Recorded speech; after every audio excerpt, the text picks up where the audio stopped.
Good evening, ladies and gentlemen. We are glad you're watching. Thank you so much for making time to join us. This is Mtembei TV Open Forum Political Discussion Show, a show that gives you an opportunity to air what you feel and think about the latest development on our political front.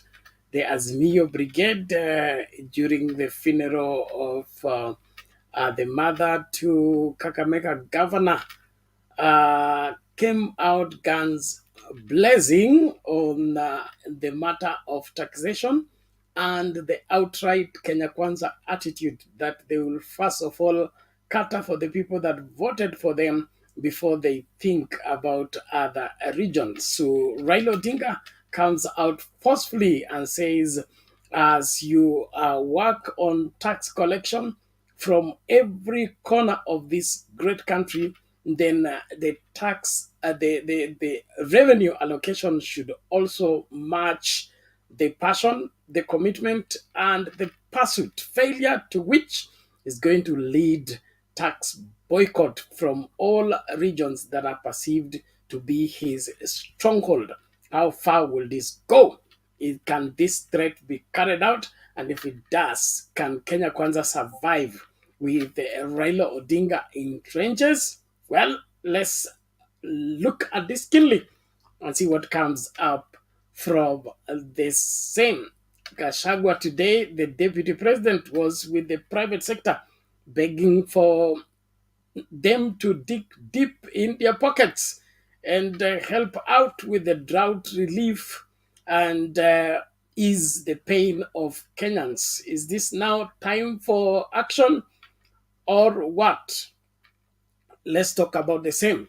And of course, latest is the judiciary and the DPP under fire over the WALUKE case and other cases. Why Kenya Kwanza top rank leaders who had cases have all been relieved of their cases, starting with their deputy president GACHAGUA and team. But WALUKE is held behind bars and sentenced for 67 years. Say, what kind of fairness is this? Well, I would want to hear what you feel and think about the same. Are you for WALUKE out or what? We need to look at this keenly. Well, welcome everybody. Thank you so much. And if you're able to get us, please make sure you invite 1, 2, 3, 4 people to join into the discourse. We continually inform you that we are not able to transmit or rather broadcast on Facebook. So all our followers on Facebook, you can get the broadcast only on YouTube. And now we are on LinkedIn and Twitter. So if you miss us on Facebook, it is in order. We have not closed the show. We have not ended the show. We are simply saying we have changed the avenue. We have changed the avenues of broadcast until further notice. Until we sort out our problems with Facebook, we can only get us on YouTube, LinkedIn, and Twitter. So prepare yourself and align yourself, especially those of you who want to join into the studio. The best way to join into the studio is through the YouTube avenue. I've shared the link to use to get into the studio for us to discuss these matters. If Raila Odinga leads the tax boycott from his stronghold, can Kenya Kwanza government survive without receiving taxes from the majority of the Kenyan people? We need to look at this keenly. If he makes his threat good, can Kenya Kwanza survive? That needs to be something to look at keenly. And is this the beginning of turmoil or what? And of course, the famine bites deep and fierce. The drought is serious. The pain is much. And so let us also look at this keenly. The private sector is being approached. What has the government itself done in mitigating the pain and the suffering of Kenyans? Or they are just there to make collections and then distribute? Is that the whole essence of the government? Thank you so much. Asante kwa wote ambao mnajumuika nasi. Kuna Dahi Abdi, karibu sana. Kuna Mark Meki, karibu sana. Mary Wainaina, mama wetu, asante sana, karibu. Kuna Ndush One Ndush, thank you so much. Of course, kuna Mariam Kache, karibu kwa show. Gitonga, asante sana, hi to you. Thank you. Please, if you're able to get us, make sure you invite 1, 2, 3, 4 people. Don't watch alone. Don't follow alone. There is a lot that is taking place, and we would want to get into proper understanding of the same so that nobody is left out of the picture. Remember, Raila Odinga gives an ultimatum that the revenue allocation must be equal or must be done fairly. If there will be any discrimination in any region of this great country because it did not vote for Kenya Kwanza, then he's going to lead the rest of the country into boycott of releasing taxes to the Kenya Kwanza government. Now, if this threat is made good, can the Kenya Kwanza government survive? That is something you must tell me. I believe there is turmoil boiling, and if it is not arrested in good time, if the Kenya Kwanza government will not come to the table and be able to chart the way forward in helping the Kenyan people move from where they are to where they ought to be, there must be some mitigation that has to be done, and it needs to be done fast. So let everybody be alert, let everybody watch out. Thank you, nashukuru sana. Simba Omar said hello to you, karibu sana. Kuna Kamo, asante sana. Thank you so much. We salute all of you and appreciate your continued support and followership of Mtembei TV. Tunaendelea na safari na tunaamini kwamba kusudi letu la kuwa hapa linakwenda kutimia wakati tumejitolea mhanga kuhakikisha kwamba Wakenya wanajulishwa ukweli wa mambo, licha ya kuwa uongo mwingi umepeanwa hapo awali kwa ajili yao ama kwa katika njia ya watu kutafuta uongozi. Ni wakati umefika wa ukweli. Jikoni ikiwa moto sana, basi wapishi aidha wabadilishwe ama hatutapata chakula. Kwa hivyo tunaomba tu kila mmoja ajitolee na tuhakikishe kwamba tunatenda yale ambayo yanafaa. Okay. This is news alert. It says the government urgently needs 2 billion to save over 4.5 million Kenyans affected by the drought. That is Deputy President GACHAGUA says shillings 114 million has been raised so far by the private sector. So the private sector has donated wherever 114 million Kenya shillings towards the drought measures in trying to help out with the Kenyans. And then the Deputy President GACHAGUA says they need 2 billion to help out the 4.5 million people that are affected by the drought. Well, it is about time they began to do something about this and not they are burying their head in the sand and pretending that the drought will just go. We must have a working government, a government that puts the priority of safeguarding the welfare of its people as a top priority and not these side shows. Well, let's listen now to this and continue inviting guys to the Kenya Kwanza government's taxation proposals, calling on President William Ruto to match tax collection with revenue allocation, regardless of region's vote. Odinga also criticized the jailing of Sirisia MP John WALUKE, saying his case should be dropped, like others involving top Kenya Kwanza leaders. NTV's Sydney Chazima begins our coverage from there.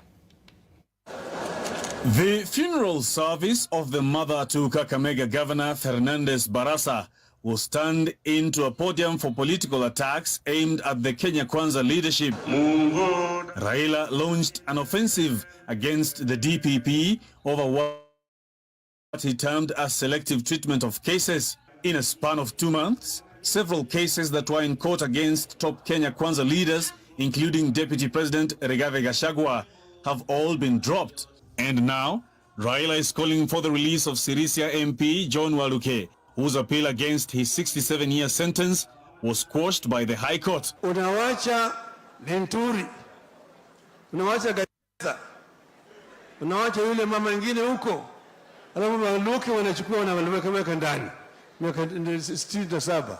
Hiyo ni haki kweli? Hiyo ni haki kweli? Tunataka WALUKE apewe bond, alafu hiyo kesi baadaye itupuliwe mbali. On Sunday, Raila threatened to lead his perceived strongholds to boycott paying taxes should there be an inequitable distribution of resources to all regions in the country. It appears his thoughts on tax boycotting haven't changed. Jukumu serikali ya juu ni ya kitaifa. Hawezi kusema ati atabagua Kakamega kwa sababu nyinyi mlipiga kura kwa Azimio, apeleke huko pande ya bonde la Ufa, azii huko pale bana walipata kura. Hapana. Maana yako usuru wanarogota kila mahali. The leaders castigated DP Rigathi, who had on Sunday rained barbs at Odinga. Wewe mzee sikia. We have no business within our government. Hatuna haja na hatugojei wewe. We are not looking for you and we have no time. Ndugu Gachagua, whom I don't understand. Huyo simuelewi. Rigathi, Nisikia yule mwingine asina ni yule nani? Atikacheta.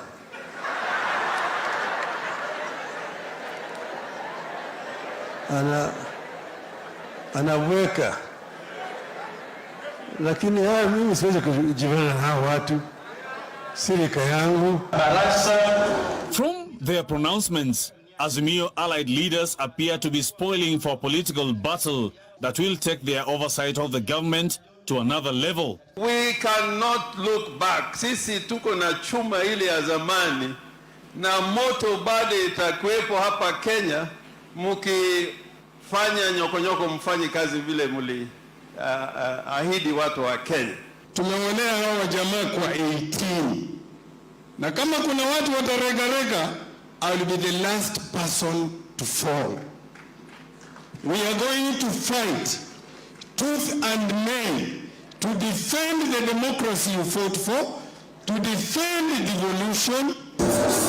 The Azimio leadership had promised to name a shadow cabinet upon Raila's return from India. This, in turn, puts the spotlight on their next course of action, even as they seek to re-energize their supporters to rally behind them as they spot-check the government.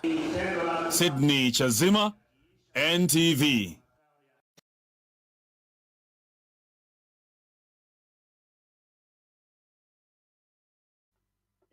Mambo ni kama hayo. Wana Azimio wamewaka moto, wanatishia kwamba kama serikali haitagawa rasilimali ipasavyo, basi wataongoza watu kususia kutoa taxes kwa serikali hiyo. Hilo swala ni swala nyeti sana ambalo lazima tuliangazie. Kwa hivyo mahala popote ulipo, tunawashukuru kwa kujumuika nasi. Tuendelee kwa pamoja. Wala ambao mngependa kujiunga kwa studio, na wapatia link tena. You click on the link, allow StreamYard to configure for you the camera as well as the audio. Alafu utajipata hapa ambapo tutajadili kwa kina maswala haya. Can Raila Odinga lead boycott successfully? That one, you know the answer. If that happens, can Kenya Kwanza government survive? That one you need to tell me, because if Raila makes good that threat, I'm sure there will be no money for anything to happen in this country.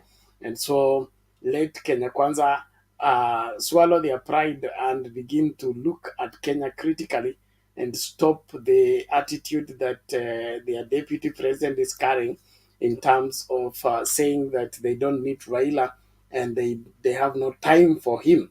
Raila is a Kenyan and he has every constitutional right to be a Kenyan and to to hold his government to account. And so when you say you don't have time, that attitude is not the way to go. in terms of providing national leadership.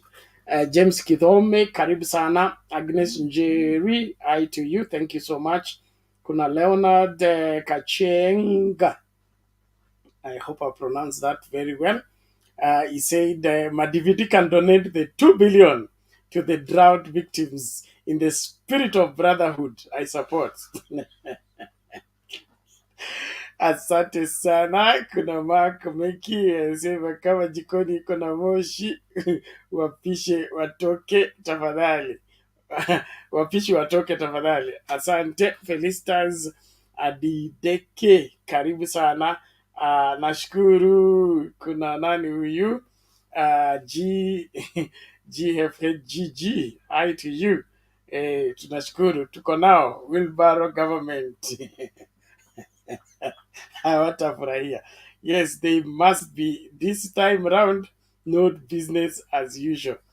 Haya, kuna Asha Omari, karibu sana. Kuna Joel Gor, karibu kwa show. Asante kila mmoja. Tuendelee kukaribishana na tuendelee kujumuika kwa pamoja.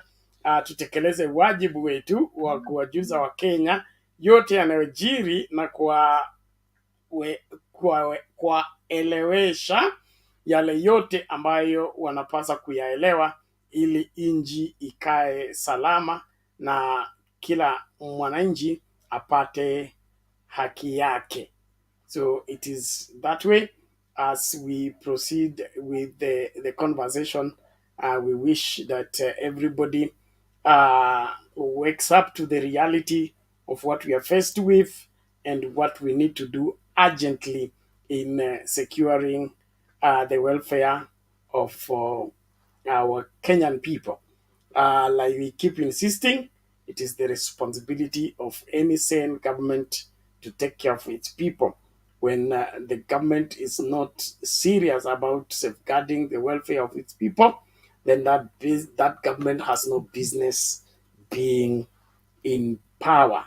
So let's get set to see to it that we hold this government to account until they deliver. And if they can't deliver, bas wapigwe kalamu na wananchi, kwa sababu mamlaka yote na uongozi wa nchi uko na wananchi wa Kenya, hauko na mtu mmoja ama watu wawili.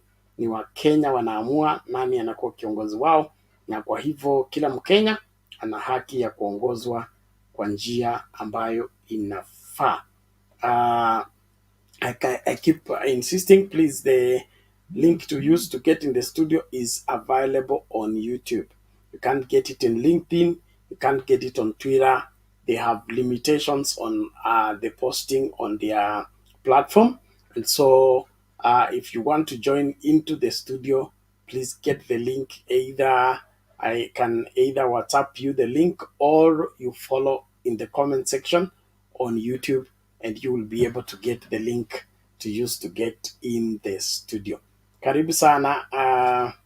Nashukuru nani huyu? Mama Mary Wainena asema Ruto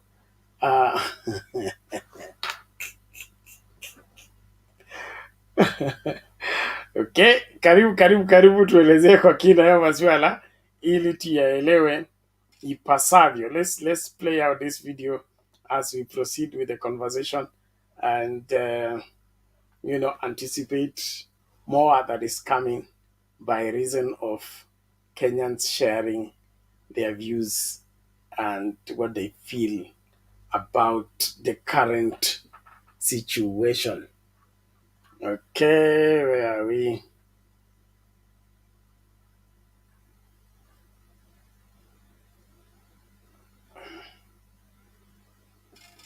Right. Getting the video. Is it,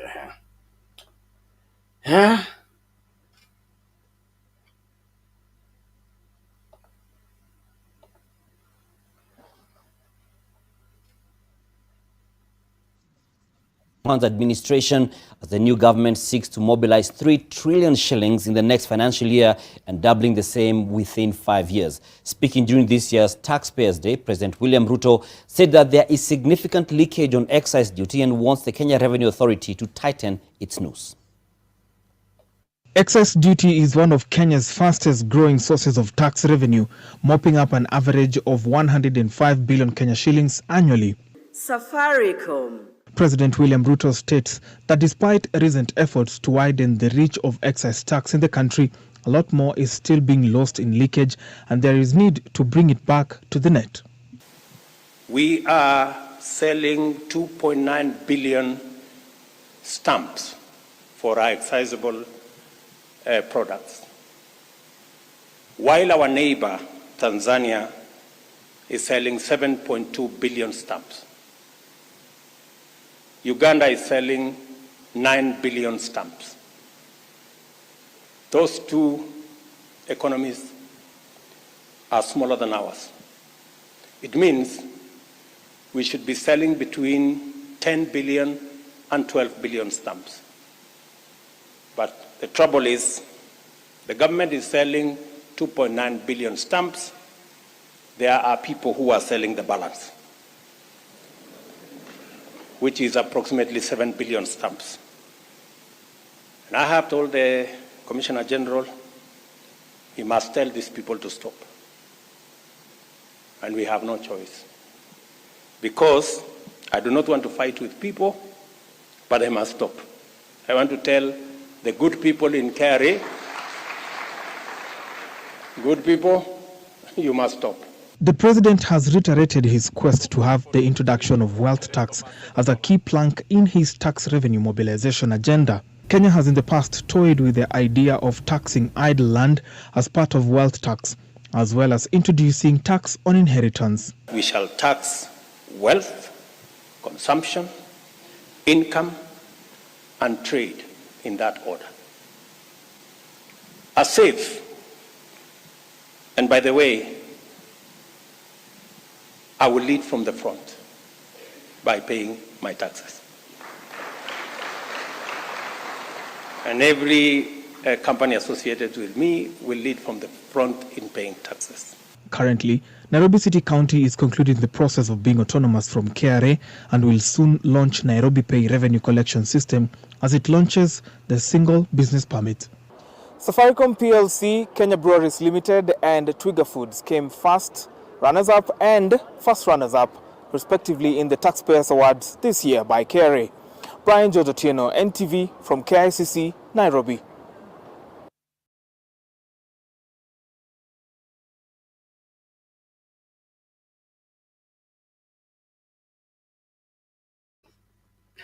Mambo ni kama hayo. Unaendelea kutazama Mtembei TV tunapoangazia tax allocation, whatever, revenue allocation done fairly, or we go for tax boycott.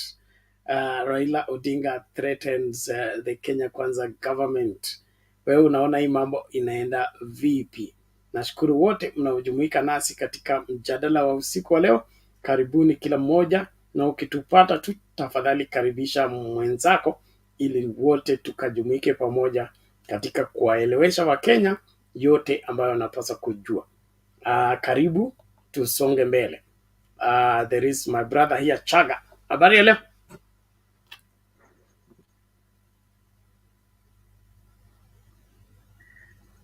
Unanipata? Yes, unapatikana vipi? Salama kabisa kaka, kwema? Tuko wazima, tunashukuru. Sawa sawa, nami pia ni mzima nashukuru, nimerudi home leo. Sasa pale nitazungumzia tu. Nitaanzia kwa Waluke.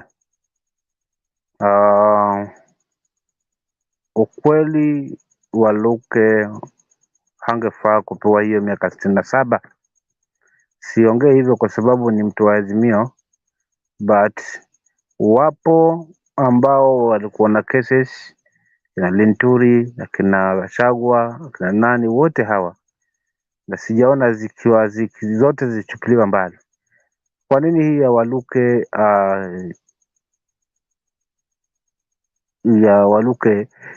iende tena mpaka itolewe hukumu ya miaka 67, of which sijaona kwamba kulikuwa na uhaki na si sawa.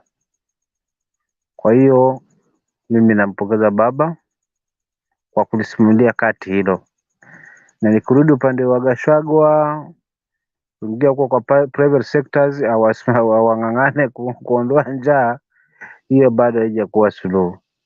Suluhu watafute suluhu ya tumbo ya mwananchi, wasituletee mambo mengi na vitimbi hapa. Watafute means ya haraka ya kumnusuru mwananchi na hii hali ya uchumi, hii hali na gharama ya maisha, especially upande wa chakula. Wasicheze na tumbo. Hizi tumbo zikianza kulalamika na kuanza kuandamana, wasije wakasema hao tunapigwa kisiasa, ni kwa sababu ya Raila, ni kwa sababu ya Uhuru wamenyamaza. Hiyo kitu hatutaki. Watafute tiba mbadala. Kwa masuala ya walipa ushuru, hayo sitaki kuingilia zaidi. Nataka na mimi nijifunze kutoka kwa wenzangu, na ukweli wa mambo, dau limeanza kuyumba yumba hili. Nahodha amekosa mwelekeo, hajajua wapi ufukweni kwa kupumzikia. Hivyo kama anaona mzigo umemlemea, watu warudi kwenye drawing board, tumugize baba pale, alafu aonyeshwe tu ile njia, ajipange na yeye 2032 atakuwa ameiva, ameona njia, na aache kiburi, aonyeshwe njia. Lakini vyovyote hii serikali inayumba yumba tu, wote huku kote ni kutapatapa tu, na waache na hizi blaming game zao nyingi. Kama wameshindwa, wao wako kwa mamlaka, wasianze kuotesha vidole kwa huyu. Alafu kingine kilichonifurahisha zaidi ni vyenye alizungumza baba kwamba sikuogopi yule mangu, sikuogopi kabisa, usidhanie kwamba labda na kuogopa. Hii ndio misimamo nayohitaji kutoka kwa kiongozi ambaye yuko na malengo na mazuri ya Kenya, na ni kitu ambacho amekipigania kwa muda mrefu. Hivyo wamepewa mamlaka yao, wacha wafanye kazi yao na wahakikishe mwananchi, hata wasipotimiza hizo ahadi zao zote, lakini harama ya mwananchi, tumbo ya mwananchi ipate chakula. Asante Makiade. Asante nani Bernard. Thank you Chaga, tunashukuru kwa utangulizi huo, tunashukuru kwa mchango wako. Tutasonga mbele katika mjadala wa leo. Labda kabla nikuache, ningependa tu kuuliza swali hili kwa moja. Asante. Baba akiendelea mbele na mikakati ya kuhimiza Wakenya wasusie kulipa ushuru, Kenya Kwanza itapona?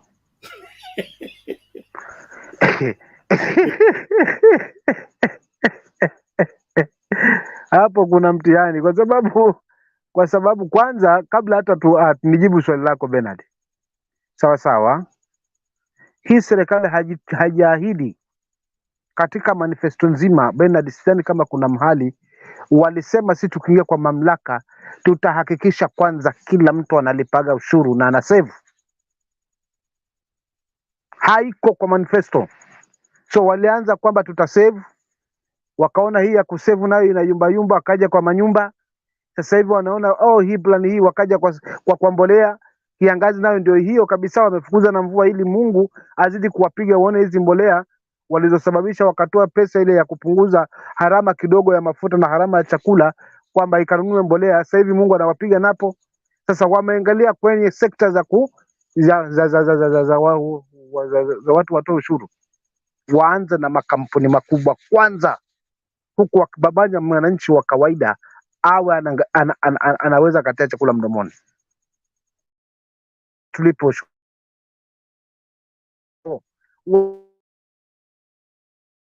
walipe ushuru wao. Sisi umelemewa kwetu, kama tuta ushuru gani ambao tunalipa hapa? Kwa waanze na hiyo makampuni makubwa wao wenyewe na mishahara yao, la sivyo ushuru. Nchi ndiyo hiyo, kwa sababu kosa kubwa Bernard hapa ni lile kwamba hujamsikiza mtangulizi wako ukamfuatilia. Laiti kama angemsikiza Uhuru na akapewa mamlaka kwa roho safi, angejua njia ya kufanya, angeendeleza pale mahali mwenzake amefika, ili kujipanga, akatengeza akaimarika kidogo, ndio akaingia katika masuala yake sasa ya nchi. Lakini sasa leo hii umemtusi, umemtukana, umemfanya lolote, kakusukumania tu. Wewe unataka uongozi ndio huo. Na jambo zuri na nifurahisha na Rais Uhuru Kenyatta ni kunyamaza. Hataki mambo mengi. Piganeni, fanya nini, serikali ulidimani, ndio hiyo. Sasa angalia Wakikuyu leo, miaka yote kutoka nzaliwe sijaona Wakikuyu Bernard wakipiga foleni wakitapatapa kutafuta chakula. Hali ilipofika ni babaya, ikiwa Wakikuyu wenyewe ndio waliompigia na ndio walikuwa wanasimikana kwamba ndio wamempigia, leo wao wanateseka hadharani. Tunaona kwenye vyombo vya habari wakipanga wamama wazee, watu wanalalamika na chakula. Leo wao unang'ang'ana na mambo ya ushuru. Hatutoi ushuru, tunataka chakula hapa kwa mwananchi. Na siku zote sikio alizidi kichwa. Mtangulizi wako mfuatilie, mpongeze. Mimi ningekuwa Ruto, hakika ningesema mahali alipofikia alifanya pale, Mungu alimsaidia afike pale. Na mimi nitachukulia pale, huo ndio uongozi. Na mimi ninachukulia pale kusonga mbele. Na nampongeza kwa kile ambacho, hata kama kuna ubaya na ufunika, ili kusudi nipate baraka kutoka kwake. Na kama kuna mahali ambapo sielewi, anielekeze na njia. Leo mimi umenitusi, alafu utake kurudi tena kwangu, nikupe ushauri, peleka nchi yako. Kwa hiyo ni mwiba wa kujitakia. Wana Kenya Kwanza, wana bodaboda, hao mama mboga, kila mtu sasa hivi mkono uko shavuni, maana hawajui hatima ya hii serikali mahali inaelekea. Kwa hiyo sisi wanaazimio, sisi tunafagilia, tunafurahikia, tuna raha, maana najua haiendi popote. Asante sana Bernard. Thank you Chaga, we appreciate that. Tunashukuru sana. Tutaendelea katika mjadala wa leo. Karibu kila mmoja. Asante wote ambao mnajumuika nasi on the comment section. Let's build up the conversation. We must get to the bottom of this. If revenue allocation is not done rightly, then we go for tax boycott. If we go for tax boycott, does Kenya Kwanza have a chance of surviving as a government? Can they stand tax boycott from the majority of Kenyans? Because hapo nafikiria ndio tunaanza kuhesabu kura vizuri, tujue ni nani alipigia kura nani, kwa sababu kama Wakenya wengi ndio watakwenda watakwepa kulipa ushuru then inajulikana ni wachache ambao walichagua Kenya Kwanza. Basi tufanye mabadiliko ili tusonge mbele. Let's play one video, and then those who can get into the studio, please use this link. You can get the link on YouTube. YouTube is where we are right now.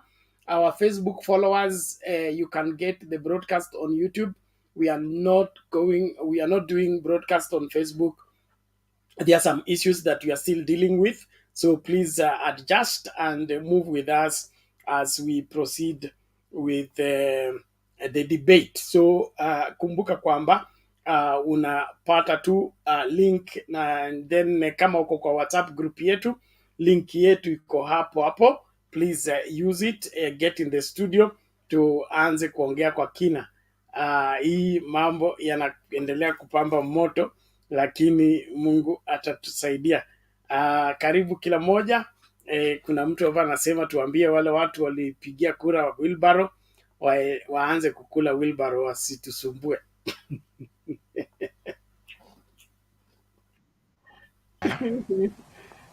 That's the truth. Everywhere we are sending people to distribute food. The smell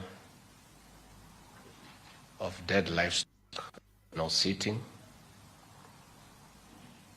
Children are leaving school. Kenyans are becoming helpless. And I call upon you, please, to dig a little bit deeper in your pockets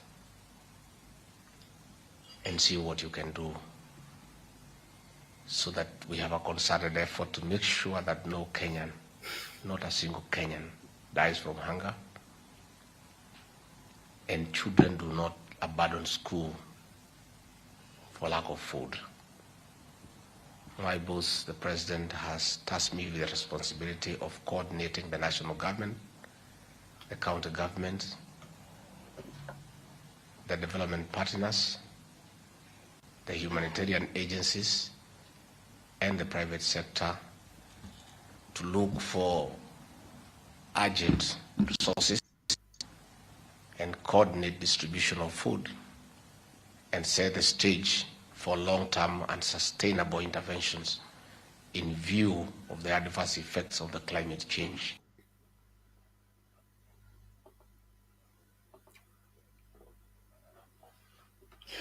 Okay, thank you, ladies and gentlemen. We're glad you're watching. Thank you so much for continuing to watch. Kuna huyu ambaye naomba nimshughulikie, anaitwa ADX. Anasema if you are a pastor, heri niende hell.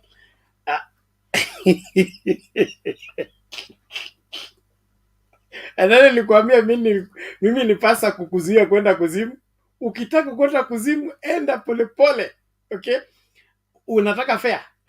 Naweza kulipia fare kwenda kuzimu ukitaka kwenda.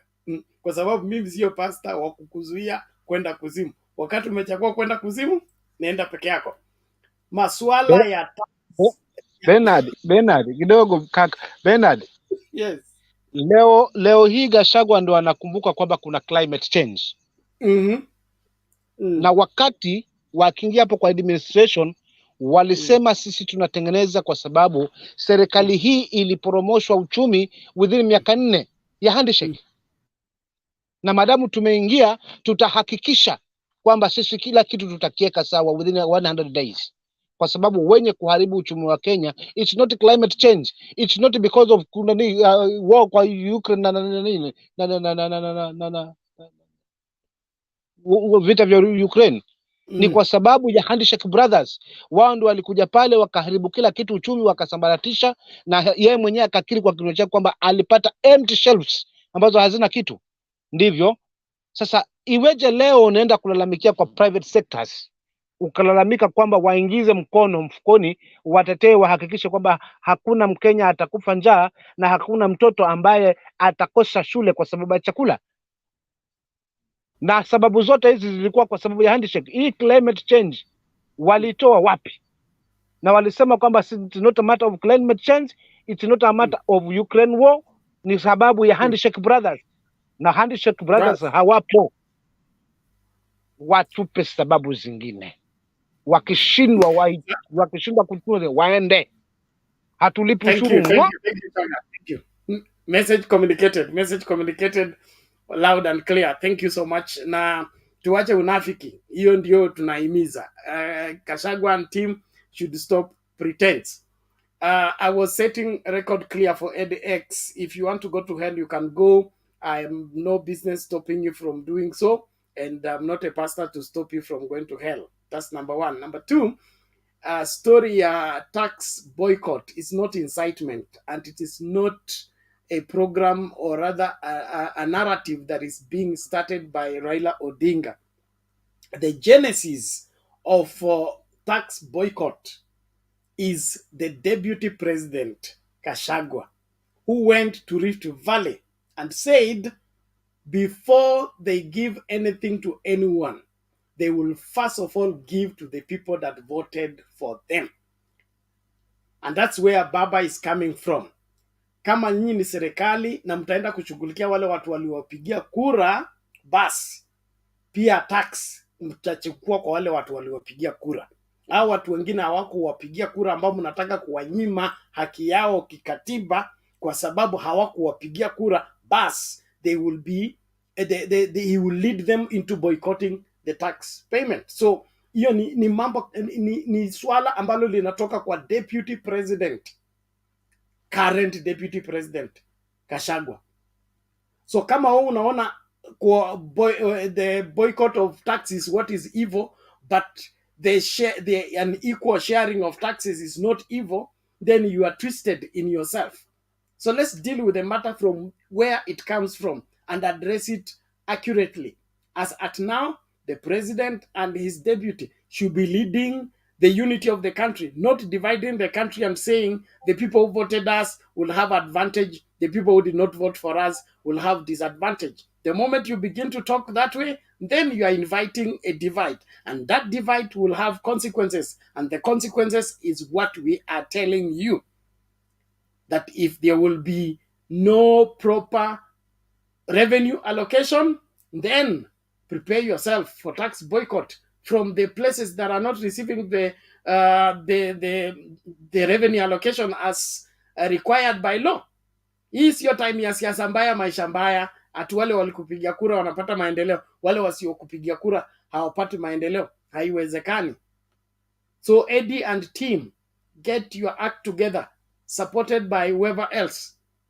So let the Kenya Kwanza government understand that national government belongs to all Kenyans equally, and they must be served equally. If they are bringing about discrimination, then they should also prepare for discrimination in terms of the tax collection. Kutakuwa na area ambazo they are not collecting tax from because they are also not serving those particular people. Those people are not receiving service from the Kenya Kwanza government. Hiyo ndio fair game ambayo tunazungumzia kwa sasa hivi. Kama wewe unaona hiyo ni makosa, basi pole kwako.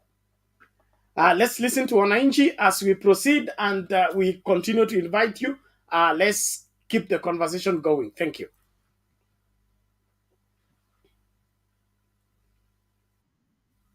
Mambo ingine.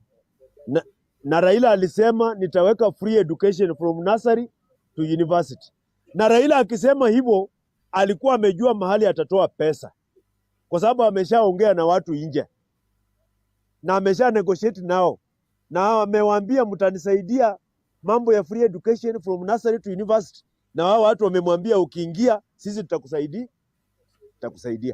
Huyu Ruto akiingia alikuwa na plani gani? Kuna dona gani huko nje anajua Raila Ruto? Hakuna. So tutaendelea tu kuumia tena, miaka ingine 5 ikiisha tena mpige kura ya kupanish nani? Mpige kura ya kupanish maybe Kalonzo. Kama Raila hata simama tena, mpige kura ya kupanish nani? Kalonzo. Isipokuwa mimi, kama Raila hajasema anasimama, mimi bado nasema Raila the 6th.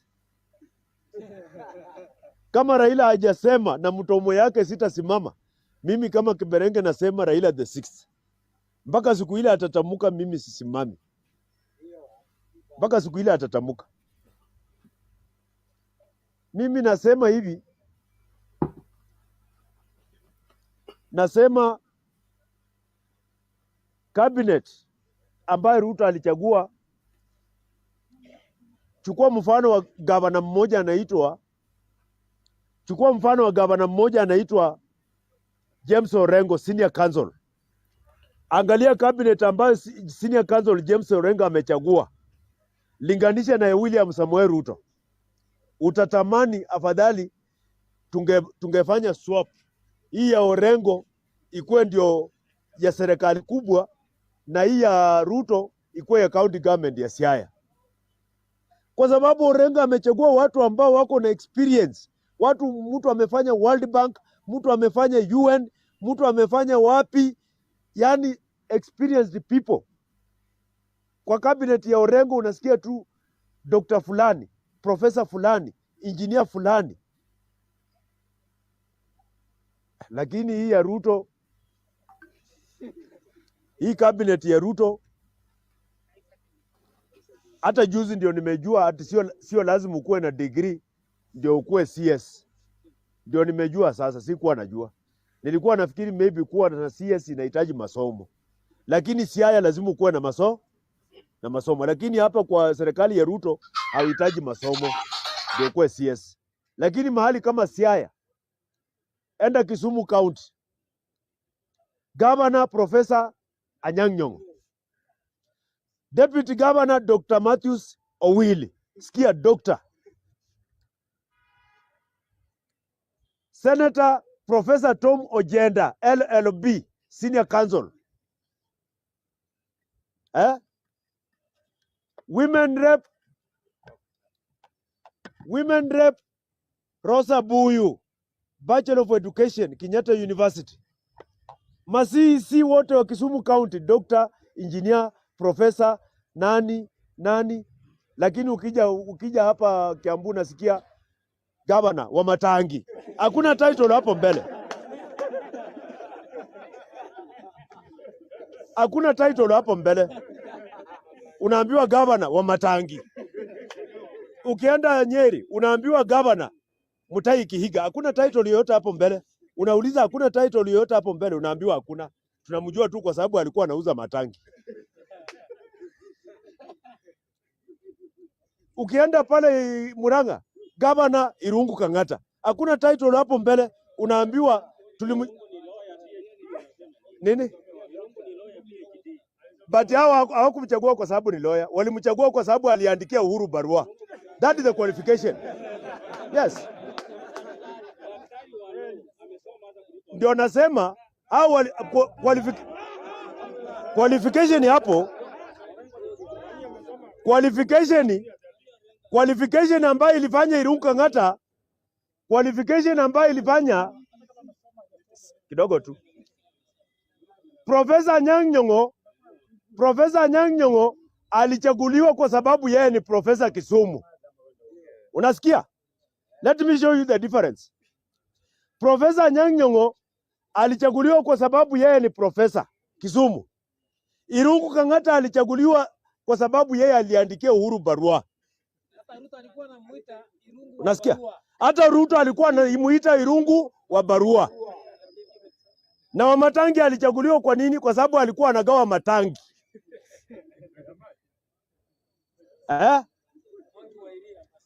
Waititu alichaguliwa kwa nini?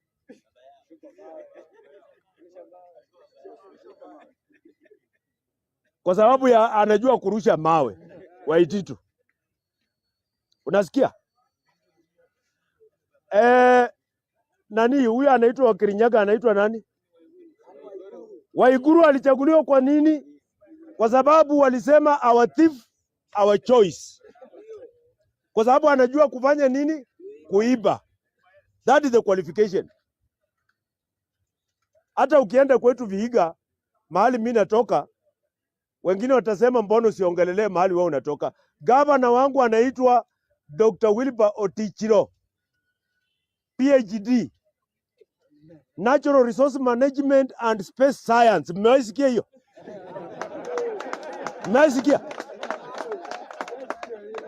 Mmeisikia? Colorado University US na Makerere University. Colorado University US na Makerere University. Dr. Wilbur Otichiro.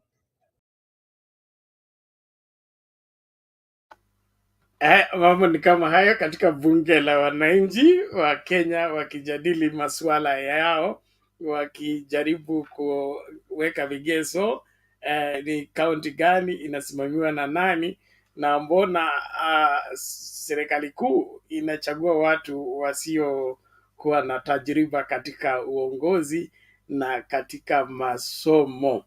Mbona masomo si ya muhimu katika serikali ya Kenya Kwanza?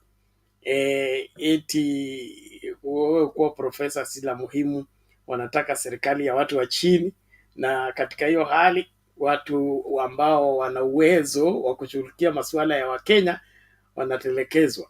So sasa hivi kuna drought. The drought is biting. Instead of them looking for who will be a solution to the drought situation permanently, they are now resorting to solicitation from the private sector, and they hoping that the private sector will give them a lasting solution. One of the ridiculous statements from the mouth of the deputy president, hoping to get a lasting solution from the private sector. How do you anticipate to get that when the government is supposed to draw policies and do what is required in order to ensure that this recurring drought excuse does not persist longer than required? Well, before I bring in JB, let me just address myself to one guy here, ADXC, anasema Bernard, try to be neutral. I'm happy that Alex responded to you I say truth has no neutrality. That is accurate, and I'm happy that that settles that. We are not being neutral. We are not balancing between what and what. You want me to be neutral between evil and good, or neutral between what and what? The truth is, when wanasema samaki inaoza kwa njia kwa kichwa. Wakati deputy president anaenda Rift Valley akizungumza kuhusu watagawiwa rasilimali, wale watu waliwapigia kura kwanza, kukibaki kitu ndio hao watu wa Kenya wengine watapewa. When he's talking like that, then what do you expect the rest of the Kenyans to be feeling? Neutral? So let's prosecute cases for what they are, and it is wrong for a leader to be discriminating against any Kenyan. It doesn't matter what political difference we have. Our Kenyanhood is never affected by our political affiliations. Our ID yako imeandikwa UDA. When you get your ID out, does it indicate your political party? So let's separate between political difference and Kenyanhood. Ukiwa Mkenya una haki zako za kimsingi kama Mkenya, ambayo tofauti ya kisiasa haipaswi kuidhuru in any way. When you go to the public office, you're supposed to be served regardless of your political difference. Now, when the players of politics begin to discriminate against other Kenyans because of their political difference, then that is a wrong that needs to be condemned. And if you are defending it, you're part of the problem. And that's why I'm addressing you. So neutrality between what and what? Let's be sober, and we hold this government to account. They must deliver. Hii story, hakuna mbuzi inaruka kamba. This time round, mtu lazima asimame katika zamu yake na atekeleze majukumu yake. Hii kukwepa kutafuta excuses, nini, haipo. Uliyavulia, utayaoga. Upende usipende. Asante. JB, karibu. Vipi lakini? Salama sana. Karibu Kenya mpya. Nimefika niongee kidogo kwa sababu ya hii maneno ya tax. Otherwise umejua kama kesho ni siku ya kazi, huaga sionekani sana. But sasa ile nataka kusema population ya Kenya inapanda, which means watoaji ushuru wanaongezeka, kumaanisha wakati wa Kibaki na wakati huu. Wakati wa Kibaki watu walitoa ushuru kidogo. Now 10 years from now, taxpayers wame increase, we should be having a lot of tax. Na ukiangalia kitu mpya yenye Kibaki alifanya, hakuna tax, ilikuwa tu ile pay as you earn ile. Watu wa biashara walikuwa wanatoa tu ile ya license na ile ya per day yenye watu wa kanjo wanazunguka wakikupatia risiti. Nakumbuka tukiwa kwa kinyozi walikuwa wanakuja na risiti ishaprintiwa, kuna ya 50, ile iko chini kabisa nafikiri ilikuwaga 30. Mpaka nakumbuka kwa kona moja tulikuwa hapo zimejaa. Mpaka saa zile hauna pesa unamwambia leo hebu zunguka ukuje saa zingine, risiti zimejaa hapo, hata yeye akiangalia naona huyu ni mtoaji wa ushuru. Hakukuwa na ile fixed ya kila mwezi, but ilikuwaga tu wanazunguka wanachukua. Sasa nakumbuka kuna siku moja ya Mashujaa Day Kibaki aliongea akasema, Wakenya asanteni sana kwa kutoa ushuru, kwa sababu ile tax wali collect ilikuwa imetosha mpaka budget, pesa ya budget haikuwa shida. Akapigia Wakenya asante, na alisema kwa sababu ya kuru. Sasa saa hii sijui ni deni ya China ama ni nini, juu kama pesa hakuna na hakuna change yoyote kwa sekta, tuseme ati hii sekta sasa watu wameacha kutoa tax, juu bado watu wanatoa. Sasa ile huenda ikawa hizi ushuru hazifiki kwa government, inaonekana watu wanazitoa, alafu especially hizi za watu wa kuzunguka, alafu wanakupatia risiti unampatia cash. government ingetafuta ujanja ya kama ile ya parking ya kulipa direct na M-Pesa kuliko ya kupatiana kwa mkono juu.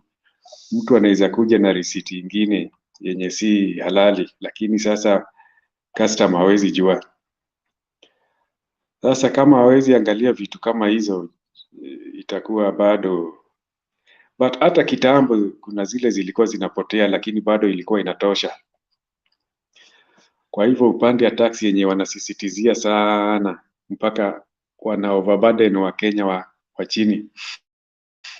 Na kuna watu wenye walipagi tax kama sasa, wakati nakumbuka Kidero akiingia kama governor wa Nairobi for the first time, kuna hoteli moja CBD sitataja yenye ijalipa tax for many years mpaka ilikuwaga mamilioni, mpaka wakati alikuwa anataka kuingilia hiyo maneno, business community iliwaambia sisi ndio wenye Nairobi. Kuna wale untouchable, lakini hao wanafanya biashara kubwa kubwa, unakuta sasa tax imefika kiwango yenye ukilipa ni kama utafunga biashara juu deni ni kubwa, mpaka sasa ilipagwi and it is normal. Na serikali imejua, but sasa saa hii wanaangalia tu mtu wa chini ndio atoe. Ukiangalia wenye biashara kama Keroche, hao ni wale watu wameavoid tax, na saa hii wamesupport the same government. Sasa mimi nimejua hata hawatalipa, lakini mwananchi wa chini ndiye anaambiwa atoe tax. Kuna biashara kubwa sana zenye wanafanya hivyo hawajatoa, lakini sasa mtu wa chini ndiye anaangaliliwa. Lakini system ya Kenya ya kuchukua ushuru iko advanced ukicompare na nchi mingi, ambapo hatufai hata kulia pesa ya kulipa civil servant na nini. Mi naona ni kama kuna pia mchezo ndani yake. Naona kama pesa iko tu, lakini umejua watu wanataka wachukue. Umejua watu umewajua kutoka kitambo ni watu wa kupora kama zile za damu. Sasa yeye ndio ameshikilia pembe raundi, ni kunoma. Lazima aitishe mingi ndio ipatikane hiyo ingine. Nikimalizia nakumbuka example ya nchi ingine inaitwa Singapore. Kuna mwaka fulani walipiga budget, na budget ilifanya vizuri, ikafika the next budget year kama kuna surplus, na wakicalculate population ya nchi na ile surplus walipatia every adult alipewa $200. Actually ilikuwa 270 kila mtu adult, kwa sababu hakukuwa na corruption hata moja. Hiyo budget yenye ilipigwa ilifanya zile vitu zilikuwa zinataki, mpaka balance ikabaki, wananchi wakapewa.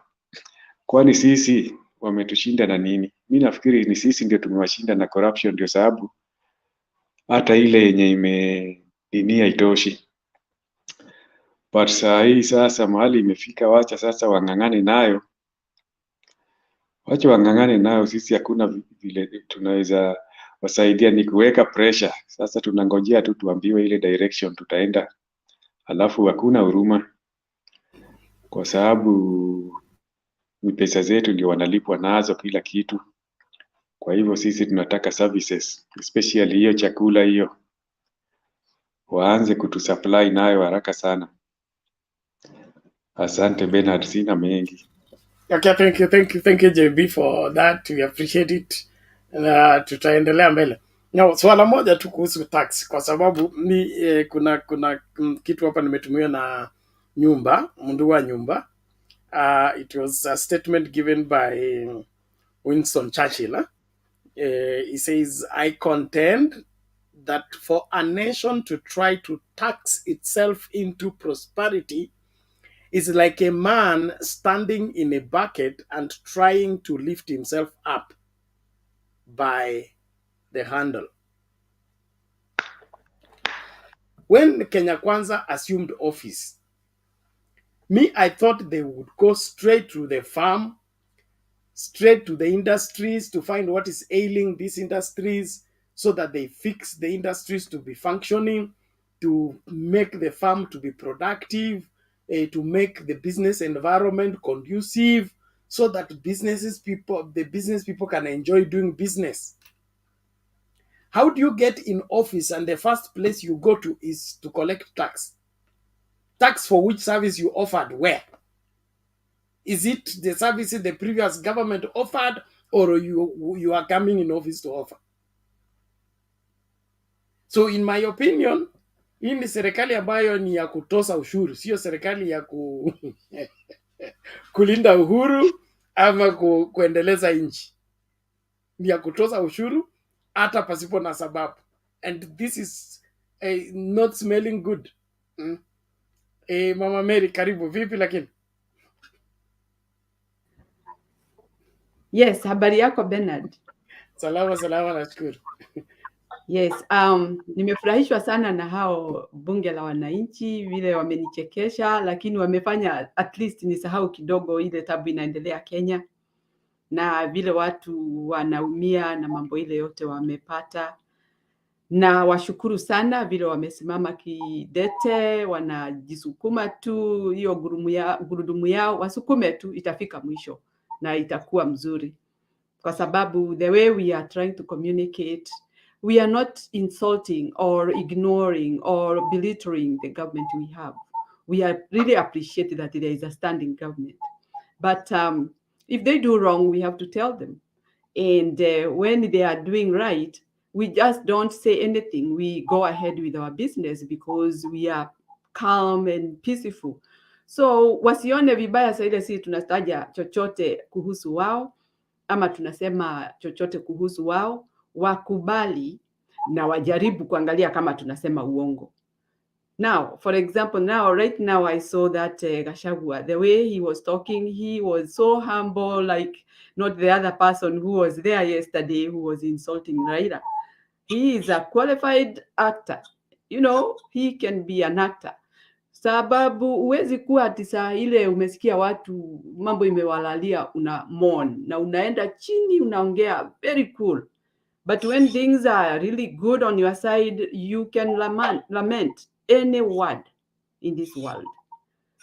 We are very humbled to have them, but if they show us that they are not interested with us, then we will act. Waachane na Raila. Raila ni president wetu. Hata kama hayuko kwa serikali, yako kando, Raila ni president in a way. Kwa sababu ile mambo anaongea tunasikiza na tunasikia na tunaringanisha na yale hawa wengine wanaongea. Honestly speaking, sijawahi kuona mambo vile sasa inaenda ati mtu anaenda contrary to what you had said when you were campaigning. Hiyo inaleta shida sana kwa sababu watu si watoto. Na hata mtoto siku moja atakuuliza, mbona uliniambia utaniletea kitu fulani huku niletea? Na utaona aibu. Kwa sababu huyo mtoto hata sahau. Hata sisi sasa hatutasahau vile tuliambiwa hii itakuja, lakini maumivu imezidi.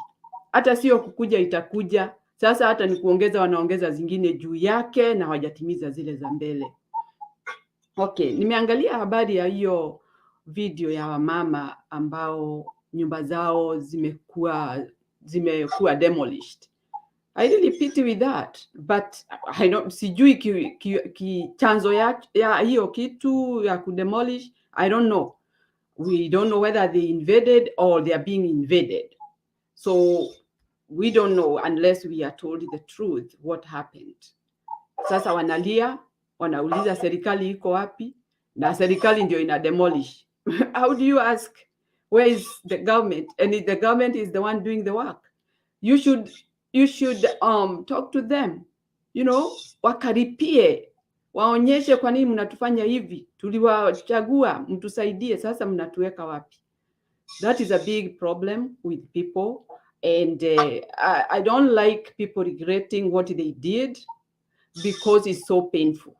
It can be painful than what I'm feeling right now, because me, I feel obligated. What I did, I feel good. But for those who really voted and with na kifua ati sisi tunataka huyu, alafu waone ile mambo wanaenda through, seriously speaking, it pains much than the other person. So we wish them well, and we hope the government will sort it out. Mimi maombi yangu waachane na Raila Odinga.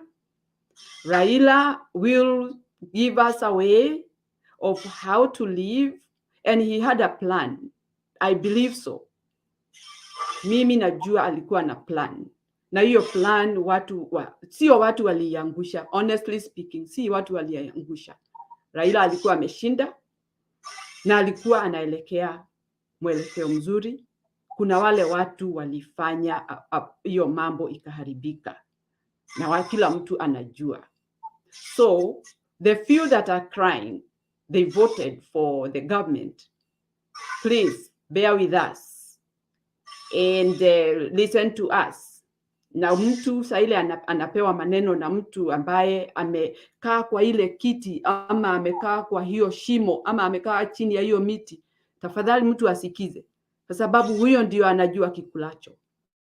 So for now, I'm happy for bunge la wananchi. They made me at least smile today, and I felt that they are really reasoning.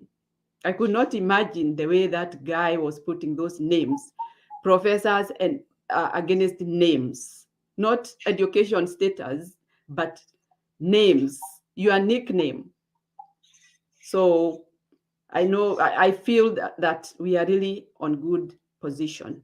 Thank you very much, Bernard. I'll be back again. Thank you. Thank you very much, Mama Mary, for that. We appreciate it.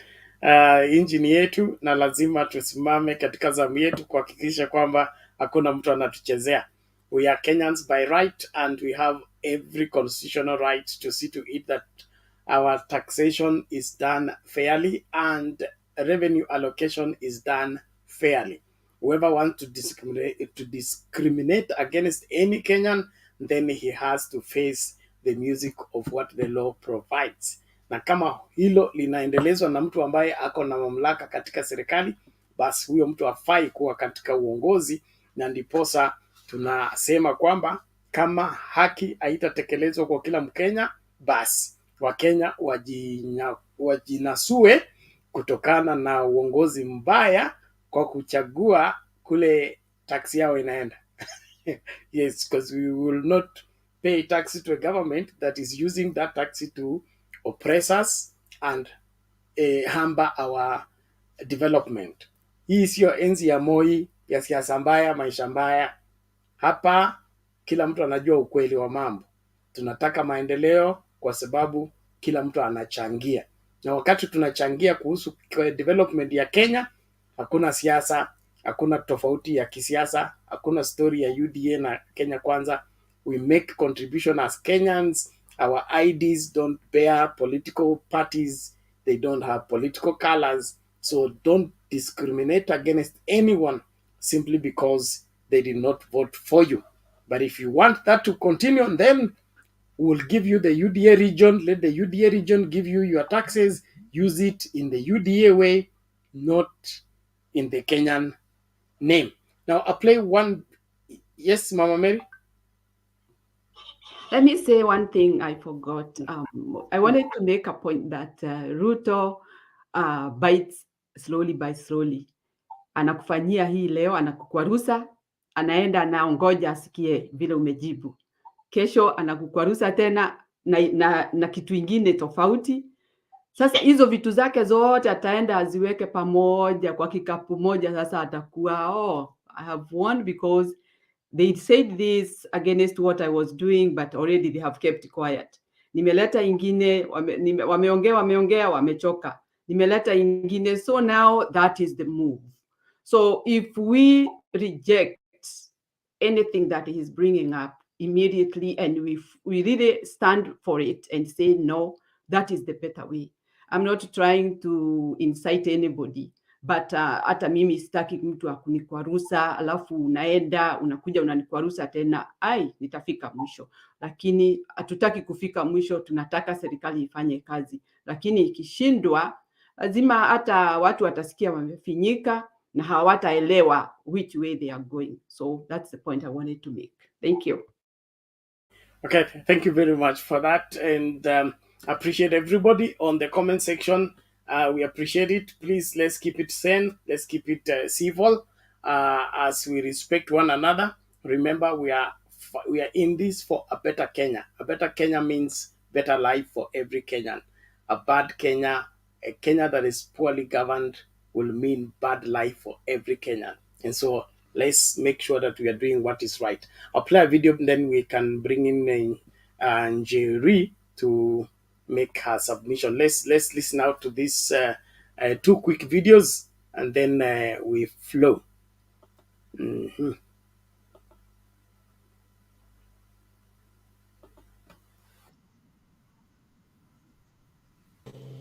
Hasla, hasla. Rais, nisikie, hawakupendi. Usipowapa kile wanachotaka, wembe ni ule ule, watakunyoa hao watu. Rais, ulipoenda kwa makanisa yao na ulimtolea Mungu au kuwatolea, walikuimba wewe.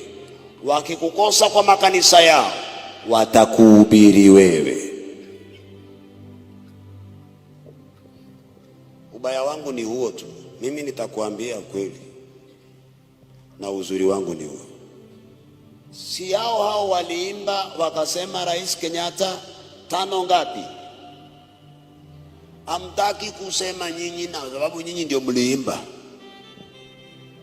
tano tena. Ruto ikapasuka katikati, na wakasema hatukutaki wewe kwenda. Wakamwambia Mheshimiwa Ruto, njoo. Unafikiria hawakutaka Raila? Hawakutaka Rais Kenyatta, pamoja na yeyote ambao Rais Kenyatta anasema ni wake. So Raila si kwamba ulikuwa mtu mbaya, huyo aliyekusupport hakutakikana. So kuku akanyolewa na vifaranga vyake vyote. Lakini ukweli ni huu, Rais Ruto, usifikirie hao watu walikupenda. Hawakumtaka Rais Kenyatta na Raila, hawakuwa na option B. So the easiest one ni huyo, na ulipojitenga na wao wakasema afadhali wewe umejitenga na wao. Lakini rais wangu, hawakupendi hao watu, sikufichi. Utaona hivi karibuni ni yule ndio hawakutaka.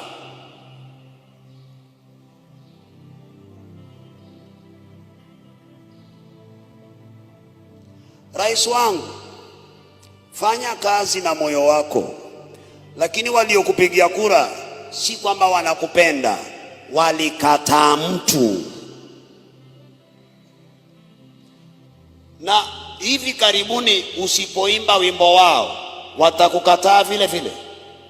Wakati wa Moi walikataa Moi, hawakumpenda Kibaki. Baada ya miaka 5 walimkataa Kibaki, sababu hawakupenda Kibaki, walimchukia Moi. Hii miaka 10 hii hawakumpenda Mheshimiwa Ruto, walimchukia Kenyatta. Na unajua Kenyatta ni mtoto wa Moi kiroho, unaelewa? Lakini vile Moi alimchagua Kenyatta, ndivyo Kenyatta akamchagua Raila.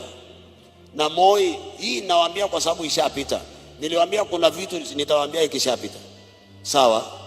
Sababu sio hatuwezi rekebisha.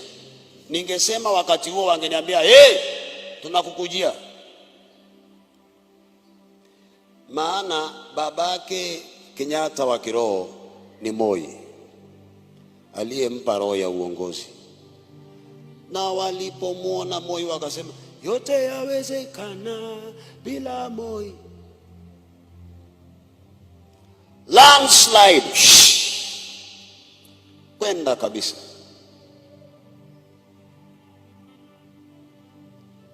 I am unblockable.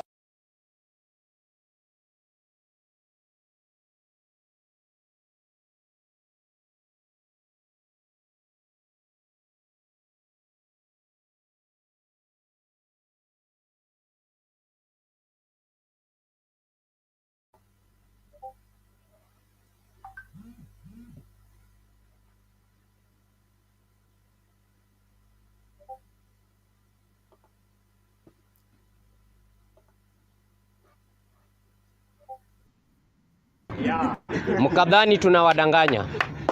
Mliambiwa 100 days. Sahi it is 300 days. After 300 days, they will be requesting for another 2 years. After 2 years watawaambia hii muda imebaki kidogo, acha tumalize hii term. Hiyo maneno tutaangalia next term, mkitupatia next term. Hiyo ndio itakuwa campaign tool ya kwamba tulijaribu kusukisha unga ikatushinda, sasa mtupe twende tujaribu tena. Kwa hivyo narudi kurudia na kusema kwamba mulikuwa wajinga na bado sasa mumegundua kwa uwazi ya kwamba kweli mulikuwa wajinga.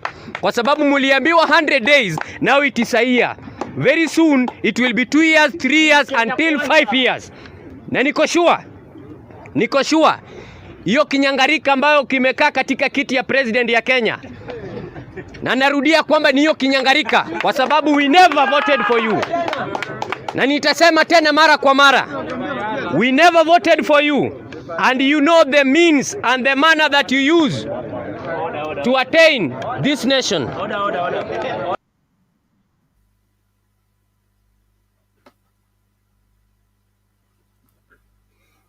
Okay, Agnes, how are you today? I'm fine, Bernard. Karibu. Yes, sina mengi ni kuwasalimia tu. Nimeona mkiwa wachache nikasema ni wajoin. Lakini Asante. nasema hii pesa Gachagua anaitisha, kwa nini asiitisha hawa ministers? Na nimeona wako na pesa mingi sana, wanaweza akatoa hiyo mabilioni anataka ya kusaidia Wakenya. They have a lot of money they can give. Why anatubua Kenyans? Why does he want to nini the Kenyans people to provide? And the minister, they have got a lot of money. We saw when they were being vetted, they had a lot of money. They can give. Even Musalia, only Musalia can give those millions Gachagua need. Even Gachagua, the money was returned to him and he said that he is going to give people lice. Why can't he give to the people who are not having food to eat on the table? Me, I don't like hearing these people. Even they made me not to be seeing the TV. I have a big TV and I don't see it because I don't like seeing news because I've been hurted by this government. I wanted them to prove me wrong, that they are good, but they are not going to do that. I'm not happy. I hate this government. I did not elect this government. And I wanted for them to prove me wrong. Still, they are not proving me wrong, that they are good people. They are thugs. That's what I can say. That's why they are saying that it's no revenue. We pay the revenue every day. When you buy something of 100 shillings, the VAT is 16 shillings. We are paying the advance tax for our vehicles. We pay the inspection. You go to Likoni and the other places, you get so many vehicles there, queuing, and they are paying the advance tax and they are paying the inspection. Where is this money going? And they are saying that in the covers there is no money. You buy Uga 200, the government will get that 2 shillings direct. Which money will they want to get from Kenyans? Me, I don't understand. I don't want to be stupid like others. I told God I cannot be stupid. I don't want to be deceived by these guys because they are good deceivers. They deceived Kenyans. I'm just waiting for the hustlers to walk out and to ask for 70 shillings, Uga of 70 shillings, and to ask for other things. You can see now we are buying the diesel where vehicles were fueled with 6,500. You are fueling that vehicle with 11,000. Where are the people going to get money? There are some people who say that they don't want to elect Raila because some people will refuse to pay the rent. What if you don't have money to pay that rent? Even if you elect Ruto and there is no money in the country, how are you going to get the money? So me, sometimes I don't understand some Kenyans because there are some who said if we elect Raila, we are not going to get rent money. Now, if there is no money, if people has no money, where are you going to get this rent from? So me, sometimes I don't even like talking because sometimes I feel I'm not going to go even to the church because I don't want to see people. I don't know where the hatred come from, because these people have have taken us to this place we are now. And you thought people are very clever. You are looking everybody, you thought that people are clever, then they are not even clever enough, especially the Kikuyus.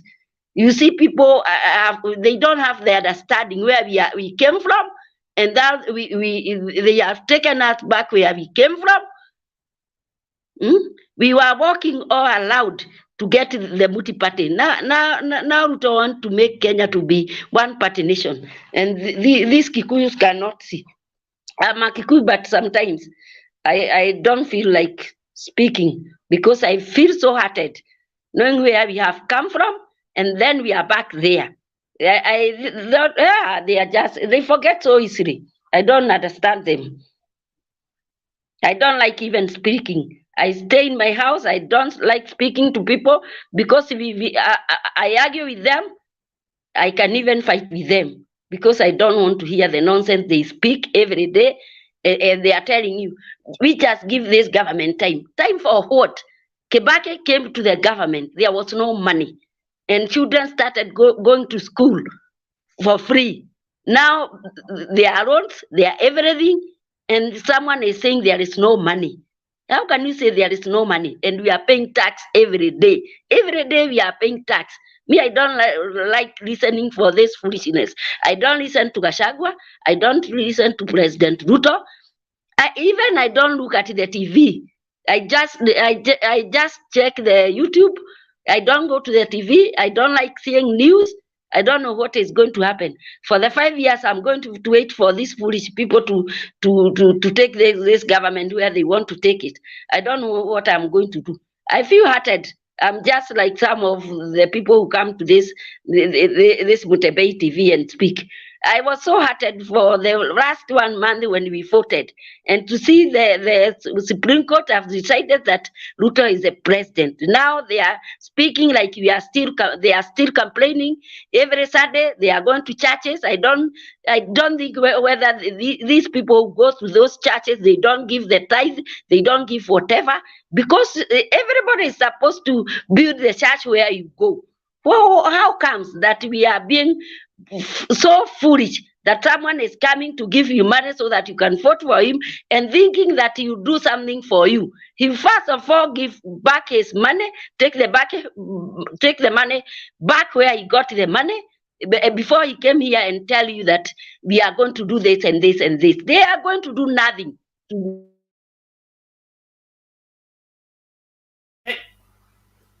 Asante Agnes, asante, and we hear you, and you are not alone in this. We are all together in this.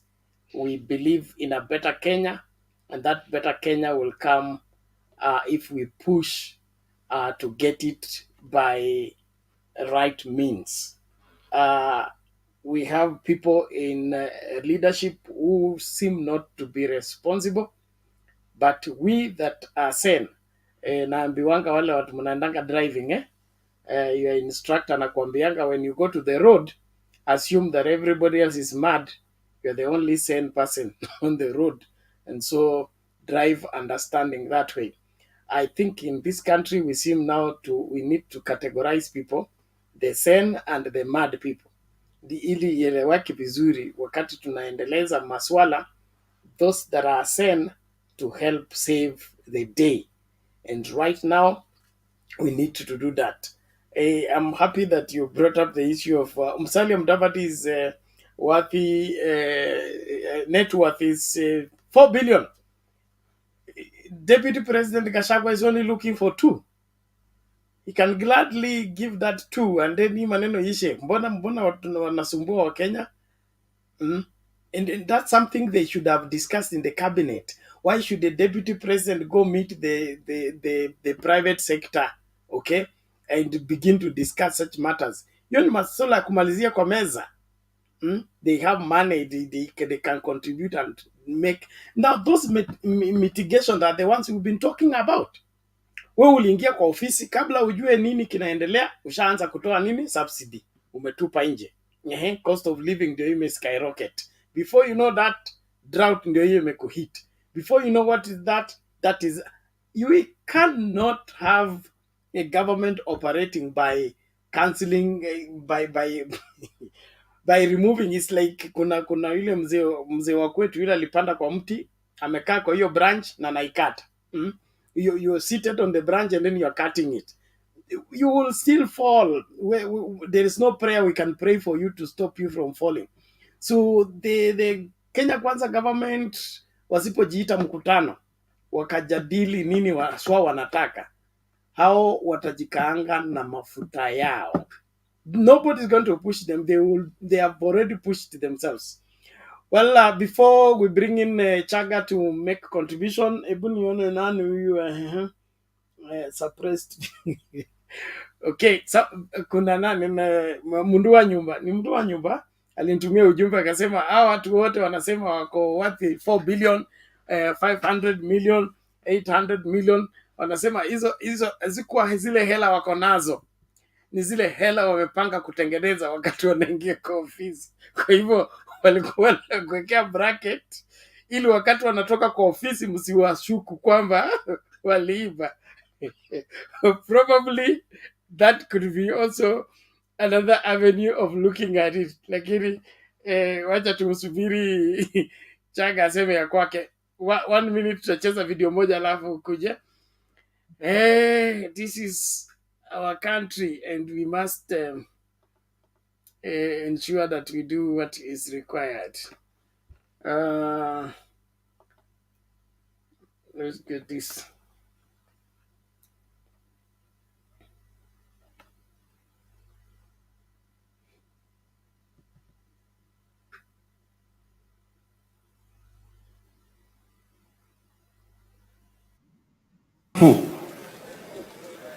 Tunataka arudi ndio tuanze kazi. Tuanze kazi. Raila Odinga, nataka kukumbusha wewe, tulikupeleka Uhuru Park.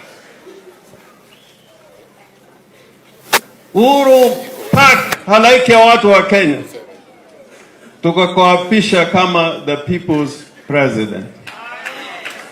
Tulimwapisha ama tukumwapisha? Hiyo haijatolewa. That oath has not been taken. My president is Raila Odinga, and under the constitution I have the freedom to elect who is my president.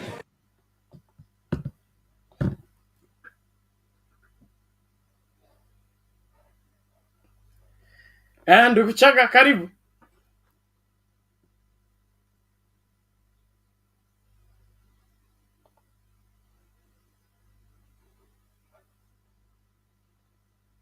Chaga, you're mute. Oh, mnanipata Bernard? Aya, sasa karibu, umepatikana. Yes, kwanza shukrani zangu haswa ni kwa Mama Agnes, Mama Mary. Hawa wazazi wangu, maana ni makamo ya wazazi wangu. Hakika ukipata wakiongea mambo kama haya, sisi vijana lazima tufunguke macho. Mama Agnes hapa amezungumza mambo mazito. The same thing applies to Mama Mary. Mimi ni wapongeze. Na kwa kweli Mtembei, hebu tuhakikishe on daily basis tuko hapa. Nikirudi tu kwa masuala ya kuchangia kidogo ili ni piche na Alex kidogo. Ukweli ni kwamba roho ya kupinga kila jambo na roho ya kujienua, haya ndo matokeo yake. Kwa sababu rais wetu record kubwa ni kupinga kila jambo. Kila jambo atalikosoa, atakishameliendea, na atarudi kwa podium hapo atueleze kwamba unaona kitu fulani imeshinda, mnaona kitu fulani, kila kitu kwake kilikuwa kibaya. Kinachotengenezwa kikiwa na malengo mazuri ya Mkenya ambeleni, kwake ni kibaya. Sasa ni wakati wake. Lakini sasa yale aliyokuwa anayafikiria sio ambayo yapo kwa sasa hivi. Ni vibaya mno, ni vibaya mno kujipiga kifua, kutembea kila siku kwa siasa tu. Ni vibaya mno, tena ni vibaya mno.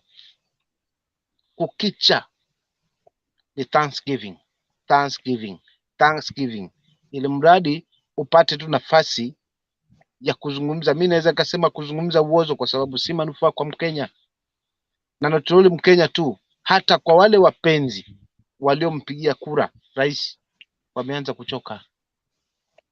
What we need ni Wakenya wafanyiwe kazi, warudi drawing board na timu yake,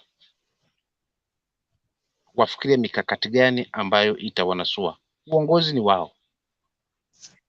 Shakubali kwamba rais wetu ni yeye na hatuna jinsi, lakini atuonyeshe mikakati inayomnusuru, inayomfavor mwananchi wa kawaida, jambo ambalo kwake halipo kabisa. Tangia waingie uongozini sijaona mahali Mkenya wa kawaida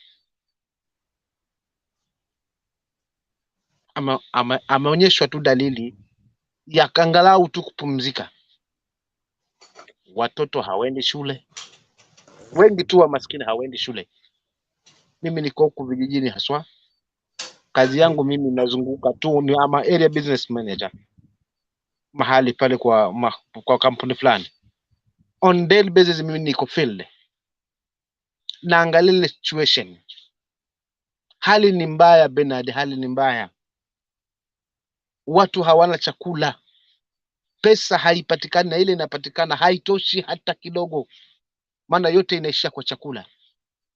Sasa walipotoa hii subsidy, hii pesa ya subsidy, hapo ndipo walivuruga kila kitu. Kweli walijibika kifua kwamba hii tunaitoa tutaweza kuwafanyia wananchi wetu ABCD, lakini plan zao ziko kinyume na Mungu. Na ukweli ni kwamba Mungu si mtu wa kuchezea wala wa kumtaja tu hivi hivi. So walipojipiga kifua, ni kweli kwa sababu ya maombi tu, ukweli ndio unaanza kudhihirika. Kwa hivyo kwa kile watakachokipanga hakuna kitu kitasustain kwao, kwa sababu wamejengea laana. Tena kibaya zaidi ni kule kwamba hawashirikiani na hawa ambao wamekomaa, wamekuwa hapa kwa siasa kama kuwapa mwongozo. Kila siku mnawatusi. Sasa kauli ya Gachagua mwenyewe akizungumzia kwamba sasa hii keki lazima kwanza tuihakishe watu wetu wote wamepata, kile kitabaki ndo tupi. Ni maneno aliyazungumza mwenyewe. Leo akirudi kwamba turudi kwa pocket, mimi nitasimama na yale ambayo hawa mama wale wamezungumza, haswa mama Agnes. Pesa wako nazo, waache kutupeleka huko. Pesa zile ambazo wako nazo zifanyie mwananchi kazi. Kama pesa zile zilikuwa zikitiwa kwa makanisa, bilioni 1 nimeweka mahali fulani, hizo pesa ndo tunazihitaji sasa hivi, zimkomboe mwananchi. Gharama ya mafuta irudi chini, gharama ya vyakula irudi chini. Maana sioni tena sasa hivi hiyo pesa ikizungumziwa mahali popote. Na wakati wa manifesto yao na wakati wakiingia kwa uongozi walisema tutaloketi bilioni fulani hapa, sekta fulani tutaweka bilioni 2. Hii mambo yameenda wapi? Wakenya walitegemea kabisa, maana hivi ndio vitu ambavyo vilikuwa vinamtia imani mwananchi, kuona kwamba huu uongozi utakuwa sahihi. Haya mambo yote yameenda wapi? Mbona tunaingilia tena zaidi kwa ushuru? Mbona tunaingilia ndani zaidi kumfinya mwananchi wa kawaida? Wakenya wenzangu, tuamke, tuache ushabiki, tushirikiane pamoja. Maana watoto wa maskini wa mrengo wa Kenya Kwanza akiumia sawia tu na yule mtoto wa maskini wa Azimio. So sisi Wakenya wote tusimame, tusipe muda mrefu hii serikali ikiendelea na hali hii. Tukitaka kutetea vizazi vyetu, tusipe muda, tujitokeze kidedea na tuseme hatutaki hili, hatutaki huu mwongozo huu, tunataka Kenya tupelekwe namna hii. Kwa hivyo nitasimamia pale tu, lakini sijaenda mbali Bernard. Niko hapa tu nikisikiza wenzangu, na nikipata maoni matatu pia nitachangia. Sawa, thank you ndugu Chaga, we appreciate that, na tuko katika hiyo roho na hiyo zamu yetu, tutasimama kidede kuhakikisha kwamba tunatenda yanayofurahisha vizazi vijavyo wakati watapata uhuru wa kukaa katika nchi ambayo watafurahia kuidentify nayo. Kwa sasa hivi sisi ndio wazazi na lazima tupitie machungu ambayo yatafanya maisha yakuwe bora kwa vizazi vijavyo. When we keep that in focus, we'll be able to go through the struggle the right way. Naona bwana Alex amefika. Alex, vipi leo? Salama Bernard. Yes, moto ndio huo umewaka. Na wacha uwake. Mimi hiyo ndio raha yangu. Watu wakufe, watu wasikie njaa. That's the only way. Ujinga ambao Raila alikuwa anasema. Unajua Raila alikuwa anasema tulikuwa tunapigana na maadui wengi. Lakini unajua tunaposema njaa, magonjwa, we understand hiyo maneno, lakini mara nyingi atu understand kuwa upumbavu, ujinga ni adui. Mara nyingi atu understand. Na katika nchi watu wakiwa wengi ni wapumbavu na ni wajinga. The bad side of democracy is democracy takes the majority. Sasa kama watu ni wajinga na ni wapumbavu, hata wale werevu wanaumia kwa sababu ya demokrasia. Bernard, iliniumiza jana kuwa ng'ombe zinauzwa 500. Mbuzi na kondoo zinauzwa shilingi 50. Hiyo hata si dola. Hata si dola na nusu. Sio nusu ya dola. 50 shillings is 34 cents US dollars. Sasa kondoo inauzwa hivyo. Ile hali jamaa anatoka Nairobi State House, anaenda kule, alafu anampa mparisayo fulani gari ya shilingi milioni 6 na anaichukua anaenda nayo nyumbani, watu wakikufa. Alafu mtu anasema ni mtu wa Mungu. Hayo ni maombi magani? Biblia inasema those who care for the orphans, for the poor, for the widows and humble themselves, I will listen to them. Wewe ni mtu wa Mungu. Umekuja, rais amekuja. Wewe, you are representing your people. Then you take a Prado of 6 million, you drive it home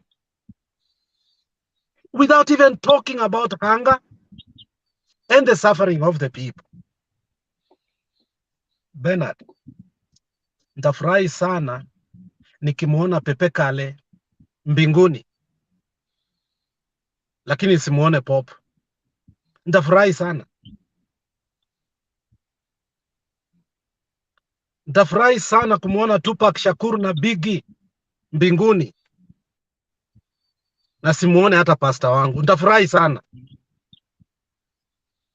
Kwa sababu shida tunayo Kenya saa hii inaletwa na hawa wachungaji sana, because hao sasa ndio, because Ruto cannot go to bunge mwananchi, Ruto cannot go to any rally, Ruto cannot go anywhere because amedanganya watu. Mahali anapata safe haven, it is to give these people money, alafu anapata pulpit, alafu anaanza kulia ati wako kanisani, ati wameshikwa na roho. Bernard, hii kanisa akiwalai, tutawacha kwenda kanisa sasa. Tutawacha kwenda kanisani kwa sababu kanisa imeanza kutumika. Wakati unakumbuka Bernard, Biblia yenyewe sisi tunakunywa kitu yetu, lakini tunasoma Biblia ama tunasikiza neno la Mungu. Wakati Yesu alipata watu wakifanya biashara kanisani, aliwatandika viboko na akawaambia, my house shall be a house of prayer. And he had the authority and the audacity, and nothing happened to him. The other times he used to take the form of mankind. But when he saw the house of God being used badly, he said, my house shall not be used. The house of God is a house of prayer. Bernard, iko watu wagani wako na nyaunyo, waende kule watandike hawa watu. Hiyo inaumiza Bernard, inaumiza that kanisa linatumika vibaya. Na ile hali tuko na bunge la wananchi. Hawa watu hawezi kuja hapa Mtembei. Na tuko hapa, hatujatoroka. Bernard, bado tuko hapa. We mwenyewe uko Kenya, hujaenda popote, uko hapo.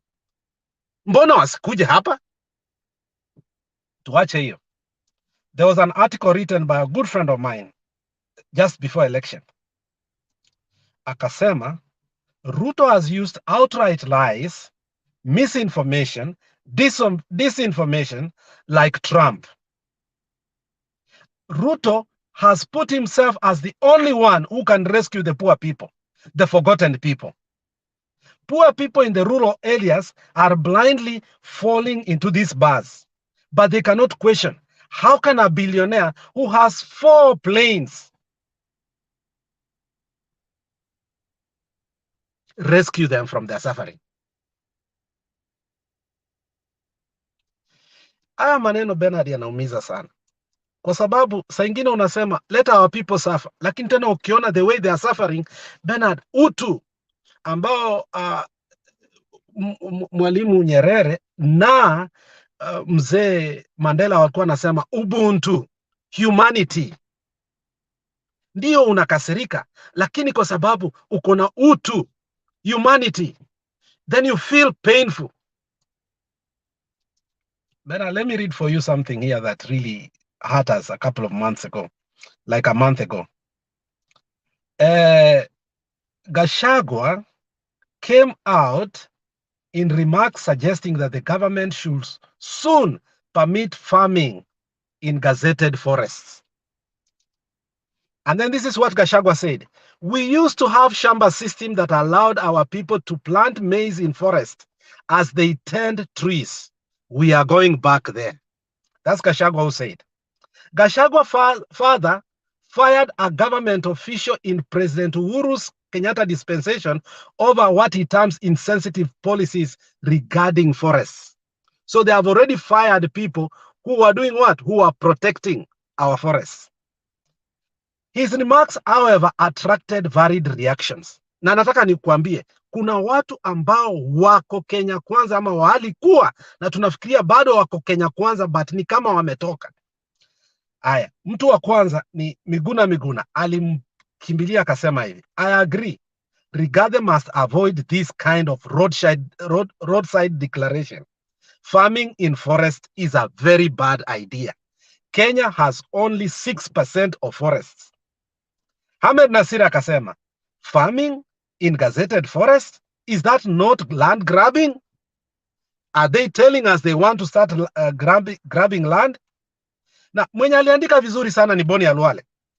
I'm the senator of Kakamega, home to Kakamega Forest, the only remaining, na nataka usikie, the only remaining indigenous tropical rainforest outside the Congo of DRC and the Amazon of Brazil.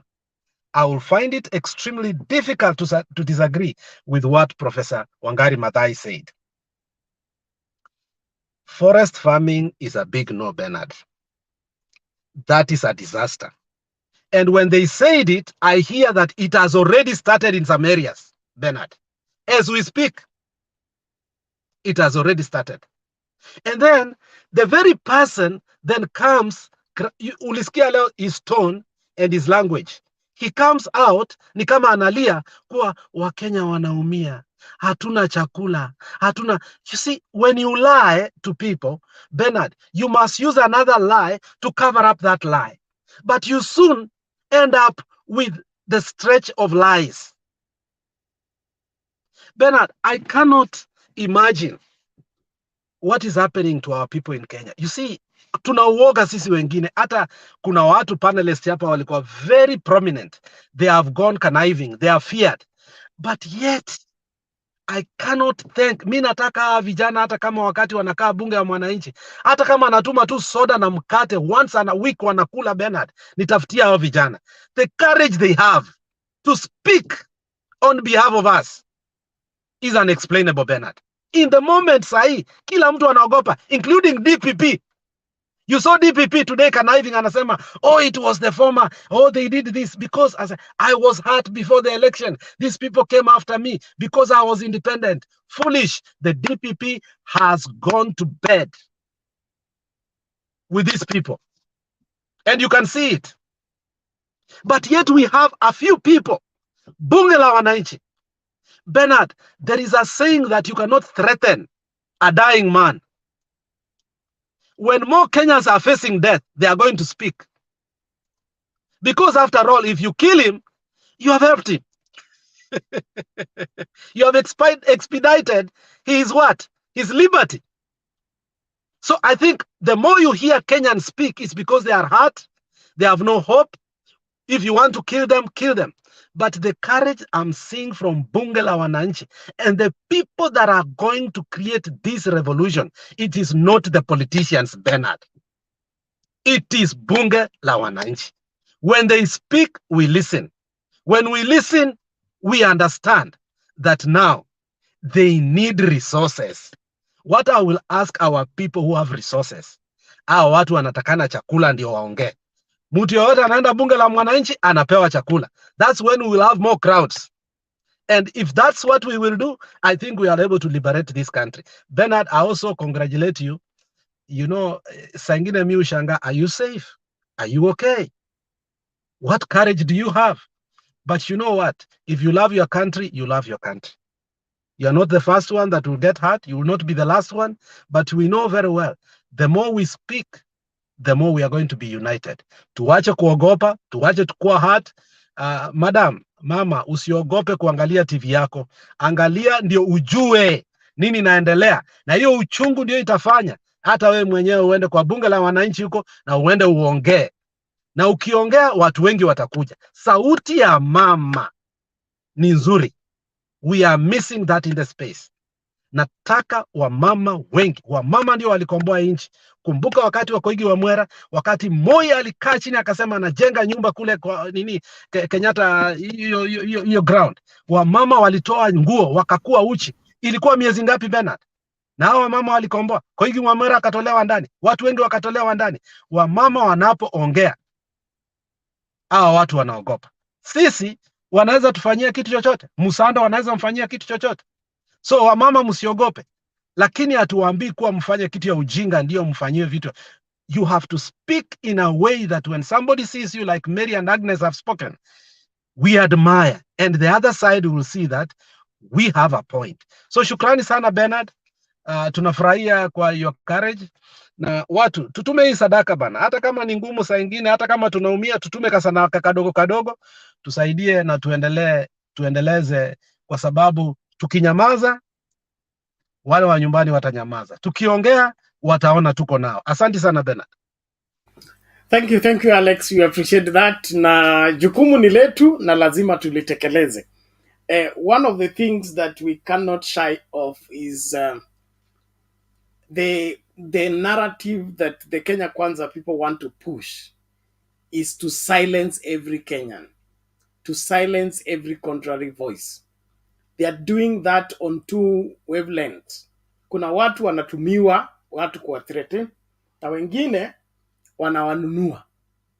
They buy political the political people in particular regions so that they will have no opposition in that particular region. They are doing the old Moi way, okay?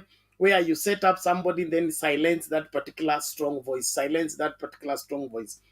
Eventually, at the end, they will now begin to do the atrocities and nobody will say anything. That's what they are praying for. That's what they are wishing for. So if we sustain the conversation, we sustain the strong voice, we will be able to defeat their ill-imagined evil that they want to cause on this country by drawing us back, taking us back to the dark days. Mahali tulikuwa tunaongea, you check on the shoulder, maybe special branch is looking for you or somebody is looking after you. Kenyans, we can't sit down and let our freedom be taken by people who have no good intentions. I would not mind if the Kenya Kwanza government are doing what is right for the country and they are helping save the lives of Kenyans. I will support them. But look at what they are doing. Ignoring the situation, and if they address it with the begging approach, as if they are talking on Marigiti Market.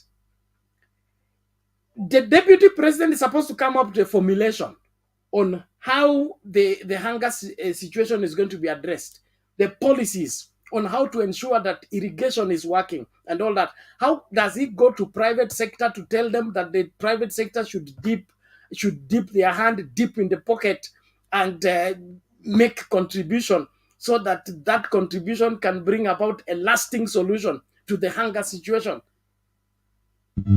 This madness must be stopped, and for it to be stopped, Kenyans must speak. And so, for Kenya, mahala popote ulipo, usikubali kunyamazishwa. Kumbuka ile campaign tulikuwa tunafanya matatu, wakati wa kuzusha umefika. Dereva anapoanza kuendesha gari makosa, zusha ili uokoe maisha ya Wakenya. Time ya kuzusha imefika, usikae nyuma, atuangalie vile itatokea. Be part of the right change. And we are going to reach, they have already threatened, they are going to be prosecuting people according to their Facebook posts and all that and all that. It doesn't Agnes, work. can you mute? Agnes, can you mute? There's a lot of noise. Also, opposition leader, mute your mic, please. Everybody keep your mic mute. So all those threats, they must fall on deaf ears. We need to rise up and make a difference. Alex talked about church people. I am a church minister. I'm a clergy. Okay? Church exists purposefully for reaching the world for Christ. Church does not exist for political expedience or political whatever. To become a political, we call it constituency. Never. It is not biblical. And so any person who is running church as a political constituency that he uses to bargain and go write a memorandum of understanding in the hustler's mansion that we are going to give you votes, and then when you get into power, you're going to give us X, Y, and Z. That is already a deceived person, and he's headed in the wrong direction. It is wrong to follow him. If you follow him, you're following a blind guide, and the blind leading the blind, you will both fall in the ditch. So beware. Mtu akishanunuliwa kwa pesa, macho yake yamefumbwa, haoni. Ukifuatana na yeye, mtaanguka wote shimoni. So let us differentiate. We still have got genuine churches with genuine ministers who are preparing people for heavenward. Those ones are the churches you should go. Na mtu asikulazimishe kujiunga na kanisa. Ukiona hapa vituko zimezidi, tafuta kule kuna wachungaji wema. Hata Yesu mwenyewe alisema, mimi ndio mchungaji mwema. Wengine ni wezi na wanyang'anyi. Yesu ndiye alisema hayo maneno, sio mimi. Yesu mwenyewe ndiye alisema. So Yesu ana acknowledge katika kanisa kuna wezi na nini? Na wanyang'anyi. Kwa hivyo ukifuatana na wezi na wanyang'anyi, watakuibia, watakunyang'anya na watakuacha kwa mataa. Na kuna familia mingi hapa Nairobi wameachwa kwa mataa. Mama alilazimishwa na nabii akauza nyumba yake. Yaani mama amefanya kazi miaka yote mpaka akaritaya, akanunua plot, akajenga nyumba. Alafu nabii ametoka sijui wapi, anasema Mungu amemshurutisha kwamba huyo mama auze hiyo nyumba, pesa ya kwanza apatiane kwa wazazi wake, alafu nyingine alete kanisani. Sasa hivi huyo mama ako homeless. Nabii haonekani. Don't follow the deceived people, because you will end up being a victim. These are predators. They are looking for the innocent people to take them for a ride. That's why we are doing our show, Escape the Era of Error. You think it's a joke? It is not a joke. This is a very serious matter and it's widespread. So, katika siasa kuna uongo, katika kanisa kuna uongo, kila mmoja achihadhari. Lakini cha muhimu, kila Mkenya awajibike. We have a country to protect. We have a future to take care of. Let's not play games with the destiny of our children. We will be Kenyan until we are buried. Even if we leave this country, we still bear the name Kenyan. Our children will still be referred to as Kenyans. And so we can't play with our destiny simply because we have bad leaders. The bad leaders need to find where to go and express themselves. Na tukisimama vizuri, naona watu wakitoroka kama Idi Amin. one of these fine days. So let's do what is required. Just housekeeping as we move forward with the debate tonight. I really want us to keep it civil. Let's continue doing the right thing. Don't support what is evil. Kuna jana kulikuwa na debate hapa ya dunia iko na mimba, ikaletwa na Kevin akasema hii dunia iko na mimba itazaa lini? Kumbe gestation period ilikuwa imefika. Kwa hivyo so dunia iko na mimba imezaa na imezaa mtoto anaitwa dunia ina mambo. Okay? So hakuna dunia ina mimba tena, kuna dunia ina mambo, na tunaendelea kuwahimiza wale ambao mjasubscribe, msubscribe sasa, sio kwa dunia ina mimba, kuna dunia ina mambo. The world has issues, and is our brother's channel, which posts very, very important content there that you can enjoy. Please make sure that you support him by subscribing to that particular channel. I have shared the link. Let me share it again. Subscribe to Dunia Ina Mambo TV, and then be a good follower of the same. Ukisubscribe tafadhali, usisubscribe tu alafu utoroke. When you subscribe and you don't turn on the notification bell, YouTube thinks you are a robot, and therefore they will remove your subscription at the end of the day. Kuna watu wengi wamesubscribe Mtembei TV but they don't get notification. It's the same thing that happens. They are against robots subscribing, so they want you to prove that you're human, and to prove that you're human, you subscribe and then turn on the notification bell. That's when you now become a full-time subscriber. Na utapewa notification every time there is a new video or something like that. So link ndio hiyo nimeshare, tafadhali hakikisha umesubscribe. And then wale wanatufuata Facebook, atuko Facebook in the meantime, kuna issues ambayo tuna deal nayo. Sasa hivi ni YouTube na LinkedIn na Twitter.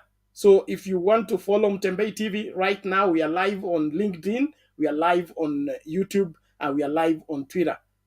Facebook tuna shida fulani huko tunatatua, mpaka tutatue tutarudi. Lakini kwa sasa hivi himiza kila mtu aje huku kwa YouTube ndio uingie studio na uchangie. Thank you very much. Okay, I think I'll get into that later. So nataka I'm happy Francis is here, opposition leader is here, Dunia Ina Mambo is here. So nataka Dunia Ina Mambo achangie moja kwa moja, alafu tusonge mbele. Thank you.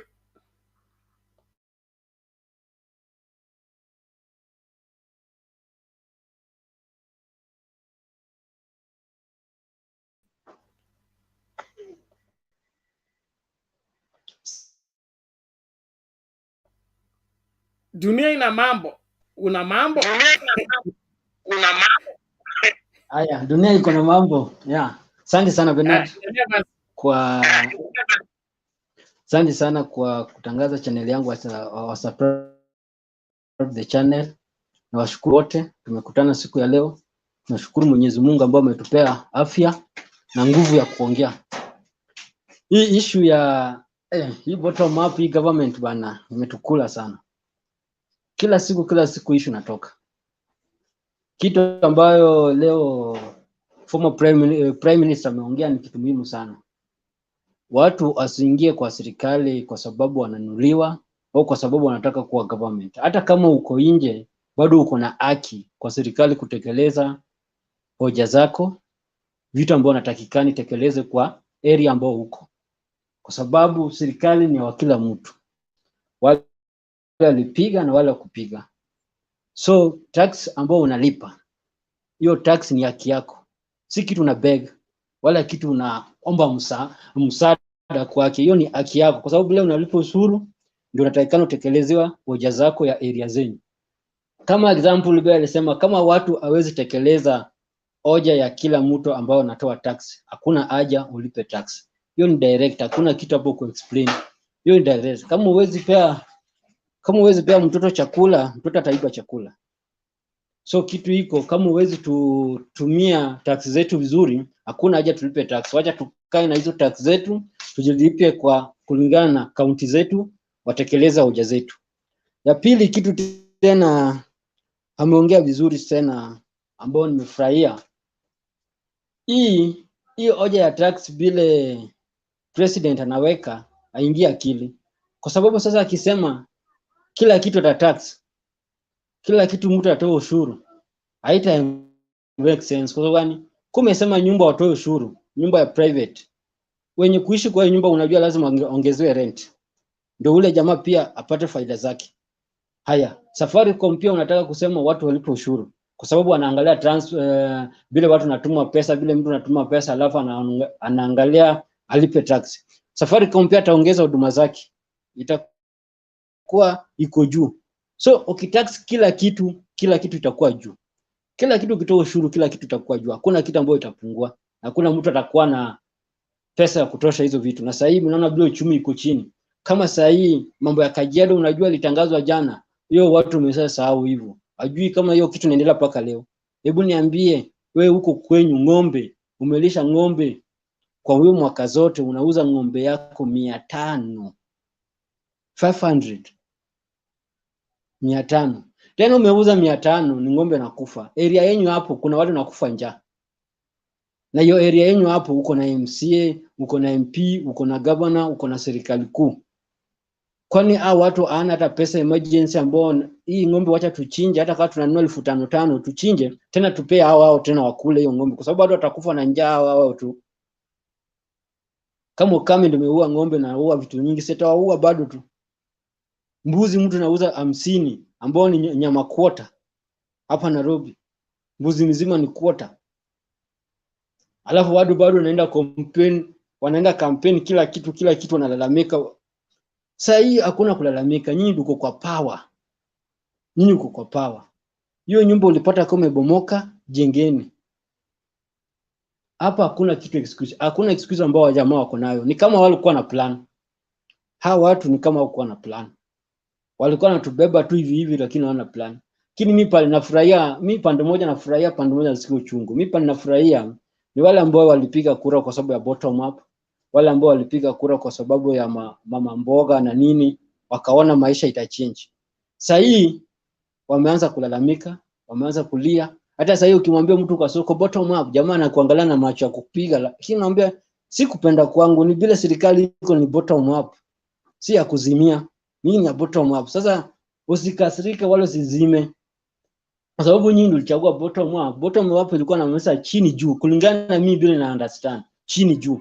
So wacha tuende chini tuende juu. Hizo pesa lazima ulipe na inchi lazima tegemea. Kama inchi inategemea tax, lazima kuwe inchi yenyewe hakuna vitu zake. Kama Kenya kampuni zote mkufa. Hebu niambie tuko na almost factory ya sukari. Tuko na ngapi Kenya? Kama example ya niseme 5. Tuko na Mumias, tuko na Sony, kuna na Chemelin, tuna Moroni. Zote mekufa ifanyi kazi. Na sukari iko na pesa hata kuliko hizo vitu zingine watu nasemanga. Hakuna kitu natengeneza hiyo dunia itumie sukari. Kila kitu inatumia sukari. Sukari yenyewe si sukari peke yake inatoa. Kuna liquid moja inatoa pia sukari. Ambayo ni expensive sana. Hiyo bado inatoka kwa sukari. Alafu hii factory ya sukari imeisha, alafu unaniambia jamaa anatoa sukari Mexico ni cheap kuliko Kenya. Hata kama inakuja free. Ni cheap kuliko Kenya. Kwani hiyo meli hiyo ndege inatumia maji.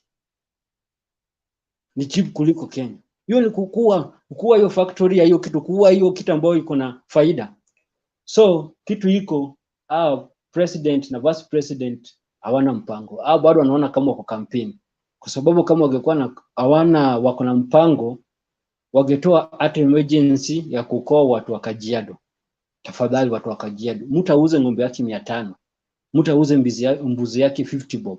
Alafu watu wamenyamazia hiki kitu kabisa. Ni mapasta tu wanapewa magari, mabishop tu wanapewa magari kuenda kuretire. So anaenda kudesha gari wapi? Na meretire.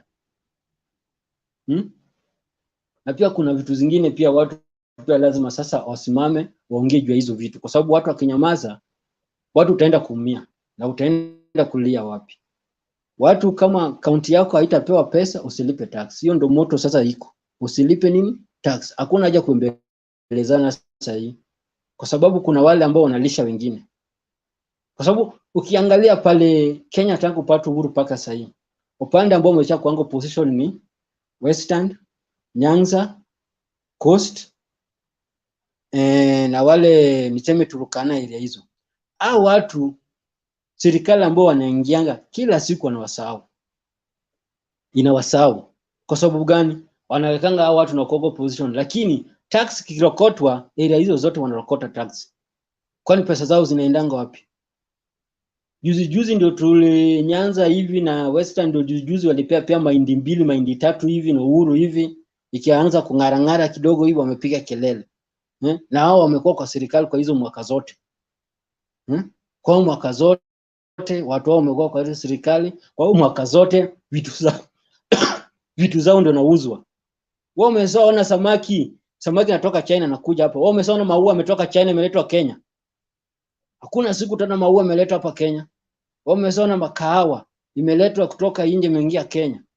Lakini wao utapata mahindi imetoka nje imeingia, sukari imetoka nje imeingia. Kwa sababu gani?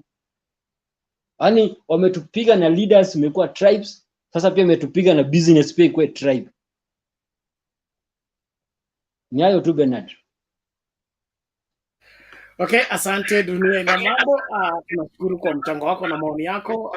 Tunashukuru kila Mkenya kwa kuwa muadilifu kuhakikisha kwamba anatekeleza jukumu lake. Please mute your mic, Dunia Ina Mambo. Okay, thank you. Let me quickly address.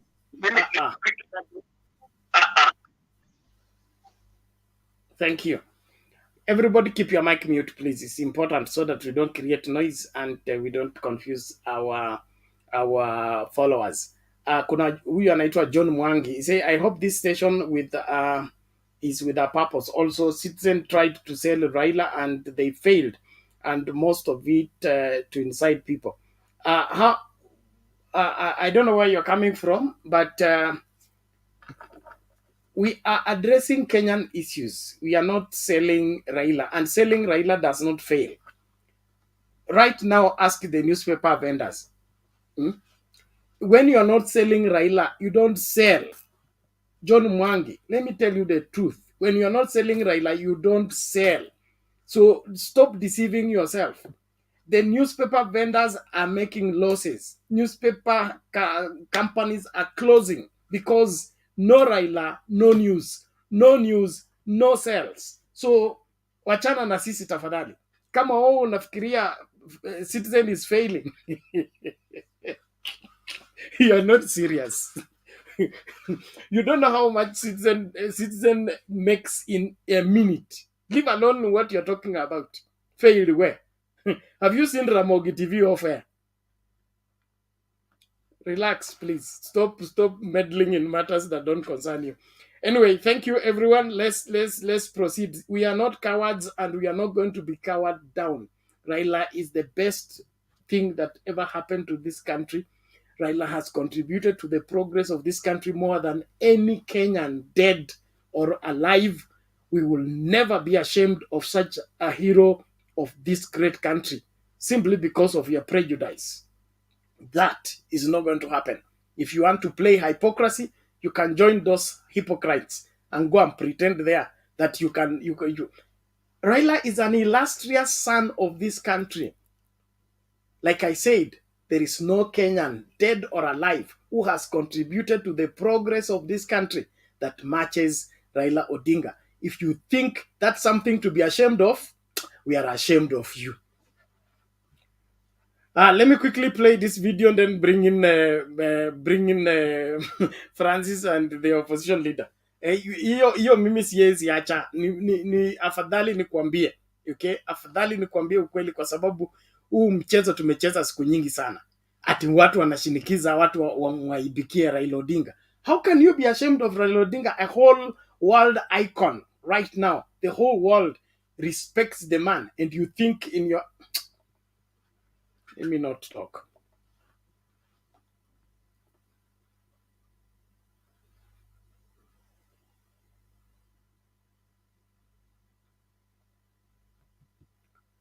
Yeah, just a little patience, the video will play. Is a man under siege. The ghosts of his tenure are back to haunt him. The latest tirade coming from a man they worked with in the administration of justice, DPP Noordin Haji. Speaking exclusively to KTN News Sunday night, the DPP appeared to blame the former DCI boss of a myriad of mistakes his office made in terms of investigations. Citing the 7.3 billion shillings corruption case against Deputy President Rigathi Gachagua, the Director of Public Prosecutions Noordin Haji alleges undue interferences by Kinoti himself. We were pushed. By whom?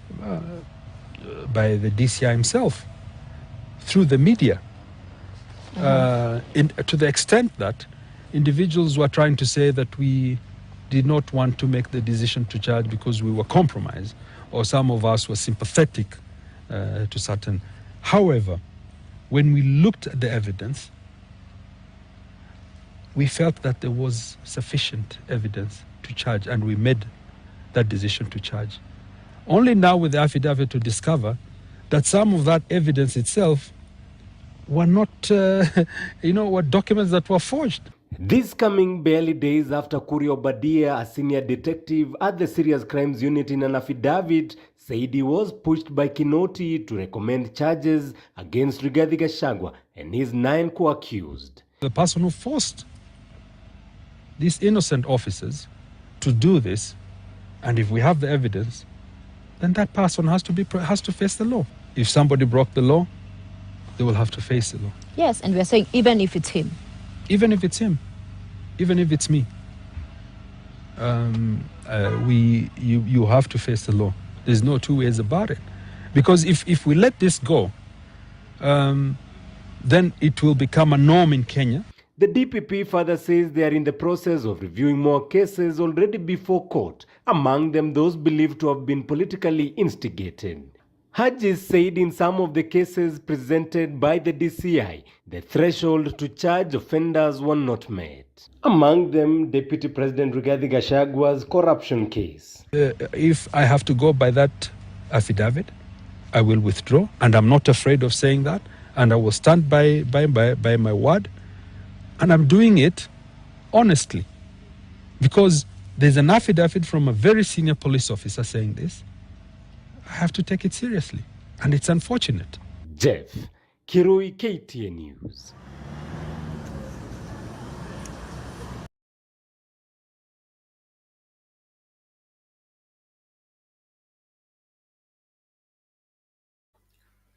In the Luo community, we'll be singing that song, Luere. Luere, with judiciary, it is over. If that is the DPP and is talking like that, there's nothing left there. What is an affidavit? Is it not what I've gone to swear? And then another person comes to swear. How can that now be? What makes this affidavit better than the other one? Except we subject both of them to scrutiny to tell which one is right and which one is wrong. I can just come and say, Mtembei alinilazimisha kuhost hii show. Okay? And then Francis anasema, hata mimi.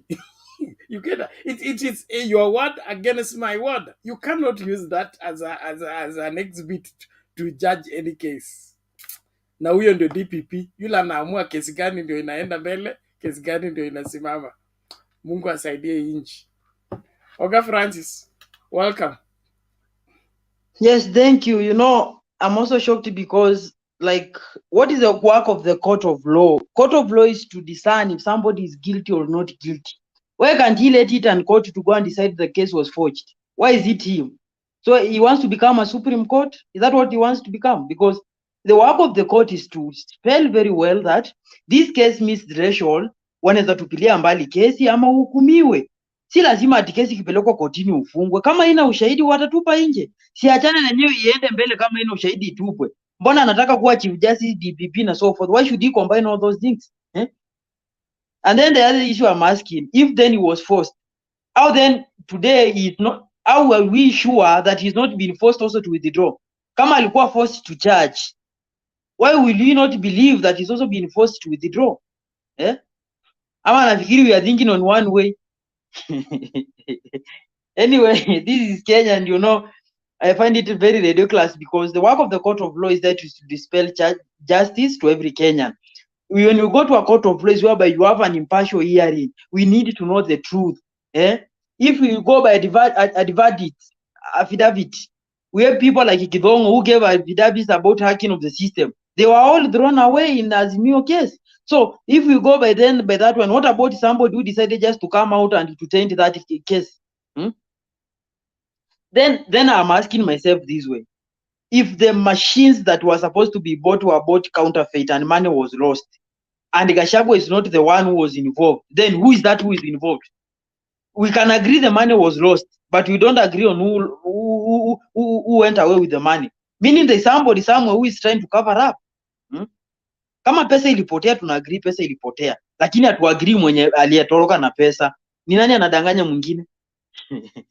Anyway, we have a very funny DPP. So when you look at the fair value allocation of resources, and I will take just 2 minutes to address this issue. The problem that we have an unevenly distributed of resources comes from the word election, comes from election and what you call tyrannical of numbers. People may not focus on Lamu, Kilifi, and Turkana because we have reached at a point, we as Kenyan, it has been known that you can become a president without, you can become a president by ignoring as much as even 5 provinces. You can ignore them. You only need 2 provinces plus another one, you become president. So you don't need to develop the other provinces, you only need to develop where you are likely to get more votes, depending on how well you have articulated your ethnicity. So that is why the problem of Turkana has been there over and over. I'm telling you, if that problem could be in Muranga, it could have been solved immediately. They have numbers that they can threaten. But because Turkana, their population is almost a half of what is there in Turkana County, is almost a half of what we have in Ruiru constituency, that is why they are being ignored. Not unless we solve that issue of looking at the numbers, without looking at the clearly that we all Kenyans matter. I think that problem will be solved by the second coming of Jesus, not even a human being. Because right now, even when you look at it, look at even where the churches are going to give thanksgiving. Look at it very careful. You realize there are particular regions. Look at where even they are more concentrated. It's a particular region. And that is where Raila is saying, if you don't give us a fair allocation of resources, we will not pay taxes. Nimewambia, when you look at this mathematical, nataka tupige hesabu namna hii. We have 47 counties. You need 25% in 24 counties to be declared president. That's one of the conditions. It means somebody can get 25 from each county, or yes, can get 25 from each county and become a president. He will be a president of minority, not majority, because 25% of 100 is the minority, not the majority. Not unless we address that issue that we have a president in county, at least a president should get 75% in 20 counties and maybe another 10, at least 50, so that we know he has covered at least 3/4 of country. That is why Turkana will come to matter. That is why you see in America, a Republican can become a president without a popular vote, as much as he can campaign in all regions and get the electoral college. He don't need to concentrate on the regions that have highest number of voters. So we need to address that issue if indeed we want to have an equal distribution of resources. If therefore that one is a problem, we can decentralize the presidency. We leave only the president with the power of military and police, and delegate all the resources and manpower to counties, so that if Turkana fails, nobody will be blamed but their leaders, because it will be the one who has failed. We can decentralize the presidency to a point. We can decentralize the presidency so that the resources are at county level, at least 45 or even 50% of share, so that Turkana governor anaweza hata amua kujenga dam, governor anaweza amua kwenda asimamie watu wake wafanye kazi, vitu kama hizo. So the moment we reach at that point, Turkana will be able to develop, because it will be able to channel its own manifesto without looking at the mercy of the presidency. kwamba unastahili kukaa na president na kumsifu ndio upate resources. No, we need to finish that one completely, or we introduce something more of like electoral college, whereby the president will be the president that has a national face. That one we shall be able to solve the issue of revenue allocation. We have the issue of private sector that the DP GACHAGUA is talking about. GACHAGUA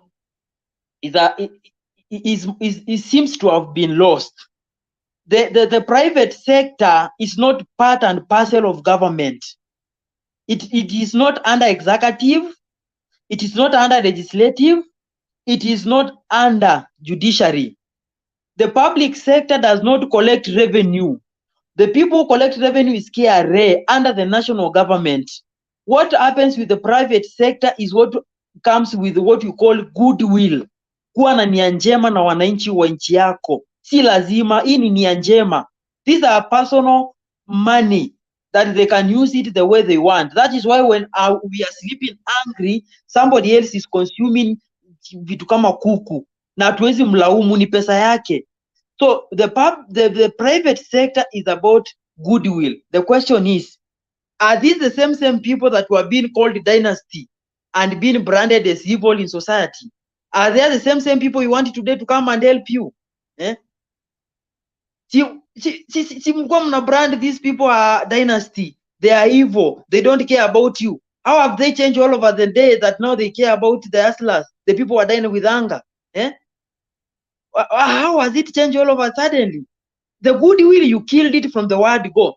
I'm telling you, 141 million, that money is just can be raised by Peter Munga and SK Masharia without struggle. But they cannot do it because they were branded as evil in society.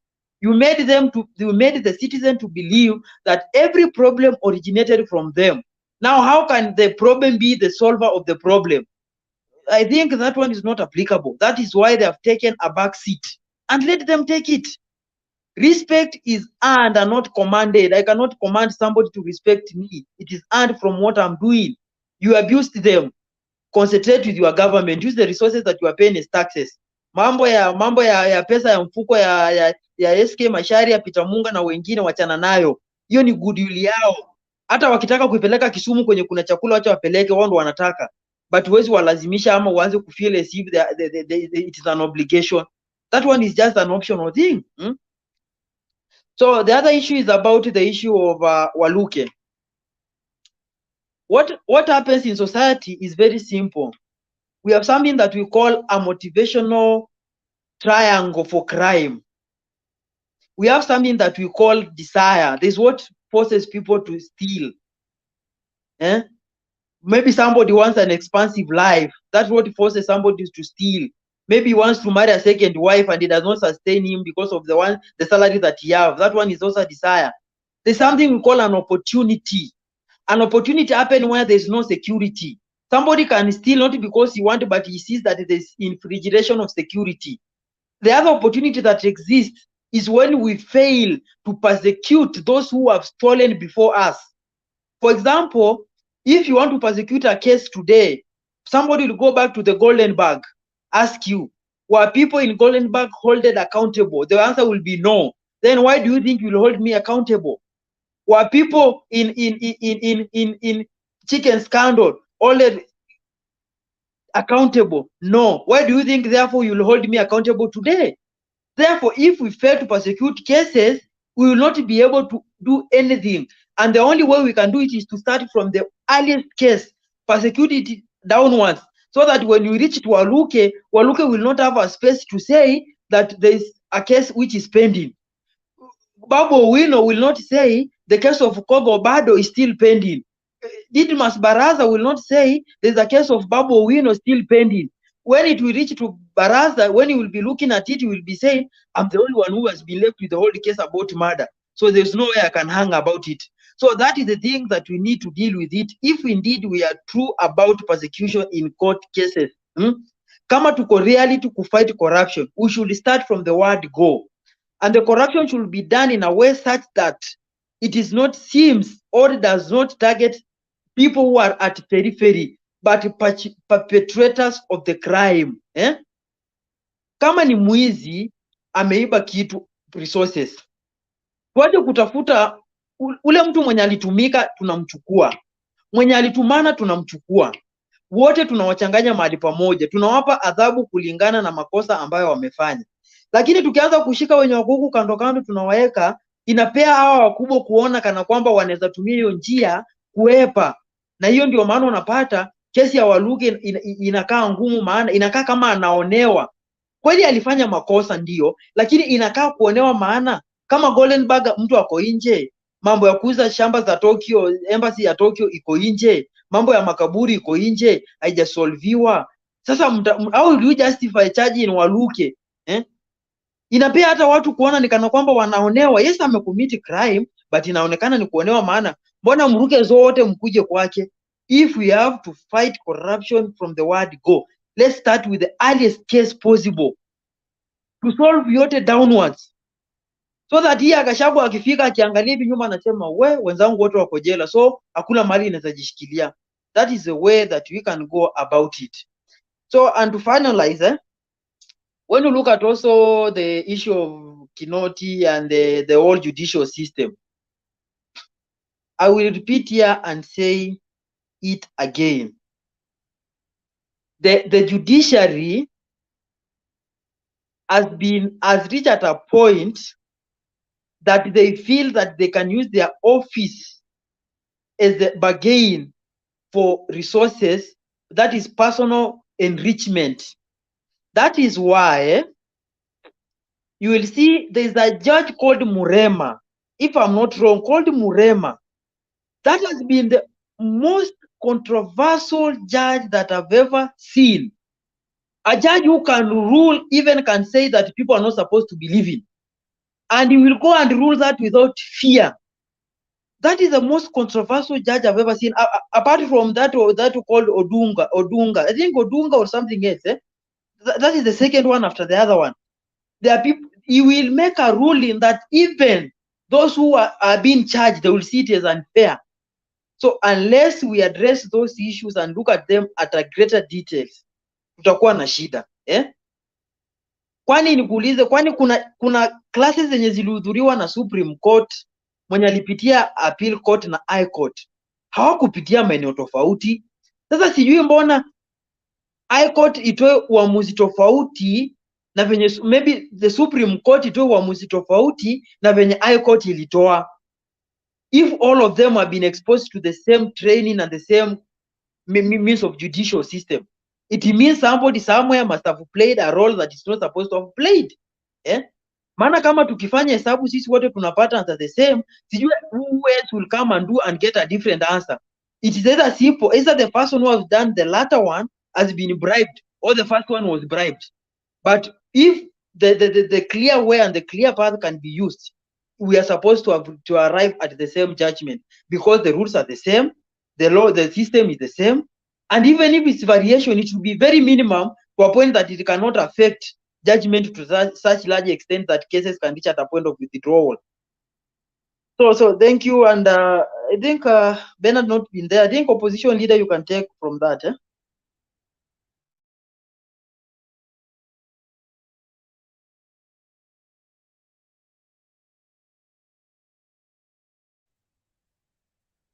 Opposition leader.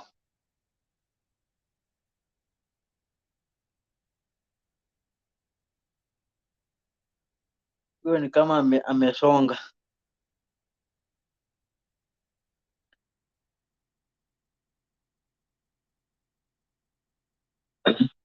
So anyway, let's just, as we're waiting opposition leader, can also touch on things just on periphery about the drought and everything else. I've seen Citizen have hired a series that they are showing more of something like the way people have been affected, they have been malnourished in Turkana about the drought and so forth. I've also seen things to do with the selling of cows at a throwaway price. These are the things that have been happening there. These are not a drought that has happened from nowhere, it is there. So unless we solve this issue from the word go, we Kenya, we should move away from depending on the president's mercy. That president, for us to get something, we should depend on the presidency. No, we should be able to know that even if we elect a murderer, he cannot kill because he has not that power. Even if we elect a stupid individual, he cannot go against it because there's that framework and rules. Rules are not there to punish people. They are there to prevent people from committing crime. If you are not committing a crime, the rule will not get across you. But if you commit a crime, it will be there to serve you right, or to serve you to rectify your behavior. So the rules should be there, the policies should be there, so that when we have development as a country, it does not depend on the president's mercy, the goodwill of the president. No, we are supposed to have hata president, ukichagua president mwenye apendi Kenya, tunajua Kenya yetu iko salama, maana tuna sheria ambayo inalinda kila mtu bila kutarajia nia njema ya rais. And let me give you a good example of United States of America. They have that kind of a constitution.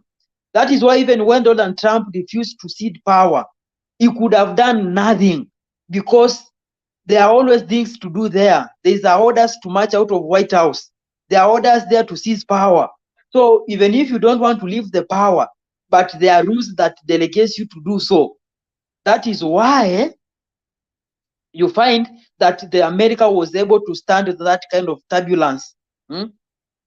But if you don't have those kind of laws, it means somebody can decide to remain in power na akatalie na sema mimi sitoki, ama resources haziendi mahali fulani zitaenda mahali fulani, na hakuna kitu utafanya, maana ukienda hakuna sheria atavunja.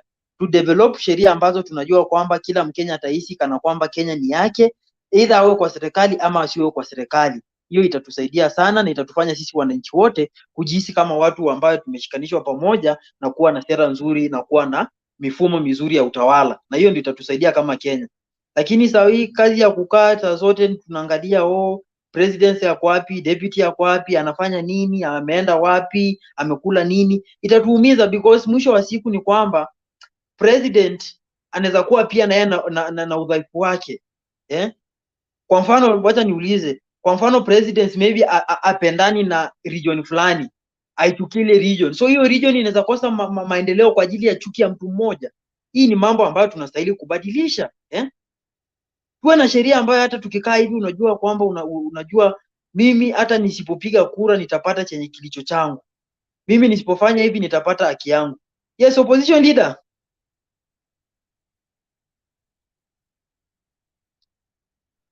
Yes. Yes, it's your turn now. Thank you so much. Thank you so much. I think you have said good things, that we need to get to a point where even if you are not there, you are represented. The country and the people are actually honest. However, we need to get to a point where we get to that point where people are honest. I wanted to say that I mean, we don't know what happened to this country, because you can imagine now the way the DPP is following now. He wants to arrest Kinoti. How the gang of YK92, they want to arrest Kinoti now and punish him. They want to revenge. It's a pity for Kenyans. It's a pity. And the moment they touch Kinoti, I think that will be the beginning of unrest.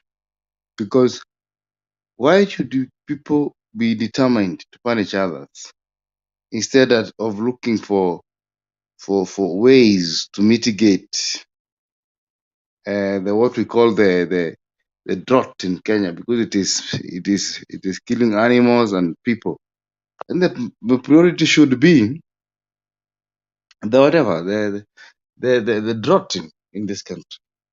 Kwa hivyo kwa machache, Francis, I'll be back. I'm still around and nitachangia zaidi. Thank you. Sasa Mary, ni wewe ulikuwa mbele ama ni Agnes, so that you go the other round?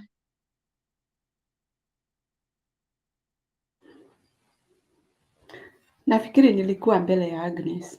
You can pick from there. Yeah, nimesikia vile umeongea Francis, And I remember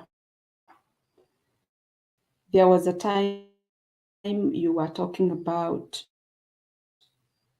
countries that were led by presidents who were coming in as churchgoers, Christians, how they ended up.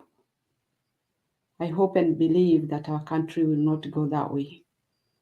And it's becoming even, there is too much to be done, and there is too much not done.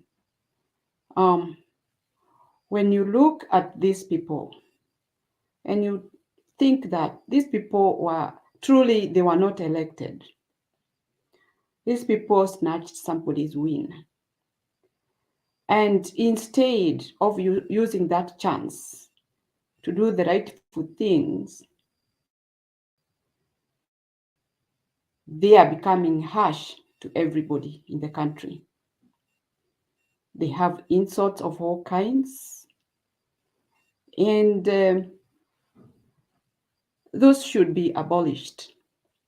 They should focus on how the country should move.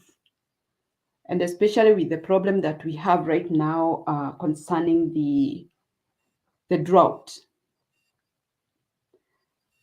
Unaangalia, unakumbuka kweli kabisa, Uhuru alikuwa anasema habari ya billions getting lost every day. I think that money is still coming in. That is how they are affording to go on plane all this time and going to churches, which we know they are spending a lot of money for that venue to be prepared for them. It's a lot of money. And when you think about them going to church, it's not about the church. It's about establishing their status of how they want to carry on their politics, as well as making people feel like they did a good job because they were elected, and now trying to cultivate a move of next time. It's very sad when you see the problems people are going through, and the president is just like having fun of moving around, talking. This church going has shown like it's like a version of a kind. Because if you can remember about Kitui, when that pastor was preaching at the pulpit, how harassed he was because the president wanted to talk. Surely, if there are people really believing in God, pulpit is somewhere that should be respected, not everybody crossing by. But if you could see the face of that pastor, you can see the pastor was really agitated and feeling very, very unhappy. And he even made some words that we have a time of our service. But nobody took that as a serious issue. Another one popped up and went on the pulpit to tell the pastor the same thing. The president wants to talk. So I wonder what is going on in these presidents who feel like he should come first before God. I think that is a very, very dangerous move, making us feel like we don't believe there are those people who believe more.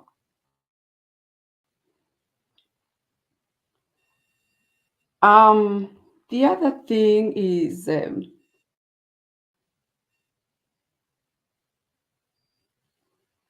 the talk of taxes when people have been fed. There is no way a father can go to his house where there's his children. They don't have food to eat. But that night he would say, now that we don't have food, we are going to eat 2 plates. those children will happen because they didn't have food. That is how this government is doing. When you are taxing people who don't have jobs, when you are taxing people who have no food in the house, what are you talking about? Where is this money going to come? That means that we people, we should be ready to be whipped on the street. Go bring money. That's the way it will look like. Because when people are being taxed where there is no money, I don't know what they are thinking about. They don't have money. The government doesn't have money. The people don't have money. Why are you taxing people? Soon or later, the businesses will be under control. Maybe if you have branches of your business, you'll be told to keep one. The rest will be closed. Because this is the target, the way they are controlling people not to have enough, but them to have enough. That's what is happening now. So what is our country going to look like? I individually, I feel we are really pushed so hard, but not yet. But are we going to persist that? Are we going to resist? Are we going to wait until it reaches that time? Only time can tell. And the other thing, I feel bad when they are talking about that there is no money, and yet still, these people are going to get enormous amount of money. They will be paid a lot of money because their salaries is enormous. Many times has been mentioned that Kenya has the largest, the biggest amount, the salary that are paid to politicians is a lot more than anybody else in the world. Does that amuse you? Does that make you happy because our country is able to pay people a lot of money? No, we ask ourselves questions. Because how comes that somebody who is so rich and somebody who is so poor is in Kenya? Then everybody should be rich or be able to feed themselves. You'd excuse me, Bernard, and I'll call you. I'll come back, please. Thank you. Okay, thank you, Mama Mary. We appreciate that. It's our country. We must do the necessary to see to it that we correct the wrongs thereof and to move forward. But it's unfortunate that the current leadership is not inspiring any promising solution to our predicament. We look forward to engaging maybe on a different approach altogether. Well, I'll play a video before Francis, and I think I will hand over mapema leo. I need to build up energy for this escape from error. Okay, let's listen out to this as we proceed further. Kuanzia Jumatano hii na kila Jumatano, Triumphant Bible Media inakuletea Escape the Era of Error. The era of error. The era of error. Escape the era of error. It may sound like tongue twister. God is never in the noise, and he does not compete with the noise. Critical subject. In our day, it is not called syncretism as it were, it is called interfaith. Well, this is our online Bible summit where we are given to see to it that you establish your understanding of the truth so that you will be able to escape the kind of falsehood that is being cultivated, embraced. Sasa usikose mafundisho haya ya Escape the Era of Error ukiwa naye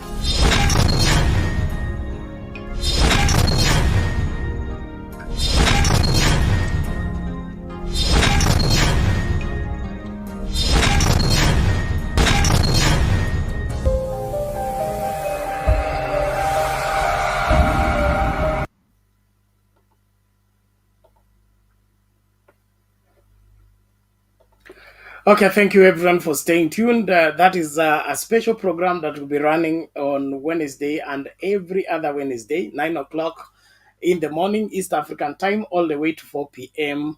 And we seek to bring to the attention of the world of the deadly errors that are being entertained in the church circle and their dire consequences and how to escape from the same. So we encourage us to be part and parcel of that particular program and be able to remind every other person to tune in and follow different teachings from different men and women of God will be ushering us into that biblical understanding. Even as we continue with the debate, we'll want to appreciate all of you that are sending in their support towards the sustainability of the show and ensuring that we have the tokens and the Wi-Fi that is strong enough to get the job done without hiccups. And so I really want to appreciate everybody as we close in on the same today. And we'll be sharing the number. If you have not yet sent in your own contribution, please make sure that you do so by the close of the show today, so that by tomorrow we'll be doing something else altogether. We can't be doing that forever. But I really want to appreciate everybody that is supporting this and standing with us to see to it that we are well able to sustain the show. You see how I get fought when the show does not hold, and at times I have to push myself to hold the show, and just to give Kenyans an opportunity to air what they feel and think about the whole thing. We have had cases where people are saying they are no longer watching TV; they only watch Mtembei TV, and so it becomes a hell when can't be able to go on air, and simply because we don't have options, or our options are limited. What it is there that we have two avenues of our Wi-Fi program.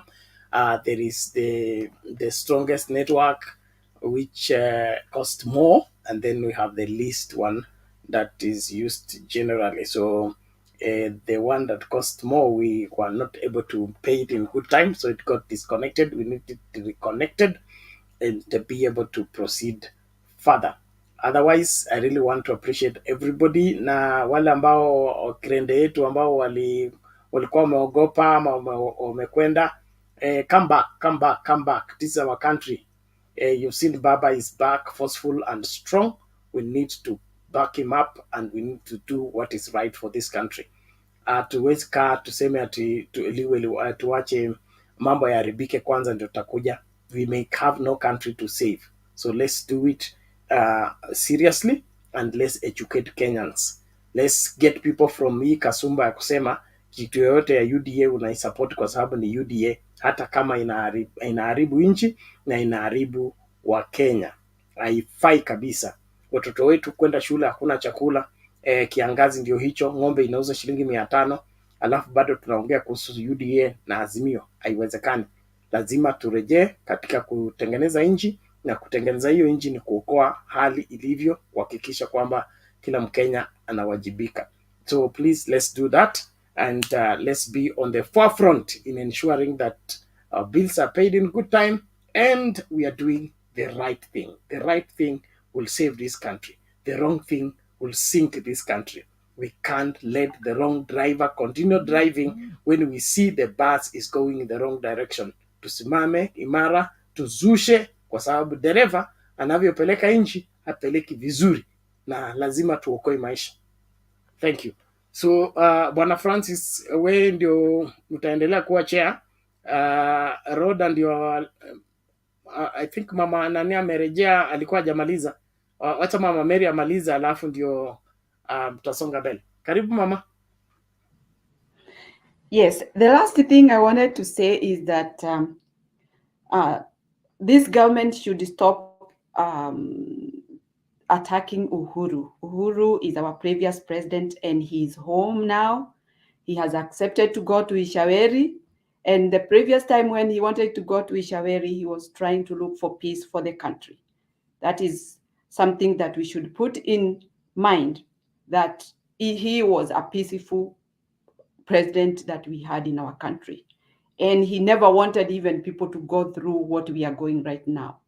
He had plans. And Raila had planned to do the best in our country from where Uhuru stopped. So we should not relent telling them to stop insults, do their job. They should know they are sitting on a stone that can be overturned. I'm sorry, I'm not overturning them, but they should know we have a country that we are looking at and adoring, because that's where we belong, and we want to go back home where we belong. That is our home. So they make it clear how they want this government to go ahead, so that now we can know where we stand, but not confusing people, now this side, now this side. We want to have a clear point of which we are understanding them slowly by slowly. Anyway, I wish them well. Let them do the best they can to keep us safe and have food in our country. Not about taxes and CDF. Thank you so much.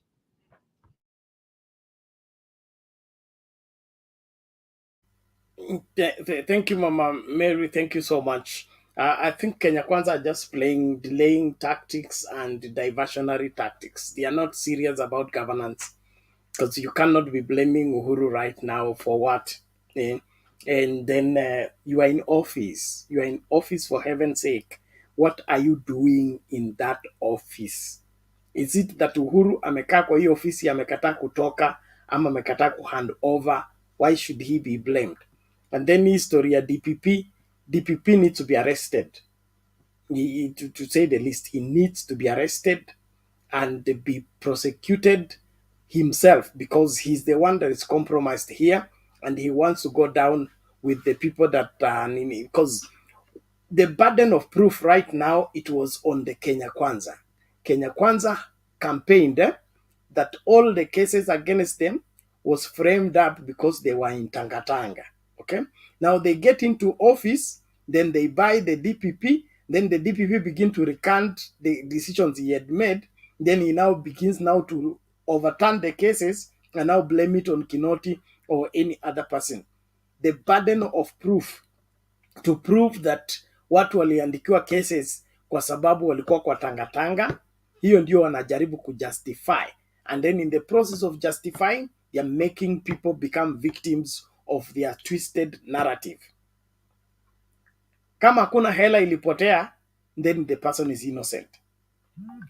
Waititu nilipelekwa, I went to preach in Kiambu the other day, nikapelekwa kwa barabara ambayo inasemekana Waititu alitengeneza akatumia 558 million. Okay? Barabara it is less than it's less than 20 kilometers. Okay? And then it is it has potholes. Yan potholes ile ya kupanda mdizi ndani. Okay, then it was allocated 558 million to have been spent. So that means he used like 1 kilometer was costing like $1 million to make. It's terrible. Then such cases are thrown out because there is no evidence of, because of what? The DPP needs to be arrested, and something is very wrong with this country. Tukinyamaza sai, tutanyamazisha milele. So lazima tujitahidi. So before Roda comes in, let me just play these videos, ndio nisikuwe na deficit ya video za kucheza wakati mimi naanza kungatuka, but it is sickening.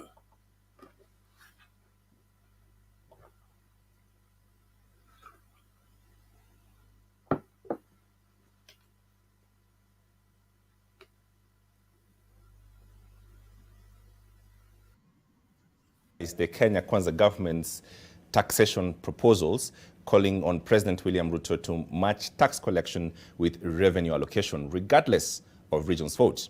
Odinga also criticized the jailing of Sirisia MP John Waluke, saying his case should be dropped, like others involving top Kenya Kwanza leaders. NTV's Sydney Chazima begins our coverage from there. The funeral service of the mother to Kakamega Governor Fernandes Barasa was turned into a podium for political attacks aimed at the Kenya Kwanza leadership. Raila launched an offensive against the DPP over what he termed as selective treatment of cases. In a span of 2 months, several cases that were in court against top Kenya Kwanza leaders, including Deputy President Rigathi Gachagua, have all been dropped. And now, Raila is calling for the release of Sirisia MP John Waluke, whose appeal against his 67-year sentence was quashed by the High Court. Unawacha Linturi, unawacha Gaza, unawacha yule mama mwingine huko, alafu Waluke wanachukua wanaweka ndani miaka 67. Hiyo ni haki kweli? Hiyo ni haki kweli? Tunataka Waluke apewe bond, alafu hiyo kesi baadaye itupuliwe mbali.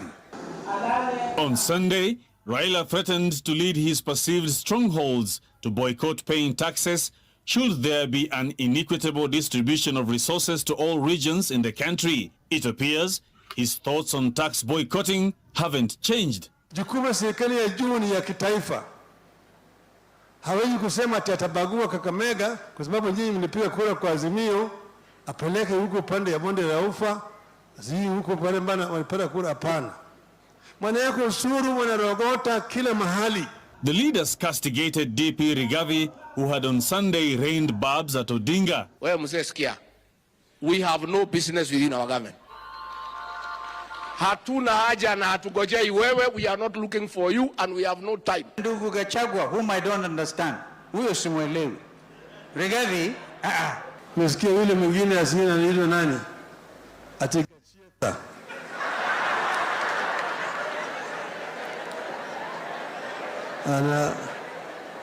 Anaweka. Lakini haya mimi siwezi kujivana na hao watu. Sirika yangu. From their pronouncements, Azimio allied leaders appear to be spoiling for a political battle that will take their oversight of the government to another level. We cannot look back. Sisi tuko na chuma ile ya zamani na moto bado itakuwepo hapa Kenya. Mukifanya nyokonyoko mfanye kazi vile muli ahidi watu wa Kenya. Tumeonea hao jamaa kwa 18. Na kama kuna watu wataregarega, I will be the last person to fall.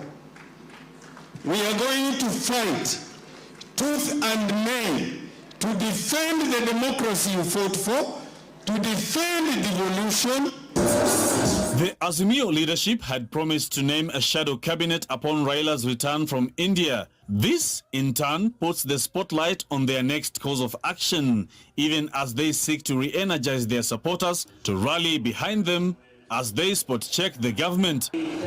Sydney Chazima, NTV.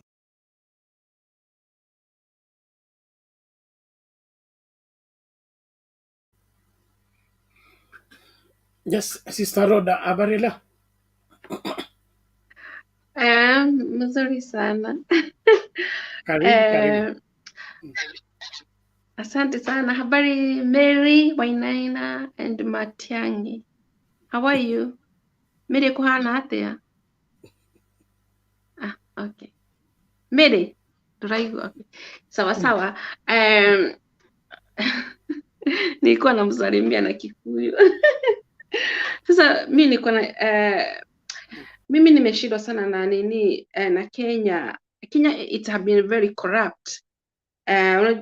Kama tukiona hiyo makezi za koti zinatolewa, watu wa Kenya kwanza wanatolewa, watu wale walikuwa kama Azimio ama nini wana makezi zao zinatolewa, zinawekwa ndani.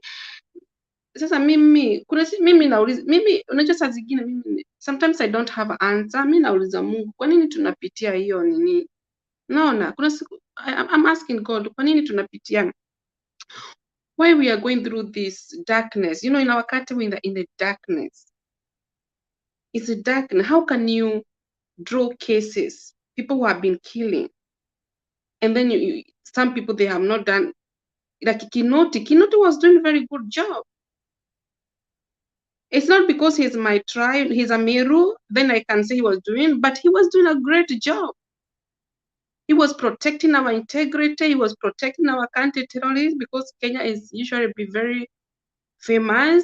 We know in 1998 what happened when it came Osama bin Laden, he said a terrorist. Kenya inakonga very famous country na terrorists kwa sababu tuko na ambassadors, tuko na United Nations offices. Unaona, si kusema ati Kenya is the richest country. Kenya is not rich. It's not. If it's rich, we could not die for the food. You cannot compare Kenya and Israel. Israel doesn't rain and they still have a food. Kenya is not rich. That is a fact. Lakini watu wengine wanakuwa wanadanganya watu Kenya is rich. Kenya is not rich. The thing Kenya is, Kenya people are very organized and Kenya people are very kind and very social. That's why they make our country, we keep moving. It's not because we are rich. We always keep our country move forward and people, they respect us because we are kind and we love ourselves and we respect. That's the way outside the people, and we are honest. We are not con men. Like some countries, they do con men. Like in Nigeria, they con people in the internet. We are not a mafia country. We are not a cartel. Like some countries are cartel. So Kenya, we are blessed. That's something. Hata ukisema wewe ni Mkenya, I love Kenyan people. They are very friendly. They are very social. Hiyo jina imetuweka tukue rich. Kwa sababu ukiweka njia mzuri, hata Mungu anakuweka nini kwa. Lakini tukipitia hivyo, our country will be destroyed. Will be one group. Kwa sababu that is not integrity. And huo anaitwa DP ni mtu amesoma university, sijui kama ni law, he know about the law. He know the law of the law. Hawezi toa kesi za watu wengine, alafu unaika kesi za watu. That is absolutely is criminal. So we are in the darkness in our country. So our country needs a lot of prayer and a lot of grace. We need grace. The grace of God and the love of God, because when people they receive the love of God, you will love the grace, and you have a freedom. So right in our country we don't have freedom.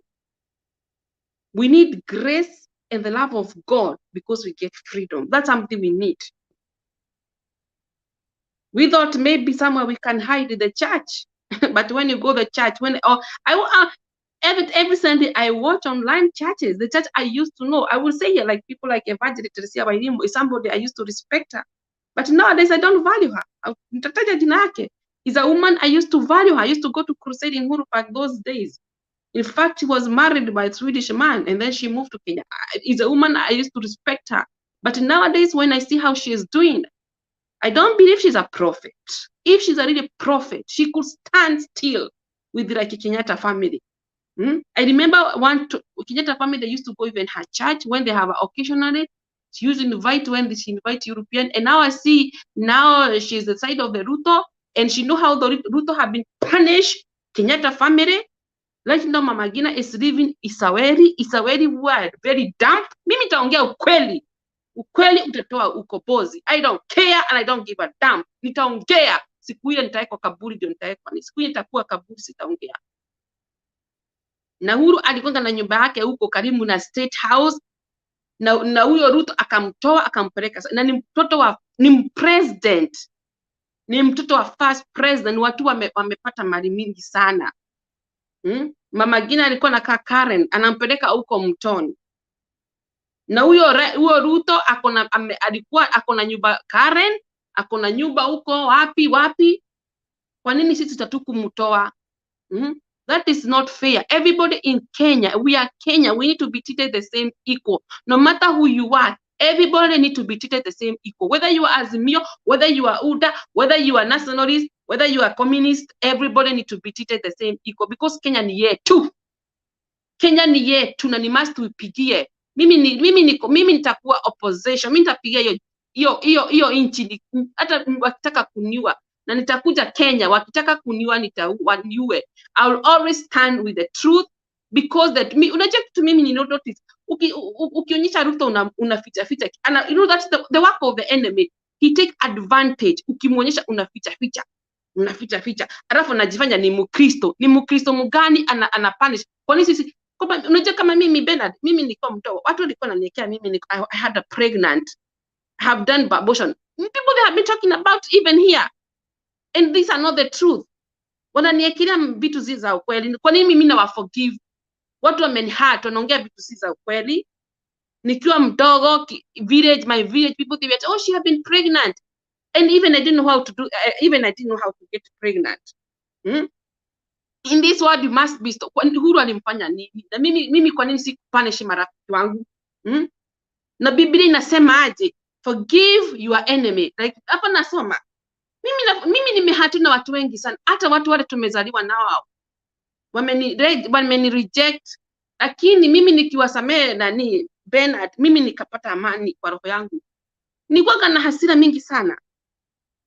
Lakini mapenzi ya Mungu ikaniambia ni mapenzi ya Mungu kuja kwako, you know how to forgive. Biblia inasema hapa Matthew 5, bless your enemy, do good for your enemy, pray for your enemy, love your enemy, forgive your enemy. Kwa nini Ruto forgive Kenyatta family if they hurt him, instead of to punish them, to take them Israeli? Let us speak the truth. Na Mungu ndiye atatoa ukombozi. Tukiwa tunakuja hapa tunafinya, tuongee. Unajua, let me tell you, kama leo nimeona huko State House, ana invite hao ma America. Hao wazungu wanakuja. Sijui kama ni wazungu anataka wachukue nchi. Na unajua, America kuna mashida mingi sana. Hakuna nchi hakuna mashida whole world. Mimi nasemaga hivi, there is no country perfect in this world. It's only heaven. Na huku tuko citizen yetu iko heaven. Huko ndio huko. Mimi nakaa hizi, see, this is not my country. Kenya is not my country. We are citizen in heaven. There is no ticket. Whether you have a red passport, whether you live in Kalen, whether you live in Island, whether you live in Muthaiga, we have one citizen. Sisi wote, hata wazungu tunawazika, tunaweka grave. Si mimi nenda mazishi, tunawazika kama vitu tunazikaga watu the same thing. Kwa nini watu Ruto naona ni wazungu kama ni nani? How America, they are colonized by British. Why do they celebrate the independent? Why do they celebrate independent? They were colonized by British. Go to Australia. Australia is a country, have a tribe. Black people, they came long time ago because it was a forest. Na wazungu wakawambia, wewe, hii ni nchi yetu. Maaustralia wakawambia, we have a tribe in Australia, black people. One tribe, they live in Australia. Lakini Australia akasema, hii ni nchi yangu. Na ndio maana, because Australia doesn't get winter, it's like Africa. But it's beautiful, it's rich. You cannot compare Kenya and Australia, it's very rich, you know. But there is a tribe living there, black people. Now, Australia is Spanish, were colonized by British. Kwa nini wana celebrate independent? Musitikia kudanganya na America. Unajua Ruto, he need to be open up. We cannot, vile America kuko ni the same. Vile watu wanahasa wa America ni the same. Vile watu wanahasa huku ni the same. There is no country perfect. Lakini me, I'm thank God. Most of the country, like the country I'm living, is a rule by the law, is a constitution, is democracy. There is respect. Wanasemanga iti ile inakuanga na mashida ni Afrika. Mzungu wa huku kimwambia ni wapi kuna mashida mingi? Afrika. Kwa nini Africa? They know the history of Idi Amin, when the Idi Amin was killing Jewish. Unajua wazungu, they used to obey even Idi Amin. Yes sir. Yes sir. So Africa, we have a bad name. Africa ndio ukiona history, Africa ndio kuna kuanga na dictatorship. Africa, they don't love themselves because of their skin, because of the language. Is it because Ruto, he hate himself because he speaks Karejini? Do you hate yourself because you are Kikuyu? Do you hate yourself because you always speak? That is a language. I think some people, they hate themselves because of the language. We need to love ourselves. I cannot love some people. But the Church of Christ stand, it's better you be killed when you stand with the truth. It's better you be prosecuted and you stand with the truth. I will always speak the truth. I will never hide anything. But Kenya is very corrupt. Na whole world wanajua. Whole world, they are praying for Kenya. Even I know the prayer going on in Israel. They are praying for the Kenya, for the Church of Kenya to stand up and they preach the true gospel. Thank you. So asante Rhoda kwa mchango huo na your passion for your country, and we trust and pray for the very best. We look forward to having a new Kenya that is corrupt free, which is a possibility if we only get our acts together and do what is required. Watu wa comments, nawashukuru sana kwa kuendelea kutegea Mtembei TV. Tujabadilika, nembo ndio ile ile. Sasa sijui kwa nini mnachanganyikiwa. Naomba tu mtulie. One of the way of okay, there is a book I read many years ago. It's called The Art of Speaking So That You Can Be Listened To. It was written by a German, I think a German author. Very strong book. And one of the chapters is talking about the art of listening. The art of listening, whereby you can get what is being spoken if you listen and follow closely. You don't have to be spoken to in a particular language in order to understand. If you listen carefully, you're able to listen and get what is being communicated. Tafadhali tusiwe too much into getting things one way that we cannot work with another way. Say love has many languages, and one of it is that you can listen even when the language being spoken is not understandable to you. You're still able to get the spirit and the passion and the message behind what is being communicated. Kwa hivyo relaxini tafadhali, let's not be under pressure. Tuko na shida nyingi ya Kenya Kwanza kutatua, tusijitafutie shida zingine za kujiongezea. Na ile uongo ambao Kenya Kwanza inajaribu kuingiza katika institutions zetu. Waliongea kuhusu state capture, kumbe hao ndio wanafanya state capture. Waliongea kuhusu judiciary under the judiciary without ombudsman.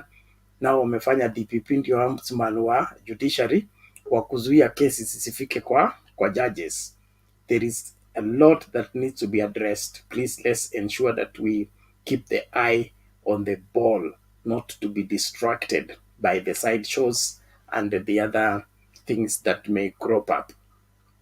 I really want to heartily appreciate everyone for your continued support from Mtembei TV, and we pledge to continue with this until it yields the required results in terms of keeping Kenyans informed in the right thing.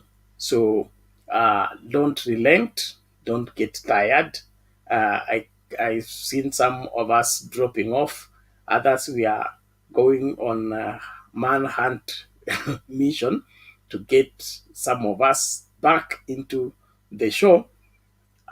Please, let's ensure that you're watching out for each other. There is Mtembei TV WhatsApp group, and then there are other sister groups that we have on WhatsApp. Don't be a lone ranger. You need to belong to the Mtembei family so that you can get support in terms of being given credible information. The internet becomes a very huge empire of huge information at times that is very overwhelming and confusing. But when you belong to that WhatsApp group or that lean Mtembei TV family, you can get credible information. Like if somebody sends me a video I suspect, I ask and somebody will confirm this is real, this is fake, this is propaganda and all that. So usikwe lone ranger. It's good for you to belong to our unique family, and let us support each other. We're here for the cause of Kenya, and I want us to stick on the same, even when we don't agree on our political views. We must agree on business Kenya. Business Kenya has to be priority, and for the future of our children. Asante sana. And those who are bado tunalipa wifi na tokens, tafadhali tumia hiyo namba, tumalize hii maneno leo ili kesho tufanye kazi nyingine. And I'll play the escape era video before Francis takes over. Francis, ukichukua utakuwa umechukua. Sisi tutasonga wapi huyu. It's very sad to know that people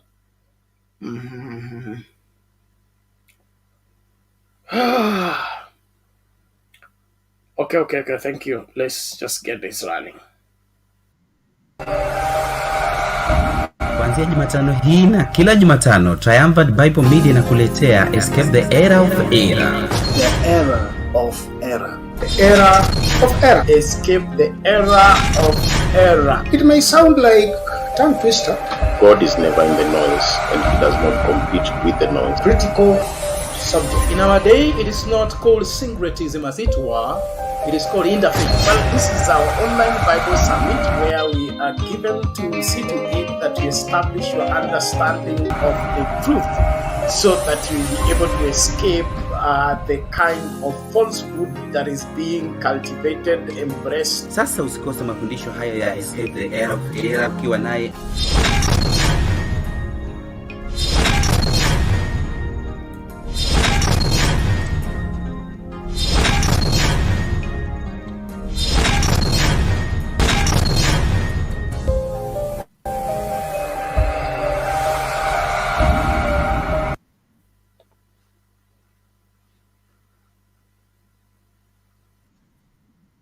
kazi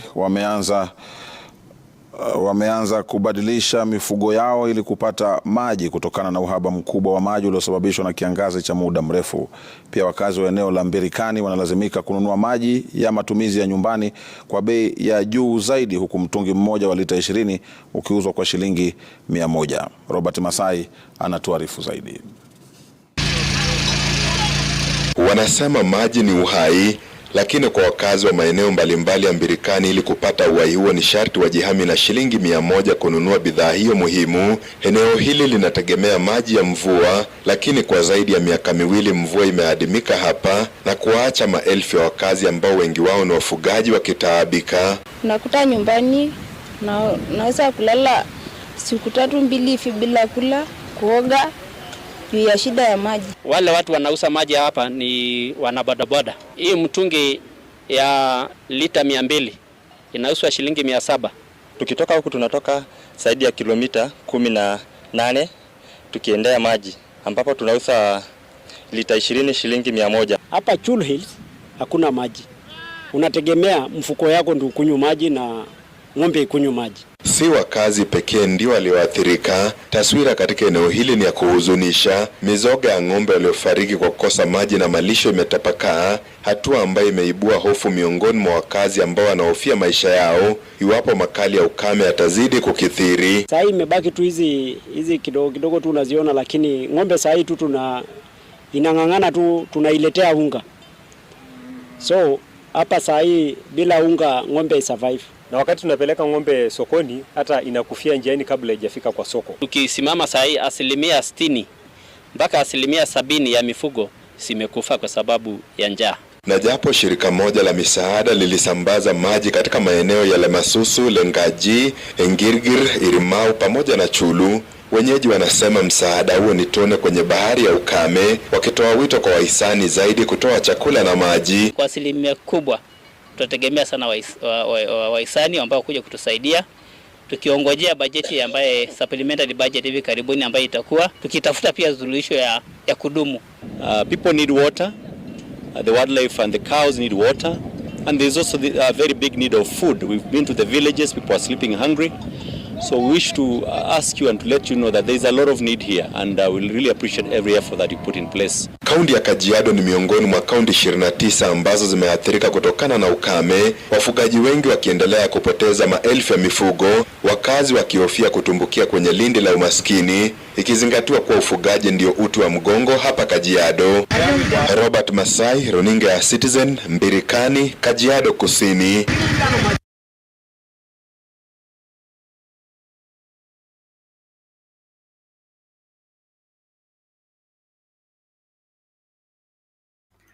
Okay, asanteni sana kwa kuendelea kufuata matangazo na debate ya leo. Tunasonga mbele. Kuna kuna mtu anateta kwa nini tulifunga station mapema jana. Habari ilikuwa imeisha. Sasa ulikuwa habari ilikuwa imeisha. Sasa ulikuwa unataka tuendelee create habari wakati habari imeisha. Okay, the life of the debate is dependent on the participants. So if the participants are not there, tunafungasha tunaenda ili tutegee siku nyingine, lakini cha muhimu ni kwamba tulijadili yaliyokuwepo na I think we exhausted whatever that needed to be exhausted. All the same, I think today is going to be extended, so usijali, debate itaendelea. We are still working up with our night school teachers also to be available so that nobody's left out in the debate. But we still continue to urge you, let us support the work. Let's do everything in our power. One way of supporting is inviting somebody to watch and inviting somebody to participate. Lakini kama wewe una watch tu mko silent, you're not inviting anybody, you're not sharing in your WhatsApp groups and all that, then you are part of our problem. Please be part of the solution. Tusaidie ili kila mmoja aingie aswa. We are missing out almost 50% of our viewers wale ambao wanatoka Facebook. Wengine ni kama hawana habari kwamba we are on because they are waiting for Facebook notification and we can't connect on Facebook. So please let's remind them that we are on YouTube. We can't join Facebook. There are some issues that we are still dealing with administratively. When we are finished, we will get back to normal broadcast space. But in the meantime, kama uko LinkedIn, you can get Mtembei TV. If you're on Twitter, you can get Mtembei TV and YouTube at the moment. Thank you very much. Please, let's do that. Story ya sadaka nimeacha hapo namba. Naamini kwamba tutamaliza hiyo maneno leo ili kesho tushughulikie kitu ingine. We can't stretch that beyond where we have gone so far. Asante. Oga Francis. Yes. You are the driver. Usiangushe watu kwa bahari ya Gachagua.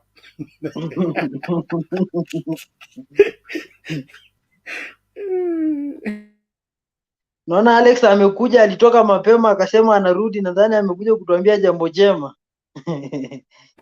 Atuambia amenongonezewa nini kwa sikio na Roho Mtakatifu.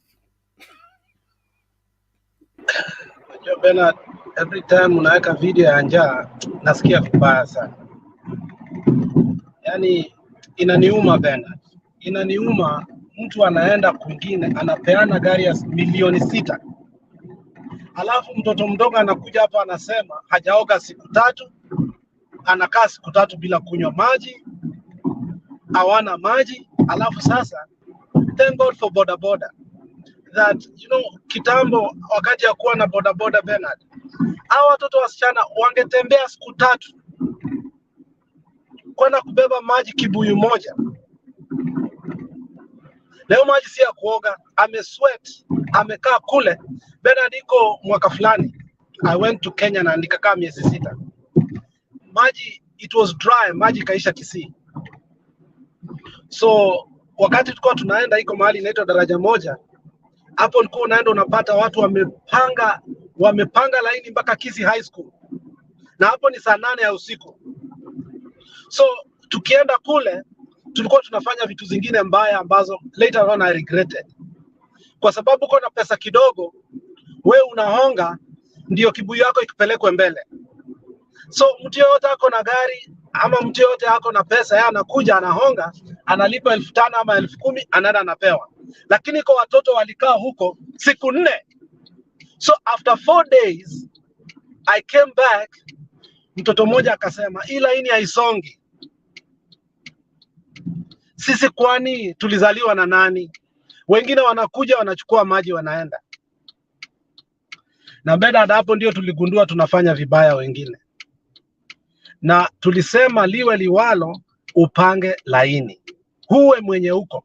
Na a few children were spotted that had stayed there for so long. Diposa wakapewa maji, wakaenda nyumbani, wakapika.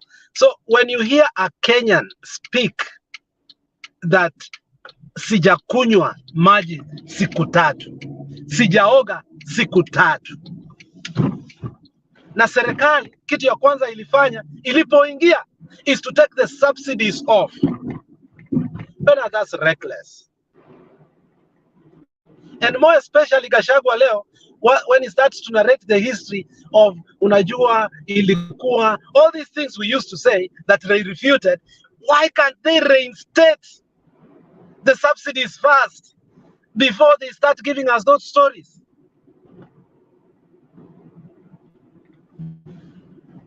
Let us not be insensitive. Ndugu yangu, kama uko hapo chini na niko hapa juu, tafadhali tupige kelele ndugu zetu wasikufe. If you are hearing 70% of livestock has died, and we are getting that information from leaders on the ground, and nobody is being shaken up here that 60% of their GDP, because their GDP is not in terms of M-Pesa or bank statement. Their GDP is in terms of what they have, kama mifugo Bernard. It's not in terms of stocks. So we are being told that the GDP of some people has gone at, na nani alituambia hapa vizuri jana, mimi sikuwa najua kuwa by the time ng'ombe inakufa imetumia all the nutrients that are inside the body, even if you were to slaughter it. My friend, there is no nutrition you are getting. You are just getting some diseases over there. That's how terrible it is. So my desire ni kuona kuwa hii serikali badala ya kuongea na kutudanganya, why don't you just be human and reinstate the food subsidies? And then we start talking about how our people can get water. And once they get water and food subsidies, then utuambie basi tungoje hiyo mwaka moja. But we can't be dying, our crops can't be growing, our livestock can't be dying, and then utuambie tungoje mwaka moja. Bernard, how many people could we have buried? That is sad. That is sad. Everybody who's listening to those videos, that is very sad. We shouldn't be looking at a country whereby some people are living in fullness and some people are in dire need, and then yet we say we have a country. Either we have cessation so that we start solving our problems from bootstrap. We know sisi tumepata ukombozi sahi, tuanze kukomboa Masai, Waturkana na hawa watu wengine, tujue sasa sisi tumepata our independence now. We can't say we got independence 1963 and we don't have water. That is sad, Bernard. So I think it is my desire that as we speak, wacha tuongee maneno ya njaa. Siasa nyingi, we pay too much attention to politics and leave ad hoc issues kama maji na uzima. Bernard, last time we gave you an opportunity, ulienda Marsabit, and you know what happened to you. Tile ilikupasukia sijui mara 10. Sasa huyu mtu wa bodaboda yeye anapelekea watu maji. Hata akiweka hiyo 700 simkosanishi, kwa sababu mahali ataenda first of all kuweka mafuta is 2 hours. Ndiye akuje kwenda kuchukua maji. So maji imekuwa more expensive than water. Bernard, that's not a country. Maziwa imekuwa more expensive than mafuta. We are not living in a country that, you see, we may be comfortable wherever we are, but it's going to catch up with us, all of us. I swear to you. Itafika wakati, it's going to catch up on you.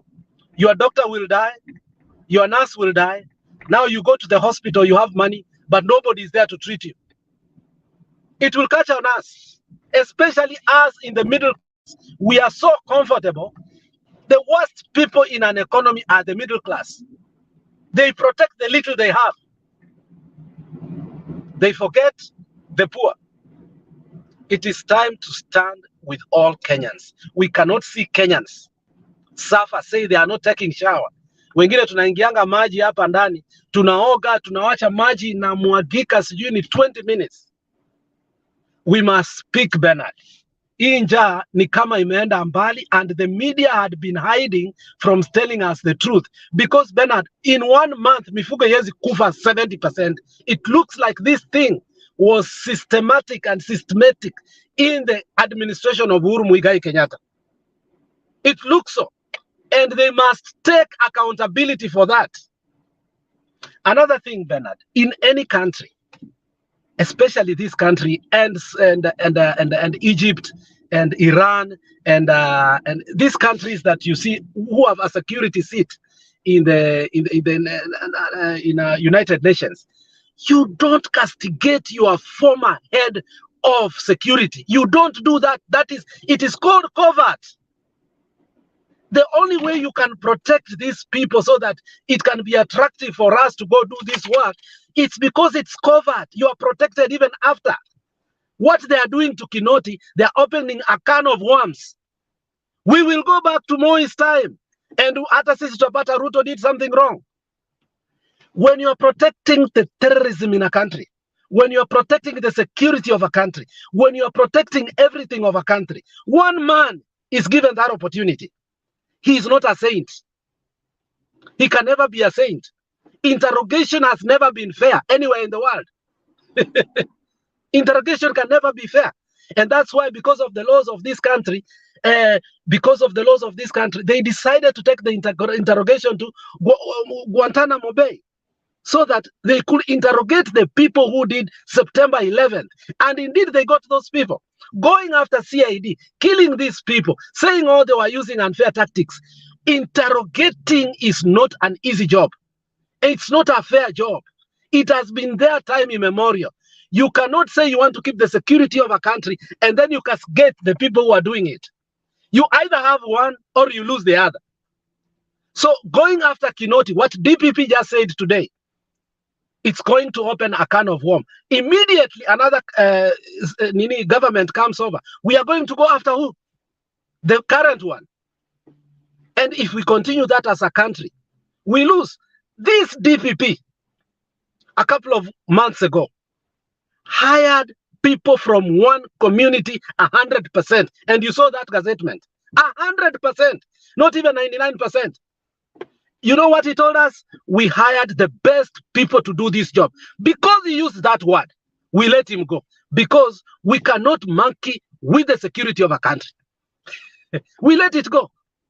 So what you see this government do, I mean, they are totally insane. They are joking with food. They are joking with security. I don't even know if we have a country. And very soon, we have become a banana republic because our priorities are distorted. There was one of the constitutional lawyer, what was his name? Okombaki, the one who became blind in parliament. You remember he was reading something and he became parliament. Okombaki. He was a constitutional lawyer. He said, our constitution is so distorted that if it's a house, we are cooking in the bathroom, we are sleeping in the kitchen, our stairs are in the roof, our roof is somewhere else, it's raining inside, and yet we are in the house that is raining. And the way he did that, it was to show us that our priorities are distorted. And that is what we are doing, Bernard, right now. Should we be talking about giving a Pharisee and a Sasudi? Wanaitwanga Sasudis. Yes. Should we be giving them cars or donkeys at this time? We should be looking at the hunger problem. Bernard, that is the priority. Because even the media is forced to do those clips right now. Bernard, it's not 1 month that hunger that has killed 70% of livestock has started right now. Uhuru must tell us too, when it started. What did they do? Because if we leave it just kusema aje, sasa ni Ruto peke yake tuna blame, and this thing, the weatherman broadcasted long time ago, of course Uhuru alikuwa na subsidies, we thank him for that. Maji najua ilikuwa inapelekwanga those sites, we thank him for that. Why was Ruto taking them? Because these were measures to contain it. Exactly. What we are saying is the drought did not start yesterday. Like from the reporter there, there are areas who have not received rain 5 years, others have not received rain 2 years, others have not received rain 3 years. And so there has been mitigation that were being sustained by the Uhuru government towards not letting the situation get out of hand, just to ensure that the wananchi are not, being falling wherever, suffering too much under harsh climate. So it's not that the famine and the drought has started during Ruto's regime. But what we find fault with Ruto's regime is that they are doing either nothing or they are withdrawing what was there as a measure to cushion the pastoralists and the rest of the Kenyans. And that way, the hunger situation is bad and it's going to get worse. And what you hear the president saying is that it's going to get worse. And we should pray. I mean, I believe in prayer. I pray. But the person to call for prayer is not president. President should give me policies, should give me measures, should tell me I have called the governors of the 29 counties the way we did the corona. The chairman of the council of governors is called all the governors, all the counties that are vulnerable. Okay, all the officers in that place are called. They are put measures. Muna vitanda ngapi, ICU mko na oxygen ngapi, in preparation for that. The president is going from church to church soliciting prayer when he's supposed to be rolling out policies that are going to help the Kenyans. I'm ashamed of that kind of leadership. We need people who can think and come up with solution, not this madness. And blaming Uhuru is not a solution. Blaming Raila is not a solution.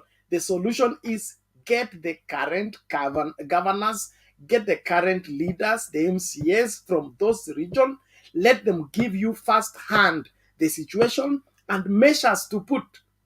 Kuna maji ya kutosha hapa Kenya. Kuna lori za kutosha. Mafuta yapo. Hakuna haja watu wazunguke wakitafuta maji. Maji yanaweza kuzunguka akitafuta watu.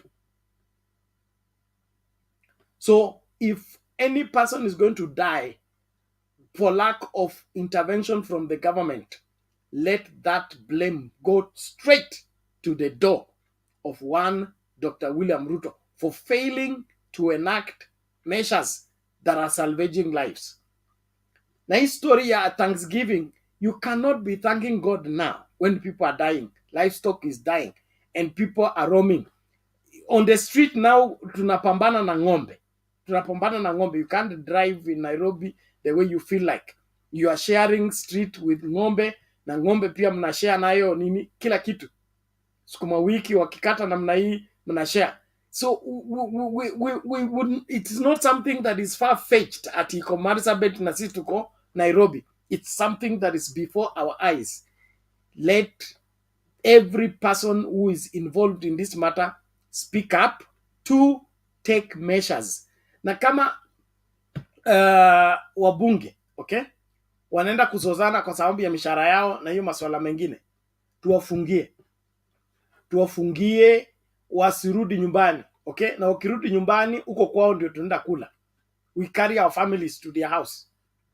Let them feed us because we send them to Nairobi so that they come up with measures to help us. Now that they are not doing it, let us move. Unabeba watoto wako, mke wako na nini, mna move kwa mheshimiwa. Tukule kwa mheshimiwa mpaka siku ile mvua itakuja.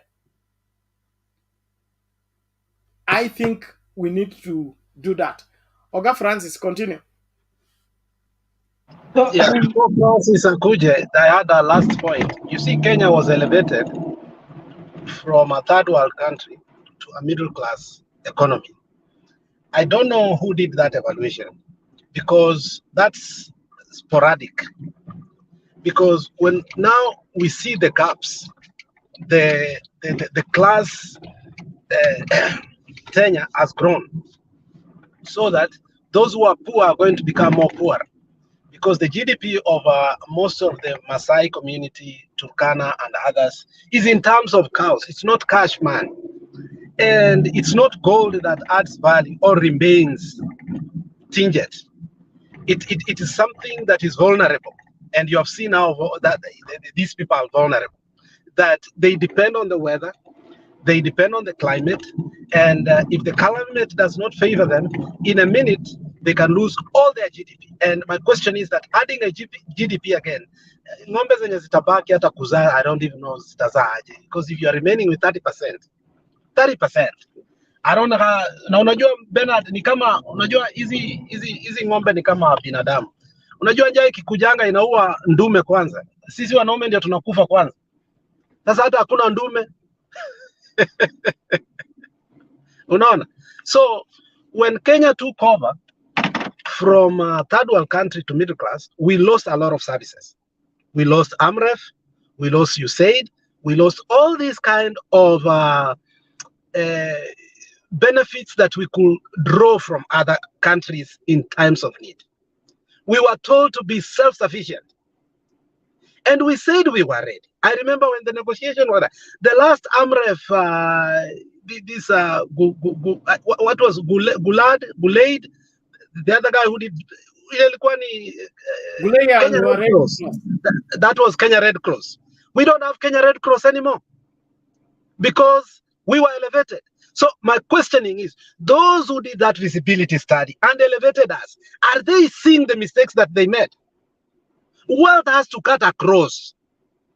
Don't go to Kiambu, you look at people like David B who tell us that bottom up will not work here because these people are rich. And then you forget there are people in Turkana who are not middle class and who will never be middle class in years to come. That was a great and grave mistake.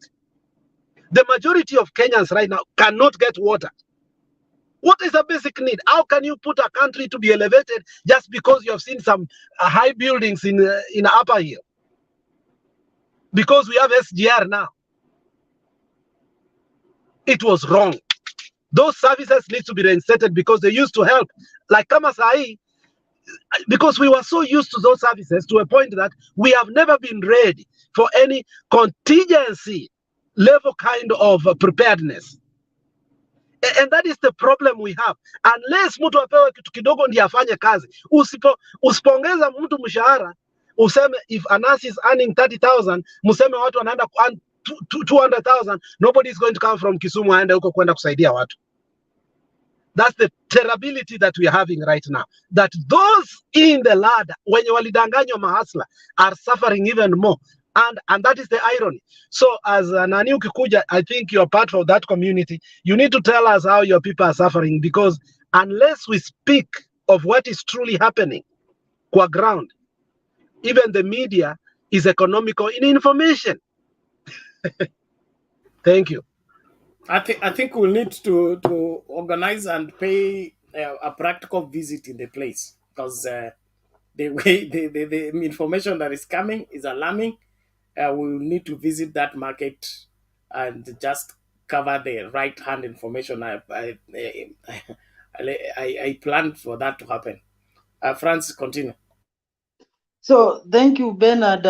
You know, I personally am from the Kamba community, but I've been born, raised in Kajiado, particularly in a place called Rombo in Loitoktok. That's where I was born. I've learned there in schooling. I've done it there. So I'm well versed with the area, particularly South Kajiado. You see that place where there have been the people now, you have just played that video from Imbirikani. It is around 45 kilometers from Loitoktok. Loitoktok has the largest water catchment areas. It borders Mount Kilimanjaro. That area has sufficient water that can serve the whole of Kajiado without a problem. But the problem comes in the leaders that we elect. We had an MP for 20 years, Honorable Katole Metito, who is now the controller of the State House. He did absolutely nothing apart from attending religious functions. He did absolutely nothing. I can tell you the last time that we were able to have a leader was the late alikuwa anaitwa nani, mwenye alikuwa na shingo kubwa sana kama kiuno. That is the leader, I think, with the last we had him, and even I was not born. We had another one called Paripai. That was the leader that we had Kajiado. But right now, I'm telling you, I hope the current will work, but Katole Metito did nothing. What he used to do was more particularly to do something we call clanism. And that is why our the leadership in Kajiado is at mess. Francis, are you talking of Oloitiptip? Yes, Oloitiptip, huyo hata alifanya kazi juu familia yake kwa Amboseli. I'm aware of it. The other person who did a little bit of something good is Paripai.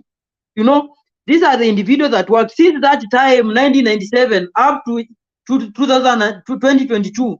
That's why we have seen another leader. The other period was just by the way. Anyway, that is it. We shall look forward and try to improve it. The problem of Kajiado that you are having, one of the greatest problems that is there is the construction of road. From Ilasit to Taita Taveta County, it is impassable. You cannot use any route.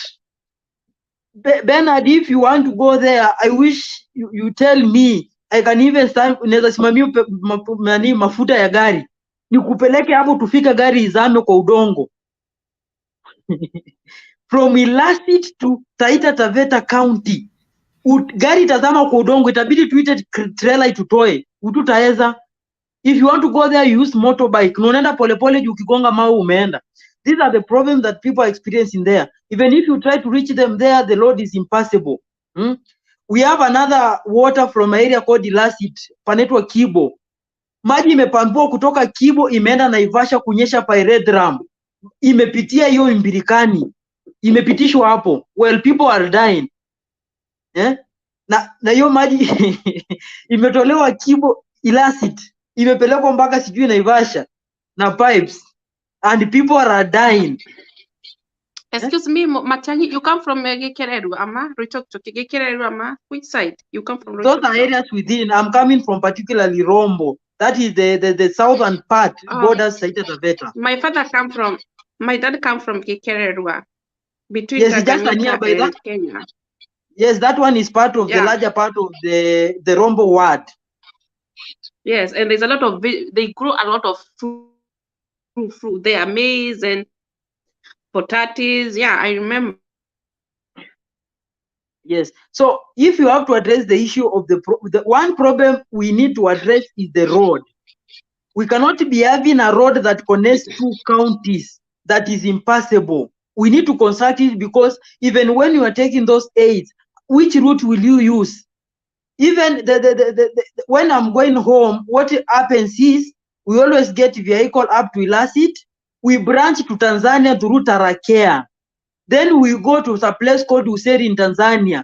Then we drop off to Rombo. Others went up to Ulili in Tanzania, where they went to get into border point. So we always branch through the border point. We escape the route within our borders. That's what happens. It's something that is happening. It's something that I don't know who will stop it, because GACHAGUA was there. I expected GACHAGUA to address that problem, but he used 10 minutes to attack Raila. I wish I was around. He could have regretted the way I have saved there, because I could have told him the bare fact of what is happening. We have another issue, and the big issue is happening is we receive rains, and we have some rivers. We have really asked for construction of dam so that it can serve the larger area of southern Kajiado, the southern part. But our leaders are always giving a blind eye. Somebody who tried a little bit, and I wish that God bless him forever, was the former governor Ngedienye. Actually, he constructed a mini project. It's just a small project. That is why you see in Rombo, we produce tomatoes, we produce kumawiki, spinach, and other kind of vegetable. That is the work of Ngedienye. He did a good work. But unfortunately, because his mother was a Kamba, and Maasai don't elect any other person apart from their own, he was rejected on second term, learning that his mother was not a Maasai. I pity, because so he married he married my cousin, and that's why he was punished. We live in a problem. I'm telling you, Bernard, you know. Alex, mwateke kuletanga shida wakati mambo inatatuliwa. Ange ngoja amalize ugavana ndio aoe. Sasa acha ningekuambia kitu, lakini wacha nikuache tu. So you know, that's the problem that is happening. And then even in Mbirikani, we have the Simba cement. The citizen of that particular area have never benefited from Simba cement at whatever cost. Ukifika Simba cement, utapata tunyumba tudogo twa mabati na msitu. Actually, sijui kama government ilibani watu kujenga nyumba karibu ama kukaa karibu. There is no any benefit the citizens are getting from the Simba cement. even when it is sitting on the lands of the Kajiado people, the Imbirikani, particularly Imbirikani. I expected now the Simba Semen would be in the forefront to caution its people from things to do with the drought. Eh? Lakini hakuna juu hiyo Simba Semen hata sijaona ikisaidia mtu juu wamejenga manyata, hawajengagi nyumba za matofali za siminti, sijui venye huwa wanasaidika na yenyewe by the way. So these are the things that we need to address because it's a big problem. Eh? It's the only area. Let me just to finish up because you know it's me becoming emotional. I schooled in a particular area. I schooled in primary school in Ngong where I had resources. Then after that, because of school fees challenges, I had to go back to South Kajiado, particularly Rombo. I attended one of the schools there. And I'm telling you, apparatus were problem, laboratory things to do practical. You had to cram for you to pass. We are much better because at least we have books to cram. When you go to the southern part, the farthest end, there's a place called Olmapinu. It is almost 20 kilometers from Rombo. That area has no river, has nothing. So people walk 20 kilometers from Olmapinu to Rombo to fetch water, to fetch resources such as things to do with foodstuffs. If you have to travel, they use donkeys. Donkeys are still usable in that area.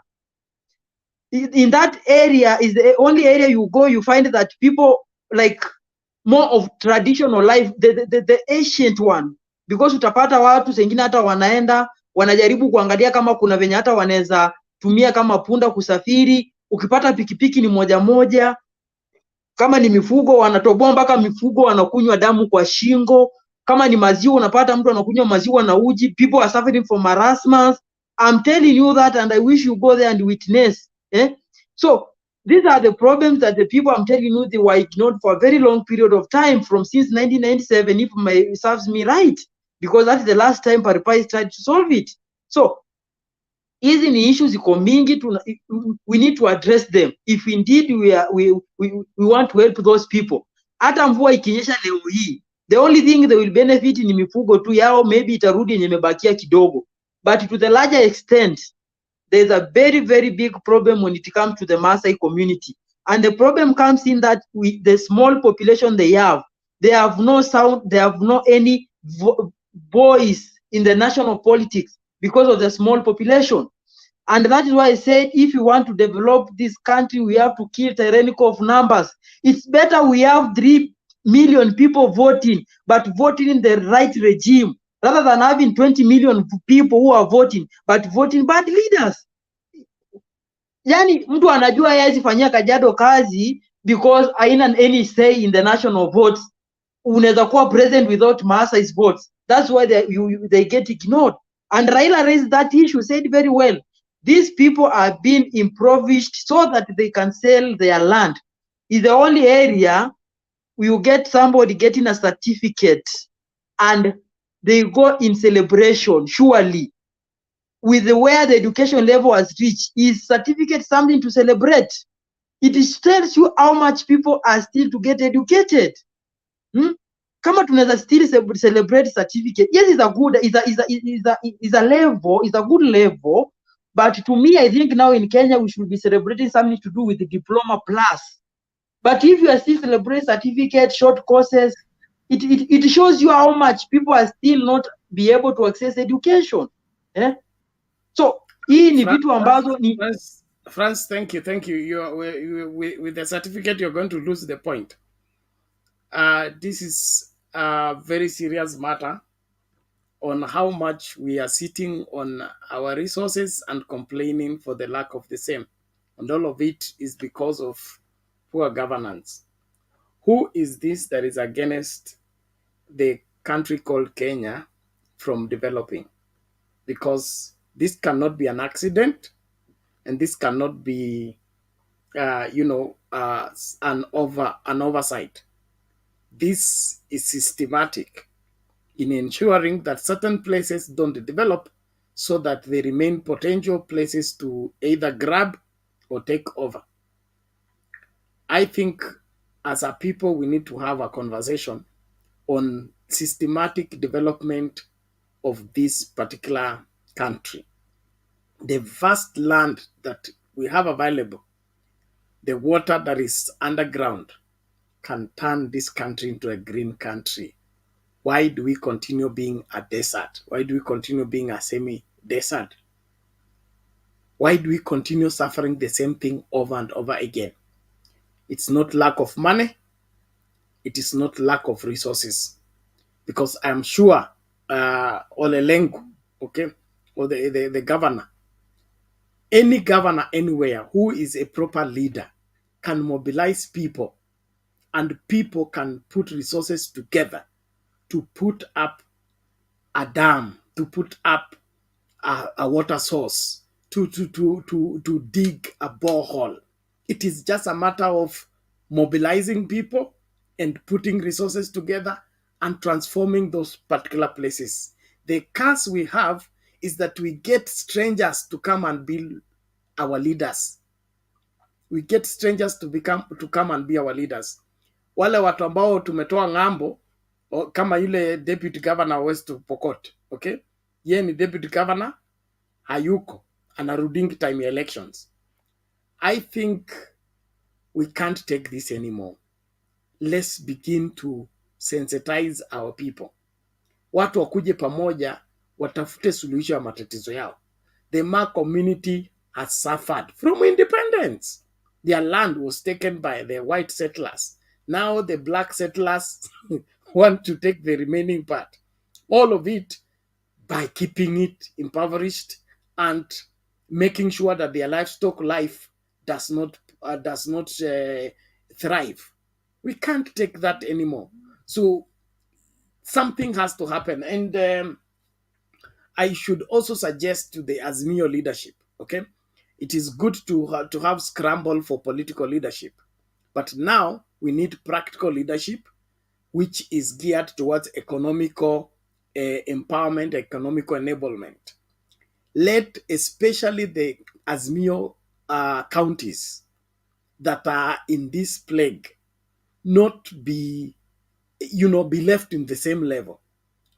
Let us use the influence that we have with Baba and the rest of the leaders to get permanent solution to our counties, irregardless of how the national government want to treat us. Let there be permanent solution. Like his story Francis is bringing up, this is very serious, very serious. At barabara tunaendanga Tanzania ndio turudi Kenya. Of all, I mean, and we are talking about we are the leading economy in East Africa. This is too shameful. So we must talk. Let's keep talking. The reason I picked from Francis, umeona Reverend? Huh? Do you know the Reverend who is asking for your number? Reverend Wamare Juma. Juma. The one that I know, I don't know if exactly, unless I see the picture, because the best way to nini.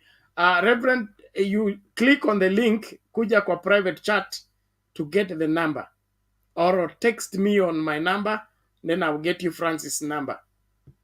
It is because he can't share, he's sharing in the name of Mtembei, so he cannot even know you are the one that shared the number. So since my number is public, and I've shared it on the public platform, Reverend Wamare Juma, text me with your number on +2547184545585, and then from there I'll facilitate on how you get Francis' number, and I hope it's for good. Thank you very much. Oga Francis, I've been signing out many times. This time I'm deliberately signing out so that you continue. Lakini Moses amengoja sana. Mama, utasubiri tu kidogo tafadhali. Moses amekuja akatupwa nje akarudi tena. Tukikaa hivi atatupwa nje tena, na ako na point ya muhimu ambayo tungependa kusikiliza ili tuokoe hii nchi. Saa hii we are worse than Okoa Kenya. Saa hii ni hakikisha Kenya izikwi. Sababu hata imepita ICU. Hii ni kama si ile siku ya maziko. Karibu Moses.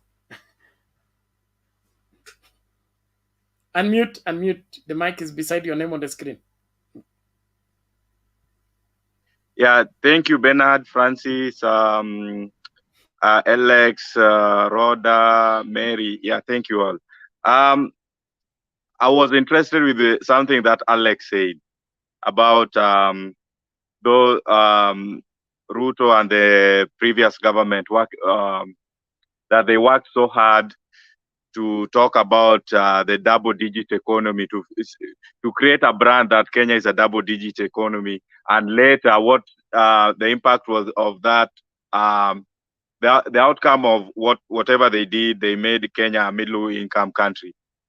And if you look at economy in Kenya in terms of it's easy to talk about the GDP has grown by 7.5%, but what that translates in communities, you go to various parts of Kenya, that GDP always stays in Nairobi.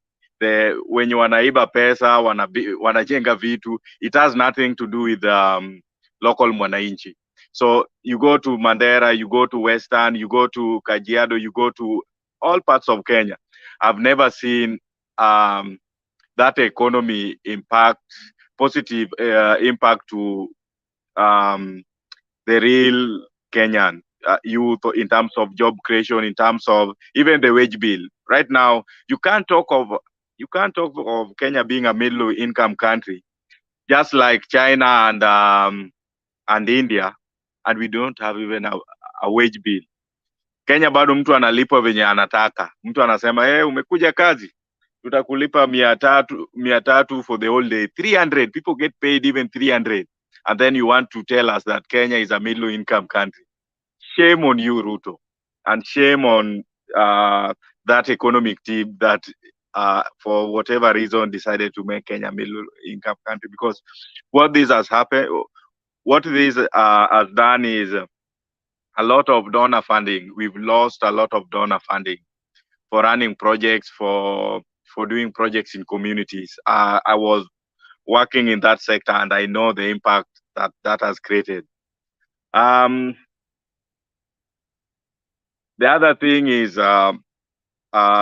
people blaming Raila for any other reason. I think this government has up to 31st December to blame Raila and Uhuru. In 2023, my friend, you will not blame Raila and Uhuru. It will be, even right now, people just look at them, but by end of this year, will be like everybody. If you blame Raila and or Uhuru, people will look at you and say, no, we can't take that. Anybody will say, like, everybody will say no. And this is what has happened to our friend Miguna. Miguna came, instead of advocating for social justice like on the current regime, is still living in the past. What happened 3 months ago or 7 months ago? He was advocating so that he come back to country, so that he could be allowed back into the country. The best he can do is just to go to court and get his justice, but you cannot blame Raila or Uhuru or Raila for that case, someone who is not in government. If he wants to, because there are a lot of things happening. Life is difficult, everything. And the government which is in charge is Kenya Kwanza. You cannot smile to Kenya Kwanza and then blame the person who is not in government. And that's why someone like Miguna is getting it wrong. And eventually he will go nowhere. He will become a laughing stock.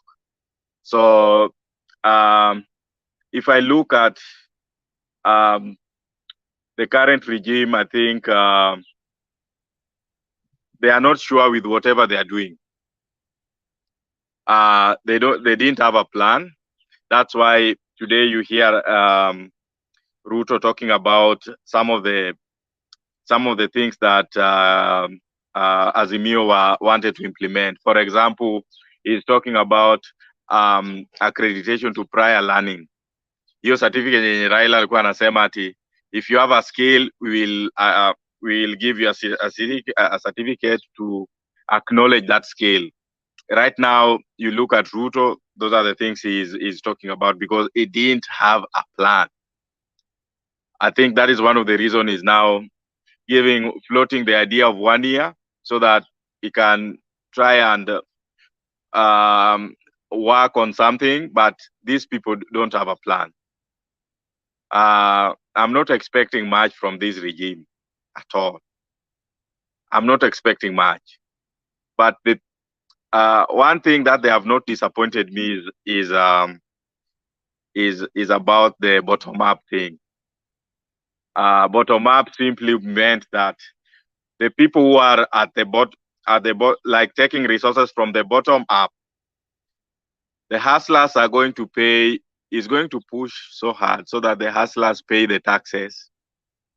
But for us, we still believe that you first give the service before taking away from the masses. These young people need to get jobs and jobs and jobs and jobs everywhere. But you cannot take away even the economy stimulus program, the kazi kwa vijana, and then after taking it away, and then you still insist that that young people can pay taxes, everyone should pay taxes, and including increasing the tax bracket. Yet when this 6,000 or kazi mtaani was being done, a lot of people will have paid taxes, because when these people get their money, they go to shops, they go where to spend this money. This 6,000 was good because it was increasing the money flow at the grassroots, and the impact of that will be high taxes paid by shopkeepers, paid by business owners, because we were increasing the purchasing power at the grassroots level. However, I don't know what has happened to the current regime that made them, because Ruto was part of that team. Waiguru, Ruto, all of the Kenya Kwanza team were part of the Jubilee government, and they cannot say that whatever they did, whatever Jubilee implemented either in the first phase or the second phase of the government, they were not part of it. Some of the policies, most of these MPs participated, and they even passed them in parliament. So I think hii ulagai itaisha. At one point, it has to end. Yeah, I think I will end it there. But the issue of drought, it's something that can be managed. Drought in Kenya, it has been there for quite some time, but the previous government, the current government, have not acted in a way or have not implemented projects which are sustainable in those areas. Like, one of the issues is ensuring that we have silos in every county. There are times when we always have high production in some areas, but food can't reach the other counties. So if we can have silos in each and every county, it will make it easy for some of these counties to access products from other areas. In as much as the government want us to believe that we need to look for markets in foreign countries, we first need to feed our own countrymen. We need to be food sufficient before talking about this export or these international relation programs. Like, Kenya needs to export A, B, C, D. No, we first need to ensure that we are food sufficient and each and everybody can access food. I wish that the current regime would even adopt the 6,000 or 6,000 or 10,000 to caution people from hunger and starvation, instead of taking food in lorries or just send 6,000 to people's M-Pesa from the affected region so that someone can decide whatever he wants to buy. If someone feels like buying more unga or stocking this, because what happens with these lorries, you send lorries and they end up giving like 2 bags or a bag of maize, and then what next? If you send a unatuma, yeah. So for me, I feel like sending money and having those silos so that these people can buy maize and beans or rice or any other cooking oil or vegetables from other vendors. That will be more. That will give dignity to these people than kuweka watu kwa line, mnataka kung'ang'ana and then mnapewa gorogoro moja ama gorogoro mbili. That strategy of giving relief food needs to change. They need to do cash transfer. Gives people a bit of dignity. All in all, I wish the best for everyone, and I will continue praying for people who are going through hardship. And possibly I'm just thinking if Mutembei can work on something like give us a pay bill number for us to support. We can donate the little we have, $50, $10, so that we support. We are not doing this for government, but we can also do this to support the brothers who are going through hardship. So we can do it like our own campaign, Kenyans for Kenyans, kind of thing, that we are Kenyans, but we can give that 1 packet of unga in terms of cash, and then this money could be, this money could be transferred directly to affected regions or to affected people.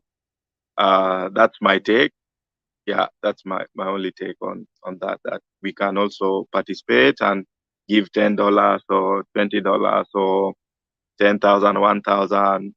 Yeah, as Mutembei TV, not government, so that we tell them like we are thinking of cash transfer and this is how we've done it.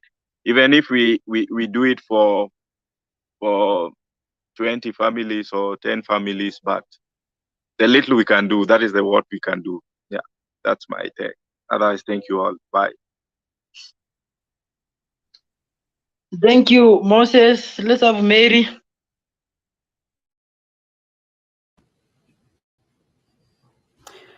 Thank you. Moses, you touched me on something, and also Francis, you mentioned something that made me think of how these leaders, once they are elected, they all head to Nairobi. They never stay in their constituencies to see what people are going through. And if these people can stay in their places where they are elected, they would have discovered some things that would have helped the inhabitants.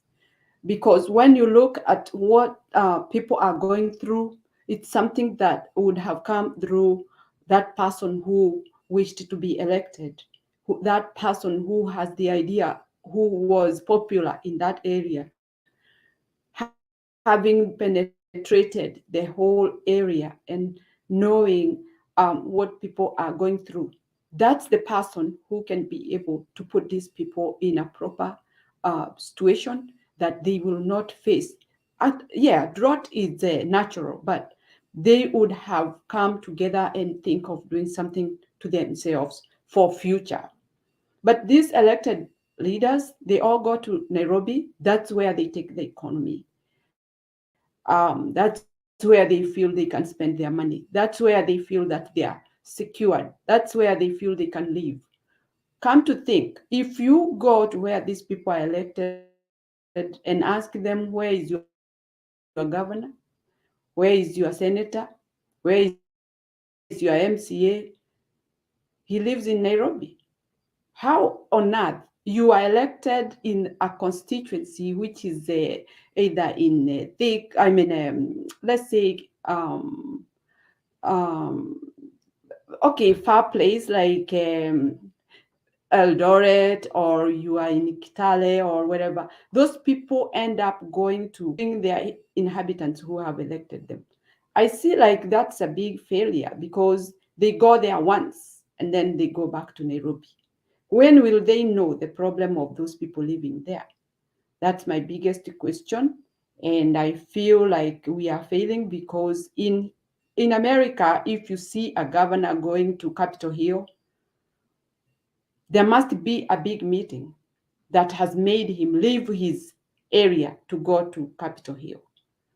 He concentrates on his state to make sure that things are going right. And that's why you see there is a lot of suing in that country, because if anything goes wrong, somebody is sued because you did not do it right. But in Kenya, people don't care. And they want to insinuate themselves or relate themselves with USA, that they are doing their politics or their fashion of things as America. They cannot compete with America because what they are doing very bad things against their own inhabitants. So that's the point I just wanted to put, because leaders need to stay where they have been elected to see and have ideas of how to help those people to move on. Thank you. So, thank you, Mary. Rhoda? Yeah, I don't know. I just want to say this, like yesterday when I was listening in the church, they are saying that they pray for the rain. I'm wondering, they are waiting rain to come for the heaven? Okay, God can do that, but this Ruto regime, they are planning to set the water like, for me, I feel very sad when I see Maasai suffering. Maasai is a community. It's already touched me a lot. I love some Maasai community. I don't know. All the time I love Maasai because I love how they behave, how they dress, their culture. So it's unfortunate. It's so sad. Like Maasai community, their hunger for the food, and cows. It's unfortunate. It's really hurt me when I see that. Ati hawana nini, ng'ombe zao zinakufa kwa njaa. It's so painful. Na unajua Maasai community, it's a community very famous all world because the way they do, how they, everybody love Maasai whole world. Even when you ask, I love Maasai. Everybody want to see the Maasai, even the way they dress, their culture. So the government, the little regime have to do something to contribute the food for whole county, but not just today. Because if it's not raining, maybe 1 year, what we can do? Then people they die because like we cannot help to send money every time. So what I can advise this Ruto regime, because it's a regime, to contribute, like the county government, they have an opportunity to do water, to contribute the water every county. They send water with a tract, or kwa sababu Kenya ni yetu sisi wote, huko kuna shida sana, wako na borehole. Kuna maji wanatengeneza kwa borehole. At every village in Maasai community kuna borehole.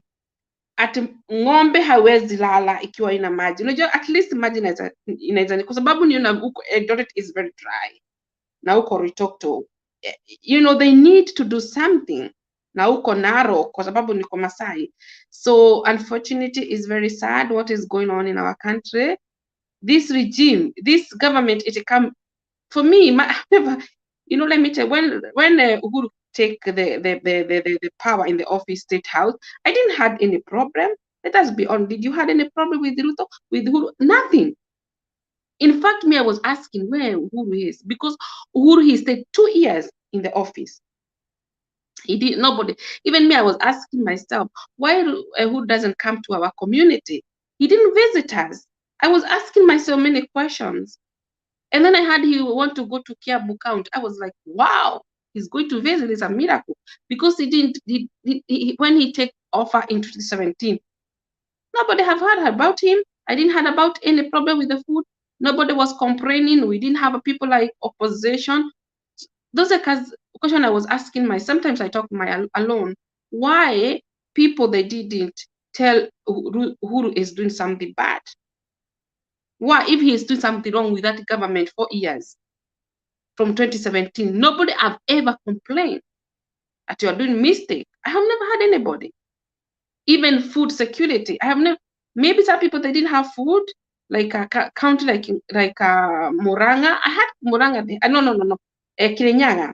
Even they were complaining, the Wairohoro governor didn't give food, but nobody have ever complaining. Why? Can you ask you that question? Why in Uhuru administration nobody complaining about food security? Maybe people they were annoyed, people they were satisfied with the life, people they were happy with the Uhuru regime. People they are happy, not regime, because Uhuru is not dictator. Uhuru is, Uhuru is, it's just, he was just simple person, and I think people that's the way, he didn't have any problem, he would just stay his life with the whole family. But still, I'm so painful with those people they were working with Uhuru for those 4 years, and they are the one now, they are in the Ruto regime. Like the minister was the minister of not education, the speaker of the parliament, Muturi. He was advisor for Uhuru. Can you imagine? He was his own advisor. And after all those years, he wasted time with the Uhuru, lying, he was not honest, pretending. The shame he did for Uhuru is to go to regime. So there is a many questions we have to ask about Kenyans. Why people they were moving from Jubilee and then they go to the UDA? This is a question we need to ask ourselves.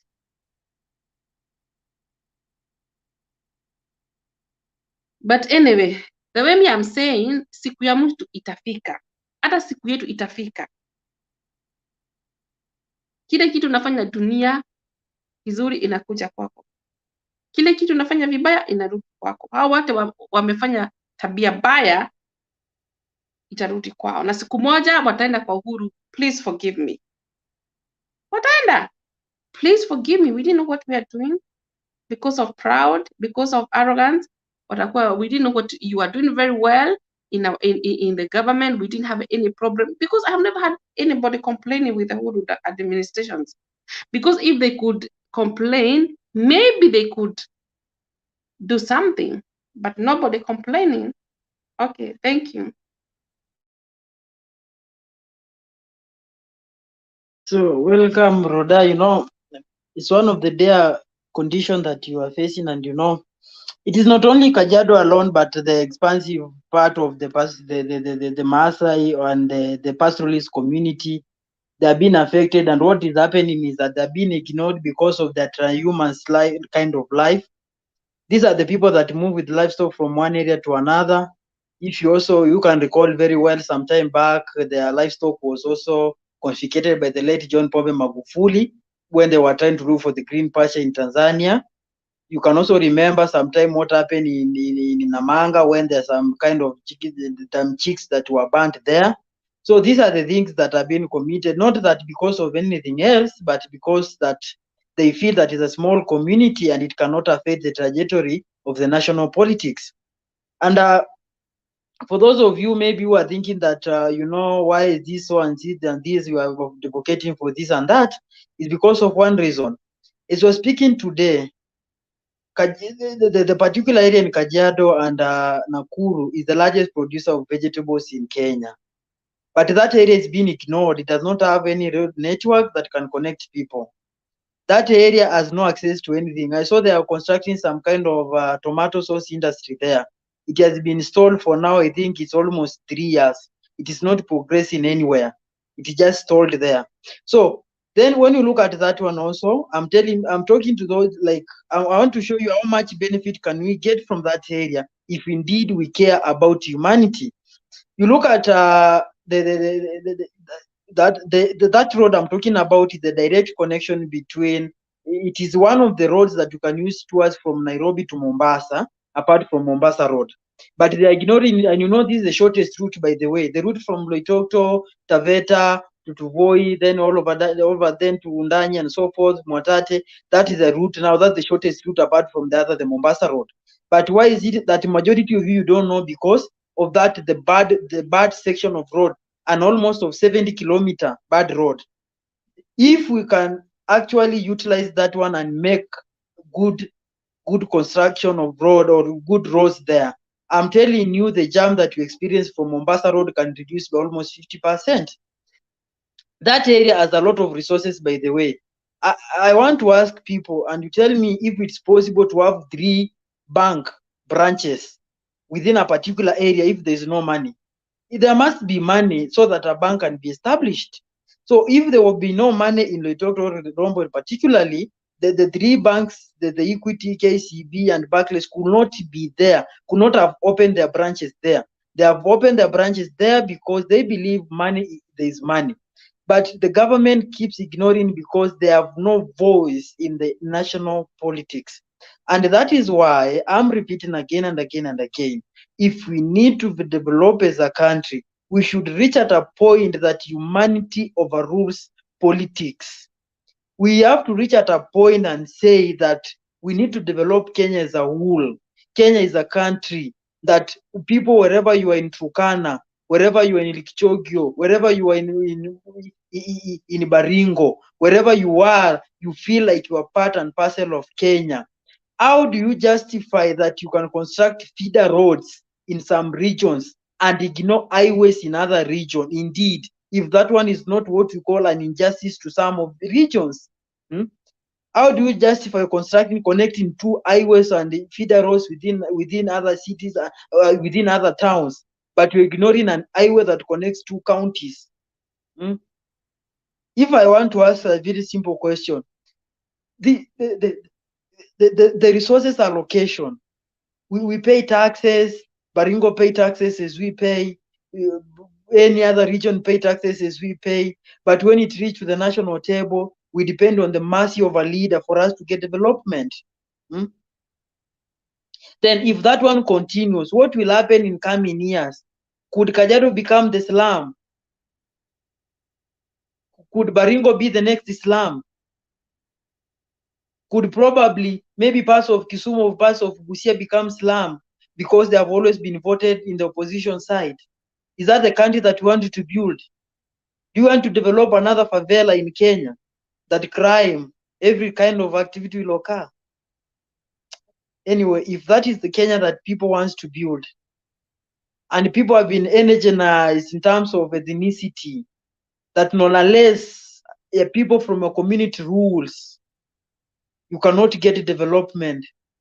Not unless a person from your community rules, you cannot share the national cake. Then we have a problem as a country.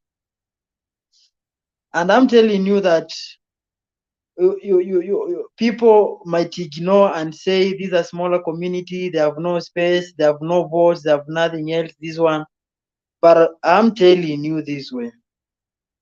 There's a day the poor will have nothing to consume but the rich.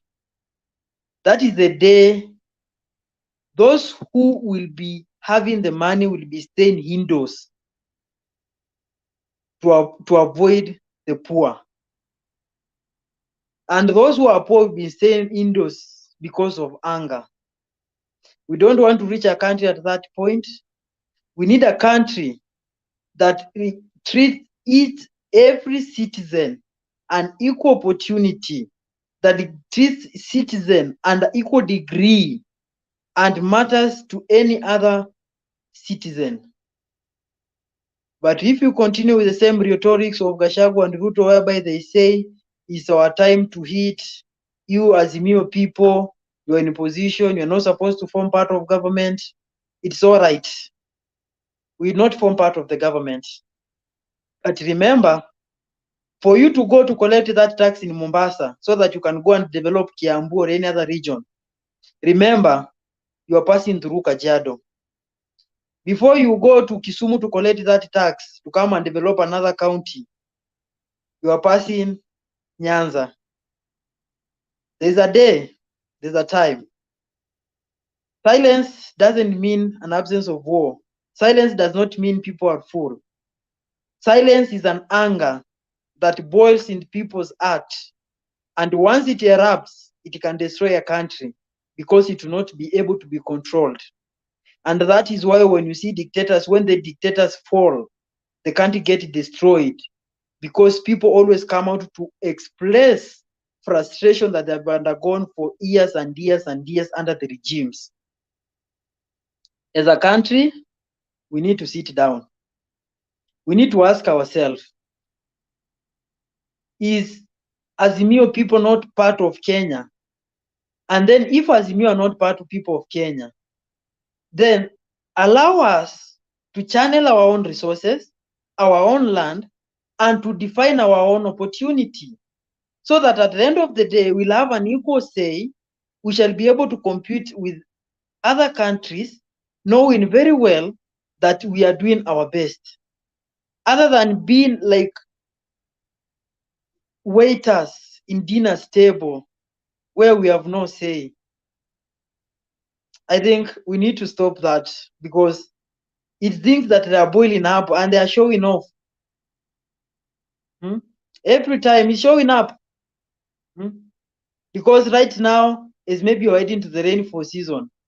There are areas which are very impassable. Most of the pastoralist communities counties are they are very impassable. So what will happen when the rainfall comes?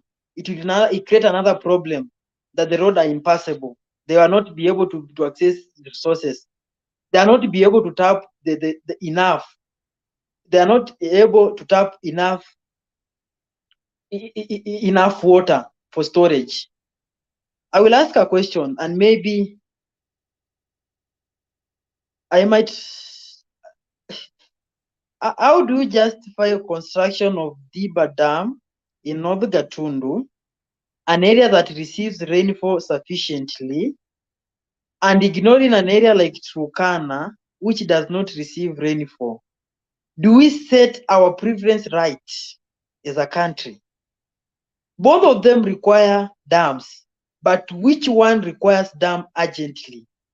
Was it North Gatundu or was it Turkana? If it is North Gatundu, then it's okay if that's what you believe. But for my sake, I believe when you reach in an hospital, when you have a minor injury, when an individual comes who is under intensive care, you give space. Not because you are not sick, you are sick, but your sickness can be sustained for a bit longer than the one under ICU. So we are dealing with the counties which are at advanced level, mild level. So we should value those that are in advanced level, so that we solve the issue. Then come to the mild, because you cannot ignore them also. Because once we ignore them, it means the problem can build up and it goes back to adverse is the one that we have solved the problem. And these are the things that we need to sit down and look at them and with an eye of patriotism. If you continue looking at an eye of I Kamba, I Kikuyu, I so and so, I this and this, you will not be able to solve. It is very long to have a kind of self-entitlement, to feel like if not you, that nobody else can be. It creates a problem in society. It creates anger. It creates disharmony. But if we allow everybody to feel that every citizen is equal to each other, that I can speak and be heard, I can receive development, you can receive development, I think unity will be built up from the word go. And that's what I believe, and I pray that one day that dream will be actualized and we shall live to give a testimony that our country has made a positive strides towards that direction, that we shall be united, not by the word of mouth, by the development, by social respect of rights, by treatment of every person equal. That is the day and the true definition of independence that will make meaningful to Kenyans. We cannot keep on talking of whatever we can let people feel it. You can come and defend the price of hunger has gone down, the cost of life has gone down, but are people there in the society feeling it? If I buy hunger at 70 bob, I don't need an explanation to be told that the government is working. I will know automatically it is. If I buy petrol at 100 bob, I don't need to be informed and being told that Ruto is working. I will know it because it's something that can be felt. But because there's nothing to do, it's just a defending of the mouth. And I think mouth has nothing that can offer apart from creating a false hope and creating a worse condition. Because even if you ignore the condition, doesn't mean that the condition will stop.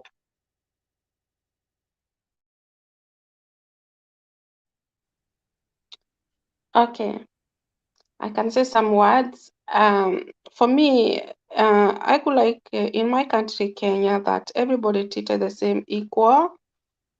Whether you are Kikuyu, whether you are Karenjini, which language you speak, everybody need to be treated the same equal, and everybody human right. When you have a case in the court, it doesn't matter you come from in the central province, you come from the western, you come from any, even if you speak, you don't speak, you need, when you take your case in the court, it's not point to draw the case because you are this tribe or because of the party. I think that's my prayer. I want my country, everybody to be treated the same equal, and our country to rule by the law. The law is everything, and you have right to express and Kenya is ruled by the multiple parties. Everybody need to have right to have our own party, and you have right to get even money for the government when you start your own party. That's the law. For example, if I can start maybe I can bring like for the Asiri, the one Matiba was using, maybe I'm up for the Asiri. I have right to support by the government. They give me the office where maybe for the Asiri to fight for the human right, because my passion is to fight for the human right. For me, human being is very important in my life. I put human being in the center. And not only Kenya, whole world. I believe human being need to treat the same right and the same life. Human right is very important for this world we are living, because we are living the darkness world. And many people, there's a lot of organizations worldwide. They are fighting for the human right, for the human. I don't want to hear like cases, somebody have been killed in the Kiabu County. It was the dead body was thrown in the forest. Can you imagine? And the government, they have opportunity to protect. What is the work of the government? Come on, Kenyan people. What is the work of the government? The government is to protect human life. Why in this development country like Europe, they always protect human rights? If you kill, I remember there is one man was killed, another, I don't know, somebody, 1988. That case is still in the court. They are still doing research. Who killed that boy? They are still doing and this was 1998. That case is still hanging in the court. And the police, they work 24 nights, 24 hours. They saw that body in the forest. They are still doing the research. Who killed that girl? And it's 1998. Can you count how many years? We always pray with the human life in Kenya. At the people, they can kill like a dog. To kill somebody, human being in Kenya is like a dog. It's very sad. It's really hurt me. Why do we have a president? What is the work of the president? I ask you, Kenyan, what is the work of the president? I want to know. The president is to protect human life. The work of the president is to protect human rights. What is the work of the president, whole world? Tell me. What is the work of the president in the country of Chile? where there is a mafia, where there is a cartel in Korobia? Tell me. Like a country like Iran, where they are doing demonstration every day, they are killing. One lady, she is fighting for the human right. They are killing like crazy. 200 people they have been shooting every day. Because they are fighting for their democracy. Whole world, everybody want to live in the country democracy. Nobody want to live in the country blackmail, intimidations. Can you ask yourself, what is the work of the president? Whole world, because the president is not only the fabric of Kenya. What is the work of the President United States of America? What is the Biden doing in America? I remember when I listened to the Biden speech, he was speech, I will protect American people. I do, because me, I'm a politician whole world. I know what is going on in Iraq. I can tell you, and I do research. What is the work of the Ruto? Do he protect human being? Do he protect human rights? Do he protect his own country? Do he protect Kenya's citizen? I want to know. Do he protect a Kenyan citizen? Those people have been killed, and then they say nobody know who killed them. We cannot live a country like that. Come on. Come on, Kenyan. Wake up. We have to wake up. We cannot hide in or try to assume the things. Now people, they are helping food. That's good. Because when stomach get full, we get energy. That's a fact. Because we don't want to die for the food.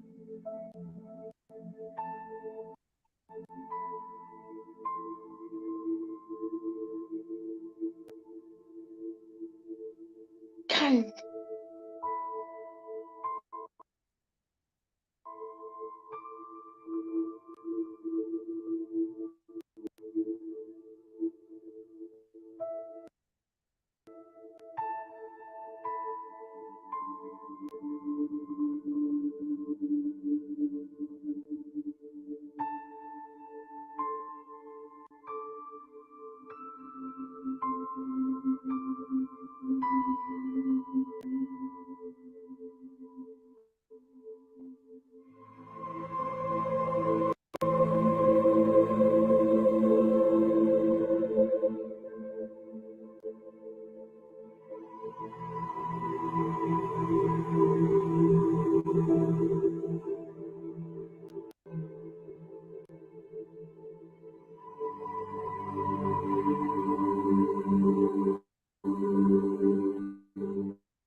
Are ngoliai na mare sia na ide mahoma rasa emegura nkitang na mara nkishu mara nkitang na mara ndare ore nyana ndo bengala gwendo kinanya na ore nyargara shana shida ore nya sabuni na kala ore kunagara gebuge wiki na lolunga kayage na yo.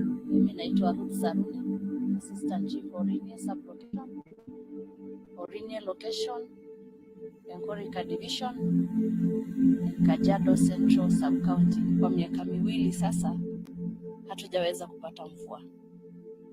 Na watu wangu wa hapa wameumia na njaa, pia mifugo wamekufa, na wale wachache wamebaki wanalishwa. Tunanunua nyasi na tunanunua unga ambayo ni bei ghali. Kwa sasa ninaona hata masomo ya wanafunzi imekuwa na shida. Kila mara wako shuleni na mara mingi wanarudishwa nyumbani kwa ukosefu wa karo wa shule, na hata mbuzi na ng'ombe wakiuzwa sokoni wanaleta pesa kidogo sana ambayo haiwezi kuwastahimili wakae hapo shuleni. Kwa majina ni Pastor Moses Kilasho kutoka IC huko Kajiado. Hali ya kiangazi hapa imekuwa donda sugu kubwa sana, sababu sasa unaona ng'ombe kama hizi zimeisha, imebaki kama hizi kidogo.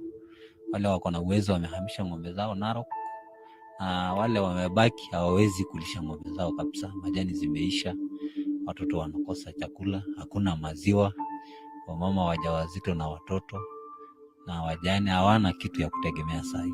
So hali ya ukame sahi imekuwa donda kubwa sana, na tunaomba wafadhili, marafiki, serikali kuu na serikali ya kaunti yaweze kuingilia kati waokoe maisha ya watu, sababu sahi tuko hali mbaya kabisa. Maji iko mbali, punda zimeangamia, hawezi kubeba maji. Wamama sahi wanabeba na gongo maji ili watoto wao wapate kitu kidogo na ng'ombe zipate maji. Kajira je narene Kilasho na dolara na nyamali ni kiara kuna kishu egira aitanyamala olameyu. Dolara ajo ore ena nirraga kuna saai kiitu atum oltung'ani otaretoko yiok. Kitamanaitie duo tekuna ang'itie pookin, naa kekumok irparakuo pookin enyamali amu kelo nijo alaya kenyamal sininche iltung'anak, ipang' aapuo aya aapuo adumu nkishu. Neeku dollara naa ajo saa irraga duo kutuka peekenyokita ilaitaduo nadumaki yiok tenkaraki meeta oltung'ani lemeeta ena shida. Neeku kelo nye nilau oltung'ani likiret neesumash eeta ena kiteng' meeta enyamali, naa kagira naa alau entoki naisho. Osokoni lorbisi lele menya nkishu honyo, akitotitoi nkishu nitoti iltung'anak, naa biashara nai naitoti naa ninye ntorrono.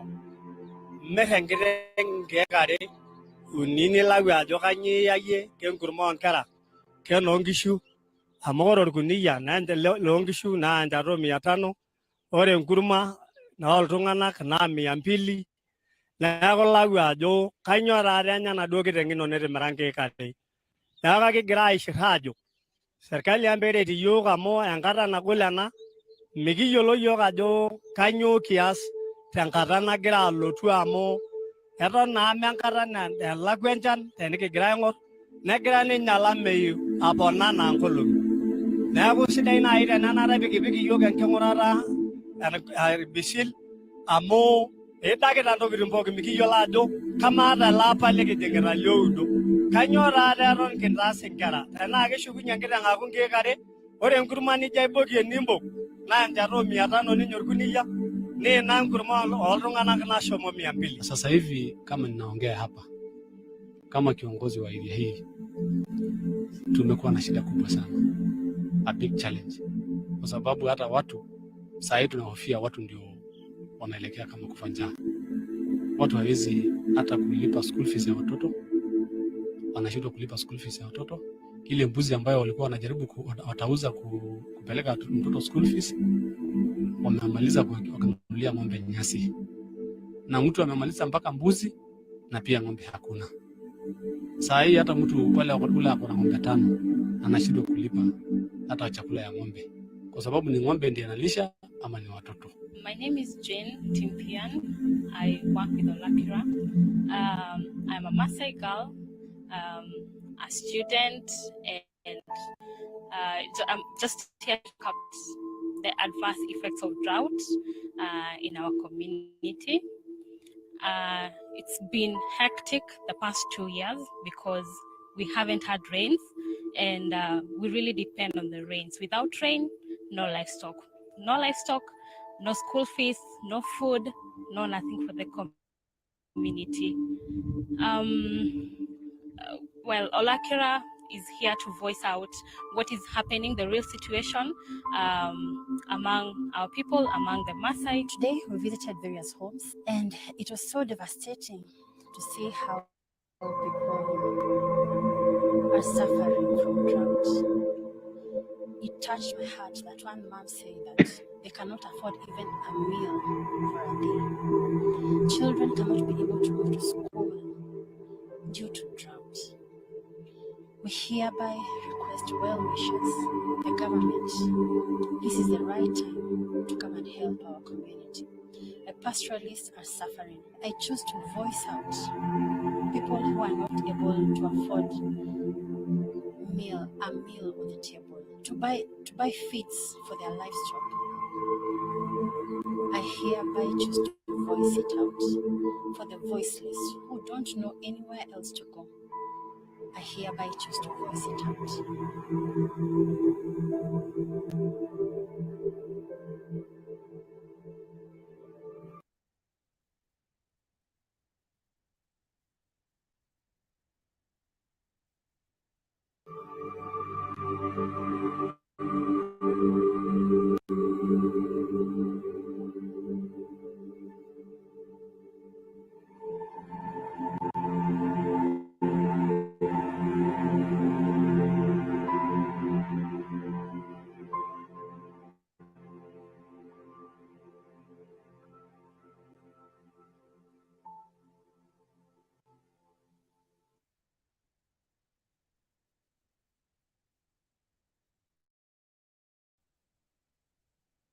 Yes, welcome. Yes,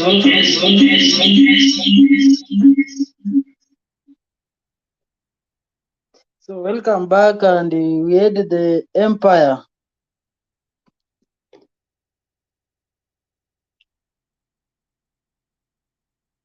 Empire, TMB Empire. I think you are to give your submission, eh?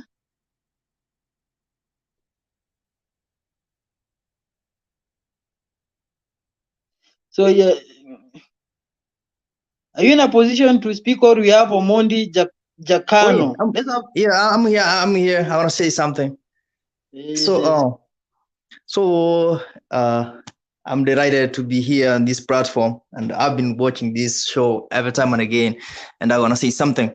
So basically, we're gonna start from the video we just watched, and we really wonder, like, is that part of Kenya or is that part of the world? It looks like it's somewhere. It's not part of Kenya, as for one, because people are suffering, people are dying, animals are suffering, but it looks like it's survival for the fittest.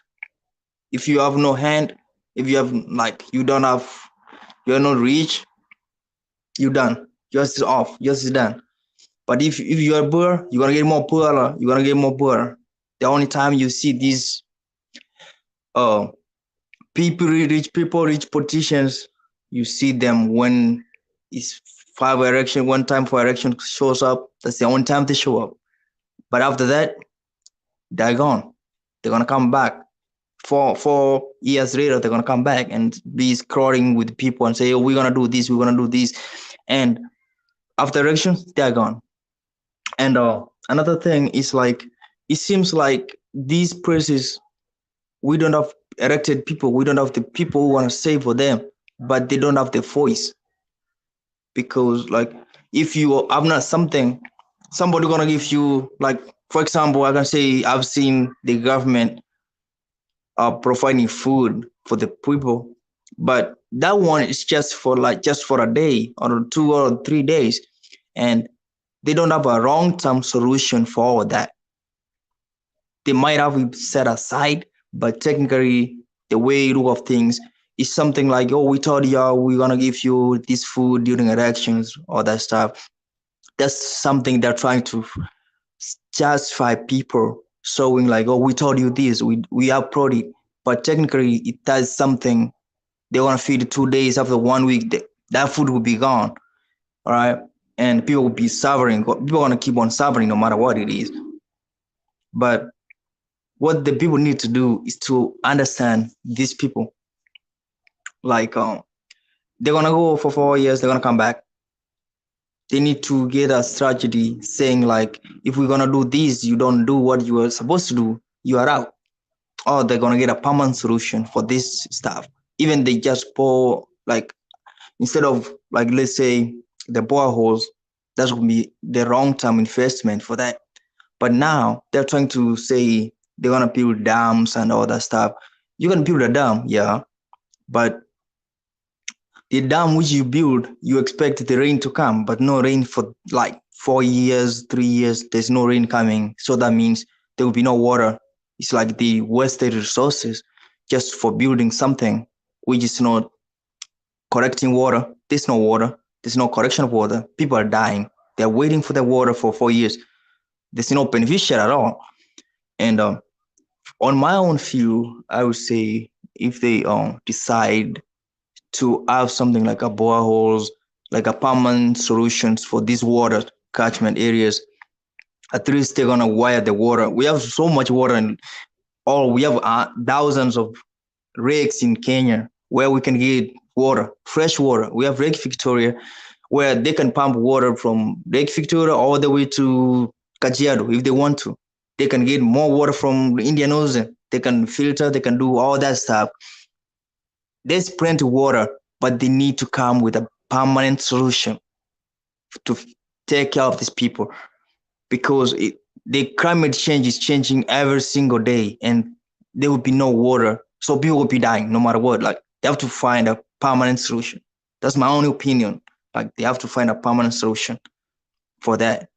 And another agenda before this video came up was about the humanity in Kenya. I'm from Kenya, but I stay in the United States. I myself, the last time I was in Kenya was 2014. And every time I think myself, like, I need to go back home, I think like, if I go home, I'm insecure just going home. I'm just insecure because I don't want to go there, get killed or get affected, or someone gonna capture me, put me in a hostage, something like that, requesting for money. I don't want that. That's the most important. Like, I get scared of just going there. And I see so many people, they don't have any humanity. There's a girl, a woman who was talking about you're a politician. He talked so many important things, like there's no humanity at all. Even if I see people get killed, even here in the United States, people get killed, they try to get justice. Sometimes they get, sometimes they don't. But in Kenya, now that's a strictly no-go. Just for example, if we take the recent incidents, I guess it was a woman from the one who his husband was a businessman, I think from Rwanda or Burundi, the one who was killed in his house. There was evidence, like the man was killed in the house. There was pillowcases, there was blankets and all that stuff, knives and everything inside the bedroom, clogged in the wardrobe. But at the end of the day, the woman went into for jail like a week or two or something like that. Right now, she's out here roaming and hey, pasa. Good. Yeah, so now she's out here, she buried his husband, like nothing happened. And she's out on bond for 1 million Kenyan shillings. So what am I trying to say? I'm trying to say the rich people, they're gonna do whatever they wanna do and they're gonna go away with it. But if let's say somebody stole like a chicken, a motorcycle, they're gonna put him or her in for more like 20 years. But these rich people out here, they're gonna pay like a pound for 1 million, $10,000. They're out. They're just roaming out here. You know, that means like we have rich people, they're gonna go for the richer, and the poor, they're gonna be poorer. So they have to get a permanent solution. They're gonna get that. With the humanity, there's a lot need to be done. People need to respect other people before the government comes in. We have to respect one another, because if you don't respect your brother, you're gonna see your brother coming home. You're gonna be like, oh shit, he has like 5,000. Yes, like 500. You know, they're gonna be, I'm gonna kill him. I need that money. You know, people are anger for money to sustain themselves. So we have to say the government to come in and respect people. You have to respect somebody who's so close to you before even the government itself comes in. That's the first thing people need to understand. So somebody will not come from Nairobi knows like, oh, you just come from US, you went back to they say Nakuru. Somebody knows that. Nobody knows unless if somebody nearby tells like, oh, there's somebody comes here, they want to come and hijack you. So that means like somebody need to respect human rights. Like your friend has to respect you, somebody has to respect everybody, each other, before even the government comes in. The government gonna come second, because if your friend or your family does not commit any crime, you're good. But if the crime is committed, that's the time we have issues right there. Okay, but I would just say like we're gonna put Kenya in players, although it's happening. This incidents of killing people is happening everywhere. Be honest with you, because right now in the United States, there's every single second. I can say every single second, there's somebody gets shot. Every single second. So despite the United States, they know how to keep things down. They don't say things out there and say, oh, somebody get killed in US. They don't. They just keep things by themselves. That's the that's the bad thing with the US. They're crazy. They don't say things out there so people are gonna be like, oh, the United States is bad. No, it's not. That's the worst state at this point, because there's every day there's a shooting, every day there's a mass shooting, people get killed, but they don't say it out. So what I would basically say is like, let's take care of each other.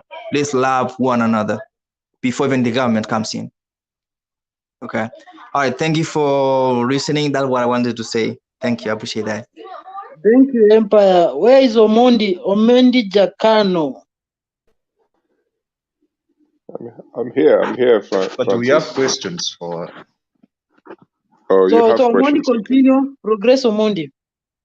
I think Duke has a question for the other gentleman. Or should I proceed? Proceed will be the next one. You will ask the question, then the round two, the individual will answer, so that you don't waste time. Oh, okay. I think Duke wanted to ask one of those KK questions, but that's okay. I watched that footage, and there were some people there who looked very healthy, and others were looking after the animals that were very skinny. There is an irony in drought and famine and how it affects people, right? So I think that what the Kenya Kwanza people are doing at the moment is firefighting and not looking for proactive solutions. There is also a historical legacy to the issue of water in our motherlands in Africa. So I had someone talking about the abundance of water, Lake Victoria, and we know that Lake Victoria is a potential space for conflict in Africa, because after that colonial agreement between those countries in the north of Africa, like Egypt, Sudan, we know that countries down southwards of the continent, especially in the East African region, were denied the ability to access Lake Victoria or the Nile as a source of River Nile for commercial purposes and irrigation and things like that. So this issue of what do we do with drought or famine, and talking about water, we have to put it in context as well. There's a lot of international relations around it. Because, for example, Ethiopia has built the largest dam in Africa, which has started operating, and Sudan and Egypt are not too happy about this. In fact, it was presumed that the next big war in Africa would be something to do with water and the River Nile, especially, and Lake Victoria. So we hope that those things will not happen. But while we're accusing these fraudsters in Kenya Kwanza, we also need to know that there is an international relations consequences to what can be done for the long term in protecting and feeding the people of our region in terms of the use of the water resources that we have in the lake basin in East Africa.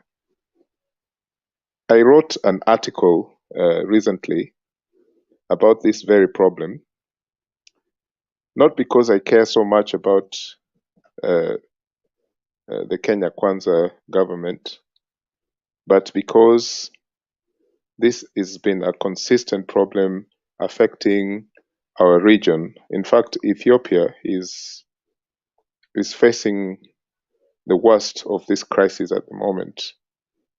It is estimated that about 4.5 million people who are young are mostly affected in various ways in terms of this famine. And of course, the older people as well. Ethiopia has a big population. And the irony of this is that Ethiopia has just launched this big dam in order to do all those infrastructural things like the hydroelectricity and all that, and help in the farming, improving the farming infrastructure of that country. All said, I think that the sickening problem is not something that we haven't seen before. And when you look at what is happening now, the people who are able to get cheap food or cheap, food in a cheaper way than other people, they will still get it. They will have access to water. They'll take their kids to school. They have not lost weight. This is one of the things that I find contradicting in terms of how we address the issue of famine or no food and stuff like that, because while we talk about it, yes, in the same places that we're talking about, there are people who are having a very healthy life. So is the problem something to do with our, the authorities, or the people don't want to mobilize to do something different? Because this is very important.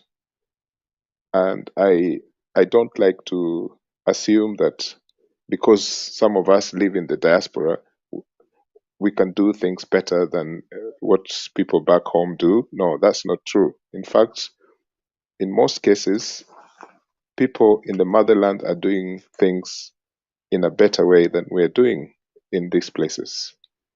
But when it reaches such a crisis, it is not up to God or whatever people think that it's something to do with God and rain and all that. No, people should just mobilize to help the communities that are most vulnerable,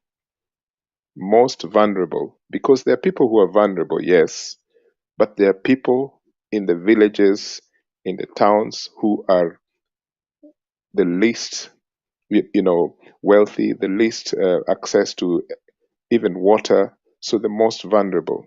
And I think the problem is more about county governments than national government.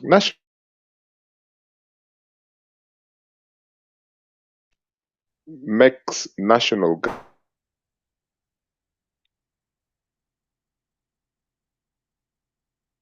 they can get away with many things. So the county governments is a big problem at the moment. I think they should really, really reset their button and find out how they can solve this problem.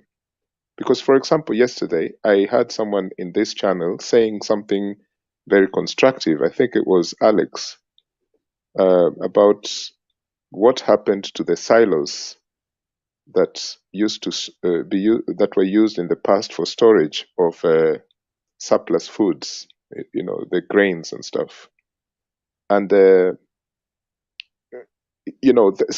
something like this needs to happen urgently, right?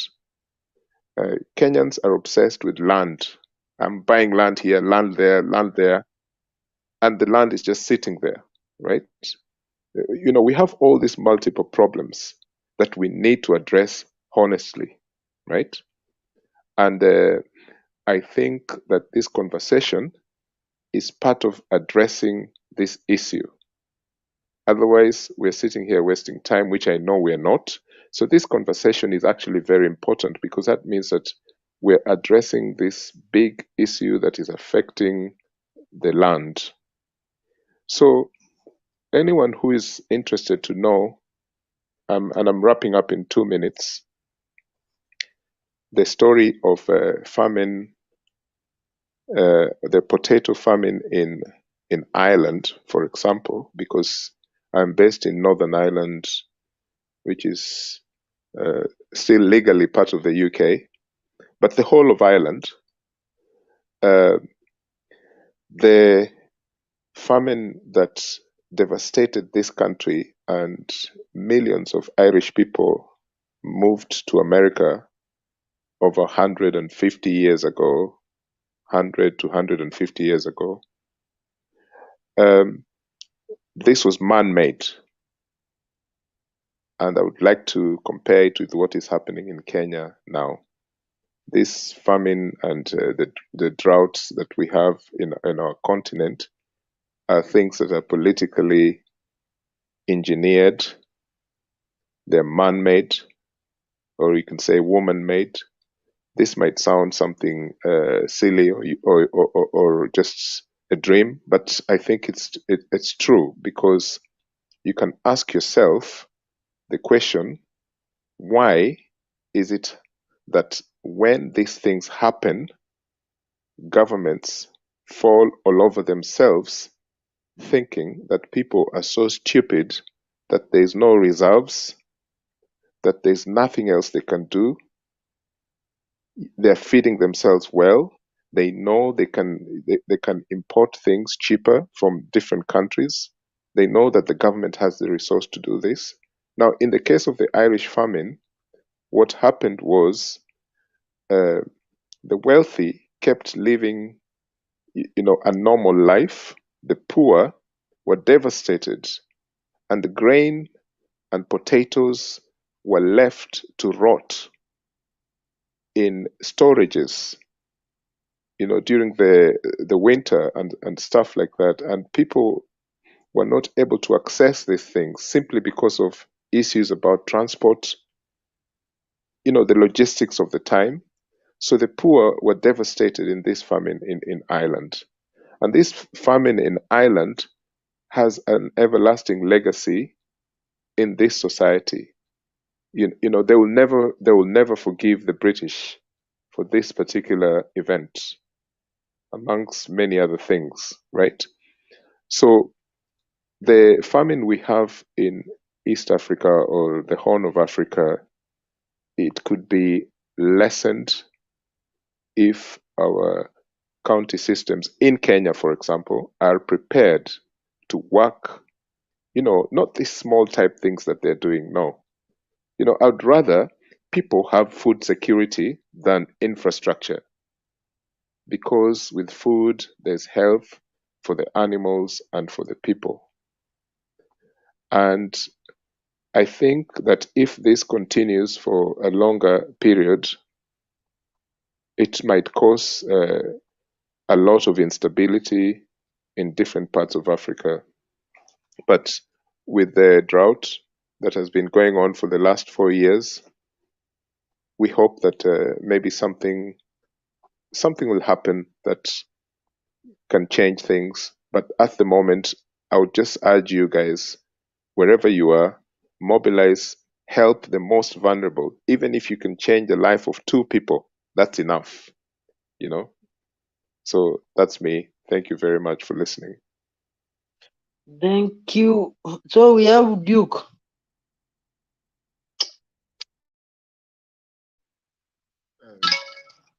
Good evening, good morning. I want to start by saying that the crisis we have is partly due to climate change.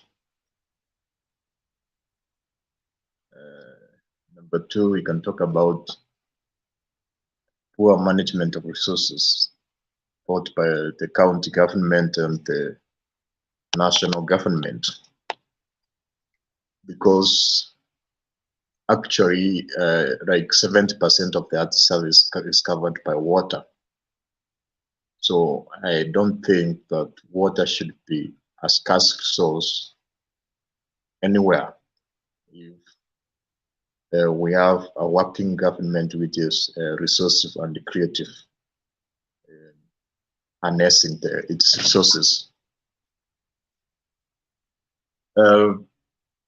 Also, I can talk about the primitive culture of some of areas of Kenya, especially when talk about the northeastern parts and some parts of the Maasai land, because of that traditional culture of just having animals as a source of wealth. I think there should be an engagement from the government and other institutions to sensitize people to diversify their sources of income. And that has been documented that the reason why you find most of Africans are financially struggling is because they totally depend on one source of income. So there are a lot of, there must be a multi-sided approach to solving this crisis. For example, one I proposed, I happened to go to a given county and proposed that the way to solve the water crisis is to stop giving these contracts. There is a wave of contracting in county government and national governments, where you find, for example, if there is one pole, you find it's contracted and it costs like 30 million. But if the government, for example, or a county government would have like pole drilling equipment, it can buy at maybe say 100 million or something less, and you have like workers dedicated to drilling water. They can even drill like 2 or 5 poles per week. So we can a county government, a properly organized county government, can be able to avail enough water to its residents. But the county government and the MCA cannot allow that to happen because they want a contract, one pole to be given to a company as a contract, because there are kickbacks on what. So that's why they get money from. So that's the issue. However, also we have to tackle the climate change in a way. That's why we are proposing planting more trees, also having more dams. But I feel that we need to civilize some cultures, especially the cattle rationing Excuse areas. me. Hello. There's nothing to do with economic with the climate crisis. Climate crisis is whole world. Even Europe is a global. So stop lying for us here. That isn't with the climate crisis. This is about the government. They have an opportunity to feed every Kenyan citizen, every county. Na watu wale wanakaa nyumba za matope Serikali I nataka was unawajengea nyumba. what you are not, that's now noise. You are disrupting me because I was speaking and then you interjected like that. And even you are contradicting yourself. So are you trying to say if there is no rain in a different area and there is drought and animals are dying, and that's not climate change? What's climate change? So when you're giving statements, you have to be categorical of what you're trying to say. But the government, they need to have opportunity to protect them, because that is what is the work of the government. Do the government, it is a corrupt? They stay in the state house, enjoy themselves to go with the private jet? That is the work. Stop nonsense. You are the one who's speaking nonsense, because if you don't understand what's climate change, you need to go back to go back to school, because I was actually trying to identify the causes of the crisis we have. And the principal cause is climate change. So when you find areas which have been receiving rainfall annually, or at least twice or once a year, takes 6 to 4 years without rainfall, that must be climate change. But I'm not saying that the government should not come in and help. I just say that I was identifying the root cause. So coming to the topic of today about the... No, I'm saying if it's a government, if it is crisis, why do Ruto always go on Sunday with the using money for the government with the private shop every Sunday? He used 1 billion, okay, I think 800. Where can he feed? Stop nonsense. I've donated all my time. I've donated you all my time. You can speak. Francis, I'm saying this Ruto, he always use the money for the government every Sunday. He go with the chop. So let's have at least some order. And I do that. Wait, you cannot come to lie here.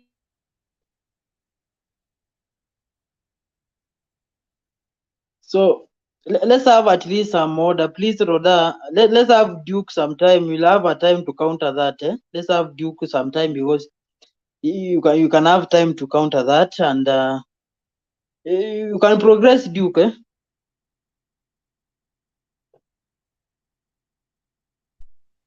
You see, it's very unfortunate when I'm speaking and I'm speaking I'm within my own perspective, my opinions. So you can't expect me to speak what's in your mind. And I have never interrupted any person at any point. So that's you should not do that, Rhoda. Regarding about fair revenue allocation to all regions, our tax boycotts, as Raila speaks, I will actually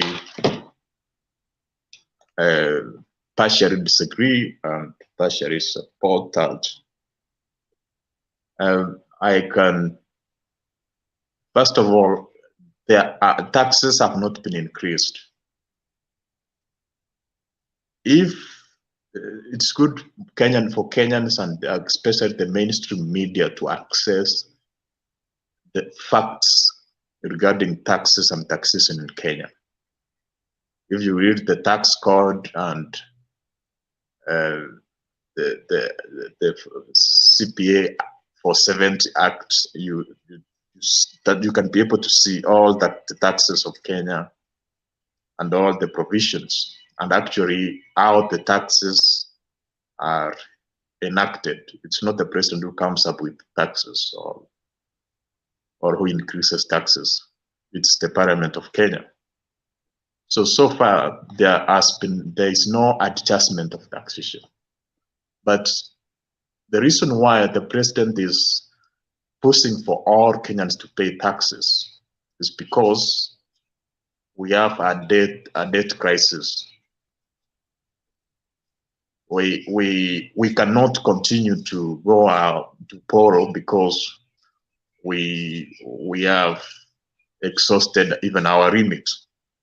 So it is appropriate for all Kenyans to pay their fair share of taxation. So for instance, if KRA alone can be able to say that, as per the KRA records, they say that they are able to correct to an extent of 52 on the tax rates. So it means like around 48% of Kenyans who are supposed to pay taxes, they are not paying. So it's very unfair when you find a fraction of people paying taxes and another fraction is not paying taxes. And so that's very unfair. So the only way we can stop going abroad to get money, and which actually translates to more taxes and as more struggling economy, is to ensure that every person is paying the tax. Then after that, we can talk about proper use of those resources or the taxes, the tax revenue. And I can talk about equity in terms of sharing and actually the development, which should be fairly distributed to all Kenyans. Omondi, you can ask a question. Sorry to interrupt you. This issue about payment of taxes, should it be an absolute or relative? I mean, should there be some conditions? Because you know yourself that the SGR was overinflated. Okay? Everyone knows that. So why should Kenyans be told by some guy that they must pay for the SGR, which was overinflated? Again, let's go back to Ethiopia. They have their electrical train system there, which was very much cheaper. The bill was nowhere near what Kenyans are paying now. In fact, it was only last year when Kenya received a pay holiday, that is a suspended bill or arrears in payment to China, to the Chinese banks, of just about $200 million. That's, honestly, if we start crunching figures here, we'll just be here forever in dreamland. The fact is, the SGR was overinflated. And is it ethical to then demand from Kenyans to pay from their pockets something that was criminal? Okay? And also, this guy calling himself the high priest of the Hustlers movement decided that he must quote and unquote from the Bible, because there's a verse there that says about Jesus talking about Caesar, give him his dues. And now he's trying to legitimize his edicts to everyone, to Kenyans, through the use of the Bible, that it is our moral duty, it's the moral duty of Kenyans to pay taxes in a certain way when we know generally that the economy was ambushed by gangsters like himself. Number two, the last point, and this is non-partisan, most of those Kenyan politicians are not producing anything. They're money laundering, and they're buying houses here and there, land, and they have hotels. They're not producing anything to show what they're worth. Most of them don't pay taxes. And again, I'm non-partisan about this. It doesn't matter which political party they come from, but majority of those politicians don't pay taxes for the wealth that they have. So how is this man, the chief hustler, guru of poverty people going to address this thing? Is it going to be absolute, or are there conditions tied to his words about payment of taxes, and which type of tax? You know, I don't know how we got here because I thought we were talking about famine, but anyway, thank you very much. Those are my questions. So thank you. As you're finishing, please let's assist ourselves to more of issues affecting Kenyans. No, let's not dwell so much in politics, because in politics is where there's tug of war. Let's address the issue to do with the climate change, things to do with the drought. How can we mitigate those issues and so forth? Let's avoid as much as possible on side of politics, because that one tunaweza argue mpaka hata Raila akuwe mtoto mdogo, hatutaipatana. Thank you. Actually, if you were keen, all the questions you've asked, that's what I was addressing.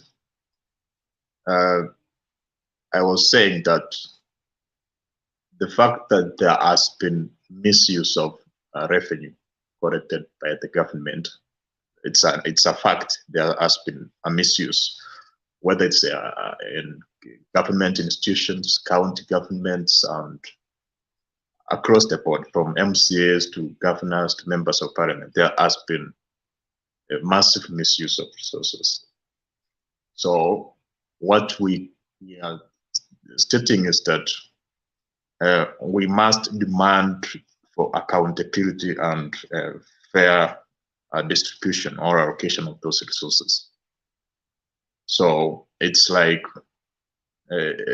once we have paid the taxes, then it's also our responsibility to demand for accountability of the way the resources are utilized. And the only way we can do that is to ensure that every person is treated equally. We have been having scenarios where we have some companies which belongs to politicians, and they have not been. For instance, if you take the example of Keroje, if you have a company in Kenya, you know that if you do not have a certificate of tax compliance, you cannot be given a trading license or a license to operate. But this is a case where a company was not paying taxes and it was given a trading certificate for over 5 or 10 years. So that means those people who were mandated, starting from the president, were the one who were allowing that to happen. And when it happens like that, you find that those people who are at the bottom, they know, they are aware what's going on. So you find the government or the mandated institutions, they do not have the authority to tell others to pay taxes, because many companies and individuals are aware of those powerful companies and individuals who are not paying taxes, so that they do not have legitimate. So that's why the president has said all companies and all individuals must pay taxes, starting from him. So if we have a scenario like that, we have a situation whereby all people are paying taxes and they are paying their fair taxes. So you must distinguish about increase in taxes and paying the fair share, because as we speak, there is no single tax increase. It has to be passed by parliament, or it's actually the legislation which increases or comes up with new taxes. Let's summarize up so that you also give me time. So in a nutshell, what I'm saying is this: it's true that we have unfair distribution of revenue. For example, if you talk about whether it's school, what's education, or healthcare, if, for example, you define what's a school, the school, there must be some standards where some resources for students or children to get education. So we cannot talk about education where we have, in some areas, people are studying under a tree, and these people are also paying taxes. So that one, I agree, we must compare the government to ensure that the resources are fairly and they are fairly allocated across sectors and across the Republic of Kenya. So that's what I can say for now. Thank you, Mise.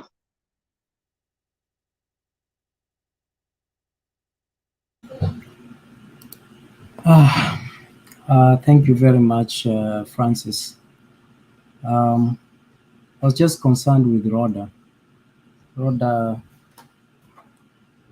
sometimes as Africans, when we use words such as nonsense, So, Mise, please, Mise, the way you are getting it, you are going in the wrong direction. Please, let's focus on the topic. What are you saying? Avoid the What are you Rhoda, speaking, Rim? so that we avoid confrontation. Mise, we are giving you time to make a contribution. Francis, you gave me time. I'm making my Yes, observation. make a contribution. Rhoda is not the topic of the day. So that's what I'm saying. No, we have to maintain sanity in when we are having debate such as this. And that is it degrades the people coming here and to have to debate. And that is why I muted Francis, you my give me time, microphone. please. Not time. I'm telling you, focus on the topic so that we move. Don't focus on Rhoda. Rhoda is not the topic of discussion. Did you give that Go direction straight to where you are supposed to be. Did you give that direction as a moderator when Duke was being harassed? You didn't. Now you are giving That is why I muted the microphone. I muted a microphone and I gave Duke time to progress. Let me speak my mind. I usually would like to speak my mind. Let us have sanity when we are debating, regardless of what aisle that we are inclined to. I know, Duke, the definition of nonsense is words of no importance, but sometimes as Africans we take it very personal. But it's not meant to abuse, but it's just perhaps not agreeing to the words people say. But as Africans, we actually have it provocative. But it's good to have sanity in our debate. So let me go to the topic of today. I have listened, and what struck my mind is what. Let me start with what Omondi you said. You said something that I totally agree with you, but the timing is wrong. I totally agree that the issue of SGR was good, but was not executed well. So to term it criminal, it begs me to ask a question. Show me one program or project in Kenya that is not inflated. Any project, anywhere. So it is our culture to inflate. And most of the time, we find that those companies that have been given these contracts, they belong to these very same politicians. So I just wanted to say that it's important that we have a culture that respects when we talk about procurement and awarding of tenders, that does not actually favor or contradict or the conflict of interest is not factored. So let me say a few things about the drought. First of all, Kenya is a country that primarily which depends so much on agriculture as our mainstay in terms of economy. But this being said, we fail to understand that the fact that we depend agriculture as the backbone of our economy, we fail to take measures in order to preserve the economy, that which that we depend on. For instance, what am I trying to say? For example, Kenya depends on rainfall as a way of farming. If you find, but the problem is, I had many of you talking about climate change. Climate change is real. Those of us who have been very keen and agents and proponents of climate change would understand the effects of climate change, and it's a global challenge. It's not just Kenya, but it's a global challenge. However, we have to learn from other countries that have been faced, countries that have been on the side of drought, like Libya is one of the countries that actually didn't have water. But out of nowhere and out of the interests and passion to save the people of Libya, Muammar Gaddafi went all the way and laid pipes and made man-made rivers and made sure that the water was running throughout the country and the country was green. So what is barring us from, and I think this is what TMB Empire was talking about, what is barring us from going to Lake Elementaita, Lake Nakuru, that is just north of Narok, and get water from there down to Narok? Why can't we run pipes down there? Because the government has the capacity to do that. Our priorities are upside down. If we have if we have water everywhere the country, we need to be aware that we will increase our production in terms of agriculture, because every farmer will have access to water, and they will not have a challenge of drought, like what I saw the clip that you were playing here earlier on. What is barring us from getting water from Lake Victoria? What is barring us from collecting? And I think, Omond, when you say Kano, I think you come from Kano Plains. So that water that kills people in Kano Plains, what is it that is preventing us as a country from harnessing that water and reserving it so that we can use it and redirect it towards irrigation? What is that is barring us from getting water from Lake Victoria, Lake Naivasha? Just if you look at Naivasha, primarily it's a semi, kind of desert, because it doesn't have. If you look at the rain system cycle of Naivasha, they primarily depend on Lake Naivasha to get water for irrigation. So what is that is barring us? And also, if you look at the coast, we are surrounded by water. Why can't we run water so that we cannot have drought in Ukambani? This shows that our government, the priorities of our government, any government, and this is not about Ruto's government. As much as we want to point fingers to Ruto's government, we must equally look back and see that Uhuru Kenyatta did nothing about it. Mwai Kibaki did nothing about it. Stop it! Stop accusing Uhuru. Nonsense. See what I was saying? This is what exactly what I was saying. But I'll take that as a compliment. Mwai Kibaki did not do anything about it. Moi did not do anything about the famine and drought. So what they did, they gave Band-Aid. Band-Aid, they were just giving reliefs that were not long-term projects. And I want to agree with the president now. The idea of planting 3 billion trees, this is a good start. And this effect is not going to be felt now. If you look at when Mwai Kibaki came to power, we started feeling the impact towards the last tenure of Mwai Kibaki. Uhuru, the same thing. Now you can see the infrastructure towards the end of his tenure. Ruto is now in government. And because of that, any changes that he's proposing, they are very good changes, actually. The effects are not going to be felt now. Now, let me talk about taxes. The taxes are very good for any country to pay. The challenge that we have in our country is corruption, that a few people will pay taxes, a few will not pay. And those few that who will not pay most likely are the most wealthier people who are supposed to, or the middle class, who will leave the burden on the middle class, and the people who are down here. So what the president is proposing is good, so that we can start knowing, because now we are going to start create jobs through, for example, we spoke about this before.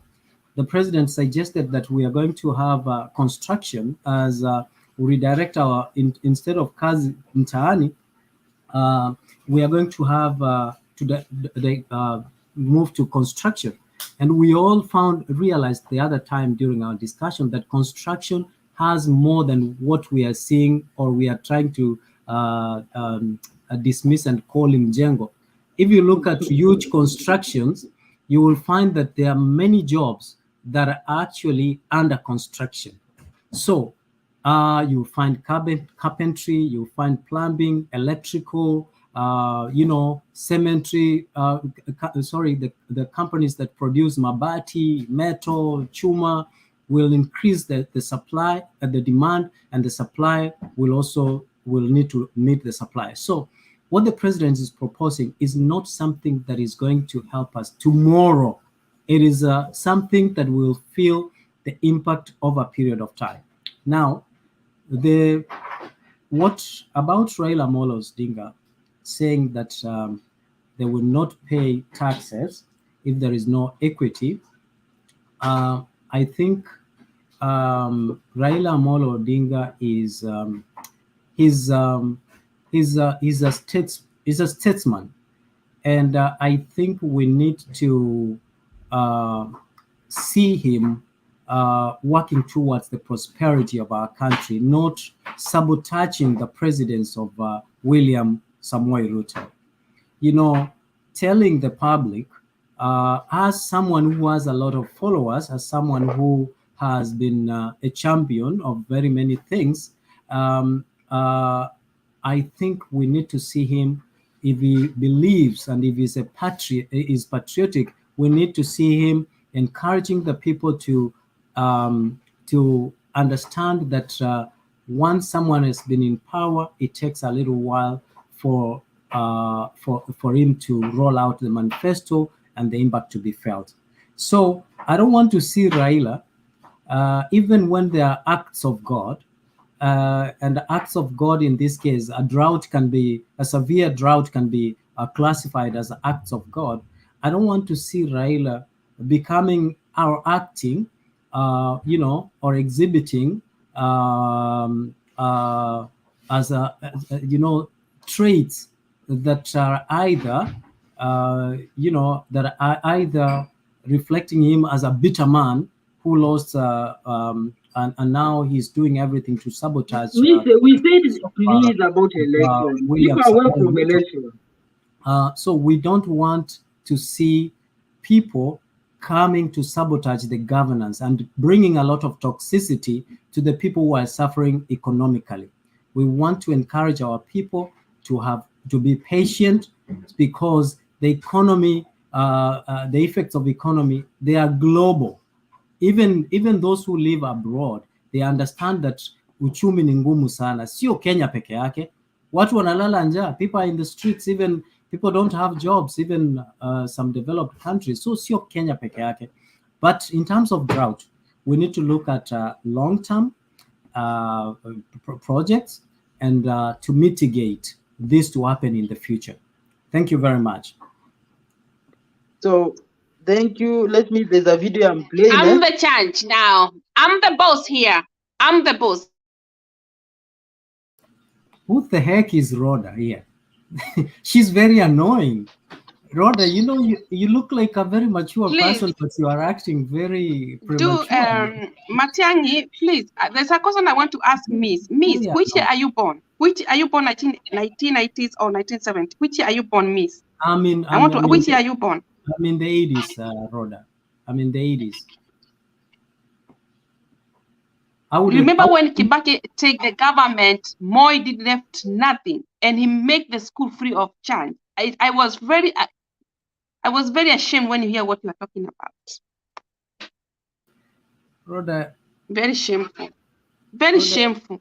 I would expect you open your mouth to say the Kibaki into anything, and Kibaki Moi left nothing, and Kibaki he make the school free of charge.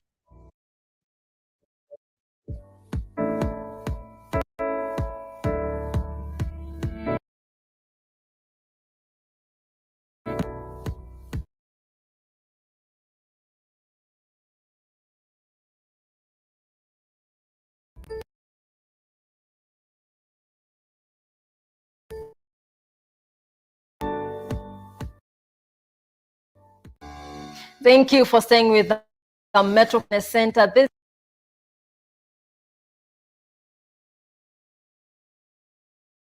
is Wednesday where we talk matters agriculture or farming, because you know agriculture is the backbone of Kenya's economy. And my name is Tabitha Mufoni, sitting in for Kelvin and Nyekundi. And today we are focusing on drought management in the country and how we can go about it. And our question of the day that we are asking you, our dear viewer, is what crops are drought resistant? Question of the day, what crops are drought resistant? So send in your responses to our Facebook page where we are live right now. That is at Metropole TV.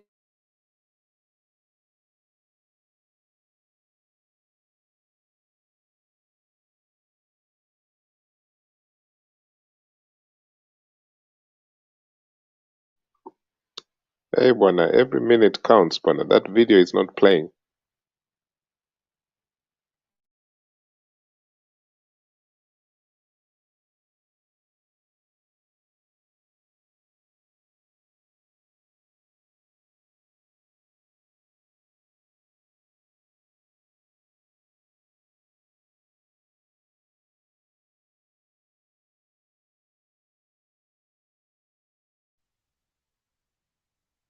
We are not getting anything, and I think that video is too long. Like 30 minutes also, it's we can't be waiting that.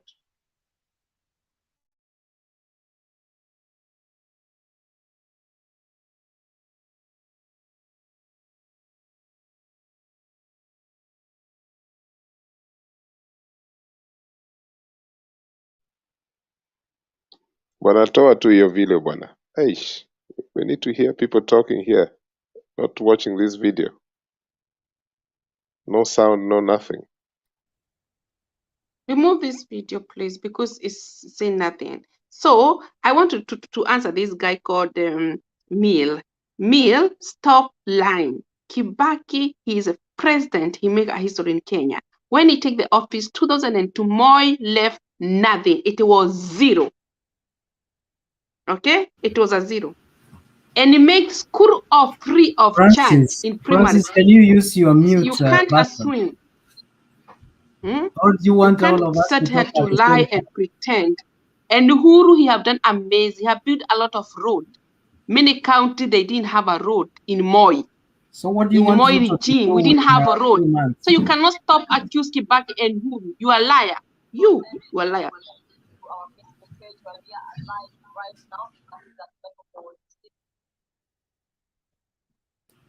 So thank you. You know, Mary, just mute. Anyway, so what I'm looking at, as much as we are here, you arguing, let us be straightforward. Let us not be selective, because the moment you talk about Raila being a person who wants to sabotage the government, Raila said that if there will be no equitable allocation of resources, he will lead the strongholds not paying taxes. He did not say he will boycott paying taxes. As long as there will be no equitable share, people will not pay taxes. I don't know how you will feel. Somebody from Baringo paying taxes, then receiving no services, then those services are going maybe to another county, and you are getting ignored. So why do you have a problem with this word boycotting paying taxes, but you have no problem with fair revenue allocation? Does it mean that you are a beneficiary of such kind of an act? Because if you are a beneficiary, automatically you cannot complain. That's what I know. So let us not be selective looking at one point. It is a condition. It's a conditional thing that if there's no equitable sharing of resources, we will boycott paying taxes. It did not say we will boycott paying taxes. If you address the issue of fair distribution of resources, then all of us will pay taxes. How do you feel paying taxes from maybe somebody Muranga paying taxes, then the receiving no services, then the taxes are being taken maybe to Taveta where the services are being concentrated? You will not feel good. We need everybody to feel the pinch of whatever is paying for, and that's what Raila is addressing. So when you are castigating Raila as a person who is being a sabotager, it means you are very selective in terms of how you speak. So the other issue also, you look at it this way. Ruto said it this way. I can quote him.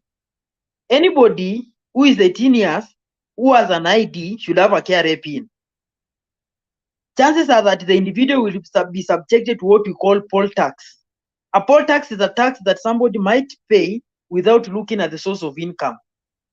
Because if you are telling me 18 years, kuwa na ID ni kupata employment, is it having a Kenyan ID enough to qualify to be employed? So the other issue you need to address is this way. You have said it very clearly that there is a problem with corruption, and we all agree from political divide that corruption is the main problem that you are having. So it means if you are contributing 10 shillings to taxes, we are only receiving the benefit of 2 shillings. The 8 shillings are going to another person's pocket. So what it means, therefore, if we increase taxes collection, we shall reduce the disposable income within the individual. We shall reduce their purchasing power.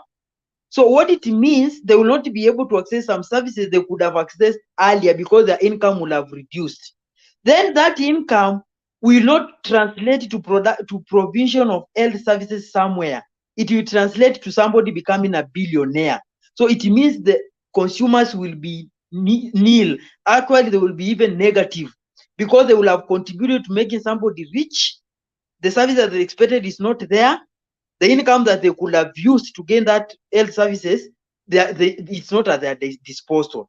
So if there is corruption, and we believe that corruption cannot be killed, why can't we allow people to have their income, disposable income, so that individual can go and seek health care on his own, somebody can go and buy goods on his own, so that you don't have these issues of government providing health services, so that if his income, let those who earn in 1 million be given their 1 million, so that whoever wants to go to GACHAGUA, let him go, instead of us contributing to build a better hospital, we end up not having an hospital, then the person is not having the money and you're not having the hospital.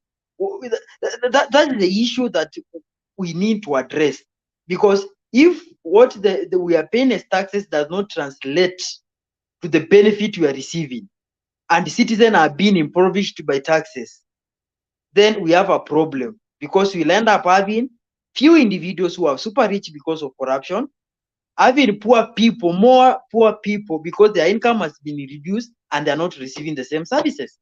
So hiyo ni kitu ambayo we need to look at it and that way. You look at also the things to do with the NSSF. The increase in contribution of NSSF, that one will have a direct impact to the middle class.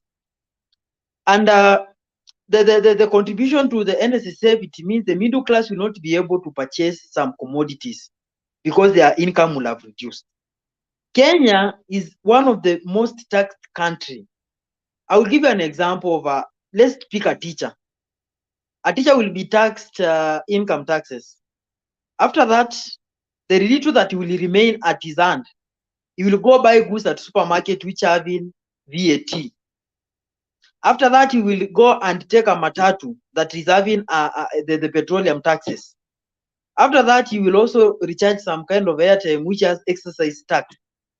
After that, he will also go ahead and pay inflation adjustment tax in KPLC. And remember, all these individual is paying, he has directly contributed to the income tax. So when you are saying that Kenyans are not paying tax fully, I think you need to know that taxes are not the one that you pay directly. There are also indirect tax that are being attached to commodity, VAT, excise duty, petroleum, you know.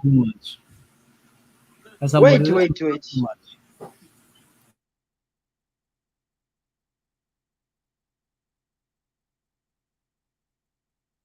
So these are the things that we need to address. So at the end of the day, so that when we are talking about taxes, we can have a genuine conversation.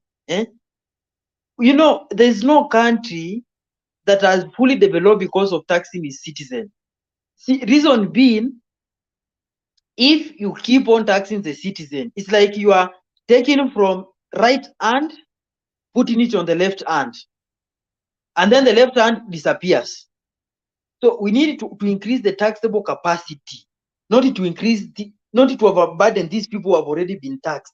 Let's increase the taxable capacity so that at the end of the day we shall have a larger population paying taxes. Hawa yuzi wenye wana kazi tuwatengenezee kazi ndio kuta wanaweza lipa ushuru. Hiyo itakuwa salama kuliko kutafuta mtu mwenye already ako na ushuru tunamuongezea ingine juu. That one will be creating more of crisis to that point. So we need to address that issue. These are the things that we look at them. So tukishaziangalia tutakuwa tumesaidia Wakenya. Si kutafuta mtu mwenye amevunjika mguu mmoja unataka kukata ingine, atatembea na nini? Anyway, so I think the time is we're heading to the end of the show. So I will just have to give the next round and you give a concluding remarks, because after that round I think we'll be closing the show. So Duke. Actually, I will address your questions because you asked to. One, you have said that when you are 18 years, you are given a career pin. What's a career pin? Is a career pin, having a career pin means you have to pay tax. A career pin is simply an identification number which like assists you to pay taxes, like an identity. So career pin is not a tax. You have said that when the government pays taxes, it's reducing the disposable income of people. And by that, it would be better if people can stop paying taxes and they use their money direct like that. That was your statement. I don't think which school of economics is that. Don't misquote me. I said it very clearly. Let me repeat again. No. If we are having a form of government, listen to me very carefully so that you get it very clear. Don't misquote me so that I appear as if I don't know what I'm saying. I said if the government charges its citizens more taxes, they increase the amount of taxes that they are paying. Whatever people will be having left to buy or to consume will be little. This one has no problem, provided that whatever we are paying taxes for, we are receiving. But if we are not receiving those services we are paying taxes for, it means we shall be having where we are paying more taxes, receiving less services, then we'll become more poorer. So instead of us having that situation, we should have even something to do with tax cut. Let's remove the tax so that if this 3,000 or 10,000 or 20,000, somebody can go and seek goods on himself and other services. Tax cuts are applicable. I know they are less efficient as compared to government spending, but if corruption overrules it, therefore, tax cut is the way to go. That's what I meant. No, you are actually even contradicting yourself. First of all, you have to understand that we have critical infrastructure or critical goods and services, which if they are not available, even if you have the money, your money can be useless sometimes. For example, you are trying to say if a person has 1 million, you go to work and get treated. What if we are in a situation whereby we don't have enough hospitals or enough schools to take your kids? So number one, the critical infrastructure is key for any country to function. So first of all, the government must have money to avail those critical resources or infrastructure. And there is no increase of taxes. Nobody has increased taxes in Kenya. The reason why I'm worried about you is that you are supporting that people should not pay taxes. But the fact is, most of the people who have not been paying taxes are multi-billion companies, extremely rich people. And actually those rich people are the ones who are the beneficiaries of the corruption. So they don't pay taxes. And those which people pay, they squander it. So that's the situation we are in Kenya. Now, when the president is trying to say that every person must pay their fair share, as the rates which are there, Nobody has increased tax rates because that has to be done by the parliament. So there is no single legislation which has been passed to increase taxes. But as per the provisions which we have, a lot of people are not paying. If you go to KRA records, they say they are able to correct like 52%, and only a fraction of that which is corrected is accounted for. So we don't correct enough, and that which is corrected, some of it is stolen. So you can see the situation we are. And now, when the president is trying to rectify that, some people are saying that is very bad. They are saying now, they are going to mobilize people to stop paying tax if they are not maybe getting services, or they are not there, which is actually a fact. But what I can say, assume now the government has corrected taxes from citizens, and it's not affairing it's not actually equally distributing to people or fairly distributing to all regions and all sectors. What is the right thing to do? It's a tax cut. It is to use the mandated institutions, the provisions which we have, to do away with that, or to ensure that that's not being done. We have for example, you can even prosecute the government, or Raila Odinga is very influential. You can come with registration in parliament, which maybe can change the formula, and now counties are allocated the funds. So the right thing is to do is to come up with the mechanisms, or use the institutions which we have, the mandated institution and the constitution we have, to compel the government to do that's the right thing, which is to ensure that there is fair distribution of resources.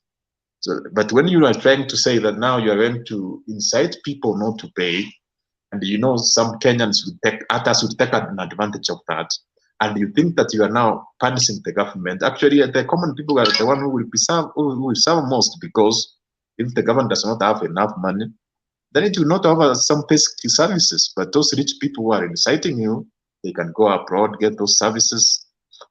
So I think the right thing to do is to ensure that we are, so if there is something which is wrong is done, we have the constitution, we have the institutions, that should be the way to go.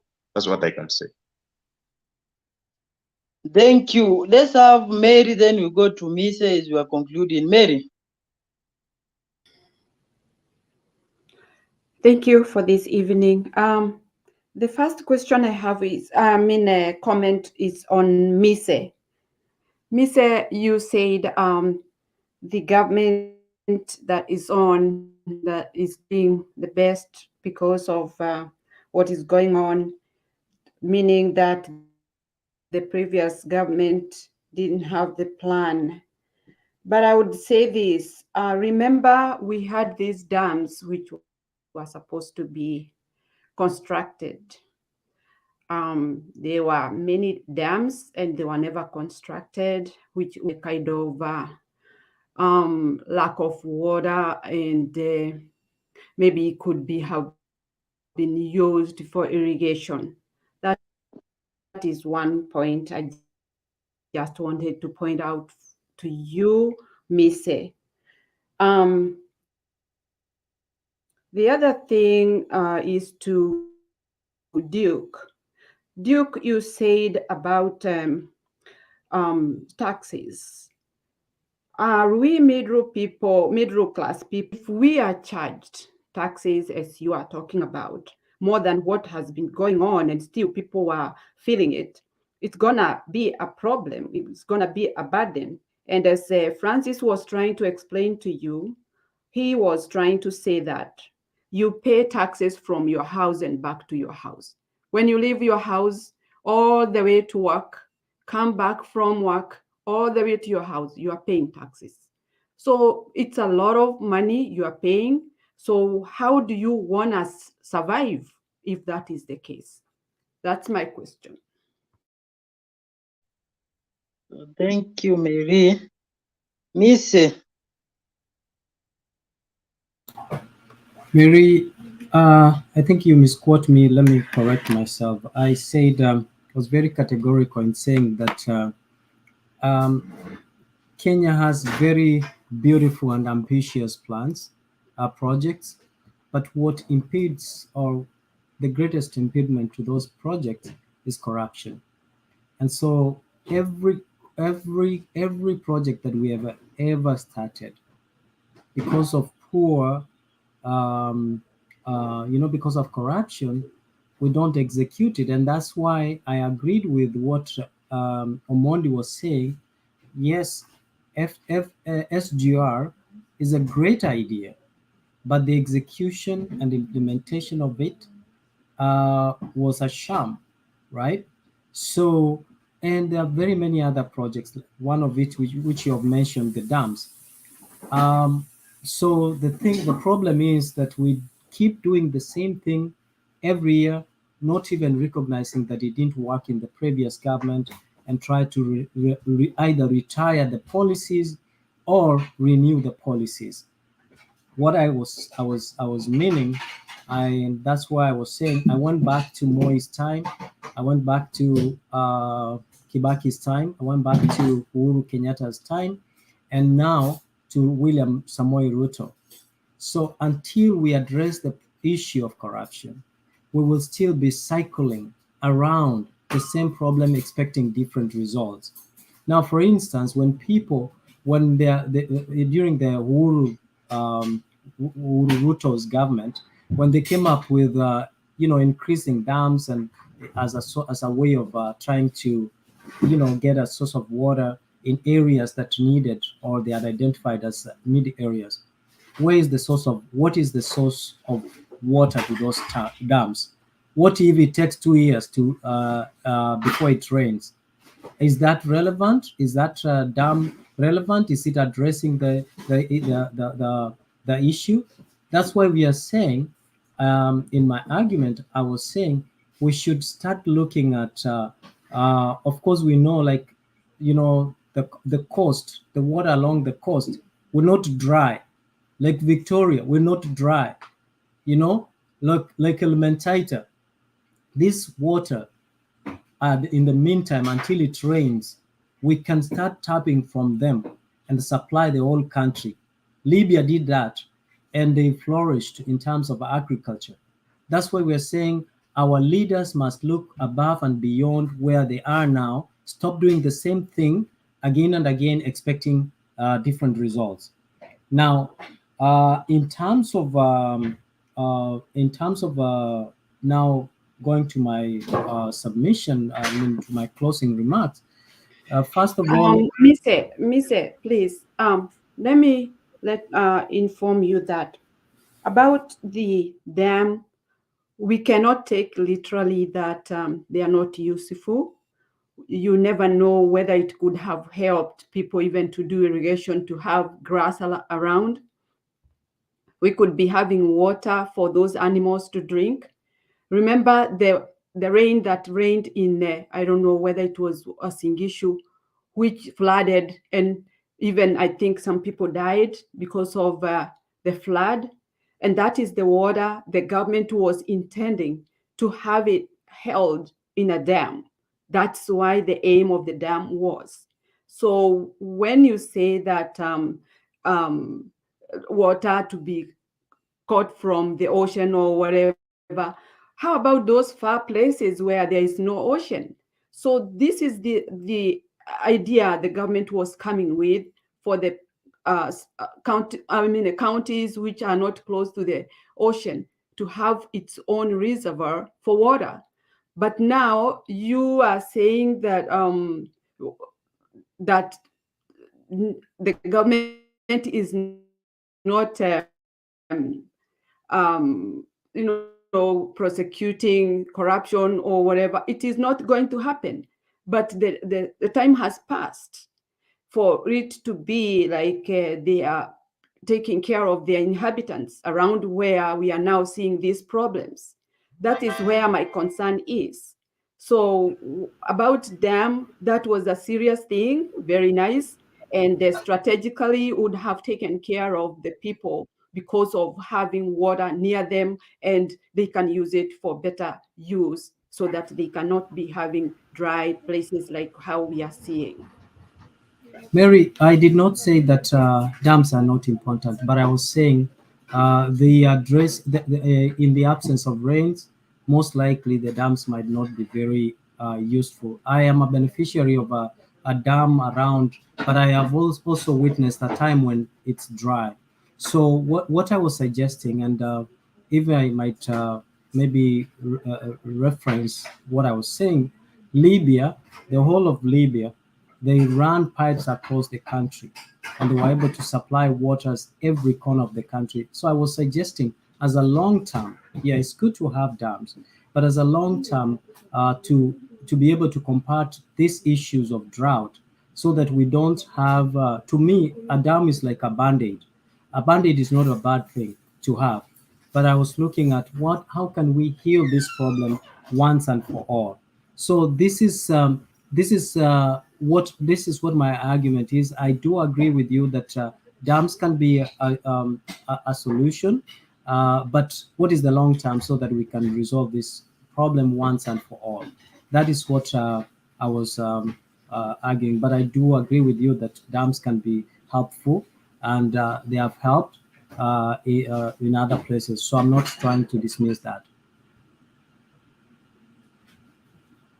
We're in agreement on that, so that I give my closing remarks. Yes, go ahead and give your closing remarks, please. Okay, so France, looks like Omondi has something that he needs to say before I.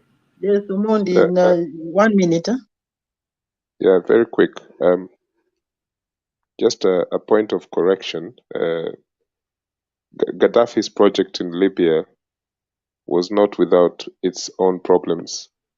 Out of the 4 major aquifers that were producing this water, the pipes and all, 3 of them are almost depleted, and also it was a white elephant. It wasn't a project that didn't have problems. Anyway, that's Libya. In terms of Kenya, I think if we're looking at the future, what might need to happen, there's been lots of all these riparian conferences about water, rivers and lakes, and nothing has happened. I think the international conversation or regional needs to be stronger now so that this problem is addressed in terms of Lake Victoria and how that source of water can be used. Because at the moment, it's illegal to use it for commercial purposes. And I'm not a scientist, so I don't know the pros and cons. I'm not an environmentalist guru of that kind of thinking, but I respect what you were saying earlier, 2 people about climate change and all those things. But I think that this conversation about the lake needs to be taken very, very seriously in the countries in this region, because it's just the main source of water, and something needs to be discussed about around it. On that issue of corruption, honestly, I fail to understand when well-educated people come here and start praising a fraudulent regime which propped up, and all the so-called CSS are millionaires in order for them to look rich so that they can steal from the public purse. We know that. So when you sit there telling us that corruption this, corruption that, but we know what they're intending to do. You know, we know. Yeah? So please, these cliches about corruption, It doesn't work with me. I don't know if it works with you, but just stop it. Thank you. Thanks. Thank you, Mondi. I respect your opinion. I'm still Let me firm. say something, Miss. Can I finish so that you guys can go ahead? Let me say something. Okay. Yeah, I'll finish up very quick. What I wanted to say is that what you are suggesting is something you are coming up with. It's not about the government that is currently there, about lake water. And I know in most countries, they don't go there. They don't use lake water unless they have boreholes or rivers. But about lake, I have never heard that.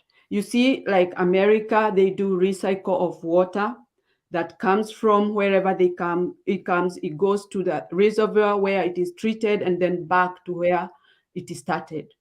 So about lakes, as Omondi said, I've never had people using that idea. Even at Mombasa, I don't think they get water from the ocean. They know where they get it, but not from the ocean. So that would be a very new thing to Kenya. Thank you. Thank you. I'll also endeavor to find out whether that water can be used. But what my suggestion does not limit us to the lakes, but my suggestion is to say that we have so many places that we can get water from and try to harness that water and use it for irrigation across the country. But lastly, in terms of taxes, I don't know why people are so furious. Mulipe tax mtalipa, na hivyo vile rais amesema mtalipa. We are supposed to pay as responsible citizens. We have to pay taxes. We want to increase. The president is very clear. Amesema we want to discourage. A few years ago, you've been crying over borrowing from outside. Now we want to increase local borrowing. So tukianza kusema wale kila mtu alipe taxes up to including the president, when the president is putting that in place, you are complaining. We should stop complaining, support the president to collect taxes, and taxes is not there to penalize anyone. Taxes, anyone, if you are at 18 years and you unaambiwa ukwe na PIN so that the government can identify you for even other purposes of to know what kind of services that it should render to you, you start crying, oh, why? One way, are you an island? You don't want to be known. The government needs to know who are you, Francis, so that when it's planning for the services that it should give you, they should know Francis is at this age, he lives here, he does this, he remits this amount of taxes, and there is another Francis who is not paying taxes. What can we do about Francis? We go get the taxes. My problem is after the government has collected taxes, and I think Omondi, as much as you call it a cliche, it goes down to corruption. Corruption, that inflation that you are talking about is an act of corruption. So all of us, if we are responsible, like where we live, we have to pay taxes. And by us being known, like I need to pay my taxes in Kenya. Why am I not paying? Or why are you not paying, Omondi? Or why is Mary not paying? By the end of the day, by so doing, is collecting revenue. And also, there's something that we are forgetting. We are putting all this blame on the on the national government. We are forgetting that we come from a decentralized kind of system of government. What are our county governments doing? Because they also charged with the responsibility of collecting revenue to assist the national government in dispensing its obligation. Because at the end of the day, you expect the national government to give county governments certain money so that it can run its operations. So tuache kupiga maendeleo, kulipa ushuru ni kujitegemea. That is what KRA tells us. Sasa unataka nani akulipie ndio ujitegemee? Francis. Nauliza hatulipi kwani ushuru? Nalipa VAT, nalipa excise duty, nalipa, yani I'm paying all those taxes, na nalipa taxes mpaka ya petroli. You can go and check what you call tax distribution and tax incidents. So those are the things that are happening there. So wherever somebody is saying that the citizens are not paying taxes, then we are not genuine about ourselves. No, Because I'm glad that you are a responsible citizen. Well, there are millionaires. Francis, don't trivialize this. There are millionaires who are not paying taxes, and you at your tax bracket, you are paying what you have to pay. But people like Ruto, people like GACHAGUA, people like these members of parliament, they do what is called tax evasion. And if Ruto is putting government place so that we can collect taxes from these people, I don't see the problem. Why are you fighting? Let me tell you, tax evasion is within the law. And I can tell you, why do you think that most of those people who are rich, they always form foundation? Foundation is the most used kind of organization to evade tax. Wanakuja wanaform kitu ya foundation kama wanasaidia watu, then because there are those privileges that have been coming with it, taxes zao ni kama zinakuanga chini. Unaona kama for instance, when you're taking a loan in agriculture and business, they are charged at a different rates. So they use foundation to escape taxes. So unless we change those laws, wataendelea ku escape, it's within the law. Yes, but for now we want businessmen to pay taxes. There's too much evasion. That's all we are emphasizing. And even within those foundations that you are talking about, there are rules. If maybe you claim back the taxes, but at the end of the day, at least you would have helped certain, a number of people. So tulipe tax ni kujitegemea. Yes, Julie. I want to ask Mrs. some questions before I end in this night. Habari, Mr. Good to see you. Good to see. Mr. Stop running away. I just came here to ask you questions. Mary Wainaina, Duke, Mondi, Francis, people are having a good debate. I think that's what we should be doing. Mr. Who is not paying tax in Kenya? As far as I know, even this thing of you people, what Ruto is saying is just drama. Ati watu wakuwe registered. Let me tell you something. If you are in Kenya and even you want to get employment from right now, even from any farm, kama uko 18, lazima uko na ile PIN. You cannot open a bank because you'll be paid through a bank account. And I think Francis can confirm with me here that if you got to open a bank account in Kenya, they also have, I think watu wamekaa ng'ambo mpaka they don't know what's happening. People who are living abroad, I think, are kind of ignorant of exactly what's happening in Kenya. I have relatives and I know what's happening. So you find out from your relatives, if you turn 18 and you're going to college, even if you are, let's say if you're going to university or you're going to college, every person needs something called, there's that PIN, ya KRA. Kwa sababu huwezi fungua bank account without your KRA, and any person who is going to college or wants to work, really at one time they'll need a bank account. Another thing, you cannot buy property if you don't have that KRA PIN. So generally, almost more than I think 70% of Kenyans have your PIN ya KRA. So that is how KRA tracks who is paying tax and who is not paying tax. That is how KRA can track you. You are employed here or you are employed there. You earn this amount of money. So KRA is at liberty to track who is not paying tax. Now, Missy, I also want to remind you that there is minimum pay for, kuna ile minimum pay ya wenye those who should pay tax. And it's by law. Si ya Ruto, si ati Ruto ataamuka siku moja aanze kusema mlipe tax ama msilipe. And Kenyans should not be afraid of this. There is a minimum pay, basic salary, that there are people who are exempted from paying tax, just like in other countries. I don't know, the last time I checked, it was about 13,000 Kenya shillings. Sijui ni ngapi, Francis will help us to find out what's the minimum, because there's a minimum pay, so there are people who don't pay tax. It is around either 24,000 or 23,000. I think 24,000. Yes. That's the minimum. I think it's around 24,000 now. So if you earn less than 24,000 or up to including 24,000, you pay zero tax. Your income cannot be taxed. And at the end of the financial year, you're supposed to enter what we call a nil return. That is it. Another thing, if you're not earning an income in Kenya, I think like the diaspora, if they don't pay tax apart maybe from the businesses they have in Kenya. It's not like other countries. I think if you're an American and you're outside, I think you'll pay tax. I don't know how the Americans operate, but the Kenyan law, yeah. So what happens in Kenya? Mm-hmm. When you get employed maybe in USA, you will pay taxes in USA like a normal citizen in USA.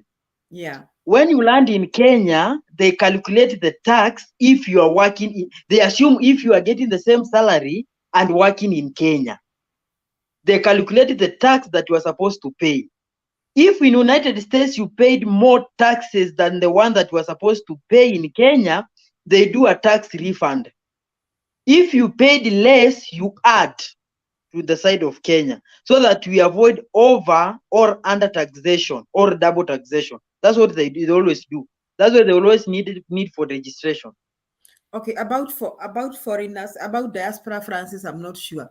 I don't think the diaspora are taxed twice because they'll be paying double tax. They'll be paying tax in the countries of residence, and then Julia, maybe it's called world income. You have to declare world income, meaning what you get outside your country of residence. Yeah. If you have a source of income, you have to declare it in your tax returns as a world income. Okay, I get you. So those are the that's good clarification.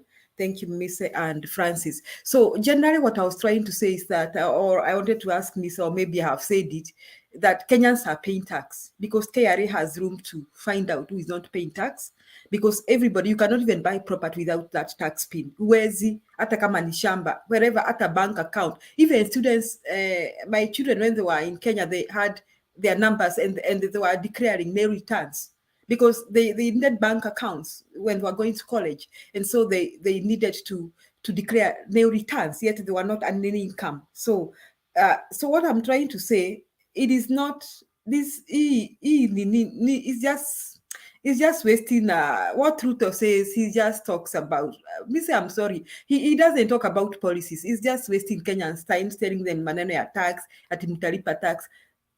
Wakorino wanajuana kwa viremba. Ruto knows who don't pay tax. Keroche is one of them.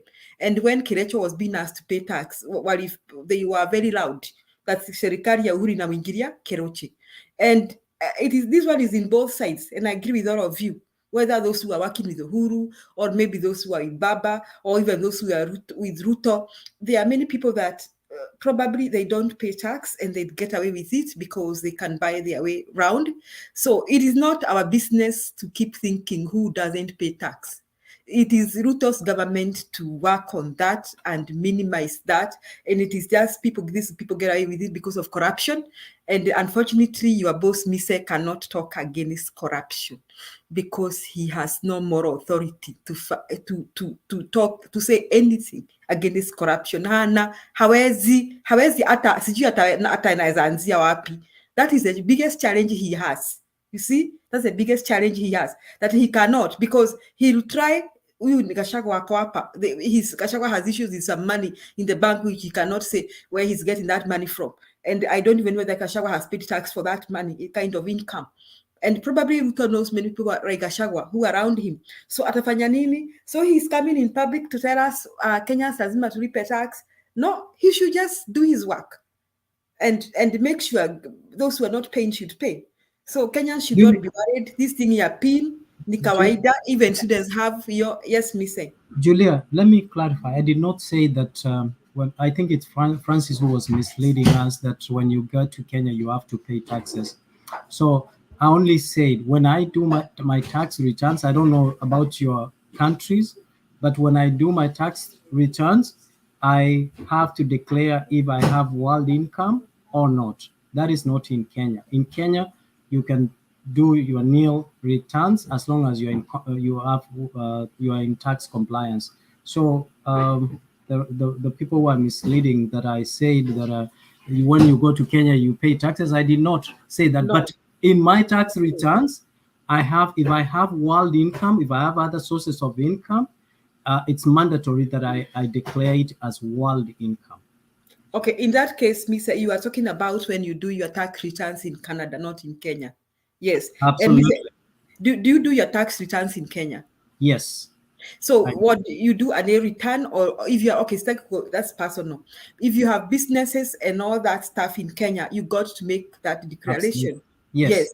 But if you literally you are pay. not earning anything in Kenya, literally, yani hauna biashara, hauna anything, you don't pay any tax. Is a nil return. Because hauna biashara, hakuna kitu there. I mean, there's nothing going in as your income. And you see, all of us here have our PIN.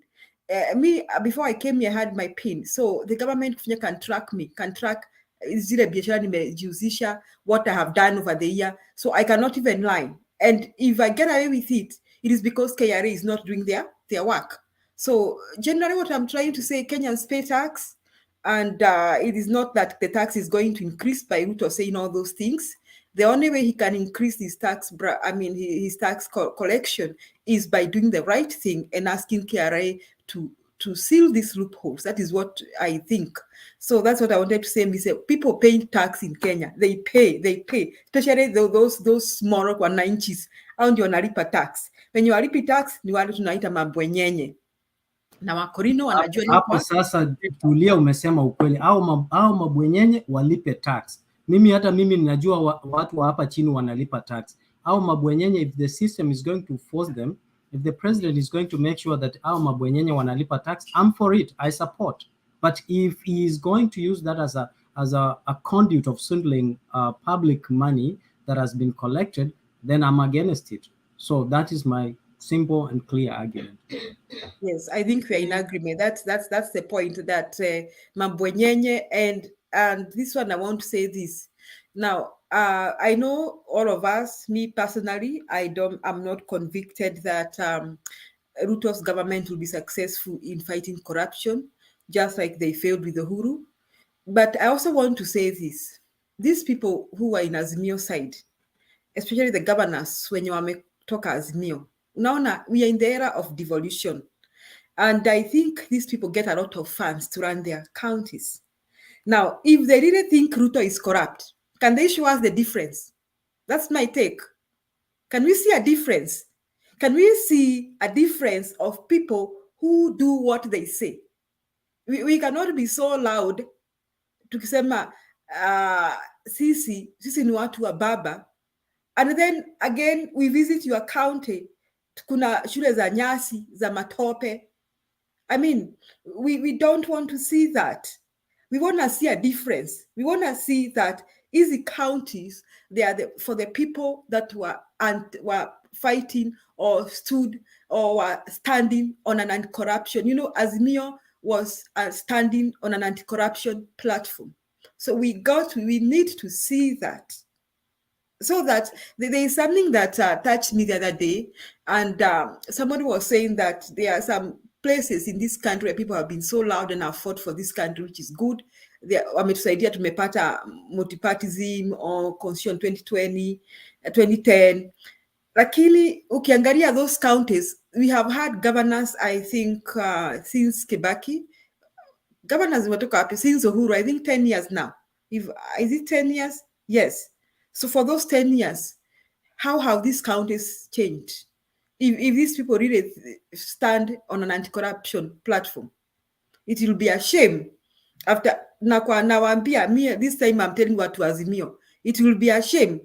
We will not be able to open our mouths after 5 years if our governors will be implicated with corruption. It will be a shame. So I think now we are looking at the central government. We are saying let them feed our people, but can we also see what's going to happen down there? That's my take. So that now, as we talk about against corruption, at serikali haifanye hii, what can these counties do for the people, for their people? Watafanya nini? Francis, what do you think? What do you want to see? Umesema unatoka Kajiado.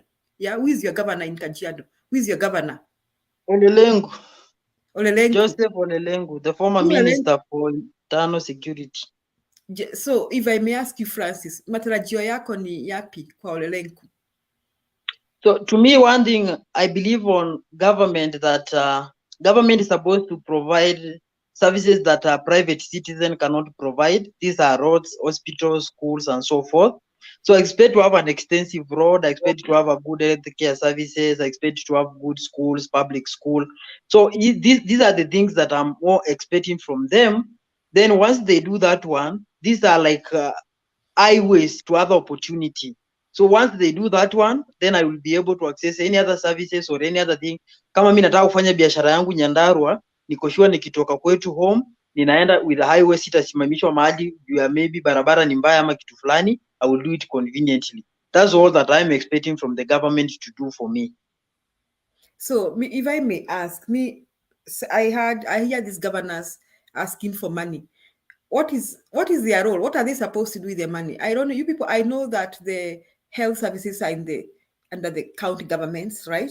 Like dispensaries, those level 5 hospitals. Are they called? I don't know what the difference between level 5 and level 4. Somebody needs to help me understand. So Francis, what is the role of the governors? What services are they supposed to provide? You know, it becomes complicated because, you know, there are some other roads, the other roads which are under national government, the other one under the county government. There are other services. I think more of health. These are the devolved units. I think the devolved units are the ones that are more concerned with the county governments, but the ones which are not devolved are the ones that are more to the national government. Like the health, I think the health was devolved, and then we saw some kind of strike. Health is a devolved function of the government. It's at the county and that is why we saw some strikes that were happening to different counties. It was not countrywide because each county was dealing with the healthcare service workers at their own convenience. So I think they are more concerned with the devolved units and some kind of other services for necessity within the county. So can we now see pale kwenyu Francis Kajiado, can we now see can we see the good hospitals?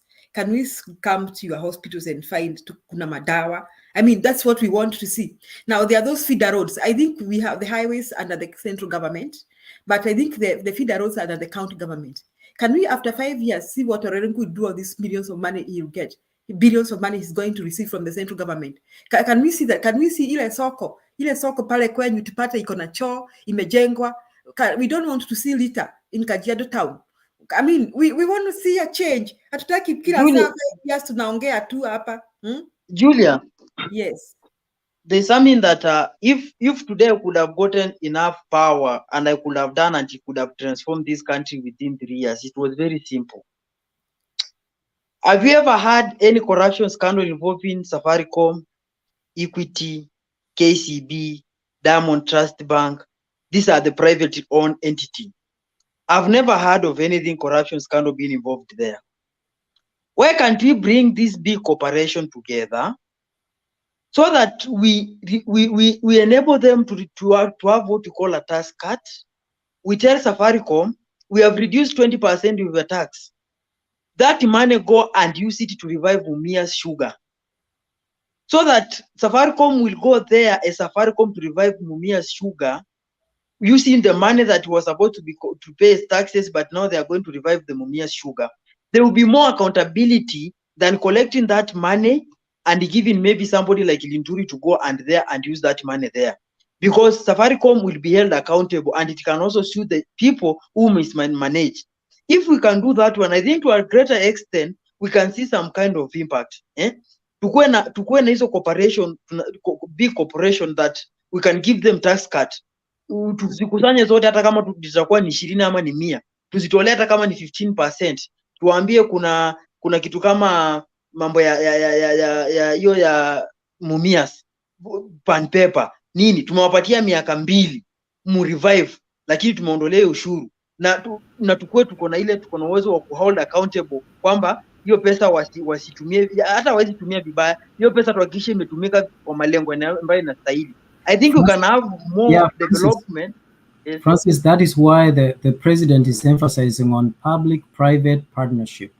So if you understand what public-private partnership is, then you will understand that the president is embracing that, unlike the previous many governments. They did not embrace that, meaning that we're going to leverage on those who have excelled in that, involve them in the participation of development or in certain projects, but not running, parastatus, but at least to run certain areas of interest and their expertise and resources. And this way, I think we can excel. So alongside your thoughts. Okay, my question is Miss and Francis. I don't agree with you, because will Safaricom run our schools, our hospitals, is Safaricom gonna do everything? No. My point is, it is us Kenyans to change it is not asking Safaricom and foreigners come and run our lives. No, it is us Kenyans to decide and make decisive decisions that we are done with these corruption scandals. Because Safaricom will not run everything and everything. Safaricom will not run everything and everything. And my other question, Miss, I want to agree with you. Your president is not committed in anything. He's not committed in anything he's doing. Because look at the cabinet he has. It is an insult and a slap on our faces and the integrity of Kenya. Hiyo ni matusi tu na madharau. Sasa unataka kuniambia ati he wants to look for some good people in the private companies and all that to work with the parastatals to improve our Kenya when I'm employing majambazi. How? That is just irony. Or is it, we used to call it satire in when we were doing literature. What is that? He doesn't know anything. Julie, let me interject, so I want even to leave. So what happens is that the reason as to why in ministers that are supposed to be technocrats is that we cannot afford to have somebody who has political aspiration. There's a difference between a politician and a manager who are supposed to run ministry. A politician will want to maintain a good public image because of the future endeavors. That, for example, pick somebody like Kindiki Kithure. Kindiki Kithure lewe akiambua go and carry an operation in Rift Valley, ataogopa because anafeel at one point akitaka kusimama presidency, it will have a backlash. But if you employ somebody who is a manager who does not have a vision to become a leader but a servant, like a person like Matiang'i, is an individual who will carry the operation for the benefit of the people, because hakuna siku mtasimama mpanish ati unajua ulikaringi operation sijui Baragoi. Hapana, yeye amefanya yake, amemaliza na amesonga. But Kindiki anataka ku maintain that political profile, and that will become a problem, because the moment we employ this politician, watafanya vitu wakiangalia maslahi ya miaka kama 10 ijayo na sio maslahi ya wananchi, maana wanaogopa kuharibu jina.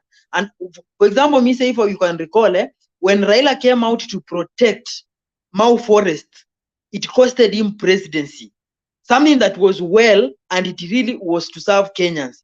But assuming that one was done by somebody like Njenga Karume and maybe somebody like other people who are not interested with the presidency, I think it would serve right, because they could not, the Kalenjin community or the Rift Valley community could not have gotten an opportunity to use their votes as a punishing power because of something that was done in goodwill, but they could not agree with it. That is the reason as to why politicians are not supposed to be ministers. Hawezi fanya kazi, wanaogopa tu, wakitaka kufanya naogopa. Whether politicians or not, the bulk stops at President Ruto, and therefore ameemploy majambazi, mtu kama Aisha Jumwa, akina Kuria, foul mouth Kuria, ukiangalia pande this other guy mwenye akona scandals are rape, corruption and all that. The list is endless. So I want to say this, I don't know, I didn't come here to discuss. I don't talk about that, but I want to say this. I want to make a call to those who are standing on an anti-corruption platform, that is Azimio. As much as we come here and say that Ruto employed team majambazi, so it means we are trying to create a picture that sisi hatuna majambazi, our governors and all that. But the question is, maybe we also have majambazis, kama our governors.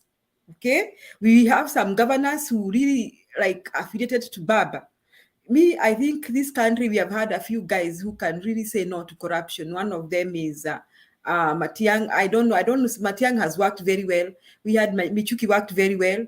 We had, I think Matiba could have performed a very good job. And I trusted Baba and Mother. And Mother, given the opportunity, I think she can do a wonderful job. But now I'm asking the other governors from Nyanza, Western, to Coast, to Northeastern, to Rift Valley, anybody standing on the platform of Azimio, are they going to prove a point and show a difference that we are pointing fingers at Ruto's government and calling them a jambazi, but are we any different? That is what I'm asking myself this evening. So I don't want to talk much. Sijui Francis nataka kufunga show. Si Mary hajaongea, lakini sijui kama Misi ako na parting shots. I also want to stop there. Francis, umeenda kulala ama ni nini? Yes, nataka kulala, so I think you'll end the show with Miss and Mary. Let me say something to Mise. This will be my submission. Mise, I wish you are the one imposing taxes, but not Ruto, because we don't know much about you. The other thing, Francis, you said about Safaricom and Equity. If anybody mismanages them, the finance, they can sue. Yeah, that is true. But the government, those people, hujasikia vile wanasemaga ati kula hii ni ya serikali, kula kabisa. So they don't care. So that is how the government loses money, because people.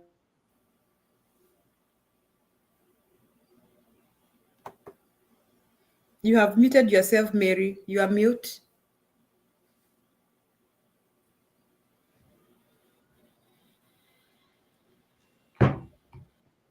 And kama uko na shida na connection, ni kama connect. Can you hear me? Mise unamsikia ama one who is not hearing? Go ahead. Can you hear me?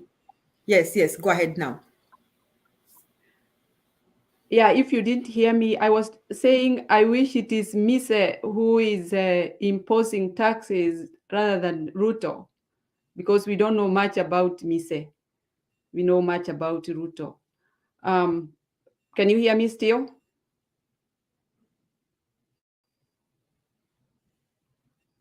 Yes, we can hear you, Mary. I was saying to Francis about Equity and Safaricom suing those people who might be misappropriating finance. It's true, but for the government, people say tukule tu hii ni ya serikali ni mingi. So that's how government loses their money, due to people's being very reluctant or just being luxurious or just being careless. Thank you. Have a good night. Thank you, Mary. Usiende, wacha tufunge pamoja Mise. Asante sana Julia. I think kwa siku zote ambazo umekuja hapa na ukazungumza vyema, ni siku ya leo. I think mchango wako wa leo umekuwa ni mchango wa manufaa sana, haswa kwa kusema kwamba sio serikali tu ya Ruto ambayo tunafaa kuangazia, bali tunafaa kuangazia viongozi wote kutoka milengo yote, ili tupate wapate kuwajibika kwa sisi kama wananchi. Kwa hivyo nafikiri tukianza kuwa na mjadala kama huo, tutakuwa na mijadala ambayo ni ya manufaa kwetu, ambapo hatuegemei katika upande moja, kwa sababu wakati mwingi tunapata kwamba tumeegemea upande fulani, ile hali upande fulani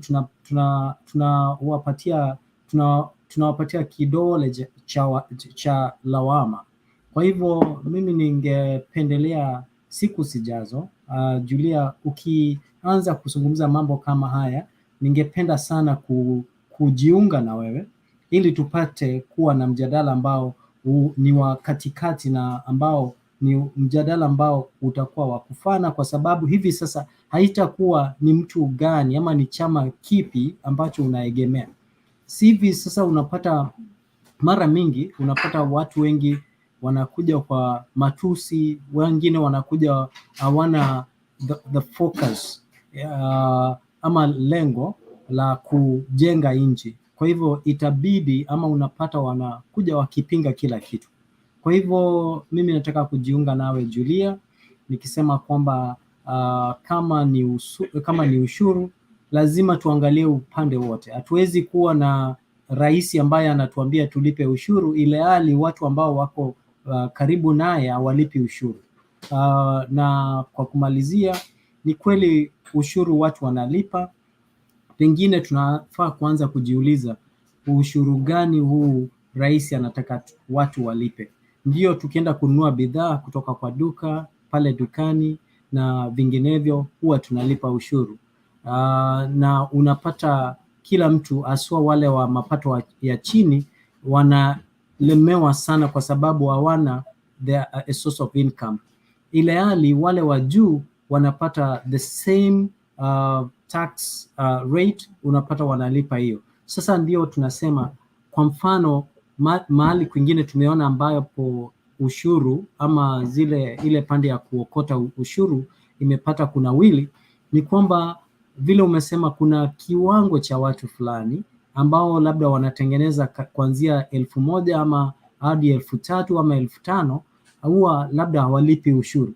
Na kwa hivyo ndio tunaanza kusema wale ambao wako katika kiwango cha katikati katika mapato yao, unapata wanaumia sana kubeba mzigo wa wale watu wako hapa chini, kwa sababu aswa wao ndio wanalipa ushuru kwa vitu mingi.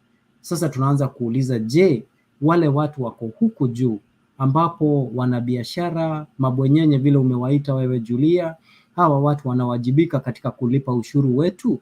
Na kama wanawajibika, basi tax bracket yao ipate kuinuliwa juu, alafu itoe mzigo kwa wale wa kupata mapato ya kiwango cha katikati au middle class.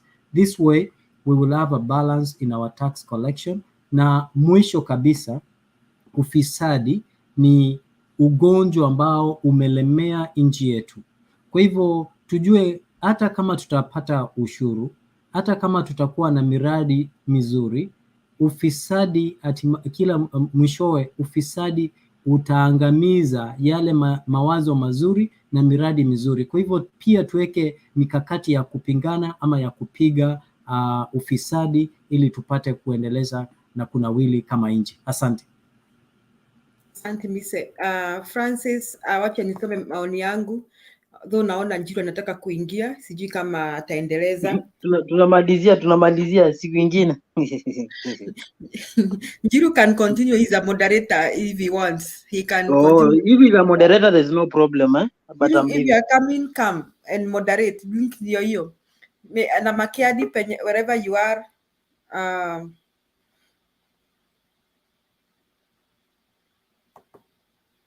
Njiru, why have you not logged in with your usual link?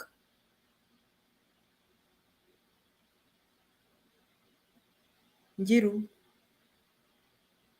bado ana link yake na msumbua. So what I think we are all agreeing tonight, and I was asking myself, Francis, Mary Wainaina na Njiru, now that Njiru is here. You know, I think I'm not trying to, the last time we talked about people when you are kongambo, watu walizusha hapa wakasema tuache kuongea sana, maneno ya kuwa ngambo sijui kuwa wapi. But I see something that people who are managed kutembea kidogo, there is some change of attitude, not just some, a lot of it.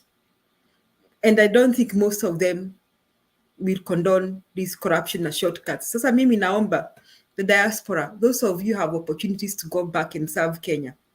If you get the opportunities, go back. Probably you may change the views of people. Ama aje Mise, pale kwenyu kikuwa chairman, board of governor, ile shule ya kwenyu inaitwa Nyakimincha, ama inaitwa nini ile shule? Shule yangu inaitwa Ole Kasasi. Aiti Nyakimincha. Kuna ile shule ya Matiang'i inaitwa Nyakimincha. Hiyo sijui hiyo. Nyakimincha means what? Mkia. Mkia hiyo ni akina Alex Isoe. Hapo ndio Alex Isoe anatoka. Yeah, if you manage to become a chairman, board of management in that school, you know, I taught in a school, you wouldn't believe this is in Kenya.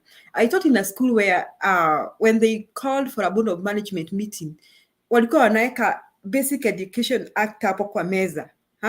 Kama ni wakati wa procurement, they would study the procurement laws, they would not procure staff without following the law. And I want to tell Kenyans that one time I was the chair of the procurement committee that was procuring a bus worth 14 million Kenya shillings through Thika Motors. Okay, the chase was to be imported from Japan, and then Thika Motors was to build a bus. And I sat with committee and we tendered.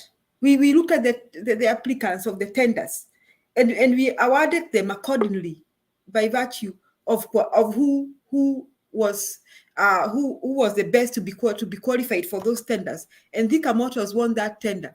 And I want to report here, the school principal and the chairman board of management did not interfere with that process. After we tendered, we had the opportunity to ask the students to decide what kind of a bus they want, the shape, bus ijengwe aje, ata rangi, kila kitu. The girls, the students in the girls' school, wakachora picha, wakatutorea picha muundo of what they want for their bus. That process was so transparent, that we used to go with the girls and the members of the board to see the progress. Basi yetu imefika wapi. And that school is in Kirinyaga County.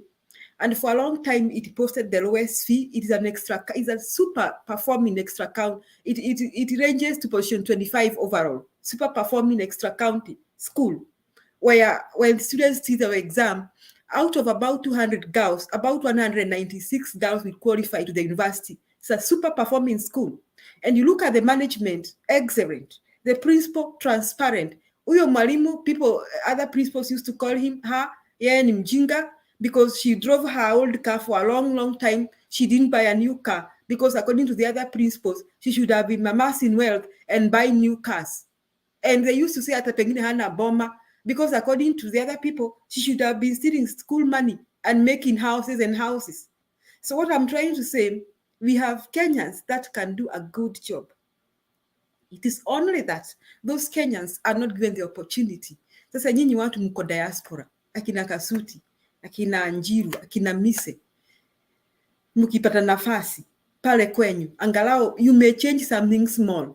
Ile shule yenu Kasuti, ukiwa chairman pale, useme hamtakula pesa wazazi. Tukijenga dom Kasuti, utahakikisha hiyo dom imejengwa ikajengeka. The money that was raised, you will make sure they account for it. Because if you're the chairman, board of management, people will listen to you. Those are the things. So Kenyans, we start with ourselves. And again, I will ask a question that I ask. Those of us that were standing on an anti-corruption platform, do we think at the end of 5 years we can show a difference? Or will we continue pointing fingers at this government? As we point fingers, I don't believe Ruto will do anything with corruption. And I don't think he'll attempt to do that. I don't even think he'll get anywhere. Because first and foremost, like I told amechagua serikali ya majambazi. Now, all us on the other side, are we also having majambazis as our governors? So what next? Yes, Kasuti. No, Njiru kwanza, then Kasuti. Haya ni sawa. So, thank you, Julia. Naona Kasutu unaweza salimia watu tu, inaonekana uko Hey, inaonekana. Hi, how are you? Long time. Hey, Julia, mambo. Good. Njiru, long time. Hey, mtu aone Kasasi. Kasuti ulipotea ama bado uliko nalilia kwa choo? Kasuti ni hivyo. Mtu wa Ole Kasasi Mise. Yes. Anasema yeye ni mtu wa Ole Kasasi. Achia Nyakiminja Alex. Okay. Sawa. Nilikasirika bwana. Nilikasirika, tunajaribu kuondoa hiyo picha, lakini sasa bwana.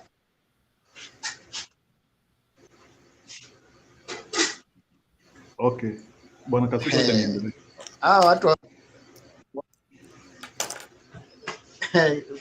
yaani unaweza imagine mwanaume mzima kama mimi nililie kwa choo.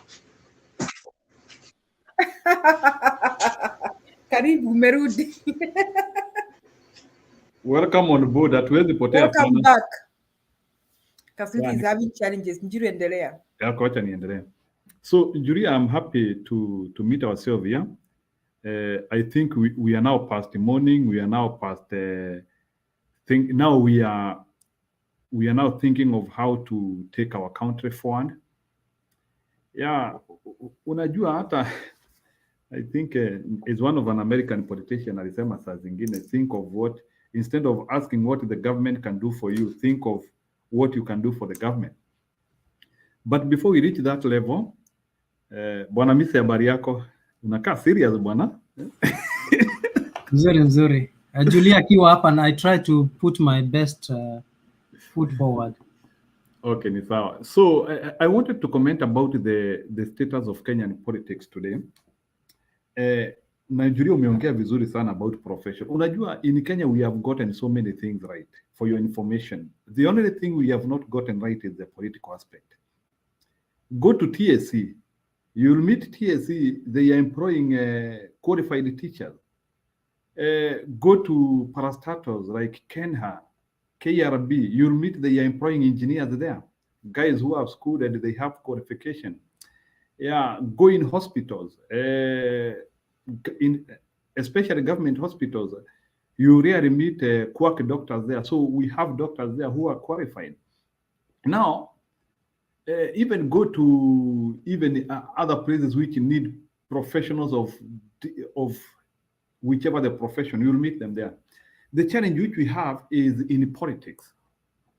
And the Kenyan politics is where we have not been able to get it right, to know who are the right people who should lead us in terms of integrity, in terms of character, and in terms of vision. That is what we have not gotten right. Because if we have gotten it right, we couldn't be in anguish, because even the nations which are doing better than us, it's just because they choose dream, they choose vision, and other good things on leaders.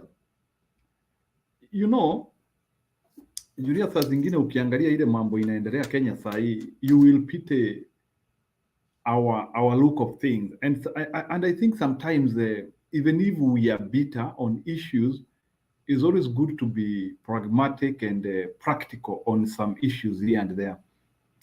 Like history ya njaa iko Kenya. We are not practical on solving this issue. We are not practical at all.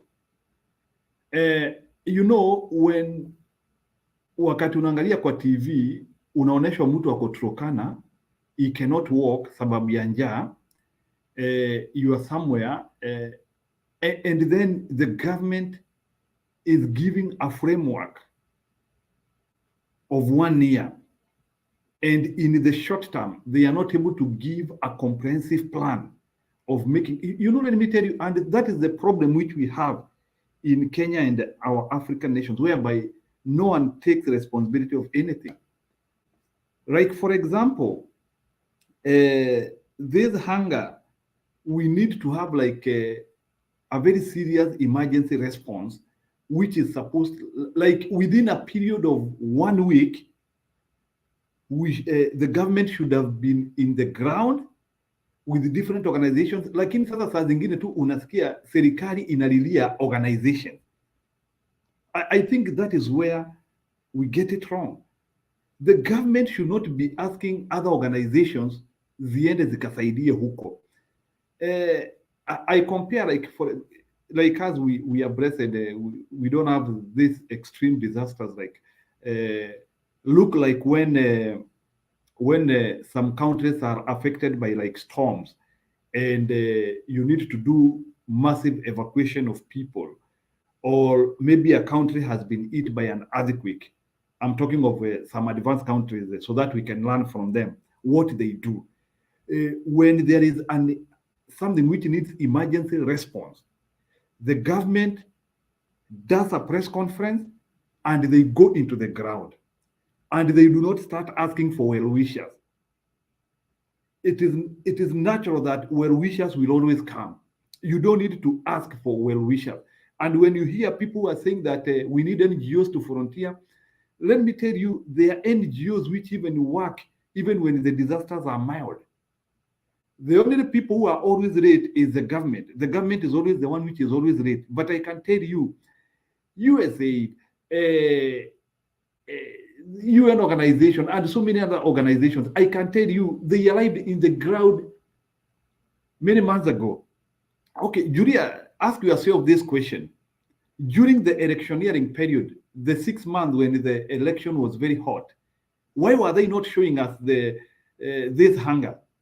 Do you want to tell me that this hunger has come and gotten to the extremity immediately after the election?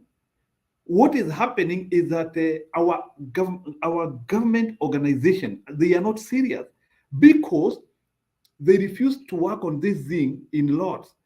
And if they could have started working on this thing a little bit early, so we concentrated with the election. I'm double sure that there was so much things, almost everybody was in the election, and maybe offices were a little bit abandoned, or I don't know what happened. But there is a problem whereby you see that the problem now gets much amplified now. And 3 months ago, they were not showing us. 6 months ago, we were not seeing it. We were only just seeing rallies. I think this is a problem of where we are unable to separate politics and work. And when politics intertwines with the work, you will always get this problem. This hunger is not hunger which Kenyan government cannot solve. Even it is a shame the government to stand into podium and start asking for 2 billion donation, because like that's what they're asking today. They were saying that tunataka musande ya 2 billion. Kenyan government asking for 2 billion? Why can't they just slash it from somewhere and they take food to people who need it?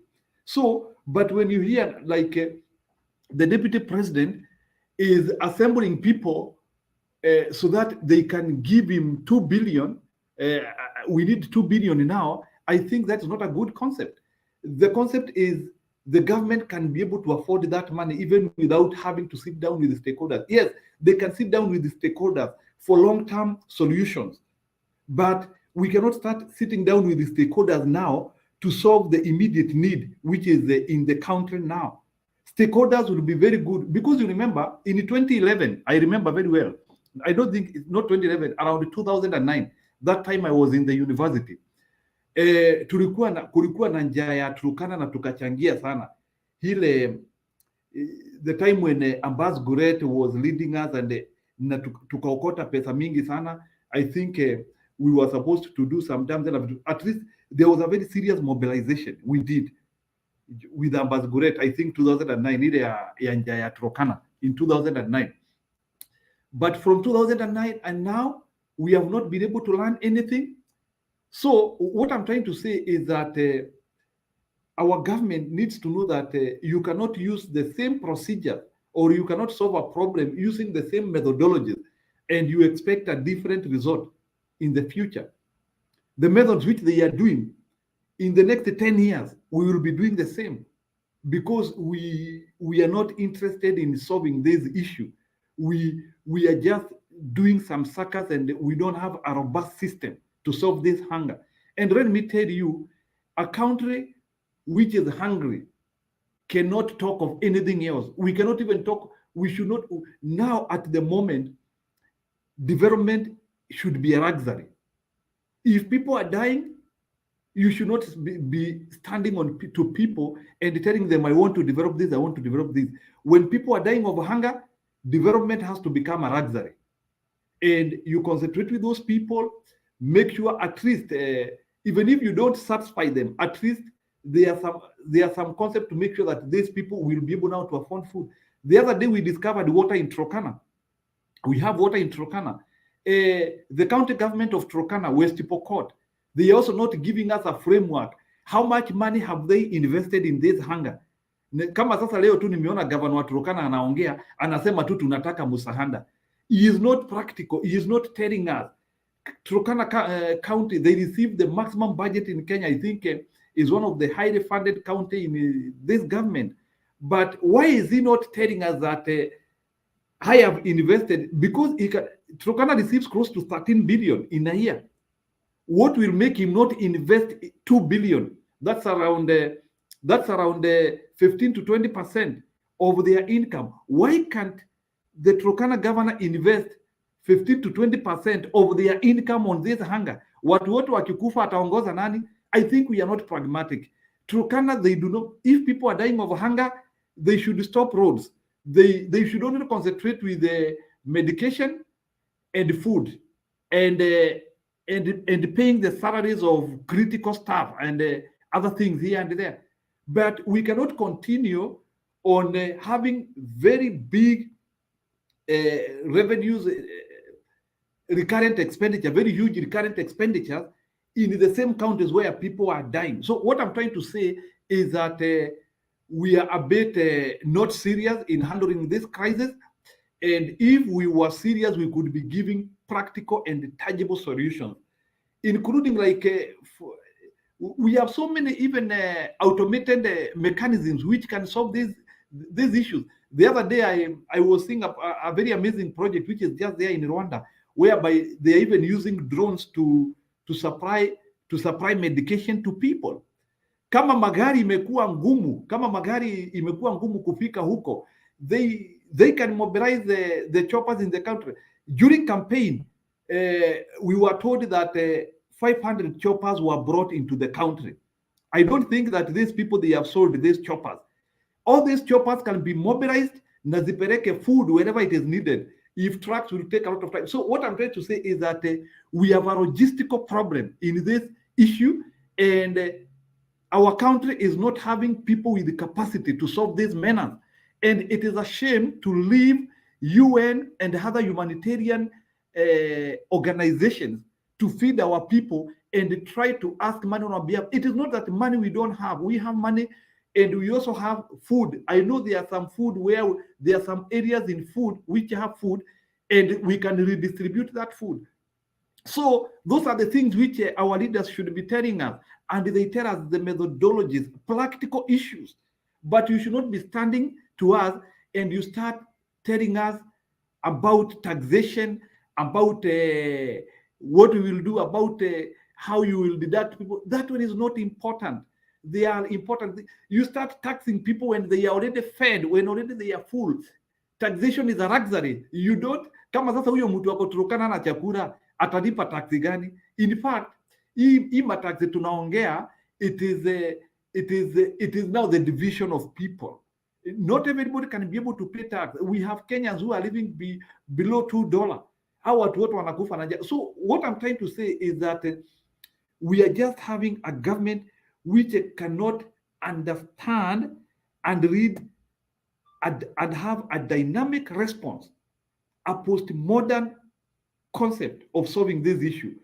This thing this hunger, we are handling it like the medieval people. The way people used to do in 2 AD is what we are doing now. And sorry, I understand. I know you are using the wheelbarrow concept. Yes, it is an ancient technology. Like even with the wheelbarrow concept, please try to use modern concept to solve this hunger. Let me tell you, there are so many countries whereby if they were not serious, they could equally be having this issue which we are having. It is not that many countries, by the way, people don't farm. There are so many countries which they are just industrial because they don't farm. In Europe, some countries don't farm too much, but they always make sure that they are able to handle that logistics. So the problem of this hunger, Julia, is just logistics. We have been unable to take food where it is needed. And in other words, we are just crying to Nariaria too. That's my comment. Thank you. It's not even just taking food. I think, yeah, that is one of them. That's it. But, you know, when we were talking here, tunatetea baba, people looked at him kama Mjaluo, wengine chuki yao kwa Uhuru. You know, if you people remember the Baba 9 points agenda, the 10-point agenda, one of them is to cater for those families that are marginalized, that the families that can literally go hungry. And he said that we have about 2 million families. So by now, I think, and I believe those families wangekuwa napata their 6,000. The other thing I know, Baba hangetoa his food subsidy because he had no agenda against Uhuru or anything. Hangetoa. So we'll be having a food subsidy. I mean, if you look at Baba and Mother, they put their priorities right. Walituambia we have 2 million families that we need to feed. And these are the 2 million families that are going hungry right now. So I believe Baba saizi hawa watu wangekuwa napokea at least 6,000. 6,000 wanaweza sema every other thing we are not buying, but we can buy unga. And then I believe that Baba and Mother by now, they would have lowered the price of unga. By now, mimi nimeamini wangekuwa wamefanya hivyo. Now, Baba and Mother talked about corruption. And I think by now, Baba and Mother would have been looking at how can we seal all these corruption loopholes? How can we stop this entrepreneuring business that is in Kenya? That is what they'll be looking at. And therefore, I think the cabinet, they would have sworn in si majambazi. Na mi naona Njiru na Mise na Frederick na those who are watching. I think there are people who are campaigning for Baba wangekuwa disappointed for not being elected in the cabinet. Because kuna watu pia walikuwa natetea Baba na they have a lot of question marks around them. I mean, we can pin scandals around them. And I think Baba and Mother may have ran away from this kind of people. And nafikiria kwamba Baba and Mother wangeweka watu kwamba wanawapatia target. Tunataka results, si mdomo. So me, I want to say all these nyumba, affordable housing, tree planting, all these CG tax, these are side shows by President Ruto. These zinaitwa side shows. And he has not planned, he has not sat down to think what way forward. He doesn't even seem to know how a government is run. He has been deputy president for 10 years and he didn't sit down to find out how a government is run. And literally Kenyans, you are out because now, unfortunately, besides this problem you're having with the government, I mean, we're having a government that has employed thugs. Sorry, I won't apologize for saying that because you people, you know why I'm saying that, majambazi.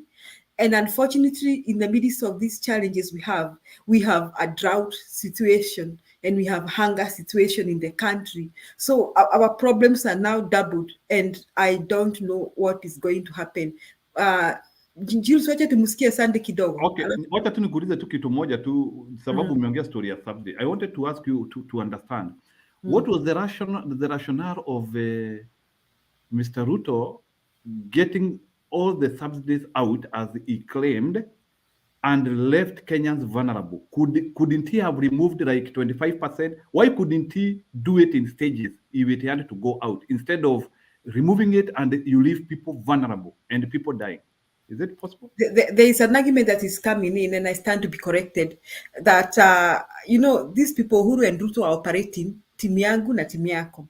So Ruto knows that when you are those who are bringing food and maize ni watu wa Kenyatta. Now ndio wana benefit from subsidy. Kama wewe ndio unapiga hiyo biashara ya mahindi, you are the one. So his purpose is to punish the so-called Kenyatta's cartels. You see? Hata siulisikia kisema maneno cartels za mafuta because it is the so-called Kenyatta's cartels za mafuta. So as he does that, who are suffering? Kenyans.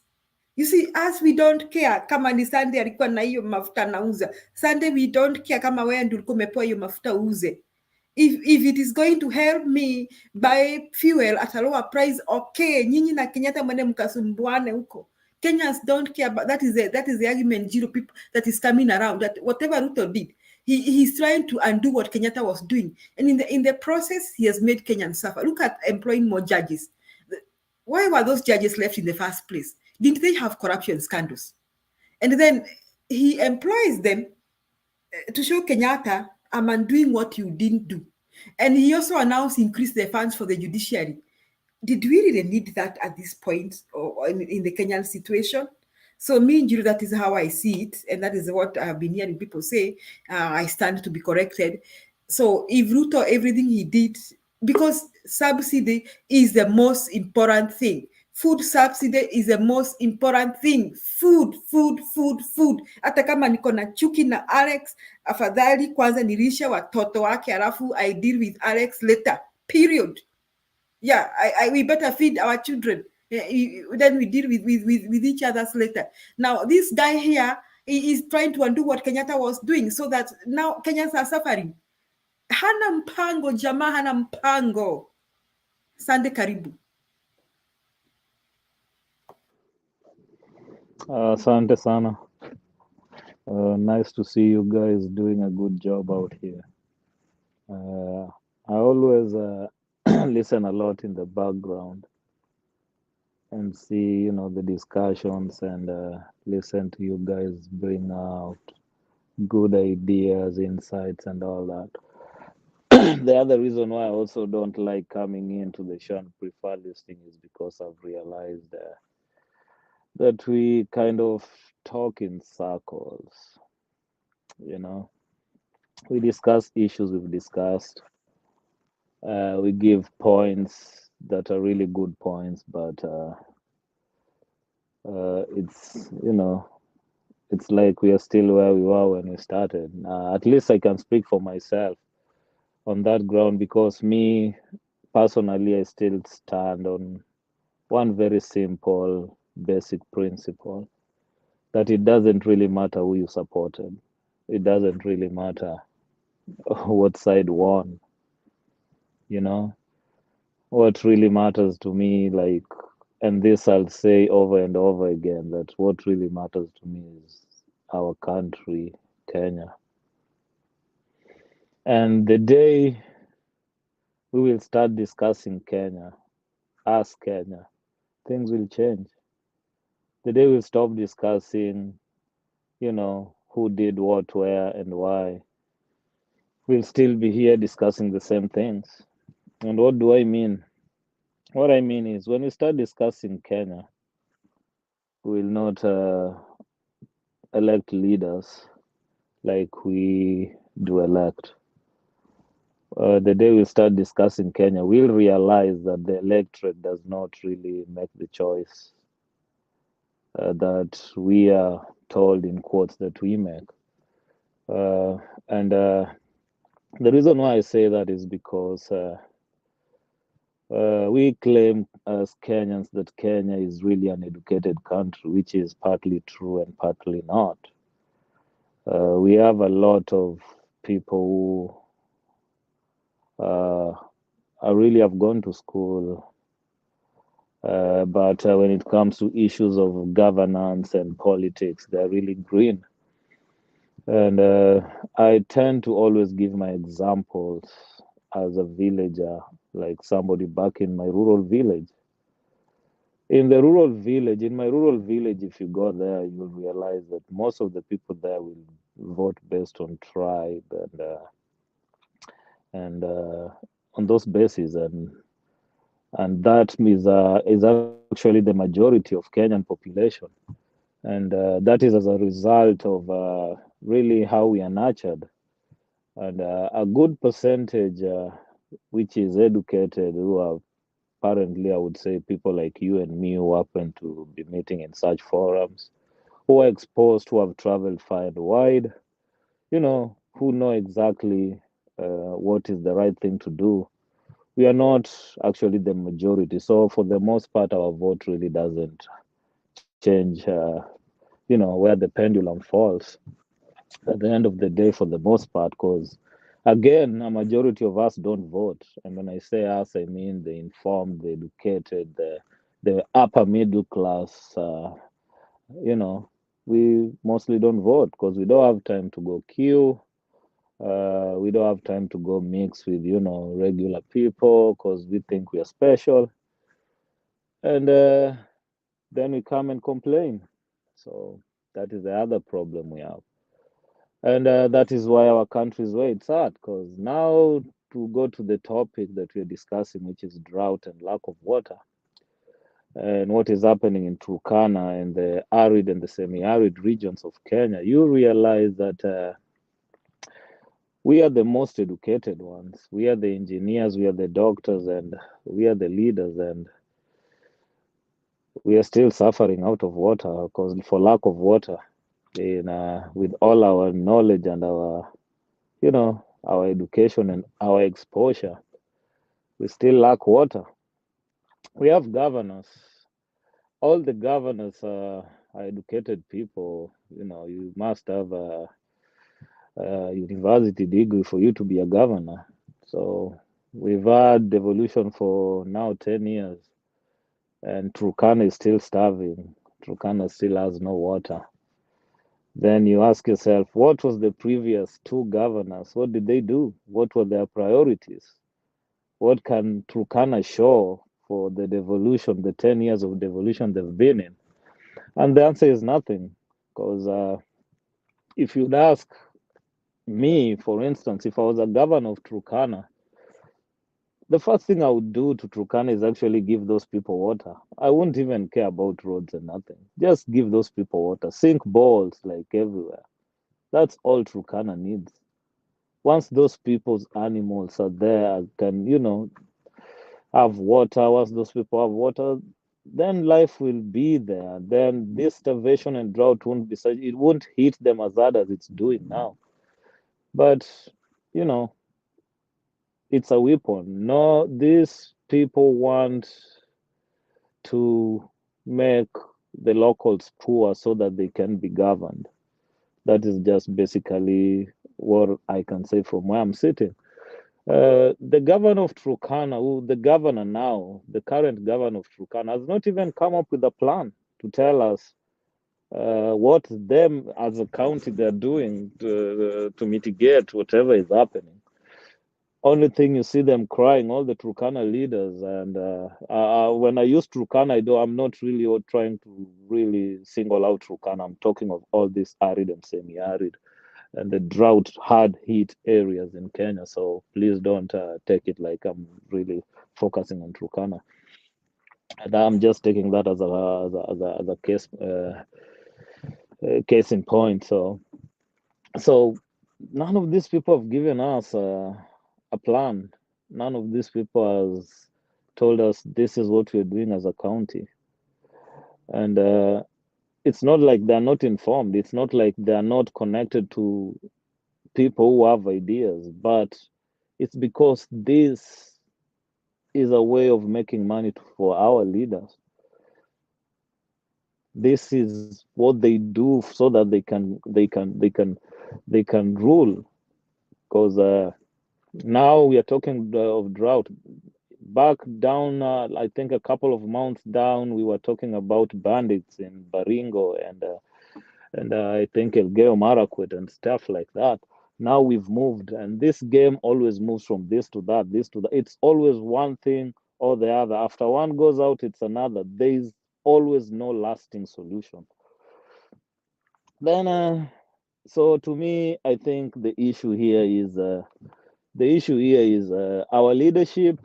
We have a bunch of people who really don't care. We have a bunch of leaders who are selfish, self-centered, and all they think about is themselves and their families. And that goes all the way from down there, MCAs to MPs to, because now I would expect that MPs and MCAs should not be even sleeping. They should be in parliament, like throughout discussing and talking about how to mitigate these issues. Where are they? I've not had any call, I've not had a sitting, I've not had a discussion in parliament, I've not watched anything. So where are the Kenyan leaders? They're comfortable with their families, they don't care. They're watching the same news you're watching. So I think our leadership is crap, for lack of a better word. And I think the day Kenyans will wake up and realize that leadership is what is messing our country, the better for us. And about the current government that just came in, them I really don't want to talk much about them, because since they came in, they've just been playing like chess. If you ask me, I think they're just still settling scores. They've not gotten down to work. They don't know what they're doing. They're all confused. They're all still excited. It's like they're still in a honeymoon or something like that. Because if I would see a day like this where the pictures that you see on TV make you literally shed tears, then a government official decides to go on a function and give somebody a gift worth 6 million. Oh, it's shocking. It's shocking. It's heartbreaking. I talk to my colleagues out here, and I'm one guy who talks openly, and I don't hide. Like right now, I'm at work, and when I talk to my colleagues, and they're like, "So why do you always?" Because I always talk to them about I'm thinking of going back home, and they're like, home in Africa and the way Africa people are struggling and life is tough and there's drought and people are dying, and I'm like, yeah. I mean, that's my home. Like, the fact that I'm living a good life here doesn't change the fact that that's where I come from. But they don't understand, because to them, they're like, nobody should really want to live there. But again, how will it change if we run away from what made us who we are? Some of us are where we are not because we are special. It's because that life down there is what molded us to be what we are today. And it's so shameful and annoying and painful to see that the people who raised us, the women who gave birth to us, the rivers that we drank from, the schools that we went to years down the line, that made us who we are today, are actually worse than how they were when we were there. And we have leaders who, when you talk to these leaders, like, oh, I went to this school, oh, I went to this high school. Then you ask them, then what have you done to that high school? What has that? I went through this education system. But these people seem to have forgotten what made them who they are. The current government we might say it's too soon, but to me, I don't think it's ever too soon for a government. A government collects taxes every day. A government has money coming in every day. You just need to change your priorities. Right now, people are starving. The cost of hunger is so high. You just need to stop all the development. You don't need, like Kenyan has said here, you need to pause all the development. Like, you don't need roads. If people who are going to walk on those roads, the roads will be dead by the time they're done. You don't need to do all these dams when there'll be no one to fetch water from these dams. You just need to feed your people. People need food, and people need food not today, yesterday. There are people who right now they're so malnourished to the point you can't really even give them food. Even if you give them food, it kills them. You have to first have them through something to boost them so that their body can even, kick in and be able to start absorbing food again. So in other words, they needed food yesterday. But what is the government doing? Discussing taxes.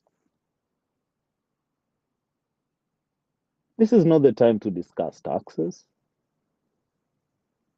This is the time to use what you have, the little you have, to feed your people. This is not a time for photoshops and standing here and clappings and traveling here and there. This is the time all the leadership in Kenya should be focusing on the drought. How do you feel if your kid is going to school in Nairobi, waking up early in the morning, getting dressed, picked to go to school, whereas there's another kid in Turkana who cannot even stand up from where they lay last night? How does that even make you feel as a leader? How are you even a leader when the people that you're leading are dying and you're earning salary?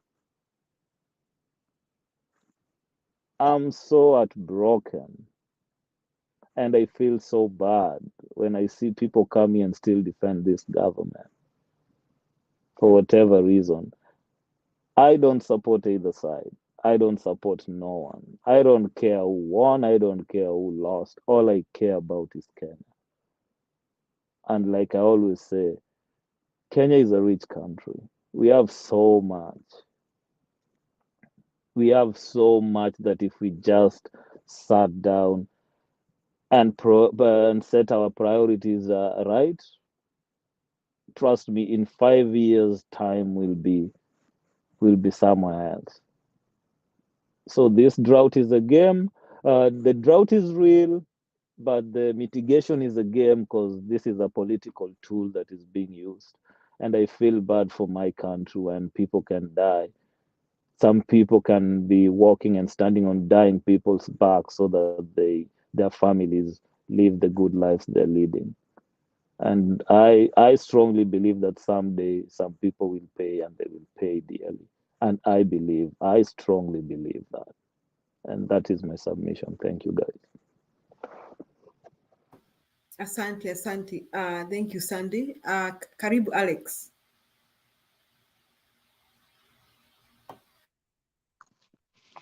Nashukuru Sunday amefanya nikarudi hapa, and he reminded me of 2013. I think many people are happy, but I was skeptical then. In 2013, when the Minister for Water, Environment and Natural Resources, Dr. Wahungu, announced that Kenya has discovered the largest reservoir for water in Africa. I think there were 2 aquifers. One was in Kenya and one was in Namibia. And we were told that Kenya now has, if I can remember where, let me Google this. I don't want to misquote because Misa Koapa, he lawyer, will kill me if I misquote. Yeah, they said Kenya had discovered 250 billion cubic liters of water, which can sustain Kenya, if we use that water, the maximum of 3 billion a year. It could sustain us for the next 70 years. And that was in Turkana. And the world celebrated. For me, that was more important than the oil. I just saw a comment there by Black. And I think I like Black because sometimes Black, not all the time, sometimes Black does bring out some substantive argument. He said that the irony is that Turkana is very poor. It's the biggest county. You know, Turkana is the biggest county in Kenya and the most poor. I think one of the most poor. But the question is, when we discovered this water, and I think my friend Frederick has just said here, we don't need roads. We don't need anything for these people. What we need is water for them. They discovered water. What do we need to get this water from down and give them? Because if we have water, which is 250 billion cubic liters, we can't keep on complaining that we can't get water from Lake Victoria. They said we discovered water there. What do we need? If these companies, for oil companies, left there, I think they have equipment they have already there that can get this water from underground and give it to the people and transport it, because we were able to transport by road oil. Remember when Uhuru, we shipped our first oil and everybody came there in Mombasa. Mwingine akasema sisi tunataka kichwa, mwingine akasema sisi tunataka shingo, mwingine akasema sisi tunataka nini. You remember that conversation? So my question is, we have everything that it takes to get that water from down. I think it's the goodwill that is not right. I don't know, Black, if it's salty water, but they said Kenya has discovered water that is able to sustain it for the next 70 years. That was from the Ministry of Water and Natural Resources. That is what they told us. And I think the British BBC did a documentary about it, and they all agreed that now Kenya should not cry about drought anymore because they have one of the largest water reservoirs in the world. So if that is true that we do have, I think then it's negligence from both governments, the previous and the present, because there is no difference. There's not much difference. People like Murkomen and people like Duale, they were in charge for a very long time before the so-called handshake government came in. So I will just tell them to go back, relook this issue of water. And I agree with what Sunday said. There are some places, even if you build roads, it's not going to help them right now. People like the Maasai, the nomadic people, I think they should be looked into more.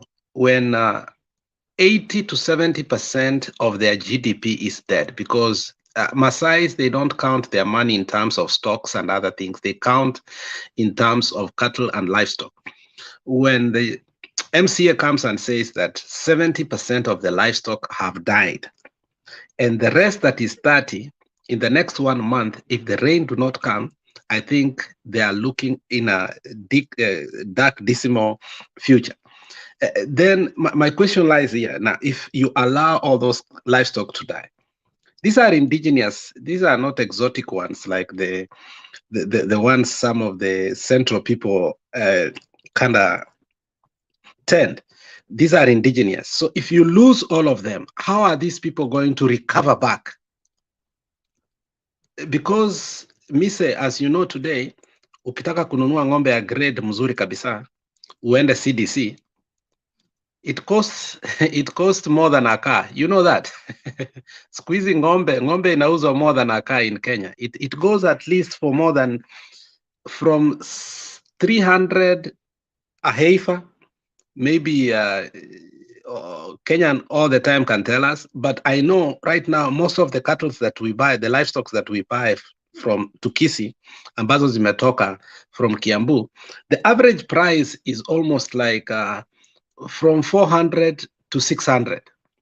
Maasais cannot do that. They are used to their, because of the climate. So I think the government is very unfair to these people. You cannot, unless it has, what they are trying to do is to make sure that they have put all the indigenous species and they introduce GMO full blown, because I think that is the agenda, unless that is the agenda. But if they were to mitigate the way Nani amesema, my whole issue is that this government wants to bring GMO full blown, and that is why it's not helping the Maasais. If they truly wanted to do, they have already have a copycat, which is how Moi used to help these people. Moi could not allow these issues to get where they are. So it is up to this government to tell us, is that the agenda for Kenya to become a full-blown GMO country? Otherwise, if that's not so, I think more should be done to these people, because it is not just these people. They have been helping Kenya to maintain non-GMO status. Thank you very much. That's my contribution. Andrew and Alex, I wanted to bring you on board a little bit on this issue. You know, this issue of water. Let me tell you the reason why in Kenya and in many African countries, why we cannot be able to do large-scale projects. I want to tell you that. Are you aware that all the large-scale projects which have been done in Kenya, the trigger is always a foreign government.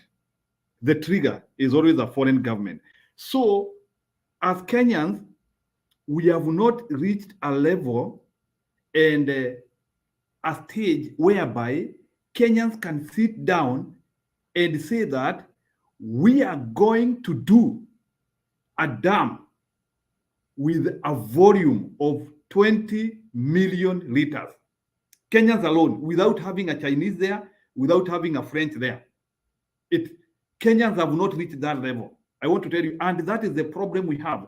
Like, for example, if we have to harvest that water which is in Turkana, it will be impossible for Kenyans to sit alone and come up with a method of harvesting that water. Like, an international investor has to come there. So, and that is what happens. And that one, in other words, it's trying to tell me, are we really utilizing our knowledge right? Because let me tell you, the amount of engineers we have, the amount of scientists we have, the amount of sociologists and all other professionals we have can assemble and come up with, let me tell you, by the way, projects are not expensive because of the money we invest. Projects are expensive because of the knowledge which is needed. Knowledge. Alex, you can bear me witness. Like for example, for America and to start taking work elsewhere because of expense of labor. So what I'm trying to say is that if Kenyans were able to understand the impact of using knowledge, we could come and realize that the amount of money we need to invest is actually very minimal. The problem which we have is that we have been unable to utilize knowledge positively. And when I talk of knowledge, I'm talking of all professions intertwined and making them to produce. You see, like the reason why America, China, and other countries are doing wonders is not because they have minerals, it's not because they have resources. You can always outsource resources. You can get resources from Nigeria. You can get resources from Uganda. But if you don't have knowledge, you are doomed. Or if you cannot use your knowledge properly, you are doomed. So you don't need resources. You just need guys who... and that is the reason why Africa cannot move. Because all the time here, we claim that we have resources, Africa is the richest continent on earth.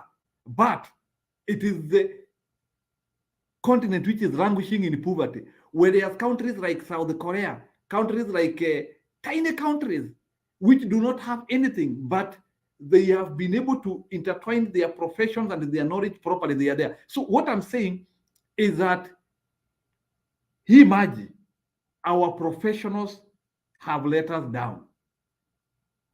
Water engineers, hydrologists, geotechnical experts, how are to? That is the problem. Water engineers, that is the problem. Now, if these people were given good support by the government, they could give a formula there. That is one. History, our indigenous food dying off. This is what is happening. I have followed the history and Kenya.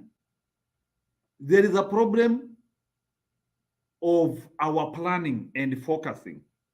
By the way, for your information, within a span of 15 to 20 years, lazima tugongwe na njaa. Inakuanga hivyo. 83, 84 kulikuwa na njaa mbaya sana. Hapo ma 2000 hapo ingine ikagonga na ya saa hii sasa. So what I'm trying to say, hii njaa yetu imekuwa ina cycle. And if you realize, like for example, njaa yoyote ambayo ikikuja, whatever goes away na hiyo njaa hairudingi. What will happen now is that now hiyo mashamba, you know, now because sasa already ng'ombe za Wamasai ni kuisha zinaisha. To me now, I'm now being hypothetical. This one is also another concept, hypothetically. Hiyo mashamba ya Wamasai itaenda. Now people will now come and start saying, ile mang'ombe imekuwa ikitembea tembea hapa, hata hakuna. Wacha hizi maeneo, hii mashamba tuchukue, tufanyie mambo ingine. I'm just trying to say in a nutshell. So it's our pastoralist communities are being endangered. We are endangering our pastoralist community. These people are going to lose their land because kama Mumasai hana ng'ombe, what other lifestyle can support him to be where he is? He cannot do anything. And if you lose 70% ya mfugo wako, you need close to 30 years to reach that level. Because remember, you cannot go and take ng'ombe Kiambu ukamwage kwa Wamasai, itakufa.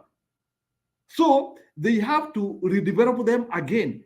Angalia the gestation period ya ng'ombe ni miaka ngapi. So Wamasai already washarudishwa nyuma 30 or so years.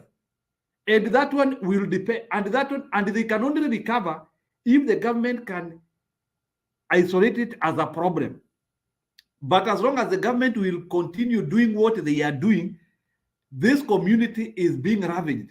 And I'm surprised that still this community does not see and that's why I want to tell Kenyans, sometimes there is what we call a right, and there is what we call there is what we call an obligation. An obligation is not a must, but a right is a must. Naturally, if there is a catastrophe or a problem, it is the responsibility of your government to make sure you are right. That is why in America and other developed countries, during COVID, when people could not do anything, they were given checks. They were not being given checks because their governments were having money. And that's the problem which we're having here. They were struggling. But the reason why advanced countries gave all their citizens, all, whether a billionaire or not, they wrote checks to them. It is because when there is a catastrophe and an emergency, the priority of the government is to make sure that you are back to your life. They have to support you. So when you hear people are dying of hunger, that one is telling you that you are having an irresponsible government. Period. When you don't have an alternative, Alex, when you don't have an alternative, your life now turns up to the government. Any person who will die in Kenya, blame the government. And the government should be prosecuted. And they compensate those families who will lose their people. Although even now, paying people who are already dead. Because let me tell you, it is the responsibility of the government to make sure that, because unajua hii njia sio umeleta, it is an act of God. Force majeure. It's an act of God. It is something beyond you. So anything which is beyond you, it shifts to the government, full stop. And I'm still surprised that the Kenyan government, African government, will still allow people to die in the name that we don't have resources. Any government which cannot support its people in the time of need does not even need to collect taxes. Yani ati ile wakati umejaa na uko vizuri, wanataka usaidie, wanataka ujaze kikapu. Ile wakati your problems are so bad, they don't reason about you. So that's why nataka angalia history ya relief which developed countries gave. And if the developed countries did not give that relief, that is a concept which can even topple our government. Because if you don't support your people and they are in need, the government ceases to function. And if the Kenyan government cannot solve that hunger, in simple, they are just saying it's a lame duck government, which doesn't need to be there. So, how watu wanakufa na njaa Turkana, sio tafadhali. The Kenyan government should be there with the tracts and feeding them. Or saying watapewa allowances or whatever watapewa. But the Kenyan government cannot give excuses. Any person who will die, blame the Kenyan government. And they should be prosecuted. Because you cannot allow your people to die. That is the responsibility of the government, is to rescue in times of need and give you security. That's what I wanted to say, Alex. Yeah, but also on that point, you see, I like how the Scandinavian countries, or when it comes to ad hoc issues, the Western countries sometimes put the politics aside and goes to the roots of the issue. And I think maybe what I may say may not be popular, but that is my feeling and my diagnosis of our politics. We are so selective in criticism because all of us belong to a certain level of factions, to a point that a government within 1 month cannot be able to create all these problems that we are seeing. They might have inherited a problem also from somewhere. When they formed the government in 2013, we warned Uhuru that Kiunjuri has a problem and he's not capable of leading the agriculture sector. The same way we are telling Ruto that we have a problem with Linturi. I don't think that he's well prepared, especially with what we are going through right now. And we let Kiunjuri be there way too long. Way too long. And we are not criticizing Uhuru for that. You saw the problems that Kiunjuri brought to that, from sugar with mercury, from unga maize. And you see, until people like Mutahi Kagwe and other people brought interventions and say, Uhuru, you cannot continue to do this. Please make changes. And those were forced changes. What I'm saying is, if me say I'm going to the hospital today, I hurt my foot when I was playing soccer. Kichwa inaniuma. Niende niambie tu daktari kichwa inaniuma. Atanipea mara moja, lakini asinitibu mguu. I think we have had successive governments with systemic failures, and we refuse to go back to them and ask ourselves, where did we go wrong? I totally want to say that a government in 1 month should not have created all this. This thing must have been inherited from somewhere. And that inheritance, we need to go back to hindsight and see the failures where they originated so that we can fix it once and for all. But if we play politics of partisan, that now we blame this because it's easier, Kenya tutakuwa na shida ya masomo, Kenya tutakuwa na shida ya njaa, Kenya tutakuwa na shida ya basic things that we should not play politics with. When Trump refused to look at how magnanimous and how the deep-seated issue of Corona was, he was rejected openly. He could have won the next election. And I think as Kenyans, we need to be honest and ask ourselves, this issue of water and agriculture, when Wamalwa took over the Ministry of Irrigation, to the point that the Israelites left, and you remember they wrote a very good article in Nation on why they left and the frustration that they had within the government and within the government officials. And why was the government protecting these people who had come in between, where we were having one of the largest irrigation in Kenya, to see the way forward?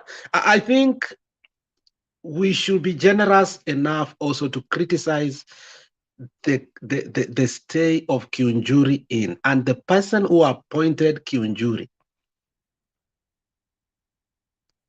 should be culpable of that. So as, while we resolve issues, to toy politics kidogo, so that the Maasai people should not be dying, the Turkana people should not be having water. At least as Kenyans, we agree that we have a collective problem which needs a collective solution. Yeah, let me say something also as well. Let Misa say something, and then Kenya, you say. Yeah. Thank you very much, Alex. I think that when you start talking like that, we start having a sober discussion, and we all get along to what Mr. Sunday was saying, that we should be all time be Kenyans.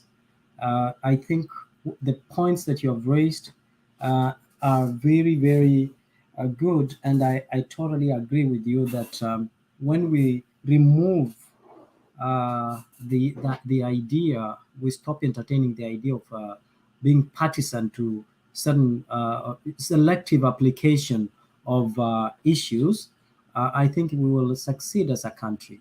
I totally want to agree that that a country, a government that is a few months in office, in your statement, cannot have accumulated so many problems.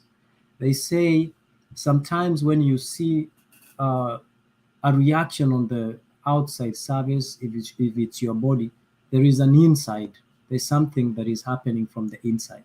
So I want to agree, and that is where we should start being honest in our discussion and making sure that we are going to hold people accountable in accordance to their mistakes and their responsibilities that they were given, whether they dispensed their obligations as it was needed, was their success, was their failure.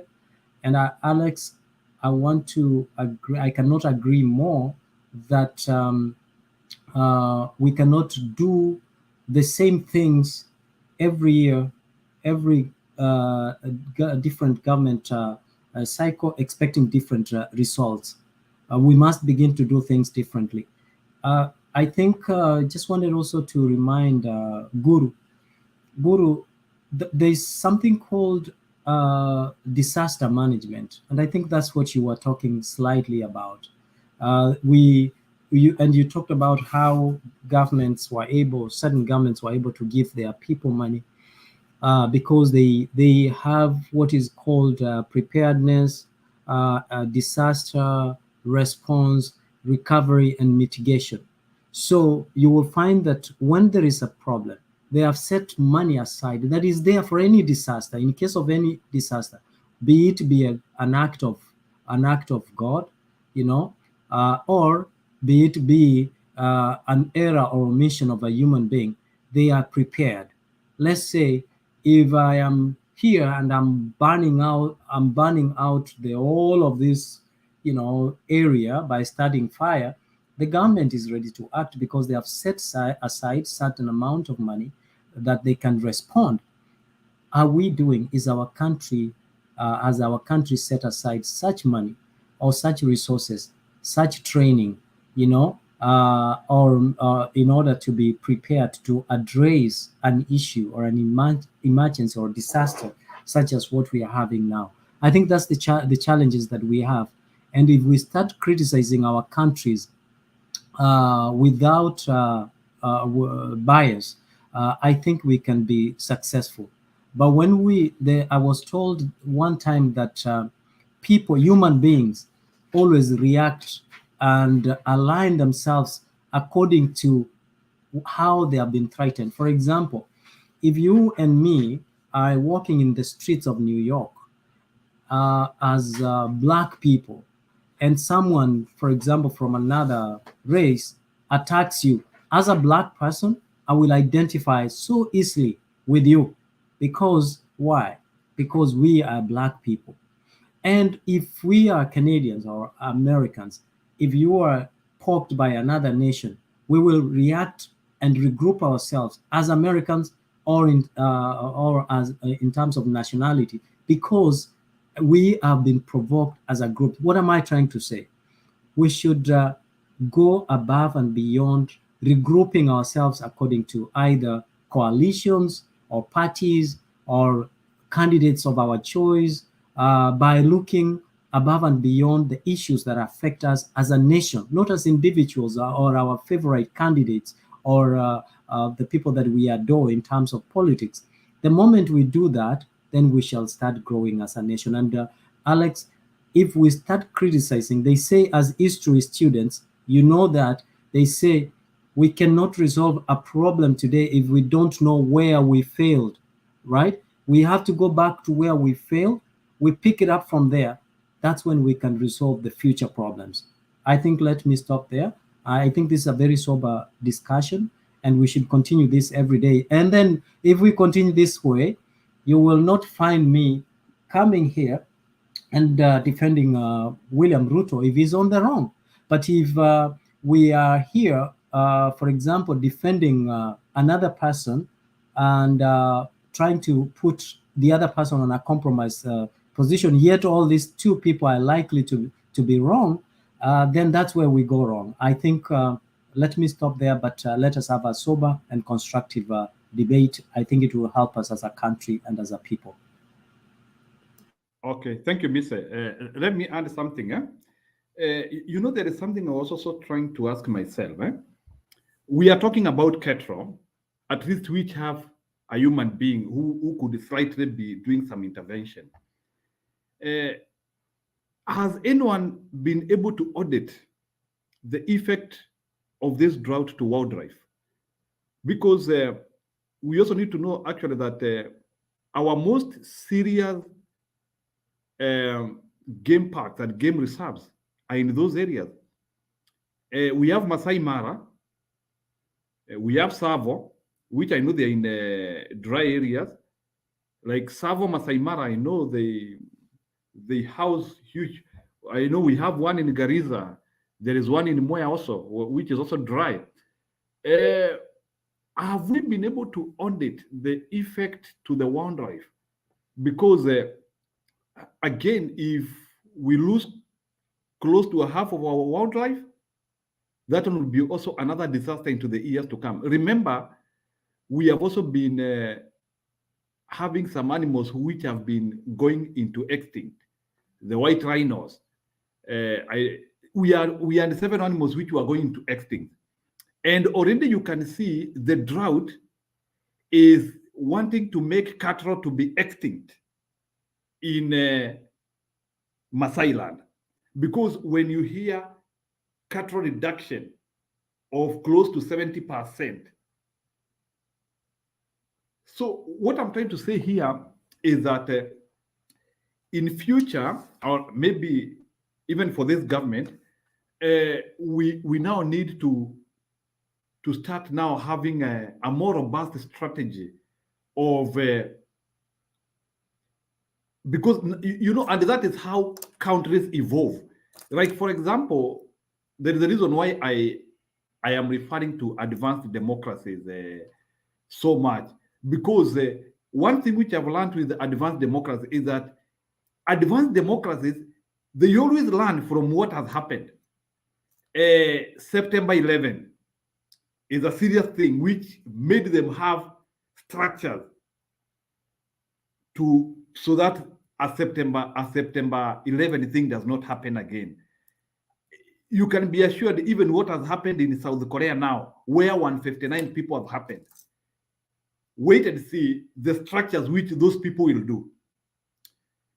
What I'm trying to say is that now for Kenya going forward, we now need a governmental framework of handling drought, and something which I don't know if it is possible, but I think we should have a commission for drought in Kenya, or a parastatal, because I think the Minister of Agriculture is too much congested, and sometimes they are not able to divide themselves well to handle this thing. But to me, I think the issues of drought in Kenya, it needs to reach, it is becoming an insecurity now. I think to me now, in scale of need, security and drought, they are now in the same area, because it is something which is recurring. And it's only that they are not auditing. You might be surprised that before this drought ends, when they go and do audit, we might have lost close to 15% of our animals, and we might lose thousands of people. It's only that they're not saying, maybe kuna wagonjwa who are being received in hospitals na ninja imewaua, but inakuwa tu maybe they record in vitu zingine. So what I'm trying to say is that going forward, Kenya needs to come up with something which should be reminding us that it is njani nini we need. I don't know if we need to put that thing in curriculum or how, but kuna vile tu maneno ya chakula na and how to mitigate drought issues, we have not been serious. Tumekuwa tukiweka pale pembeni. Now we need to make it like a national agenda, something which cannot be forgotten. When there is rain, when we don't have rain, at least there is something which is, there are people who are thinking about the nation and how to make sure that our nation is well fed. We have to learn something. I don't know, Alex, how it can be done.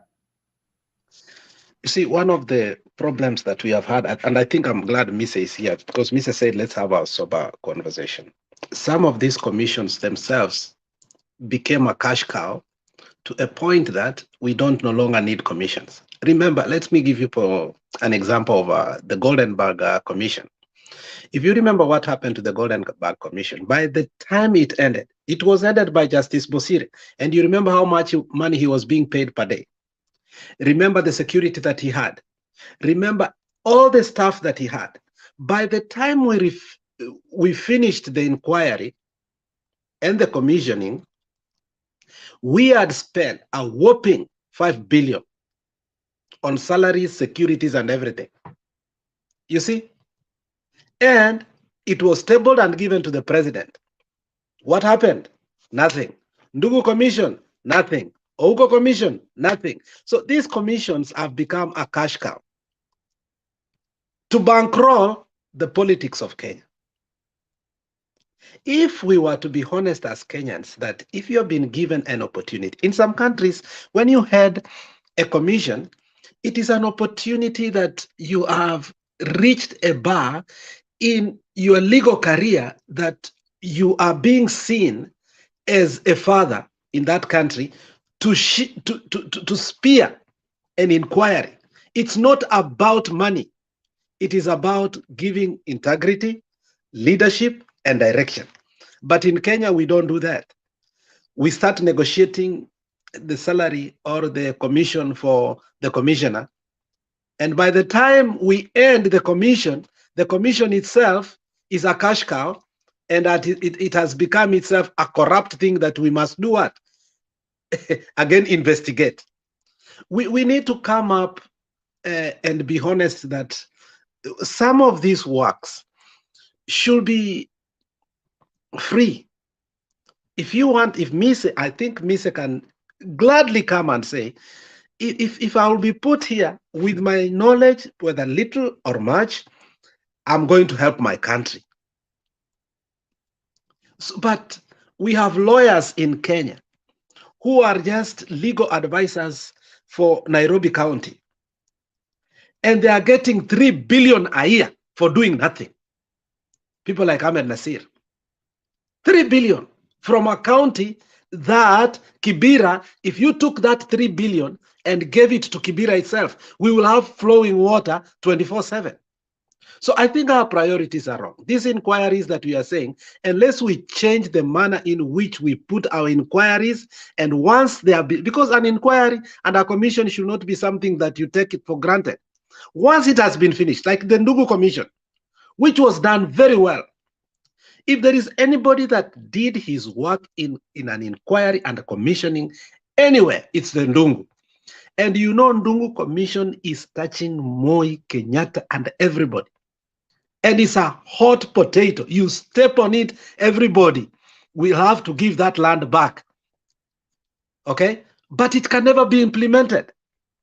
So sometimes even you wonder, what's the purpose of even again starting again to get another commission of a disaster? You pay these people 2 billion instead of taking that money and giving it to the Maasais. That's the irony of our country.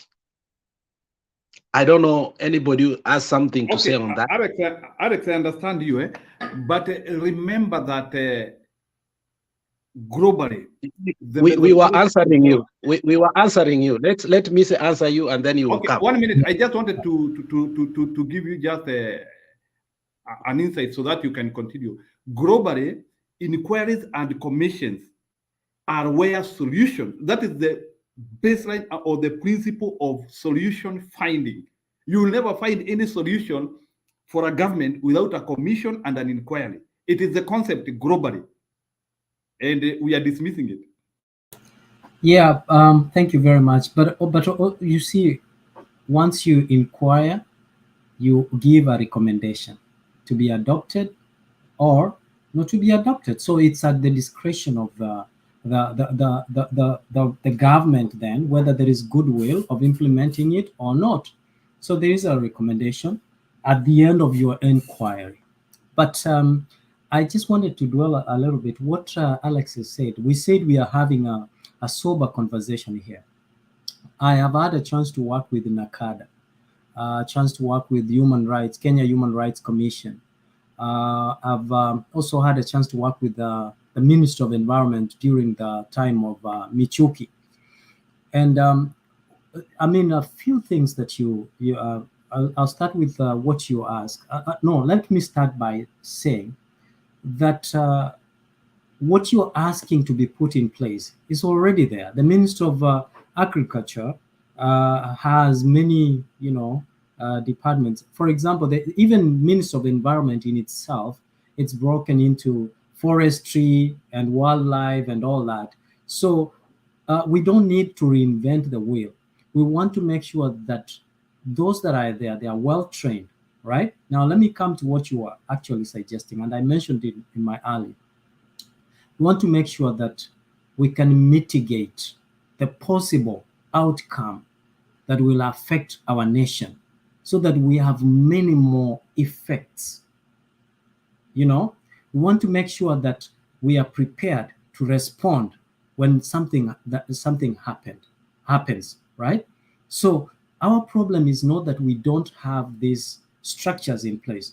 Our problem is that we have these structures in place as conduits of swindling the public money. And that's where our problem is. The moment we start, Kenya has very good policies, by the way. I keep saying here that the Kenya School of Public Administration has been working with the Canadian policy School of Policy Makers since 1963. They enjoy a very good relationship, right? So if there are good policies here and we work in terms of governance, developing policies, what is so difficult? We do have policies, very nice policies. The problem is when we try to implement them, of course, let us maybe look at how a policy looks like. There is identification of a problem. There is a budget allocation. There is implementation and execution. Then there is evaluation whether this policy worked as intended or it did not work for us to qualify it, either keep it, renew it, or retire it. Now, what happens is on budget allocation, that is where we inflate the budget. And then when it comes to implementation, oversight, implementation, and execution, then you find that you are compromised already, that you can't do anything that as you're supposed to, even if you're a good citizen who would like to do your job. You remember Patrick Lumumba when he was appointed the director for ethics and anti-corruption. You know, alikaa huko siku kidogo akatoka. I saw today Nuruddin Haji saying that he was coerced by the Kinothia to prosecute. Now, we don't know whether it's true or it's false, but that tells you that there are loopholes where Kenyan responsible citizens would want to do as what is needed, but unfortunately they cannot do it because of the pressure of those who are above them. When can we move away from this kind of situation? If you are pressured and you have evidence, that person should resign or should be moved from office. When can we get to that level? That is what we are lacking. In terms of good policies, I think is good. We do have good policies. The willingness to fight corruption, the willingness to have separation of power. If I'm working with Alex, if Alex is my boss, Alex, the ability of Alex leaving me to do my job according to my expertise and not interfering with my job and delivering results. At the end of the day, you know who shines? It's Alex.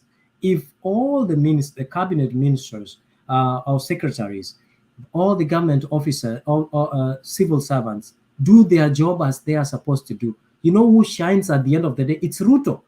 It's Ruto who will take the credit. It's not those people, the civil servants, who will take the credit. It's Ruto. But the willingness from the top, bottom, is not there. And that's the challenge that we are having, Mr. Guru. Thank you. Yeah, asante. We are seeing here our revolutionist, Mr. Stone PK. Unajua kwa Kisii Stone anaitwa Magena. Mr. Magena yuko hapa. Omoko. How are you? I'm good. Mkooni. Sema.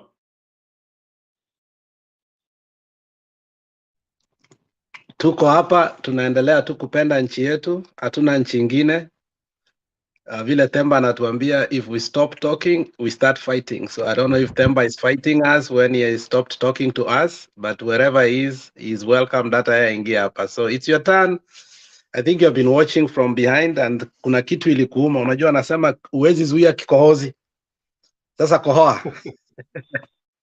I don't know what I was doing, and then I had forgotten about Mutembei, but I was doing some things, some project here, and then Mutembei popped. the TV popped. Nilikuwa nimesahau maneno ya Mtendeka.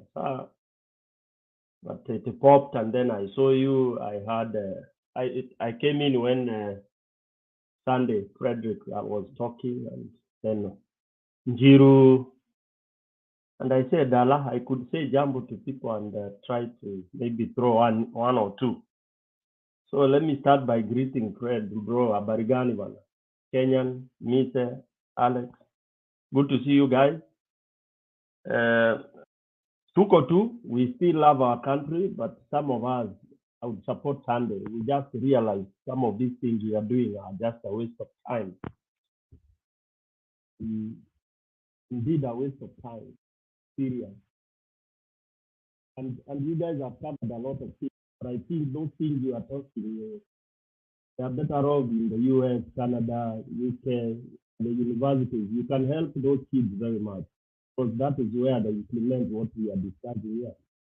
This kind of discussion is not for Kenya. I don't want to talk about Africa. I don't care what happens to Africa. I care what happens to that country. So basically, those brains you have, what you are saying is not meant for. Well, somebody might think that is to give a simple example. A human being is miaka 70. Huyo ni Africa. Huku Amerika na vile vingine tu wanaishi miaka 100 na that age of 70, we console ourselves in Africa. Yeah, 70. It's in Africa also where we talk about retirement vehemently. Unaenda to retire and you have nothing. You're going to die. Retirement is for people advanced countries. You see, Africa, we are all just mediocre. It's mediocre. To give you the story of the Gnu. I think you have a problem with your volume. I think you are. Yes.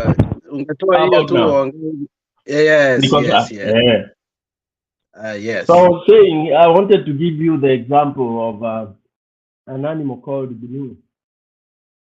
Gnu, you find them in Masai Mara. Somebody talked, Kenyan talked about the wildlife. Gnus are some of those very many animals, in numbers, that part of their migration, moving from into these animals, they have one disease. They all it is developed within the head. It's caused by a maggot that is launched somewhere there. So once ikishikwa na hiyo ugonjwa, it starts going round and round and round at the same spot, round and round and round, and it increases speed, alafu inapiga chini, pa, inakufa. Kenyans, we are a country of gnus. We host gnus. Hiyo ugonjwa ilishika wa Kenya. Because we behave like gnus, you know. Gnu, once they are crossing the river, they know hapo wanaona zimeshikwa, zimeanza kupiga nduru, inamezwa, damu inatoka, but zote zinaingia hapo tu. Okay? Zinaingia zikisema, I'm sure I will not be the one to be caught. Inashikwa, inanyongwa, ingine imefuata tu. So all mnamiminia tu kwa hapo, the same spot. They cannot think, hey man, so many gnus have not crossed to the other side. Let's change, you know, to tafute Masai Mara River pande hii ingine, maybe kuna mahali safer where it's not very much infested by the crocodiles. So Kenyans are exactly like gnus. Somebody said we are very educated and all that. I've come to doubt that. Because you could go through university, you could go through everywhere, but bado hujatosha. What we are talking about, all the theories, papers never lead a country. Policies don't. Constitution doesn't. It is the people. You can have the best. Right now, tuliambiwa 2010 Constitution is one of the best. It's garbage to us. It has done us more harm than good. You know, we talk, we have policies. Yes, we have Akinandungu being done and all that. Do you need, what commission do you need to talk about drought? that will come every 15, 20 years. Really, what are you going to form a commission to inquire? That Turkana ng'ombe zitakufa, Narok ng'ombe zitakufa? You need a commission? It is the same stupidity we are doing here. People are dying, Ruto analeta fertilizer. Really? Kenyans, you guys, need your elite. Does that make sense? Hiyo chakula itakulwa na nani? Really? And the mediocre group of people following Ruto and the rest are not seeing that as an issue. Fertilizer, subsidy, what? Very irrelevant things. Then people say, oh, serikali should be given 10 days, 100 days. Now he said he wants 1 year. There is no difference. A government is as a government. It is seamless. Transition from one point to another. Hakuna kitu msidanganywa ati iko government ya Uhuru, iko ya Ruto na iko ya nini. That is nonsense. And it is only used in Africa where people think we are fools. Kenyans tunadanganywa, oh tulikuta hakuna pesa. Ruto is cheapening the government as if ni kiosk. Kiosk yangu nikiachia Alex anasema nilikula stock. Kiosk is different than a government bwana. Uweze kutuambia ati ulikuja ukakuta ati milioni 2. Man, Kenyans, gunu world, gunu tunachezewa kama takataka by everybody else. Now, let me go quickly. If you look at even what is happening, the so-called government, the way they came in, there are still Kenyans who believe Ruto won. Even here, I hear people discussing that unajua Ruto won. It will never ever happen. Whatever policies will never be implemented. It is the age ile nimewambia. Kenya has reached 60. It is struggling to reach 70. And at 60 and 70, you either die poor or you cross the line of poverty based on what strategies you took along the line. So Kenya is one of the countries that will go down in history. Tuwe tunasema Kenya kulikuwa na watu wanaitwa wa Maasai, because Maasai, once ng'ombe zimeisha, they are gone. Physically, indeed, they are an endangered species. For those of you who know what that is, it is one of the endangered tribes in the world. And they are not being told that because their livelihood is pegged on cattle. Now the cattle, somebody said, the way they are dying, it might take 20, 30 years. That is a generation, my friend. When will you revive them? And Ruto is not seeing that. Ruto is not seeing that as a priority. Priority tu ni kila mahali kusema, oh, unajua hao wazee wa kuzimia, hao watu wa kuzimia. Kenyans now, niki-conclude, this is where I believe Kenyans, you are on your own. And when you are on your own, what do? You start fighting for survival. You either die alone, okay? You die alone, or come together and really hang pamoja. And when you are together, that rope that is hanging you, itakatika because mutakuwa wazito. That's why State House has to be stormed. Kenyans watafanya hivyo, wapende, wasipende. Where they are being pushed, the few that are surviving, and this sounds interesting. Kenyans, you will not be saved by politicians. Are the politicians the ones that were being vetted the other day? Are those the people you guys are talking that will implement the policies? Akina Linturi, people who even cannot talk 2, 3, 4, whatever. Akina, really? Are you guys here as panelists proud of what is happening in Kenya? Really? And we are seated here saying, I like the way you're articulating policies.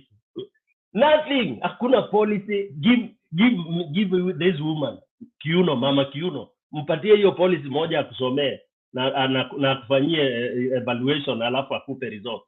You are doomed, my friend. Indeed, I wish I could tell Kenyans, if you don't save yourselves, you are finished. Kwisha, mutakwisha tu. Kwisha kabisa, nothing. In my place, cows are not only dying in Masai Mara. The whole of lower eastern is arid. Okay? Like me, I've lost almost all the cows I had. I had shifted them to somewhere near Kalonzo's place where there is a project, but also huko imekuwa ni shida because of the Tana River water. Yeah? So it is going to be from upper eastern all the way to the lower eastern, inashika hiyo belt ya entire Ukambani yote, Mingi yote, Masai, all that. Those people are perishing. And right now in my own place, Mbere, people are dying of hunger. Atuwakingojea msaada ya zile, the food that was planned. I mean, it is mediocre. So Kenyans have to arise before they all die. Otherwise they'll perish. Utakuwa na 20-30% of population dying of hunger. Take that to the bank. It is red alert. It is red alert. Ruto is drunk more than Uhuru even. Na yeye anasema kunywi pombe na avuti bangi. He has no clue. 100 days, you are still saying wale watu wa kuzimia ndo. Doesn't that tell you that is madness? Sio ni ugonjwa ya gunu. Wewe ni rais, ulishinda. In quotes, you said you won. You know what you did. You are still talking about wale wazee na wale watu wengine. When Kenyans are dying in Turkana and the rest, who is more mad than the other? Wa Kenya, amkeni. Remember Kajwang. I'm not saying this because I supported Azmi or anything. In fact, if it was Baba who was there and this nonsense was happening, we would revolt again and send him home. In fact, Ruto should not be there for more than another 2-3 months. He's incompetent.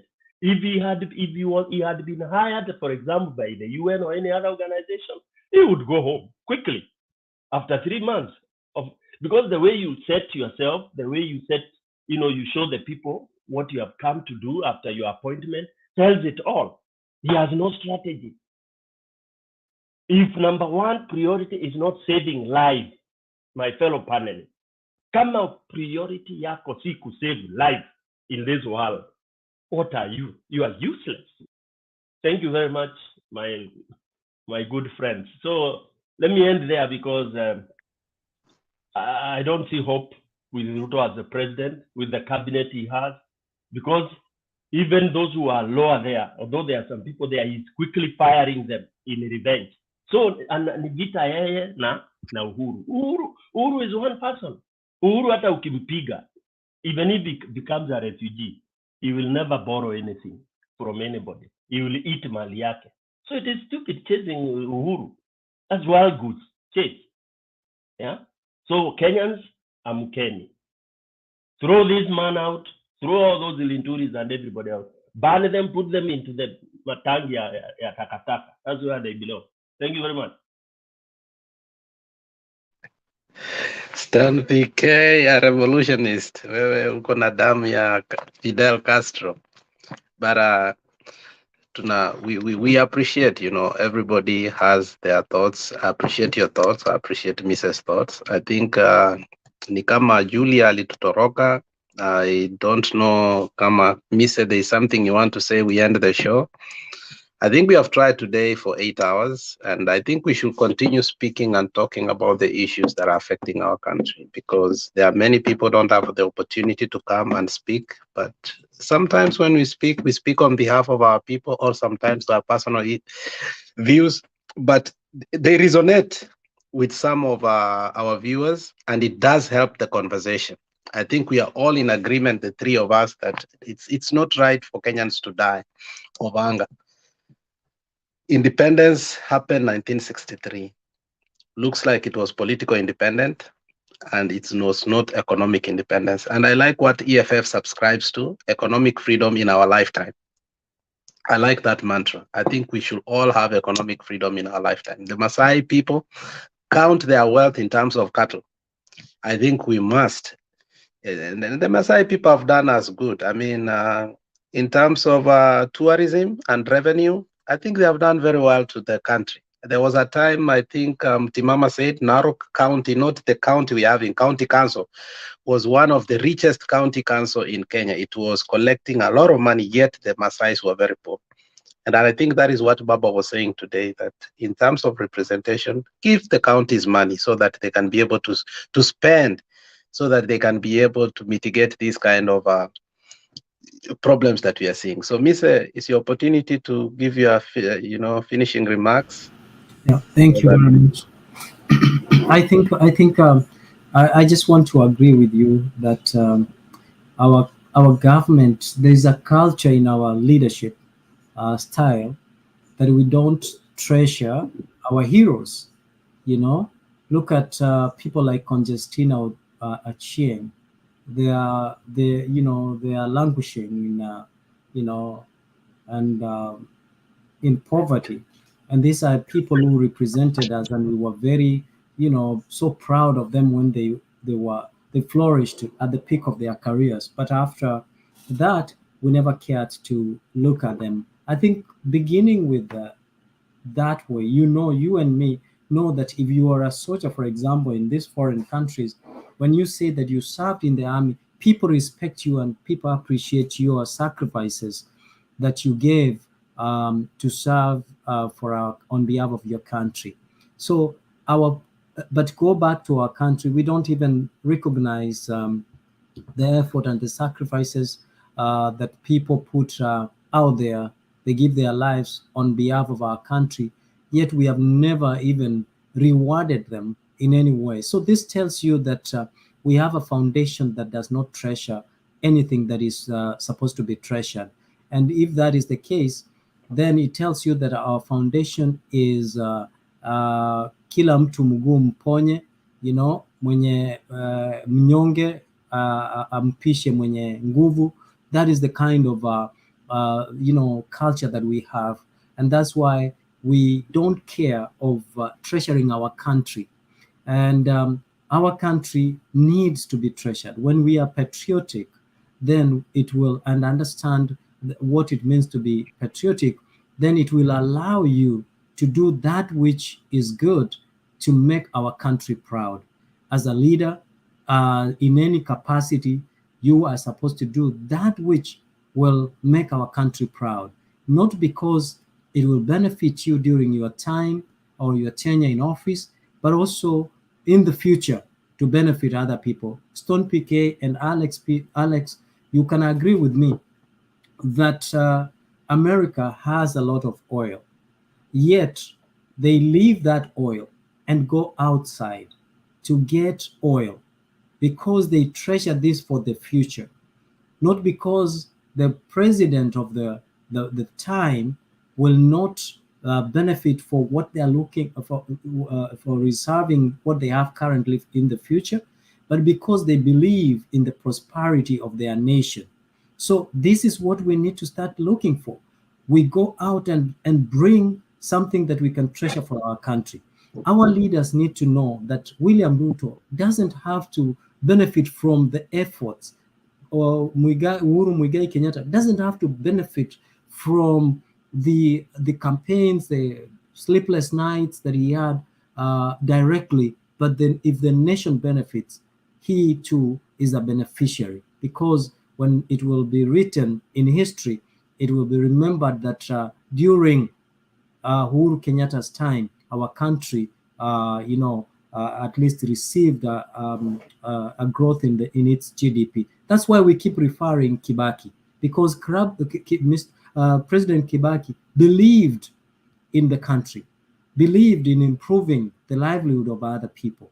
So we also want to believe that, like very many of you are saying, I want to agree that President Ruto must stop talking and go on to actions, must have our priorities right. The problem is that we have our priorities upside down. You're right. How can people be suffering, and you are here telling us of projects we can hold? Road infrastructure is not a life-threatening issue. If there's money, we can move that money to address the immediate emergency and reconcile the books later. Why is the government not moving quickly and save lives? As very many of you have agreed that one of the responsibilities of the government is to protect us, to give us security, and security, physical security, personal security, food security. All this is the responsibility of the government. So I believe that our president should remember that it's time now to act and not to talk. Too much talking is not helping right now when the country is hailing, when the country is bleeding.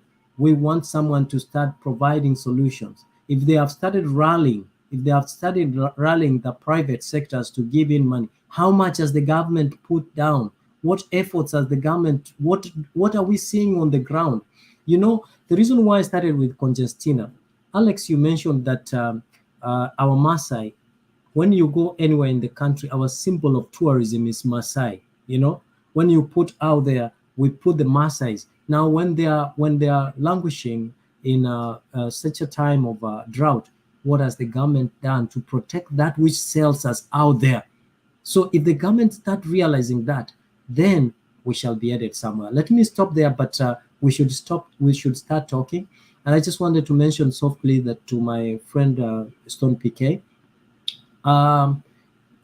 yes, 99%,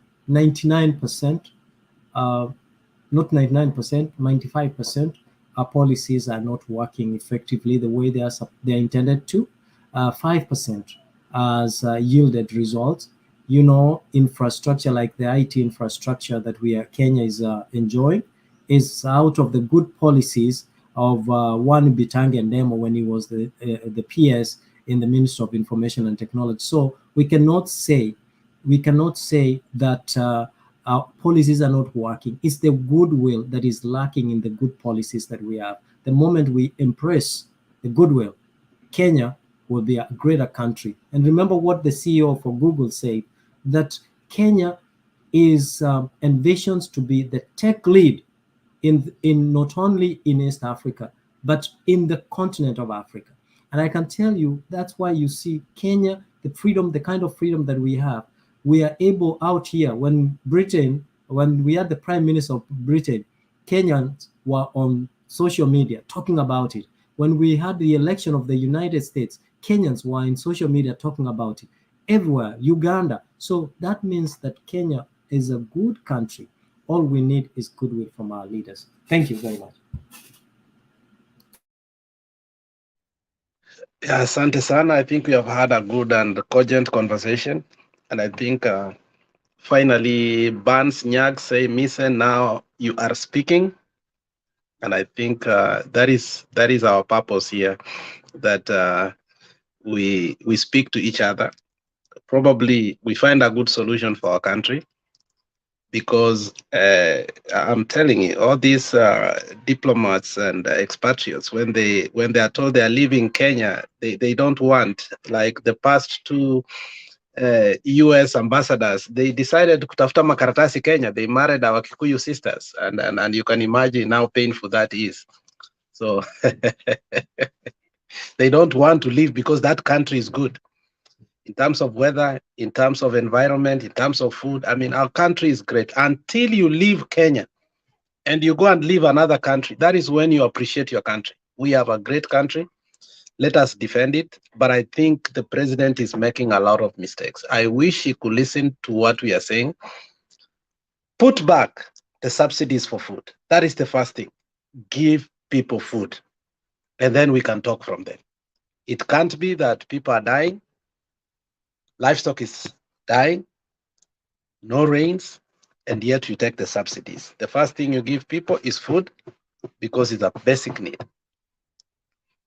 When you have not eaten, you can't sleep, my friend. Hata ujaribu kulala aje, huwezi lala bwana. Today we saw a clip of a young girl who said she has not eaten for 3 days, she has not showered for 3 days. And you know, as you said, it's not a right. It's not, there's a name you used, it's a right. We all have a right to eat, because that's how we survive. So unless Stone PK, you have something to finish with, and then tumalize. Naona moto yangu imetaka kukatika hapo.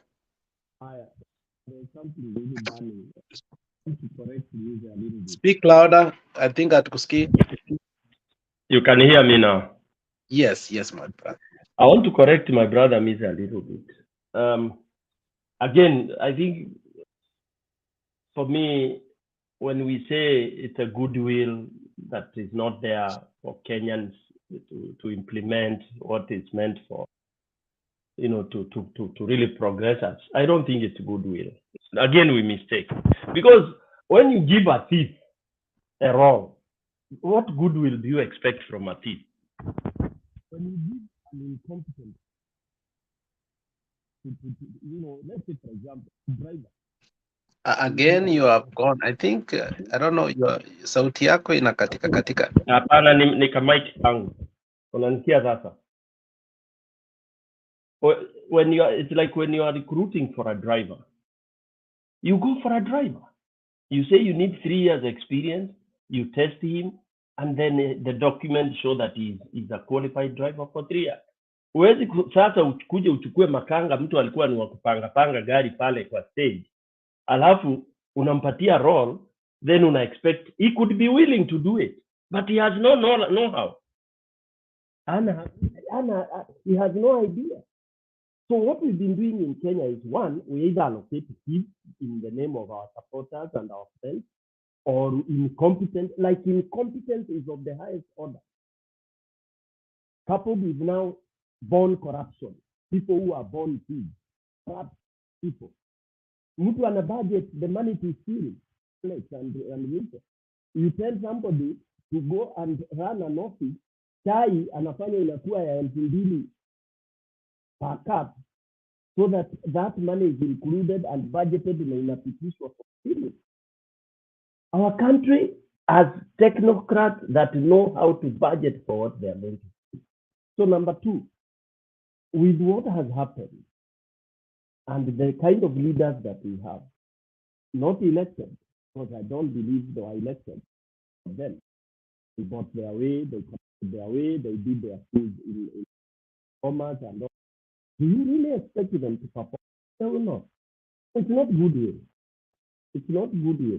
Goodwill inakuanga mimi na Mize, we are partners, tunaachia Alex business roho safi. We are not corrupt. We are not calling Alex.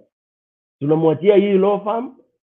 We have this clientele and we sign you off. We tell you, brother, now run. That is what we should talk as a goodwill. But Kenya ni Mungu tu na wananchi wenyewe. Asante Alex. I think let me correct something, Alex, quickly.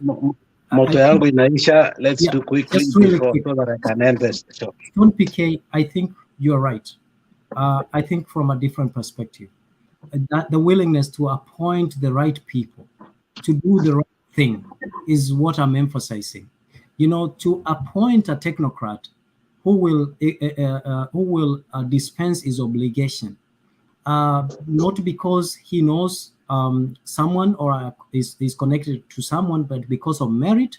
It's willingness. Otherwise, it's a choice that I can appoint a technocrat or appoint whoever I want. The willingness to do the right thing. Thank you. Shukrani sana, and I think our people are happy of the conversation and how we have ended. And I think Philip Mogoi says, Mise, continue doing that so that we don't become extremists. We talk and we agree that we have a problem and we need to solve that problem.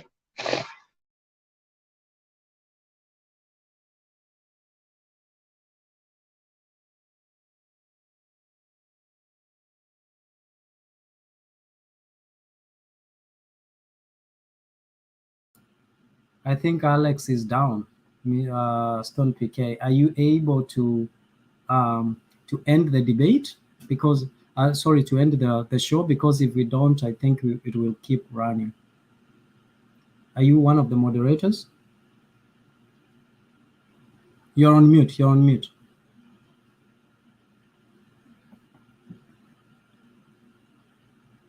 There you go. Yeah, I'm not able to end because I don't have the key. I'm like you, brother. All right. I think what we can do, we can give him a few minutes so that he can come back to end. I'm not sure if we end it just by exiting, it will end. I'm not sure. Julia is coming, actually. Julia said that she will be here. So, my brother, let us, for me, what I really detest is being determined to point out only one person as the black sheep. If we all start looking where the black sheep are, right, as a country, then hold them accountable. I think that will be a good direction to take as a country. But if we only, identify one person and, patronize that person, I think then we are selectively fighting the poor practices in terms of leadership in our country. So let us fight holistically the poor management of our resources, whoever. And I like what you say, that if it was Raila that you elected and today is not performing, you will vote him out and elect someone who has the willingness to perform and deliver for the people of Kenya. And that is a very pregnant statement. Once we start looking things from that perspective, I'm sure we will prosper as a country.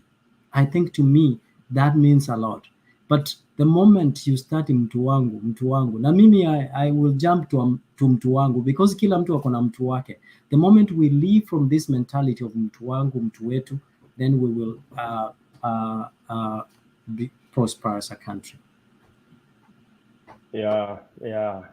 That's why actually, for me, I'm just seeing like now the people should take over and give a caretaker to really appoint people who can salvage the country. I don't care. I mean, we just need a caretaker, a real, that will come not in terms of that, they are the ones who have tumeshindwa, because Kenya, we are not capable of holding elections anymore. It is not possible that we will not have proper leaders through election. That is forgone. Yeah. So now it has to come in a different way. So Julia is there. Yeah. I think Julia can end the whatever, because I'm also running out of battery. Yeah, absolutely. Julia, yeah. Okay, so thank you so much for meeting you guys. Thanks, Julia. Asante sana. Thanks, Mr. Thanks, PK. Thanks, everybody. Tuonane kesho. Asante. Okay, bye-bye. Bye.